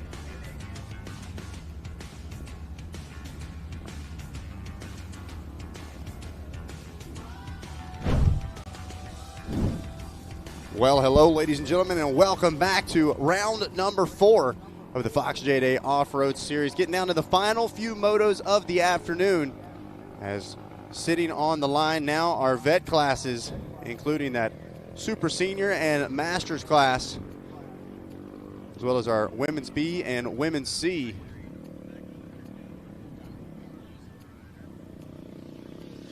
Taking a look at the 238, that is not Danger Boy Deegan.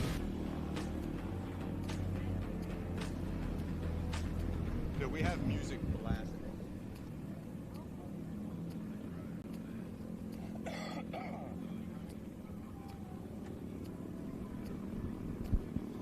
Riders trying to get warmed up here as we get ready to throw the green flag. The second to last race of the afternoon. Of course, that grand finale going to be our second pro moto. 786, he's fired up. There you see the 707 ride.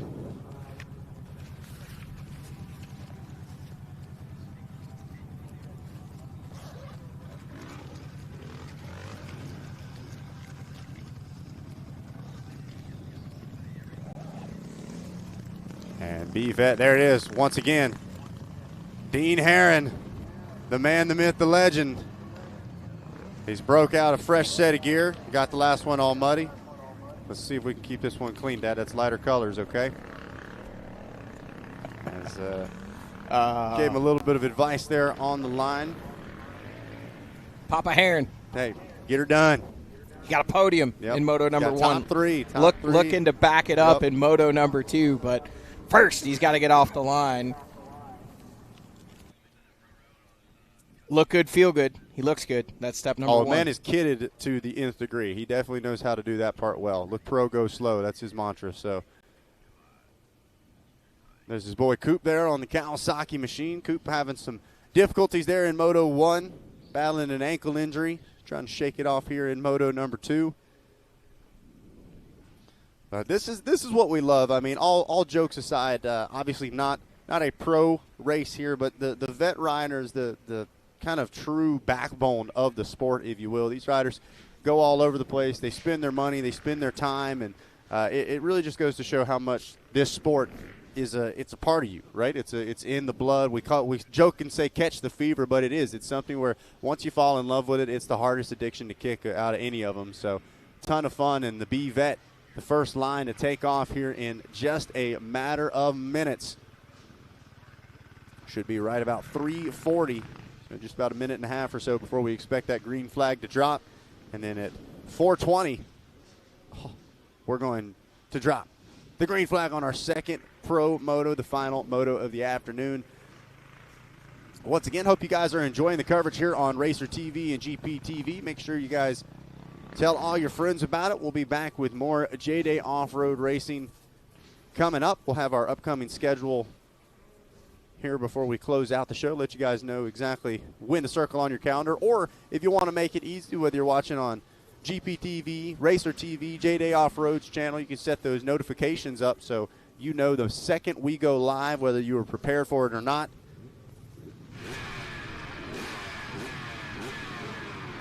Touching up just a few spots here before we get ready for that second moto. B-Vet sitting on the line right now. Touching up a few spots, touching up the goggles, and getting ready to go here with that B-Vet start. Row number 1. 30-second board in hand. Radios are chattering. Sounds like we are about ready to go here with this one. We see our drone cruising the starting line there, getting us all the shots.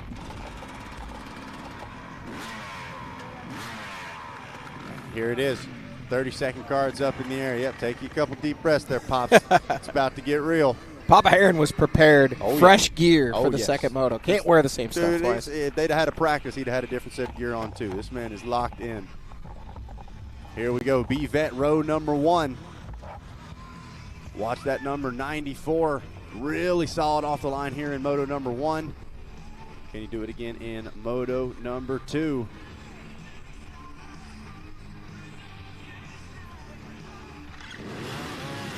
Not quite as quick off of the ignition, but leaves it off the brakes just a little bit more, headed into turn number 1. Looks like the 94 going to get control of this one early.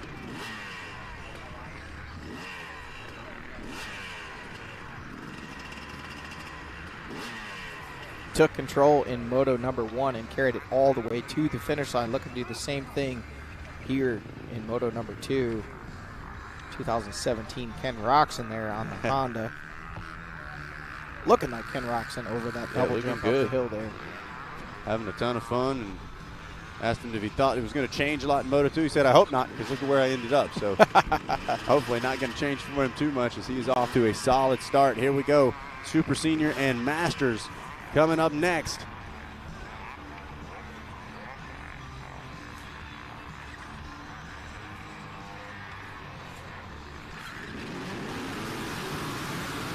Not a bad start for Papa Heron. Yeah. There. Down the inside. Little seemingly lazy on the clutch release, but inside the top 5. Having trouble with some of them dead engine starts. He's been practicing them. Yard's got ruts in it. His might. I don't know. Haven't seen it in a while. Stay off my grass, though. That's all I'm saying. But the 04 right next to him, that was second place in class, so close the door. Come on. Now, this is the opposite of mini parents. Mini parents prodding the kids along, sometimes maybe a little bit Come on, Pops. He got you on the outside. What are we doing here? But now we've got all the years that Zach Heron was having Dad barking over his shoulder telling him what to do. Now he's doing it in return, but on Racer TV Live here from JDay. Papa Heron there in the number 5 spot. The leader has slipped away. Going back here for row number 2. Oh, we're breaking the Cardo system out after this. Huh? This is our B Senior, Women's B, and Women's C. I do want to say my dad was not a full mini parent. I wasn't yelled at my whole childhood, just to clarify out there. Yeah, I was never yelled at, just threatened. Okay, I got yelled at too. Yeah, maybe I should have been, man. I'm thinking about it. My famous one was, if you keep flipping that throttle, I'm going to zip tie that thing wide open. And I don't really know what my dad was thinking on that one because I ran a twist throttle, even though I was an ATV guy. So did we come here to race or did we come here to ride? That was usually what I got asked. I've seen some. I don't know, Dad. You drove here. I have gotten pip boards that say, this is a race, right? And it was spelled out Joyride, exactly like question that. mark? U.no.this.is.a.race. It's a big pit board. Yeah. Here we go, vintage. Coming up next. This is where we saw way on the outside there our overall winner from Moto number 1.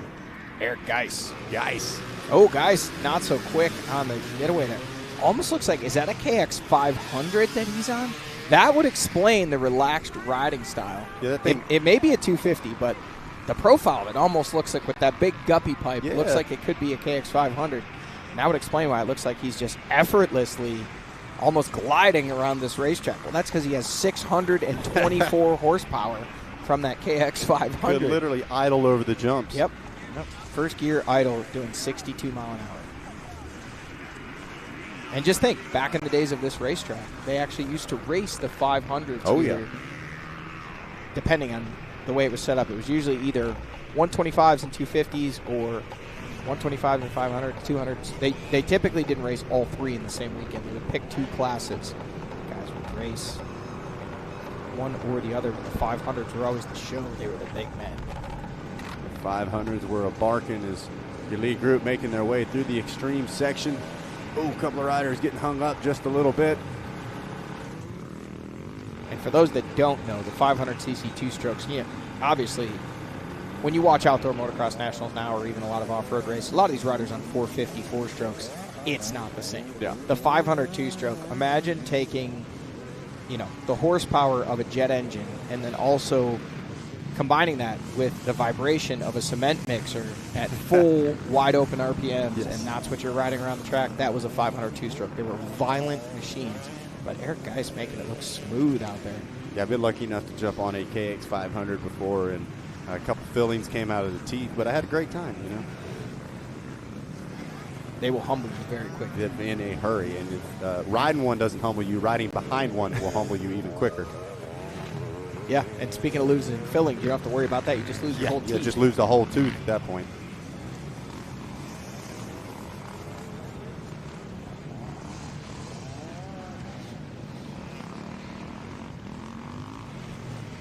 So here we go, on board with the 94 machine. You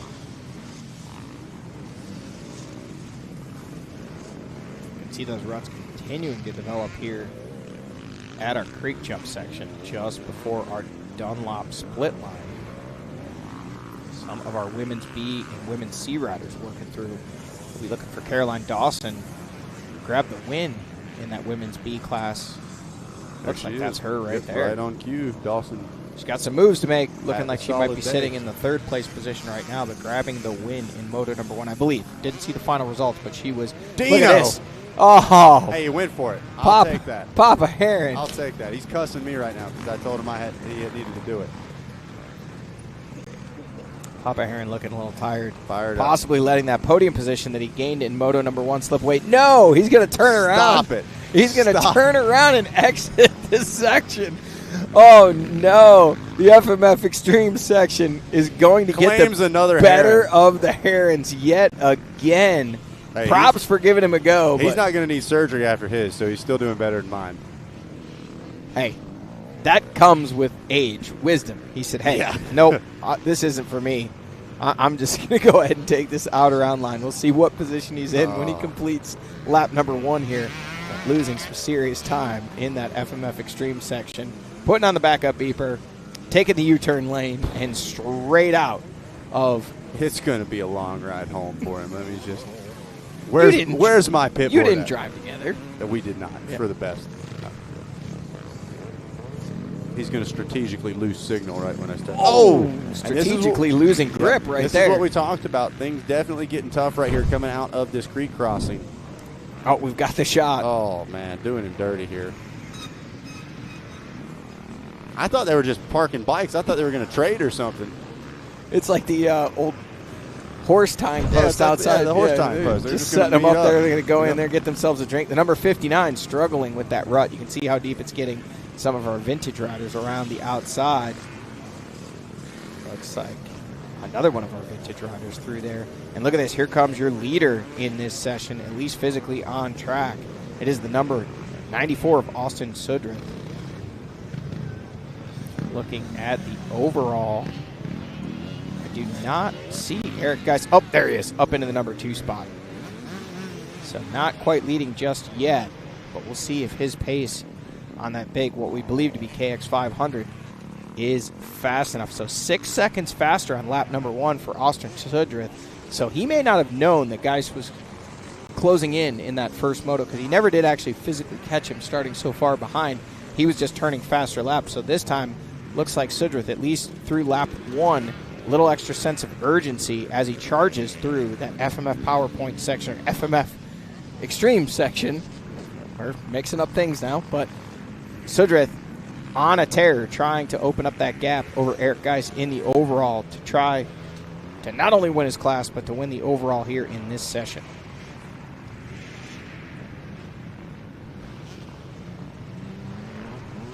Once again, he's doing a great job of just moving to the outside of some of those main lines, really getting chewed and chopped up.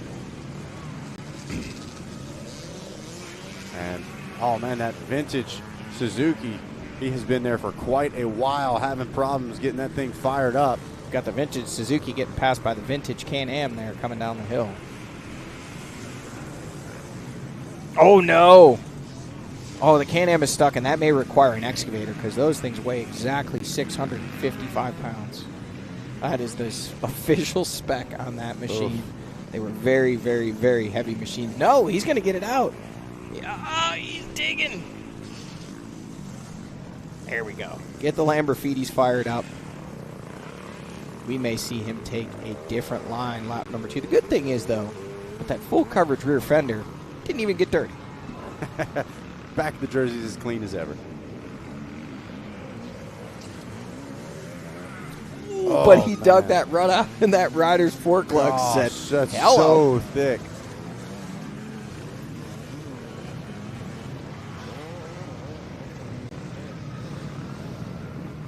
Here is the number 4 of Likens.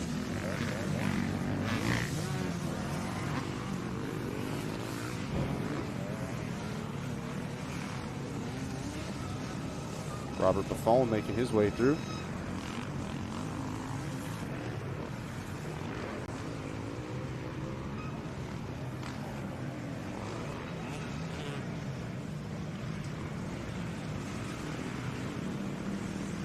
See that outside line really starting to become the preferred line here. And there's Geis. Second place overall. Not what the scoreboard shows, but we know he is running in that P2 position overall after time correction once he checks in. Now with 2 laps complete. Will he have done enough? Tim Huntley picking up on that line. Couldn't get a shot at Geis the first moto for quite some time once we figured out who he was. Now we've got him dialed in. Big KX 500 barking its way through the woods of Lake Sugar Tree here.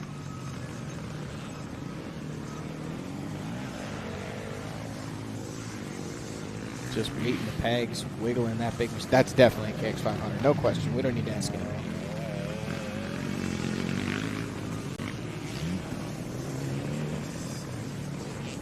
Likens having some problems on the tail end of the extreme section as well.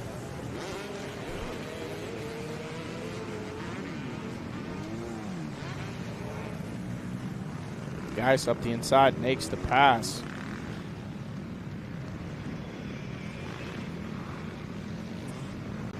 Gabriella Minichi leading the way in that women's B class ahead of Rachel Watson. Caroline Dawson. Women's C, Jamie Gary leading the way over Christine Kavanaugh and Kayla Reichen. So our Moto 1 winner in that women's B class sitting back in the 3rd place spot. Caroline Dawson. Saw on camera that was a little ways behind the leaders there, but she got going as Moto number 1 progressed, worked her way into that lead position. We'll see if she's able to do that again here in Moto number 2. And as Geis checks in, see if he goes to the top of the leaderboard or still in that number 2 spot. Still in the number 2 spot, Austin Sudrith has done enough so far here through 2 laps to hold off the charging Eric Geis.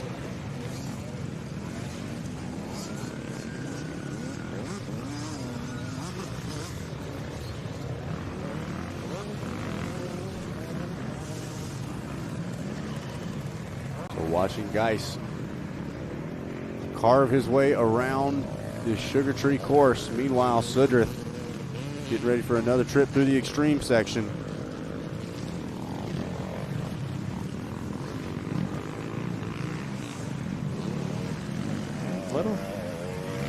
Little bobbles there for Sudrith. Don't know what the time gaps are, but as he works on 3 laps complete here, his pace so far has been able to outmatch the pace of Eric Geis. Just outside our screen there, Caroline Dawson coming through, looking like she's made at least one pass in that women's B class. Don't know if she's still in P2 there or if she has taken over the lead. But Sudrith now, comes Papa Heron past our Racer TV booth. Don't shake your head at him. He's out there living his best life. He's out there. You're ridiculous. Plus 50 at Loretta's isn't going to qualify for itself here, guys. Nah, he's having a good time. That's what it's all about. Austin Sudrith, another lap in the books. 3 laps complete now, leading the way here.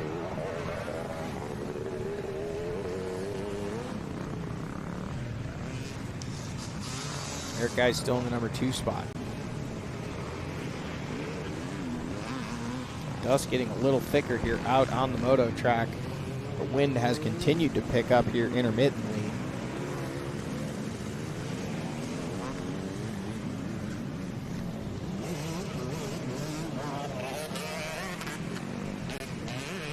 Uh-oh. Sudrith coming up to lap Papa Heron. That's fine. Let's sink some hooks into him. Let's learn something. A lot of shaking up there in that Masters class. Your first moto leader is in 5th place right now.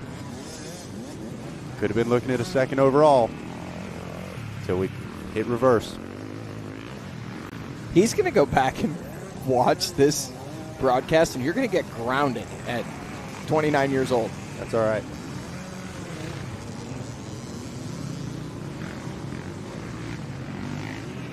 Sudrith has made the pass on Papa Heron, working on another lapped rider headed into the woods.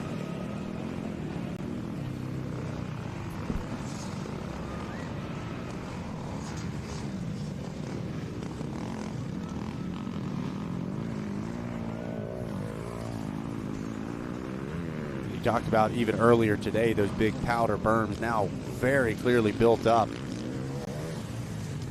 Sudrith doing a good job of kind of tucking back underneath. Got to find clear running room where you can. Looks like our RM Army member had that thing fired up. Got a little bit further up the trail. I don't even know if that was an RM. That might have been like a TE or a TM pre-RM days. Here it's maybe a 78. 77 or 78. All right, back to your leader on screen, Austin Sudrith.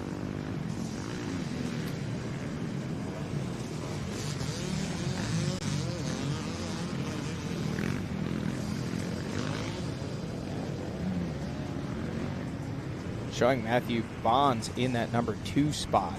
Eric Geis yet to check in with 3 laps complete.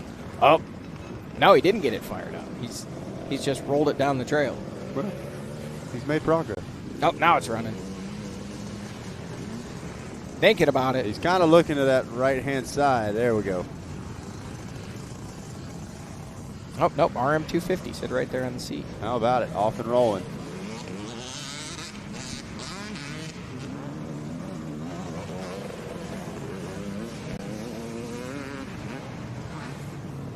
I wish you folks could see the pure level of frustration on Zach Heron's face. Oh, no, speaking of frustration, Caroline Dawson. After a win in Moto number 1, absolutely buried here at the creek section. Poor line choice, and she is stuck like Chuck. Yeah, that was the main line, too. Yeah. I don't really know what happened to where back end looks absolutely buried. I mean, that bike is standing totally on its own.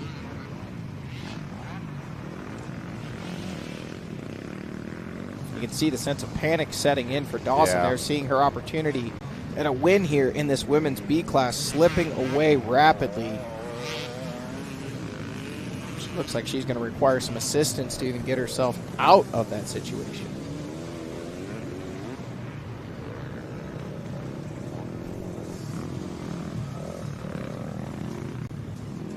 Sudrith continuing to push forward now as we'll be closing in on a white flag here coming up. Well, we see Sudrith with a 4:43, but Eric Geis with a 4:31. Picking up a good chunk of time on that last lap of racing. So will Geis be able to catch Sudrith on that time correction and wrestle away that top position in the overall when it's all said and done? He was able to do it in Moto number 1. So far here in Moto number 2, Sudrith has had an answer for everything that Geis throws his way. That is a defeated Caroline Dawson right there. That is a tough spot, and that bike is not moving. And that makes things interesting as well, because that was the main line that a lot of other people were taking. So that forces them back over to that left-hand side where we've seen so many riders have problems. Yeah, I really wish we could see exactly what's going on over there, because even that 1978 RM250 just kind of tractored up that outside line there. Caroline hit it. We didn't see her get stuck, but by the time we panned back to that camera, she was absolutely buried. Well, and the way that back end sitting, you almost think a back tire spinning situation where you kind of carve into it. Oh, okay, so we're told that there's actually 2 lines there. Man, so tough break for Dawson, is not able to do anything but pretty much watch and wait. Should have a sweep rider coming through. Even that middle line now starting to get a little on the deep side. Yeah. Papa Heron coming by the Racer TV booth. Hey, we're still out there. That's all that matters. Zach Heron clicking laps off, shaking his head in disgust. With Dad's performance. No disgust. No hate. I've embarrassed him more than a few times myself, so he's out there having a good time. He's got one more JDay race in the books than I do, so. Oh man, a couple of riders almost coming together. Last minute decision to take the go around. That easy section actually looks a lot more appealing. Almost resulting in a collision there.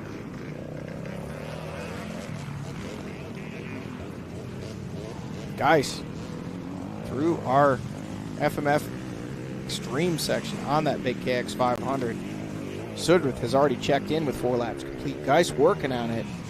Saw his last lap about 12 seconds quicker than Sudrith. So will he be able to eclipse the elapsed time of Sudrith and take over that overall leader's position here in this session of racing?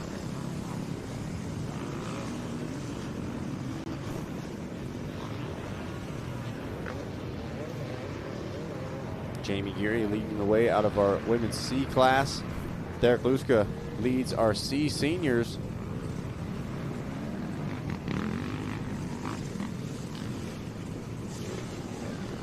Oh, look at this. Problems for And that's Likens. the middle line. And that's the leader of our Masters class.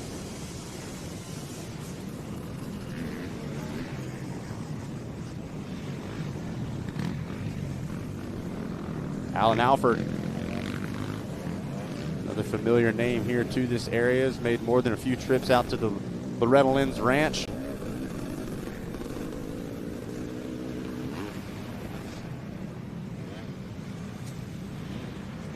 And Papa Heron up in a top 3 position.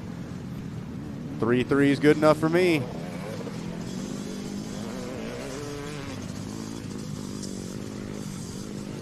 We'll have to see what that does for the overall. Yeah, there's been a lot of flip-flopping here in that class.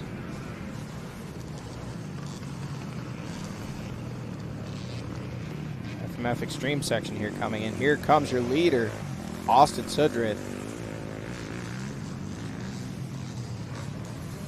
Taking his time, making sure he navigates this section cleanly. Trying to make a pass on a lapped rider. Oof. Threads the needle up that inside. As we look, Geis has checked in now with 4 laps complete as Sudrith looking to complete lap number 5, and Geis has been able to take away the overall lead from Sudrith once again, as he did in Moto number 1. Sudrith looking good out there, but guys, just a little bit more pace late in this one, taking over that overall lead position here in this moto. So Sudrith pushing forward and going to try to bring things home, see if he can regain that overall. And there it is, white flag coming out. 1 lap left to go for the 94 machine of Austin Sudrith.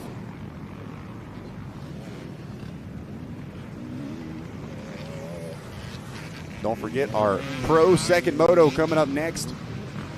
A lot on the line here to close out round number 4.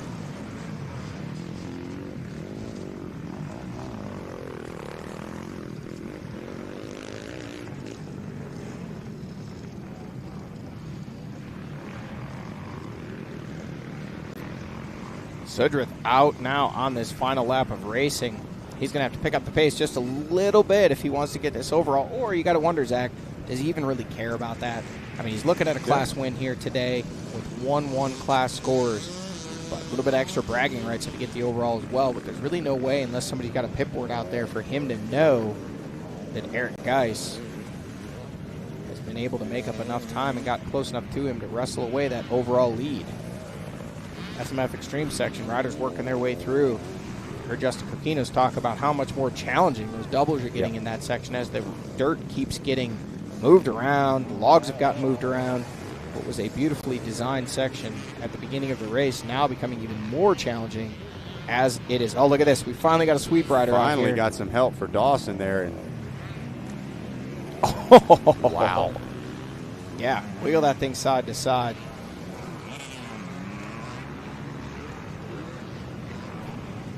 I thought we might need a piece of equipment to pull out that stuck Can-Am, but it looks like it might be the stuck ATM that's going to require some additional assistance. Tough break there for Dawson after such a solid start to the day. Still a very solid day. Yeah, grabbing the win in that girls class with 1-1 moto scores. Grabbing the win in moto number 1 of this women's B class. Has her machine absolutely buried here. I mean, absolutely as hard on the throttle as you can be.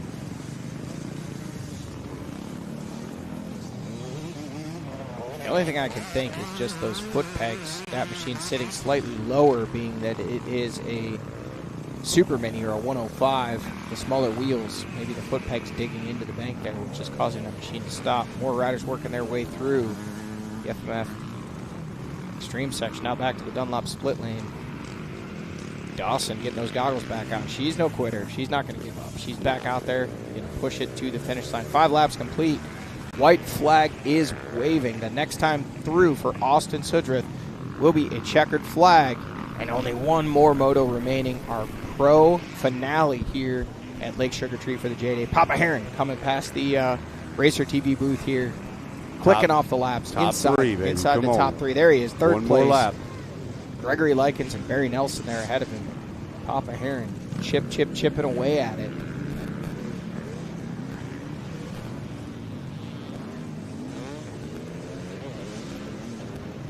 Here is your leader on screen, Austin Sudrith. Just a few more miles. Put this one in the books. Oh, again, Sudrith firing back 2 seconds faster on that last lap of racing than Eric Geis. Still not quite enough to wrestle back that overall lead, but we'll have to wait and see if it is enough on this final lap. And this is it, last section and just the moto track to go. And Austin Sudrith looking to put the finishing touches on this one, Zach. Here it is, that final approach. The FPV drone going to bring us along with him as Sudrith trying to put a stamp on what has been a fantastic day here for him at Lake Sugar Tree. Just a few more corners remain. And we'll be chatting with him over at the Fox JDay podium. On final approach, I'm going to head that way. All right, Zach Heron going to head down and get a word in with Austin Sudrith, our winner here. one last corner to go. That rider making his way through the chicane. White flag for that rider, but checkered flag for Austin Sudrith. 1-1 on the day, grabbing the overall victory. Yamaha Racing finish line here. More riders checking their way through. We've got some of our women's B riders checking in. There is Caroline Dawson, who we saw stuck for quite some time. And it sounds like Zach may be ready already with Austin Sudrith. All right, thanks, Johnny. Yep, Austin Sudrith pulling up here to the Fox JDay podium. Going to throw that helmet off, and we're going to chat a little bit, man. We talked about it, expecting big changes between Moto 1 to Moto 2, but one thing stays the same, and that's the man we're talking to afterwards. Take us through this race. It was good. I got out front early. Just tried to keep a steady pace. Lappers were in the way, but, I mean, the split lanes and everything, you could get around them pretty easy. Everything was good. The track got dusty, but, I mean, it flows real good. And we've kind of seen you fall into your own here at JDay. We've got another round in the books, another win. We feel like we're kind of getting to figure out on this GP format. Oh, yeah. I love them. 30 minutes, and then you get to hang out for about 4 hours and just take a nap, do whatever. I love it. There it is, man. Well, who's helping you out? Who's celebrating with you? I got my mom's here. Appreciate all the moms coming out, hanging out with everybody. Good Lord keeping me safe. CSR Motorsports, JR Marshall Enterprise, X3M Suspension. I mean, just everybody. There it is. Austin Sudrith gets the job done. 1-1 here to close out the day for him. There you go. Austin Sudrith throwing it out there to all the Mother's Day celebratory moms here, coming out, supporting their riders, whether it be here or at home. And a big shout out to Austin Sudrith for a great 1-1 performance here today. Got a little race recap here to show you exactly how he was able to get it done. Courtesy of MX Trophies, this race recap. Sudrith right to the front, right off the line, getting out front, taking command of this one right from the drop of the green flag into the woods, still leading the way, wheeling right across that creek. And then we saw some vintage machines out there just digging their way through these deep ruts. Sudrith working his way through that FMF Extreme section. We saw some riders really getting stuck. The track crew having to jump in and help there. That was Caroline Dawson, but when it came right down to it, Austin Sudrith able to get the job done and actually taking back that overall position with Nicholas Turner in the number 2 spot, Eric Geist rounding out the top 3, Alan Alford 4th, Matthew Bonds in 5th, James Jetmar 6th, Robert Kavanaugh 7th, Kenneth Chikoski Sr. in 8th, Mark Hodling in 9th, and Jarrett Hubbard rounding out the top 10 here with only one moto remaining. Our pro main event coming your way. We saw a battle in Moto number 1 right down to the finish with the 206 of Josh Toth grabbing the win. If you missed that one, make sure don't miss this next one. And if you saw that one, you surely don't want to miss the next one. We're going to decide our overall winner here and bring you all of the action live on Racer TV right after this word from our sponsors.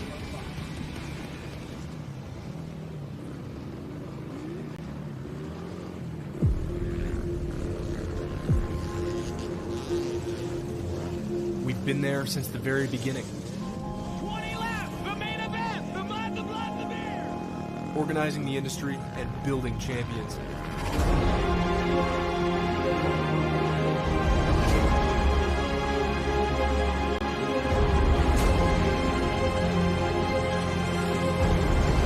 "100 years of defending your rights to ride into the future."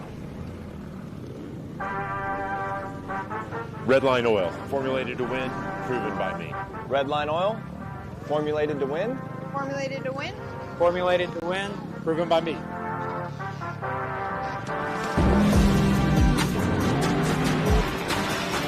Formulated to win, proven by me. Proven by me. Proven by me. Formulated to win, proven by me.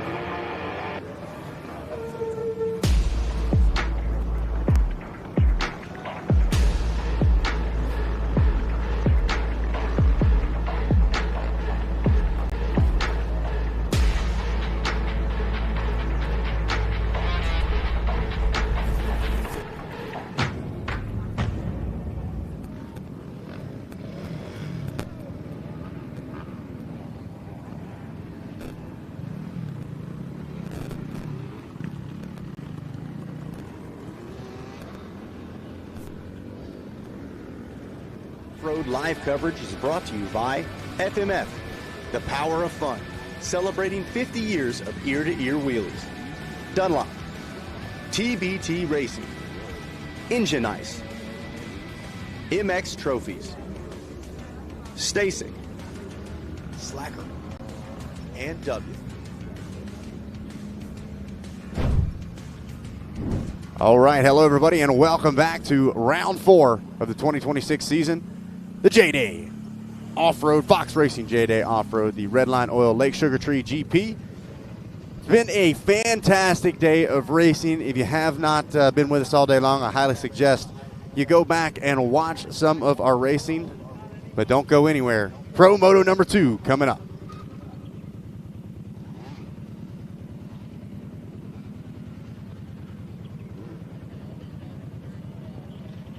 And if you did miss that first Pro Moto, fear not. We're going to tell you exactly what happened there in Pro Moto number 1 as we take a look at our MX Trophies race recap. It was a battle tooth and nail around that first corner. Justin Coquinos making it happen and putting up one heck of a fight early on. Joey Crown, Ricky Russell up in the mix early on, but this was the make or break section, the Kurt Caselli Foundation Pro only line, and we saw a lot of trouble here, Johnny. It wasn't a matter of if, but when and how much trouble you had. Tyler Medaglia up in the mix as well, up inside that top 2. Jigs Fustini starting this race really strong, but at the end of the day, Josh Toth slowly but surely used his well-roundedness as a rider to start picking people off until he found himself at the top of the field. Yeah, and it really did come down to that KC66 Pro line there. Toth was able to navigate that section more cleanly, more times than any of the other riders in the Pro class. Ricky Russell putting out a charge midway through, and actually Gus Reardon really put a strong charge in late to get up onto the podium. But with the win in Moto number 1, the 2:06 of Josh Toth, second place position, Tyler Medaglia, and rounding out the podium again, Gus Reardon coming from nowhere late in that one, really putting in a big charge to work his way through. Now, once again, we want to welcome into the Racer TV and GPTV booth the professor himself, Gary Bailey. Now, Gary, I just saw you scrolling through some photos there. You went and checked out that Kurt Caselli Foundation Pro line. Have we studied it up? Have we got some hotlines figured out for it? Well, I'm going to tell you, if they leave it like it is, I don't think it's going to happen. You might still get up there. The bottom has got so mucky that it's hard to even get a wheelie going through there. And it's got so deep that the foot pegs are literally dragging going up. However, I made a suggestion. Now, I don't know whether Eric's going to do this or not. If they pulled the banners as they go into the creek before that place where they were going up the hill, if they pull the banners back 50 feet, there's 2 other spots that are doable. Not easy, but doable, which I thought would be really cool to go, let's put the challenge to them again and see if somebody wants to take the shortcut. So, yeah, I looked at it. It's pretty nasty down there, pretty mucky. I heard there's a few guys that weren't happy about running through the water. I won't mention any names. Well, you know, when it comes right down to it, that section was a huge factor in Moto number 1. I think it's great. Yeah. Yep. Yeah, and I think it's so funny. We often talk about the FMF Extreme section like this, but that Kurt Caselli Pro line, realistically 50 to 100 feet, depending on which line you took, and ultimately the make-or-break opportunity for the race. And even somebody like Josh Toth managing that risk, right? Do I take it early on? And we saw him make, honestly, probably 4 or 5 different passes in that section. Then once he got that comfortable gap, said, hey, it's not worth the risk anymore. And I kind of talked to him off mic a little bit, and I was like, are we hitting that in the second moto? And he said, we'll just have to see, honestly, because just like you said, Gary, so cupped up now at this point, being able to get that drive up and forward as we see it on our screen now, be a lot easier said than done. Oh, so look at this. They have changed it up dramatically. They've actually roped off the line to the right, so the go-around line is gone, but they've went ahead and they pushed a lot of down, making it much easier to I was looking at that, and I was going, they're probably not going to do that. But no, that's cool. Well, that really changes the face of things. So now it's you have to go up there. Yeah, if you're a pro rider sitting on the line right now, you might want to be paying attention. They have roped off that go-around line. you will be going up the embankment, but they have moved some dirt and, theoretically. So how many guys that are sitting on the line up there have a TV screen in front of them where they can figure that out? Can you help me with that? They can help us on the PA. Oh, okay. Yeah. Okay. Well, and Gary, that is the kind of uniqueness of off-road racing. The riders are given an opportunity to go out and preview the course, but then the course is ever evolving and changing. It is in Moto as well, but maybe not quite as extreme in certain sections. Correct. Obviously, with Moto, you have lips going away on jumps, or kickers developing, or ruts and that kind of stuff changing. And in a mud race, it's kind of all bets are off in Moto as well. But in off-road and GNCC, as you know, like when the conditions change, especially in a section like that, these aren't prepped courses. So when you have virgin dirt that's really never had tires touch it, it's amazing how quickly it erodes. You don't know what's going to happen with that dirt they just put there. Exactly. It's not going to last long. Yeah, even if they have it prepped perfectly, I do believe looking at that, I'm going to go on a limb and say it's going to be pretty easy for these guys the way that they've prepped that. But again, looks like it. I'm talking lap 1. I think lap 1, all these riders are just going to ride up it, no problem at all. Correct. But depending on how much water gets drug up, and remember, we have not only our pro riders on the line, we have our A250 class and our other A classes out there. So all of those riders are going to be dragging water up there, and their wheels are going to be churning that up, digging that rut out. But it looks like they did it wide enough to me. From that camera angle, it's not just one line. It looks like it's wide enough for multiple bikes to fit up there. So we'll see how long it holds up. And the way they've got it bannered off, the go-around line, no longer an option, meaning it could turn into a melee. There you go. Looking forward to that. It's going to be exciting. We like that. We're glad you're here. I like melee. When I'm sitting here, I like melees. Absolutely. We call those bottlenecks. Yes.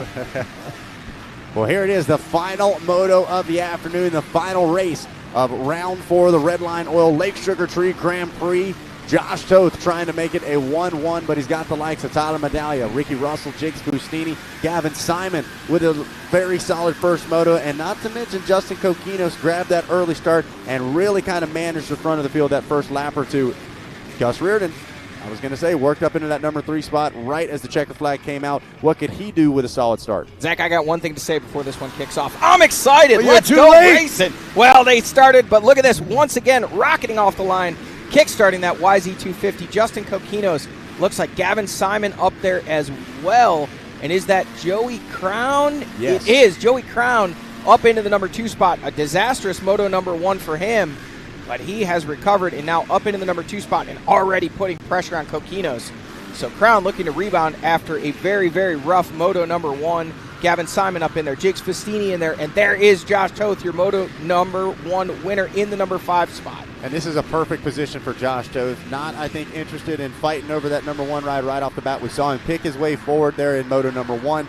Going to let the race come to him here in Moto 2 as well. But how about a kickstart? Kokinos making it happen once again with a 1-2 kick. Joey Crown, though, he's got an opportunity to play spoiler here in this second moto. Well, how about things are going to change as soon as they hit the back section where they couldn't water and it's dusty as heck. That poor guys in 5th, 6th, 7th are going to be hating it. Well, and I think that was a great point there, Gary. In moto number 1, we saw those close battles early on, 4, 5, 6 riders in the same camera shot. I just don't think they're going to be able to sustain that with as thick as the dust is right now. I don't think so, not in that section. I think we're going to see groups of 2, maybe 3 riders at the most, and then good-sized gaps of 5, 10, even more seconds in between those riders as that dust gets so thick. The wind is blowing a little bit here, but as the A250 class gets off and underway, it is a battle right from the get-go in this one as well. Here we go, off and rolling that second row underway. As we get ready to take a look back at our 3rd row A200 and A Open, as well as that Open A Electric class. Look at this, already some flip-flopping here. Rivers Morris we see on the Kawasaki doing a little bit of spotting in that sportsman race. A little late off the jump. They're going to charge it deep into turn number 1. Rivers Morris going real wide there. Yeah, wow. Ended up losing a spot there around that first corner. Almost lost 2, but he gets it back there in turn number 2, and then loses his drive. Little kick there.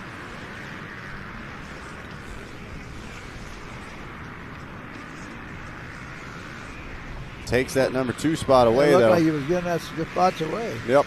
Kokinos still leading the way, and just as predicted, that dust playing a big factor here. He's got a sizable gap here over Joey Crown in the number 2 spot. And then Jigs Festini making some moves early on into that number 3 spot. But look at this.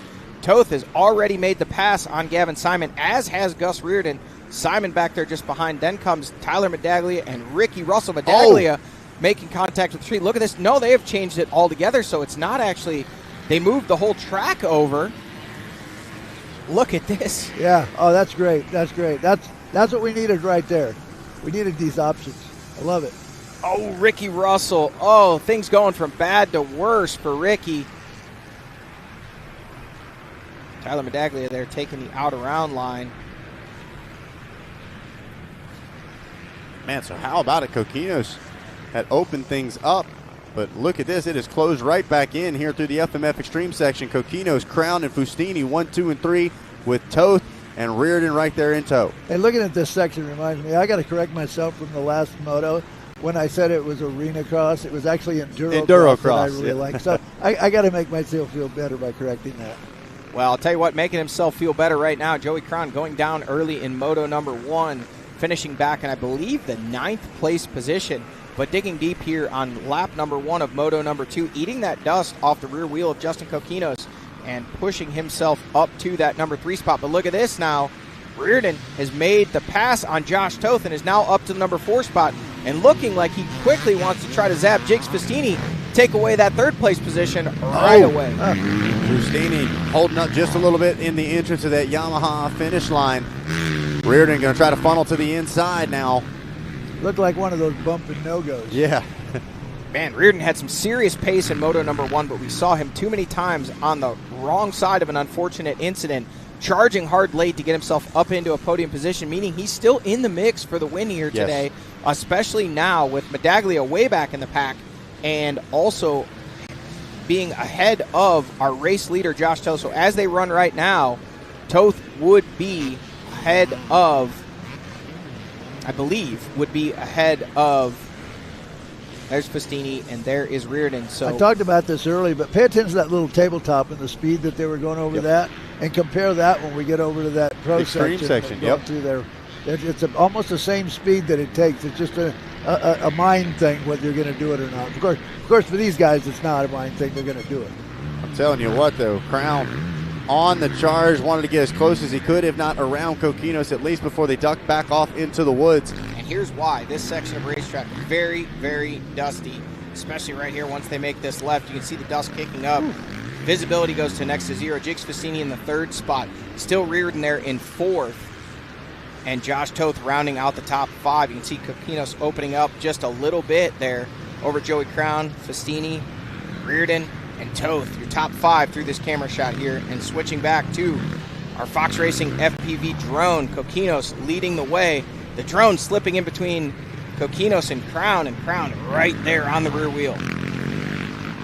How about it? These two kicking up a cloud of dust for the rest of the field behind them. Meanwhile, trying to set the table for 2. Coquinos absolutely lighting those powder berms up. You see Crown doing a great job of not following. This guy can't hardly see anything. He's trying to figure out where it is. Jigs Fustini once again finds himself up inside the top 3 off the start. A very solid performance for the KTM rider.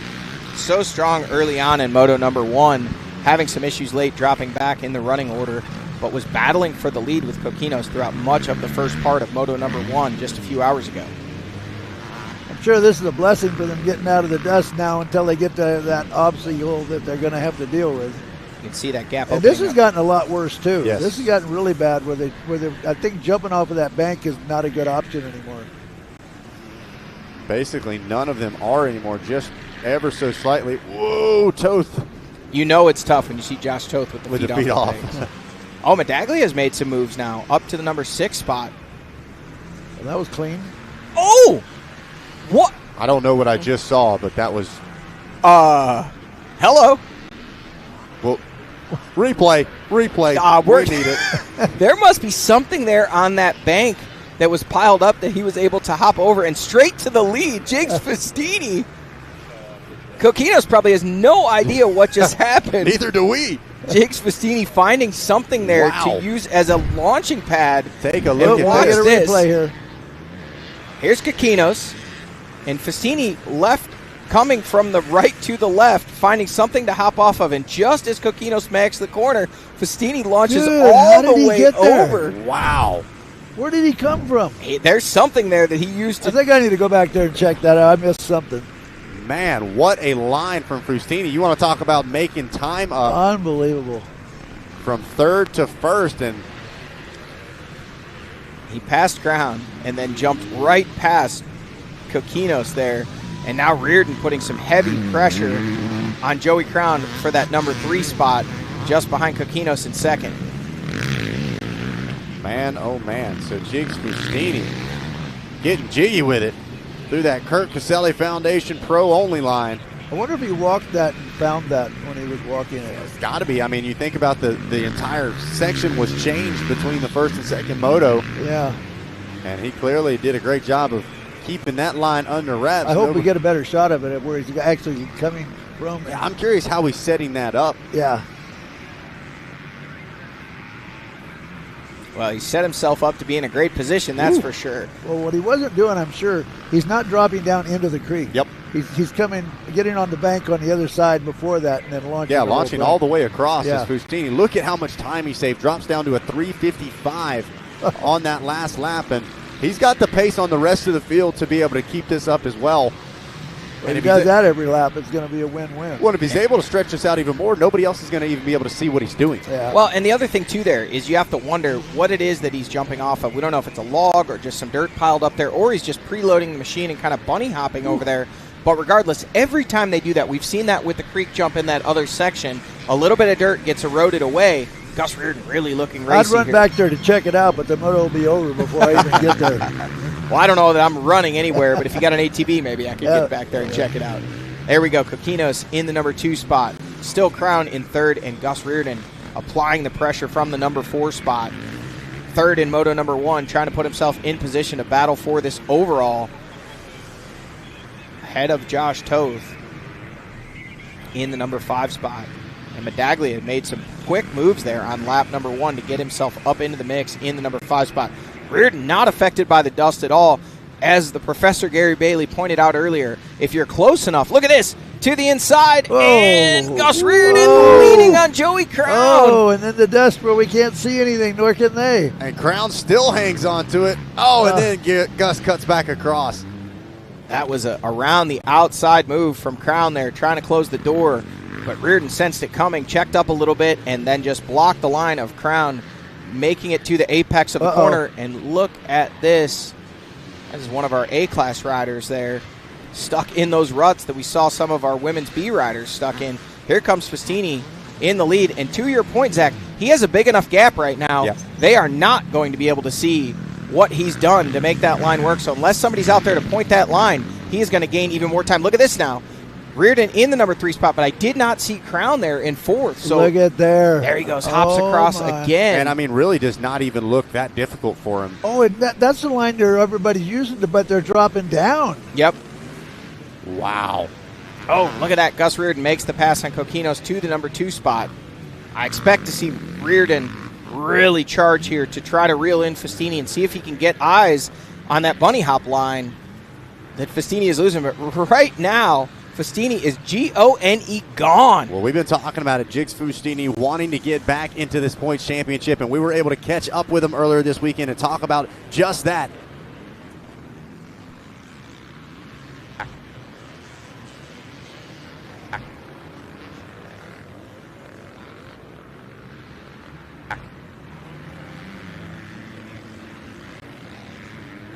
Sounds like we may be having some trouble with that interview there. Ack was all we could get out of it. But we'll have our producer check in with us and see if they've got that interview ready to go. But right now, leading the way, Jigs Fustini in the number 2 spot. Gus Reardon was able to make his way around Justin Coquinos there in that section. But look at this, out front making dust and making time. Jigs Fustini stretching the throttle cable. He is on a roll. What do you guys bet? Is somebody else going to figure that out? I don't across that creek. Well, and even if they do, are they going to go for it? Well, I think any of those riders, if they could see what was happening, would give it a go. The problem is they're not close enough right now. And the other thing is, again, I'm speculating, but whatever Jigs is using to hop over there may not last the entirety of the moto. So it might be kind of a too little, too late. Yeah, attack early strategy. And as that line erodes and goes away, if it does, he's already got the lead, and there's nothing anybody can do about it. But we'll see how it progresses. How about if we get that drone to fly right over there where we can see the exact thing he's taking off of? Well, and I tell you what else I'm not seeing. Not quite like what we see at GNCC with the mud fleas. Nobody pointing that line out, telling the other riders this is where he's jumping at. Everybody more or less just pulling the phone out, wanting to get a clip for the Instagram. That's what I'd be doing. Hey, I'm telling you what, that was absolutely mind-boggling. And but when our camera panned back out, it really wasn't as wild of a line as we had initially thought it was. Just seems like a proper Well, I don't know. setup. It looked pretty wild from where I was sitting right here. I'm telling you, well, it's easy to say that from the announcer's booth, that's for sure, as Fustini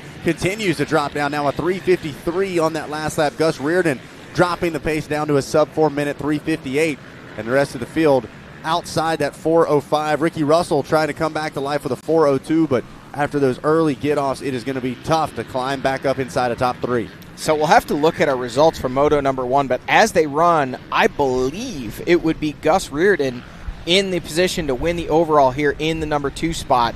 With a third in Moto number 1, we'll see if we can get some math statistics going here and see what the tail of the tape is as they run. Fustini leaning back on that rear wheel, getting every inch of traction and making dust in all these sections, making it harder for the riders behind to follow.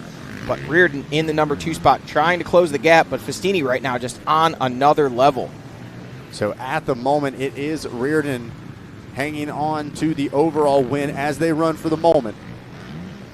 I think Jigs Fustini may be on the overall podium as they run. Yep, Toth and Fustini would round out your overall podium at the moment. Still plenty of racing to go with only 3 laps complete. Now, if Toth can get around Crown, and if he's able to get around Coquinos, that would change the landscape of the points, and I believe it would be Josh Toth with the overall victory if Fustini and Reardon would finish 1-2. But right now, Fustini just on another... Oh, did we miss Fustini coming through this section? No, it's next. This is the first cross. Yep, there is Fustini already through that section and gone, and onto the KC66 Pro line, jumping that creek again.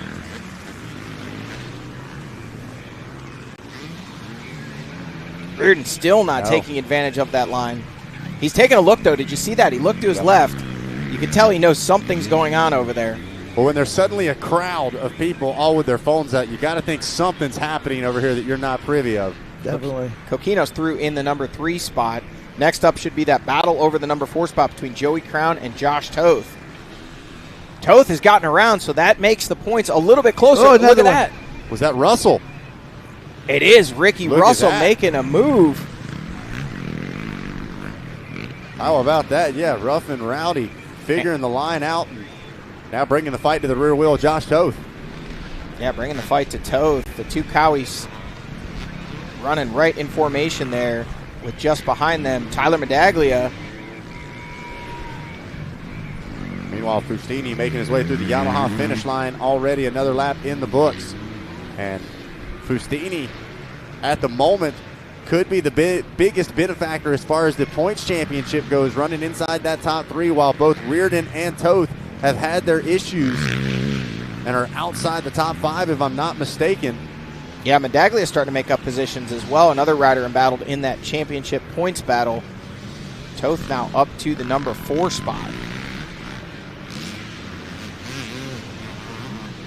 I believe if he gets around Coquinos, who's just there on track ahead of him, that would put him back in position to take the overall victory here and wrestle that away from the grasp of Gus Reardon as they run right now. But just behind them, Ricky Russell and Tyler Medaglia. Here is your leader, Jigs Fustini, out front. Man, that line that he has found, made, whatever it may be there, has been hugely beneficial for him with a big lead on track over Gus Reardon. And then Justin Coquinos in the number 3 spot. Gonna give a shout out. Oh, I thought that was Josh Toth for a minute, but it wasn't. There's Toth, there is Ricky Russell, and there is Tyler Medaglia. So that is 4th, 5th, and 6th. Dylan De La Cruz leads the way out of your A250 class. What happened to Crown that was up there running in the top 2 or 3? He's been pushed back. He is just behind Tyler Medaglia there. in the number 7 spot. Yeah, no, I can see that, but I wonder how he went from where he was back that far.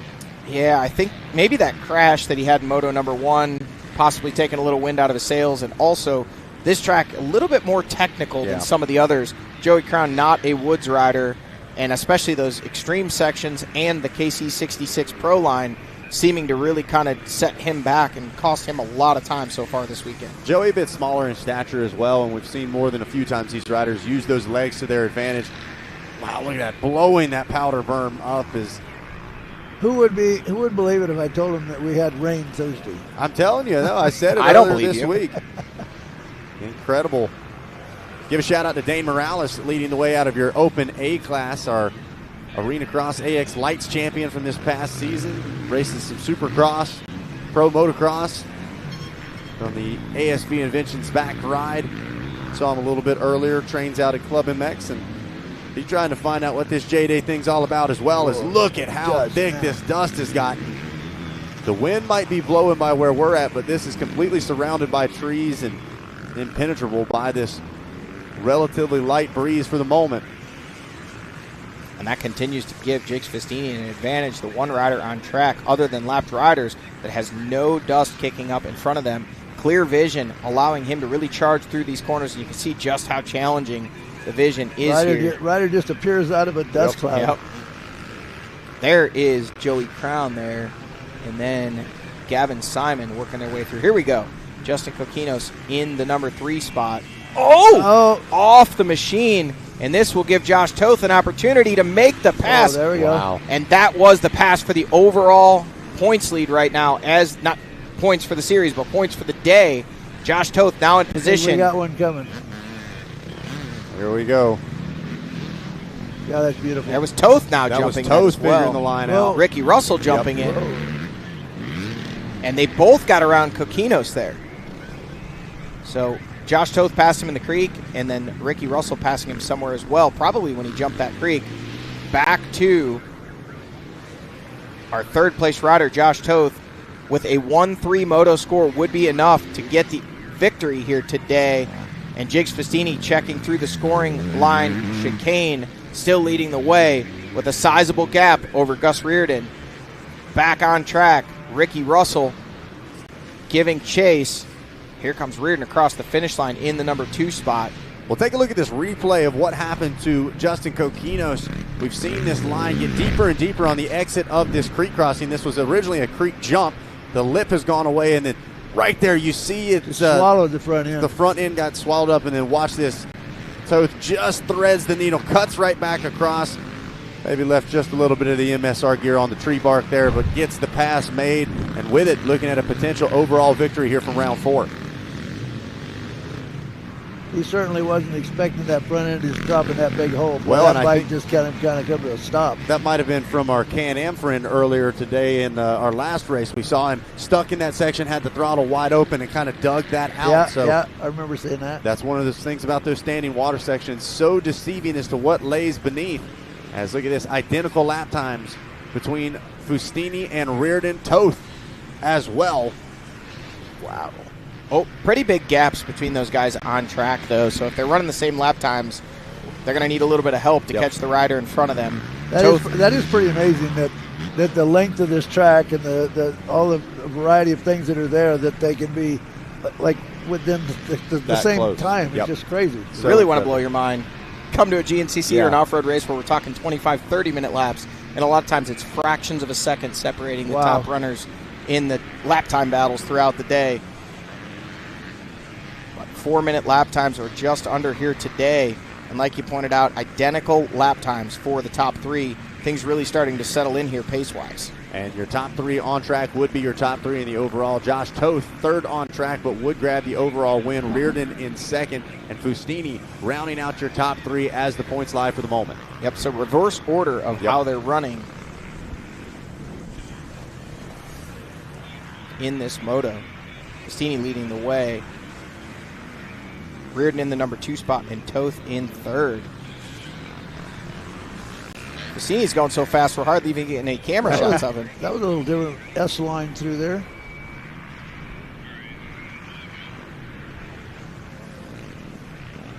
some of our A250, A Open riders, A200 riders working their way through. Now here comes your leader, Jakes Festini. Oh, squeaked through there. Woo. Letting it all hang out. Man.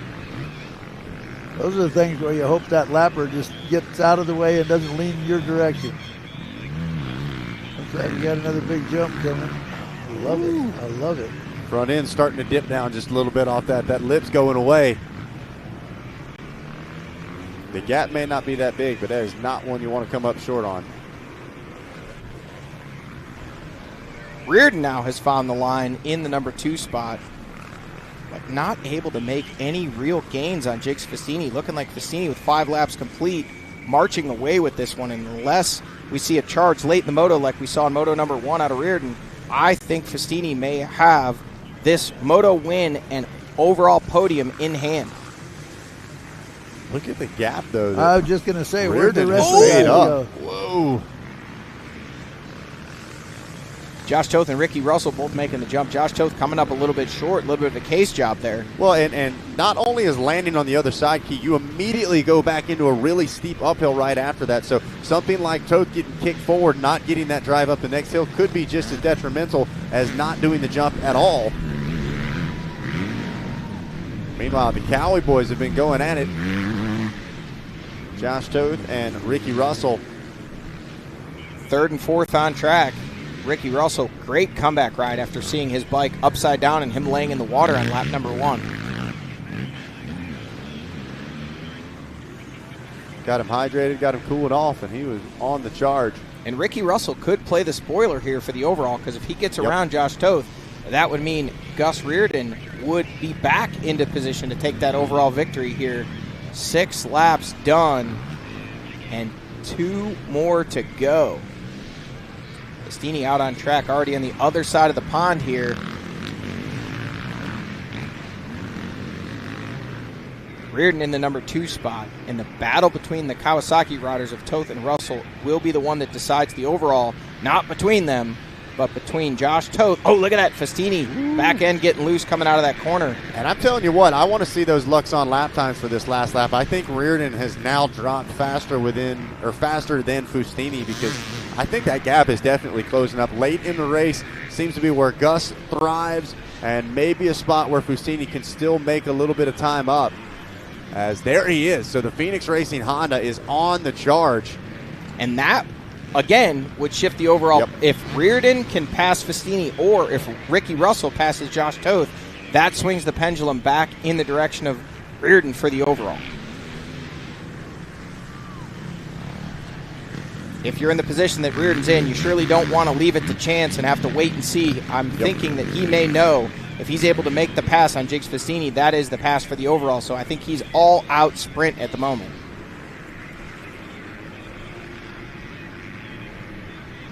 Dylan De La Cruz still leading the way in that A250 class over Rivers Morris, Peter Shaw, and Tyler Toms rounding out the top 5.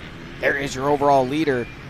Good job from that lap rider, realizing that is not somebody in my class. I need to move out of the way. And this dust, definitely a big factor here. Waiting for a bike just to appear out of the dust should be the big number 6 of Gus Reardon. Let me know when you see him, will you? Still not, when we left that camera shot, jumping ahead here to the Dunlop split line. Festini in lap traffic now as well. And you think about that, something as simple as a lap rider being stuck, holding Festini up ever so slightly. Oh, a little aggressive there going into it.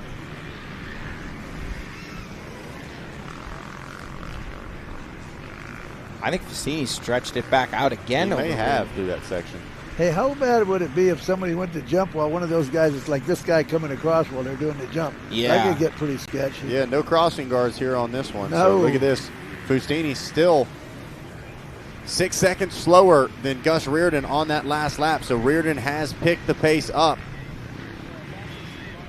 350 for Gus Reardon. I believe that is the fastest lap we've seen today.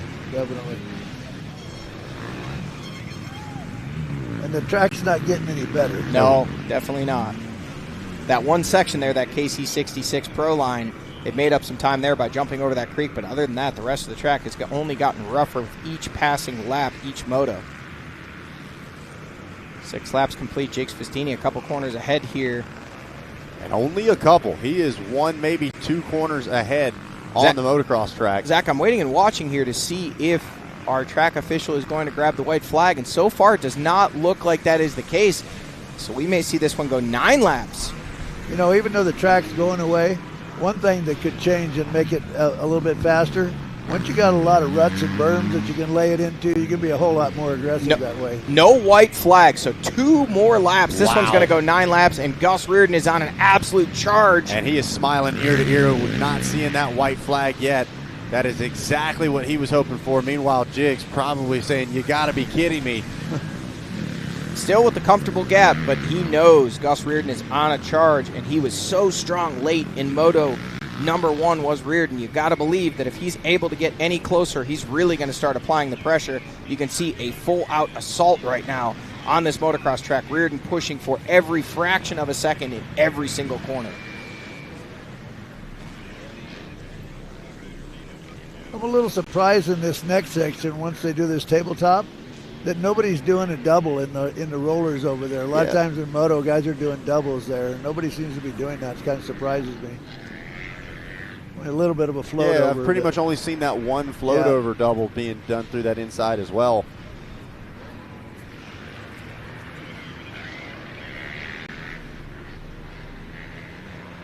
Reardon's taking a look over, seeing if he can catch sight of Jake Festini.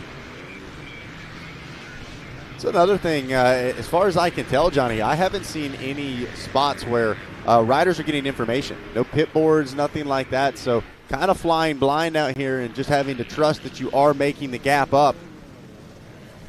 Or blowing the berm up. Hey. It would be interesting to me to know how the other guys, or first of all, how the first place figured it out. Then how the other guys started figuring out, like, was there somebody telling them there, or did they just, because of the experience, or how did they figure that one out? Yeah, it looked like by that second or third lap there was enough buzz around that area. I think the riders started to realize something was going on if there wasn't somebody already there pointing it. But I want to know where Jake Fustini came up with that, if he had been walking out there like you said, Gary, or whether or not it was he must have, because just to pull that off on a new section they just laid out, that's pretty gutsy. Yeah, no doubt about it. That wasn't the word I was going to use, but I'm going to call it gutsy, okay? And Fustini he's been riding around on the mountain bikes, been putting in several laps around this course, but like we said, I mean, completely changing that section from Moto 1 to Moto 2, so got to wonder how far out he was looking, how much he was expecting things to change. I mean, I would have understood on the second lap, because he had a chance to go, oh, hey, I can probably jump across that. There's Festini jumping across that creek at the Dunlop split lane. Not wasting any time there either. No, pushing the pace. How far back is Gus? Oh, he's close. He's here. Little dab there, costing him just a couple, not even seconds, fractions of a second. There's Festini. 1,001 right now. 1,002. I thought he was closer than that. 4, 1,005, 6, 7, 1,008, 1,009. Just under 10 seconds. Yep. He was 6 seconds faster, though, just 2 laps ago. So he's within striking distance, but we should see a white flag waving once Festini navigates the motocross track here coming out of this FMF extreme section. They're coming down to just over a lap now, and little glance over there from Fustini, and he might have caught the Phoenix Racing Honda of Gus Reardon, no question about it. He is there. Fustini, the first pro rider on site here for this event, and almost immediately got busy checking this course out. The creativity pays off dividends early on, but now it comes down to grit and fitness. Who's willing to go the difference? Who wants it the most? As Gus Reardon is on the charge, and Johnny, that is the last person I want breathing down my neck with a white flag coming out. White flag in hand. Jake Festini takes a look over, does not see Gus Reardon, but just behind that camera shot, Gus Reardon is there, but Festini one last lap to push to keep Reardon at bay, and I don't think Reardon is close enough. I don't either. He's going to need some kind of mistake from Fustini. I don't think that's going to happen. I don't think it's going to happen by himself. Now, whether a lap rider or something could get in the mix. Sure. Anything possible, especially with that dust kicking up. But Fustini done such a great job throughout this race. As we take a look once again, 6 seconds faster was Gus Reardon on the Phoenix Honda than Jigs Fustini. I counted 7 seconds there. But I think where it continues to stretch out is that dusty section is where Fustini is able to make that time. And Reardon gets close, but just can't quite get close enough to get to the rear wheel. But this is as close as he has been, folks. Fustini exiting that right-hander. Gus Reardon coming into the right-hander. This is much closer than he was a lap ago. No doubt about it. Reardon on the charge. Fustini knows he's there now. They look across the banner at each other. I wonder whether Fustini was even aware that he was on the charge, because you could see him entering that extreme section. Doesn't look like he was charging super, super hard. Meanwhile, no question about it now. Well, here's another factor. Now there's dust in front of... Was that Fustini that... Yeah, I believe we saw Fustini check in there. Yeah, so there goes Fustini. Fustini. I thought that was a lap rider making the dust. And there is Reardon. He's close. Well, he's closed up the gap a lot, isn't he? We love to see it. The final lap of the final moto here of round 4 of the Red Line Oil Lake Sugar Tree Grand Prix. Jigs Fustini, Gus Reardon, and Josh Toth, 1, 2, and 3, battling for the moto win and battling to decide the spots on the overall podium. And if Gus Reardon can make the pass on Fustini on this final lap, that would swing the overall in his direction. They're on the same straightaway. I think this one's going to come down to the moto track. So how about they jump the creek side by side? Woo. That would get a little sketchy. Reardon just pushing, knowing he needs to be close enough to Fustini to try to make a move when they get to the moto track, or maybe even in that extreme section. Making their way to the first of the 2 creek crossings, the Dunlop split lane. Lapped riders in the mix. According to live timing and scoring, Josh Toth still in that number 3 spot. And as they run, still enough to take the overall victory, but not if Gus Reardon can get to the rear wheel of Fustini and make the pass. Well, getting to him isn't enough. He's got to make the pass if he wants to take home the overall today. Here we go. Hearing some bad news from the Crown family. Looks like Joey Crown exiting this race early. Looks to be okay, but will not see the checker flag in this one. There is Fustini right behind him. There is Reardon. This is going to come down to the final few sections of racetrack as we get ready to enter that FMF Extreme section for the last time. I don't think there's enough track left. I think he's running out of time. Fustini doing a great job of not getting caught up in the pressure as well. Not overriding the bike. Whew. He looking like the way they run, he's going to come up just a couple of bike lengths short. Reardon letting it all hang out. He can see the overall victory in front of him. All he has to do is make the pass on Fustini, but first he's got to get to him. He's looking like he's going to come up just a few bike lengths short. Fustini running in on the berm, jumping that uphill step up. Reardon just not quite close enough yet. This is it, the final straightaway. Fustini makes the right-hander. Running out of time. What a move. Jigs Fustini strikes early and is going to be able to hang on first into the Yamaha finish line, and Jigs Fustini going to grab the AA Moto 2 win and secure his spot on the overall podium. Gus Reardon, a fantastic finish, just going to come up short of that overall. You can see the hand gesture there from Reardon.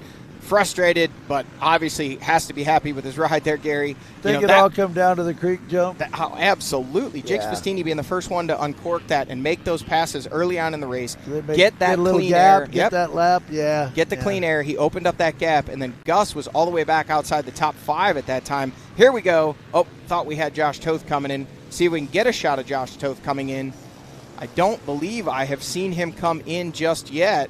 So that will be the deciding factor for the overall. If Toth is able, there he is, Toth on screen. If he is able to come across the line in third, it will be enough for the overall victory here today. But your Moto 2 winner, Jigs Fustini, on the strength of that big creek jump that he pulled out of nowhere, down the final straightaway. Looks like Ricky Russell still behind Toth. Josh Toth looks like he's going to do enough to get the overall victory here with a 3rd place in Moto number 2 and a win in Moto number 1. Josh Toth takes the overall. Ricky Russell crosses the line in 4th. A great comeback ride for Ricky. Gary, we saw Ricky laying in the creek on lap number 1. You can see Josh Toth looking like he's got a little bit of arm pump there, looking pretty tired, taking a look over his shoulder. But he dug deep to hold off Ricky Russell late in that one, and it was enough to earn him the overall victory. Helmet already off, looking for some clean air. And it looks like Josh Toth is going to lean his bike against a tree and head over to the podium to get an interview with Zach Herron. Gary, what'd you think about that? Love a good race. I just like this whole format. You know, and it's good. We got 2 motos. So much can happen. You know, you win the first moto, you think it's all good, and then the second moto, it just doesn't in the way that you had planned. I love this whole layout. I think it's great. I wish more people would know about it and participate. All right, we're going to throw it down to our man, Zach Herron. Looks like he is not yet with Josh Toth. We've got Jigs Festini, our Moto Josh just a minute. Our here. Moto 2 winner, Jigs Festini, down with Zach Herron. All right, thanks, guys. I am down here with 3rd overall and your Moto 2 winner, Jigs Fustini. Jigs, I'm asking the question on everyone's mind. Where did we come up with that line, man? Was that something we had spotted beforehand? It caught us all off guard on camera, and then slowly but surely the rest of the field started to figure it out. Take us through how you came up with that one. Yeah, I didn't even see it till this when I came through first lap, and I didn't even know it was there. And coming around second lap, I saw that the 6 were there kind of to make a little bit more of a lip, and I was kind of for the lead, and I forget, it was Justin and someone else was in front, and I was like, man, I just got to hit it. And so hit it, and it felt good, and it wasn't too bad, so finished it out for the rest of the moto and came home with a win. No doubt about it, man. What a way to end the day. You put yourself on the overall podium, back in this championship fight as well. Got to think we're pretty satisfied with here at round 4. Yeah, absolutely. I mean, my first moto wasn't the best. Kind of had some own problems, but no better way to do it. Second moto, so I'm pretty pumped with that. No doubt about it, man. Who's celebrating with you? Who do you want to thank? I'd like to thank my whole family. I mean, they do so much for me. My mom, my sister cleaning my bike in between motos, so thankful for them. Thankful for my dad back home. KTM, TF Racing Suspension, Dunlop, Canning MX Speed Establishment, and really everyone who just helps and supports me. Nothing goes unnoticed, so thank you so much. There it is, Jigs Fustini. We're going to move right over here to the Phoenix Racing Honda, 2nd overall and 2nd in the moto. Gus Reardon, man, you took it down to the wire. Seems like we're going to start calling you the Diesel, getting warmed up and getting stronger as the race wears on. You picked up on that hot line across the creek. Take us through your perspective here on Moto 2. Yeah, I was seeing Justin do it lap 2. I was like, I seen him commit. I was like, oh, here we go, I had front row seat. And I'll give it to him. He had a set of bowls. I didn't want to hit it, but I thought I've got to hit it if I want a shot at this moto win. But yeah, so I started doing it and just closing on that last lap is not enough. It was riding on real good. Did you feel like there was a certain spot you were making time up? You guys it would kind of seem like you'd yo-yo on Racer TV. It seemed like the last 2 to 3 laps, just about 6 seconds faster. We saw how close it was at the end, but was there one section in particular you felt like you were making time up? It must have been 6 seconds slower to go around, because when I was doing the go around, we were staying the same. It was like I was hoping it was going to blow out or something, and then when I started hitting it, there was logs sideways and everything. I was like, oh, I've got to do it. The win's on the line, because I was doing some calculations in my head. If I can get it, I can get the overall, but just fell just a tad short. Doesn't help, I can't start. Hey, you took it all the way down to the right line, and that's what I was going to say. You gave it your absolute all down to the wire, and you also put yourself kind of back in this championship fight with Ben Kelly being out with injury. We're putting ourselves back in the mix. Was that kind of in the back of your head as well? Yeah, sort of round by round, and yeah, that first moto, the pro-only section got me twice, so I came from back there, and yeah, just having fun. Yeah, having fun going fast. That's a good way to do it, man. Who's celebrating with you on a great ride? Thanks to my mechanic, Liam. My mum came out. Happy Mother's Day to all the mums out there. I think I've got a few friends and family watching back home, so hi to them, and then just the whole Phoenix Racing crew, Kari Resources, and Oz Ranch. All right, there it is. Gus Reardon putting on an incredible performance, and it looks like we've got a hydrated Josh Toth. We're going to bring him over here. We'll move Jigs and Gus, let them go get cleaned up after an incredible race. Now we're going to bring up 3rd in this 2nd moto, but your overall winner. Respect given all across the top of this AA field, but Josh Toth, you come out on top here on round number 4, and it looks like it took a lot out of you, man. It certainly didn't come easy. Take us through how we got it done. Yeah, I was a little under the weather coming into today, and like I said, Moto 1, I really surprised myself and just put in a good race. That first moto dragged on, so I knew Moto 2 was going to be brutal, and yeah, fortunately I saw P3, and I was kind of running the numbers in my head, and I was just kind of hoping how it stacked up, I'd be in a good spot, but yeah, that took everything I had just to hold off Ricky there at the end. It always blows my mind the amount of math you guys are doing while also racing at the level you are now. The creek jump, probably the biggest talking point here of this second moto. Kind of talk about when you discovered what that hotline was and the decision to commit to it. Yeah, I never went down there before this moto, but a couple people were asking me about it. They thought I placed it there, but it was kind of a line that I would do, and I didn't see it until, lap 2, or I saw it on the first lap, but man, it just looked like a little stick into like a huge gap, and I wasn't sure about it. So I let those boys figure it out, and I think it was Jigs who sent it first, and man, that was a huge send and a time saver. So I knew I was gonna have to do it. Did it once. The second time I really framed it. Maybe the third time, and after that I just went around. You played it smart, man. You brought it home for the overall. Who's celebrating with you getting the job done here at round 4? Yeah, the whole Red Bear Rocky Mountain ATV team, Kawasaki. All my sponsors help out. I really appreciate it. There it is. Josh Toth gets the job done. Your overall winner here from round 4 of the Red Line Oil Lake Sugar Tree Grand Prix.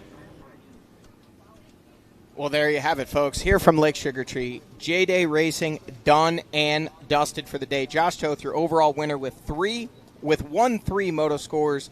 Gus Reardon with the 3-2, getting the P2 on the day, and your overall third-place podium finisher, Jigs Festini, a rough Moto 1, but striking back with the win in Moto 2 on the strength of, as it was put by some of his other competitors, a very ballsy move to jump that creek jump. I'll tell you what, those guys were keeping it PG on the post-race interviews. They certainly, I don't think they wanted to jump it, Johnny. They saw it and they're like, oh, it's so much faster. So an absolutely incredible run and an incredible way to close out round 4, the Red Line Oil Lake Sugar Tree Grand Prix. As we take a look at our MX Trophies race recap, it has been a wild day of racing. That Kurt Caselli Pro Line been one to watch all day long, and that was before people started jumping it. The crowd really building up there late in that second moto. Another solid start for Joey Crown, this time, as far as we know, keeping it on 2 wheels, but ultimately having to exit the race early, and that is the move that changed everything. Jigs Fustini figuring out why splash through the creek when you can just jump over it. Justin Coquinos, another solid start for him, but this cost him big time. Josh Toth going to use this as an opportunity to go around. Meanwhile, Jigs Fustini keeping the hopes alive early. Gus Reardon never one to give up, taking it down all the way to the final flag. It was 6 seconds the difference on lap times, and just about 6 or 7 seconds the gap on that final lap. There it is, coming to the checkered flag, and it would be Jigs Fustini grabbing the second moto win and rounding out your overall podium here for round number 4. If you're here on site, don't forget we've got some incredible podium celebrations coming up shortly after this. We take a look at your Pro Taper Top 10. Jigs Fustini, Gus Reardon, Josh Toth, Ricky Russell, and Tyler Medaglia, your top 5, with Justin Coquinos, Gavin Simon, Cole Johnson, Dylan De La Cruz, and Nash Pearson, your top 10, and that is in this second moto.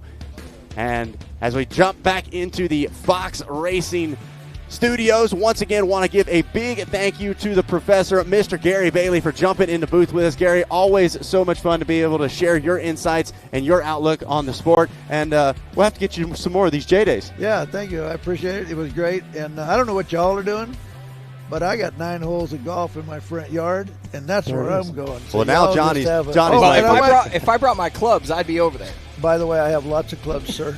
All right. I have plenty of extras. Let's do it. There you go. There it is. So Johnny and Gary are going to go missing. I'm not a golfer, so I'm just going to hang out here. I'll look for that fishing pole, though, Johnny. I'll maybe go see what the creek's got to offer. But it's been a fantastic day of racing all day long. And make sure you guys stay tuned, stay following us along as we look at our JDay upcoming broadcasts. It's going to be June 14th from 8 to 5 all day long. The next round of the 2026 season, our Budds Creek Grand Prix. And then on August 2nd, we'll have round number 6, our Southwick GP. And then to close things out, how about a double header at the Dilla? That's going to be on August 29th and 30th, the Unadilla GP1 and GP2 coming up on August 29th and 30th. Go ahead, mark those calendars, set the notifications on your watch, on your iPad, whatever you got. And then guess what? We got more racing coming up on Racer TV as well, starting right next weekend. GNCC round number 6 live from Ohio, Powerline Park, going to be on May 16th. We'll have ATVs on Saturdays. and we'll have bikes on Sunday, the 17th, and then BRL gets kicked off here in 2026. Shortly after that, May 23rd, out of Hastings, Nebraska. It's going to be a doubleheader on the 23rd and 24th.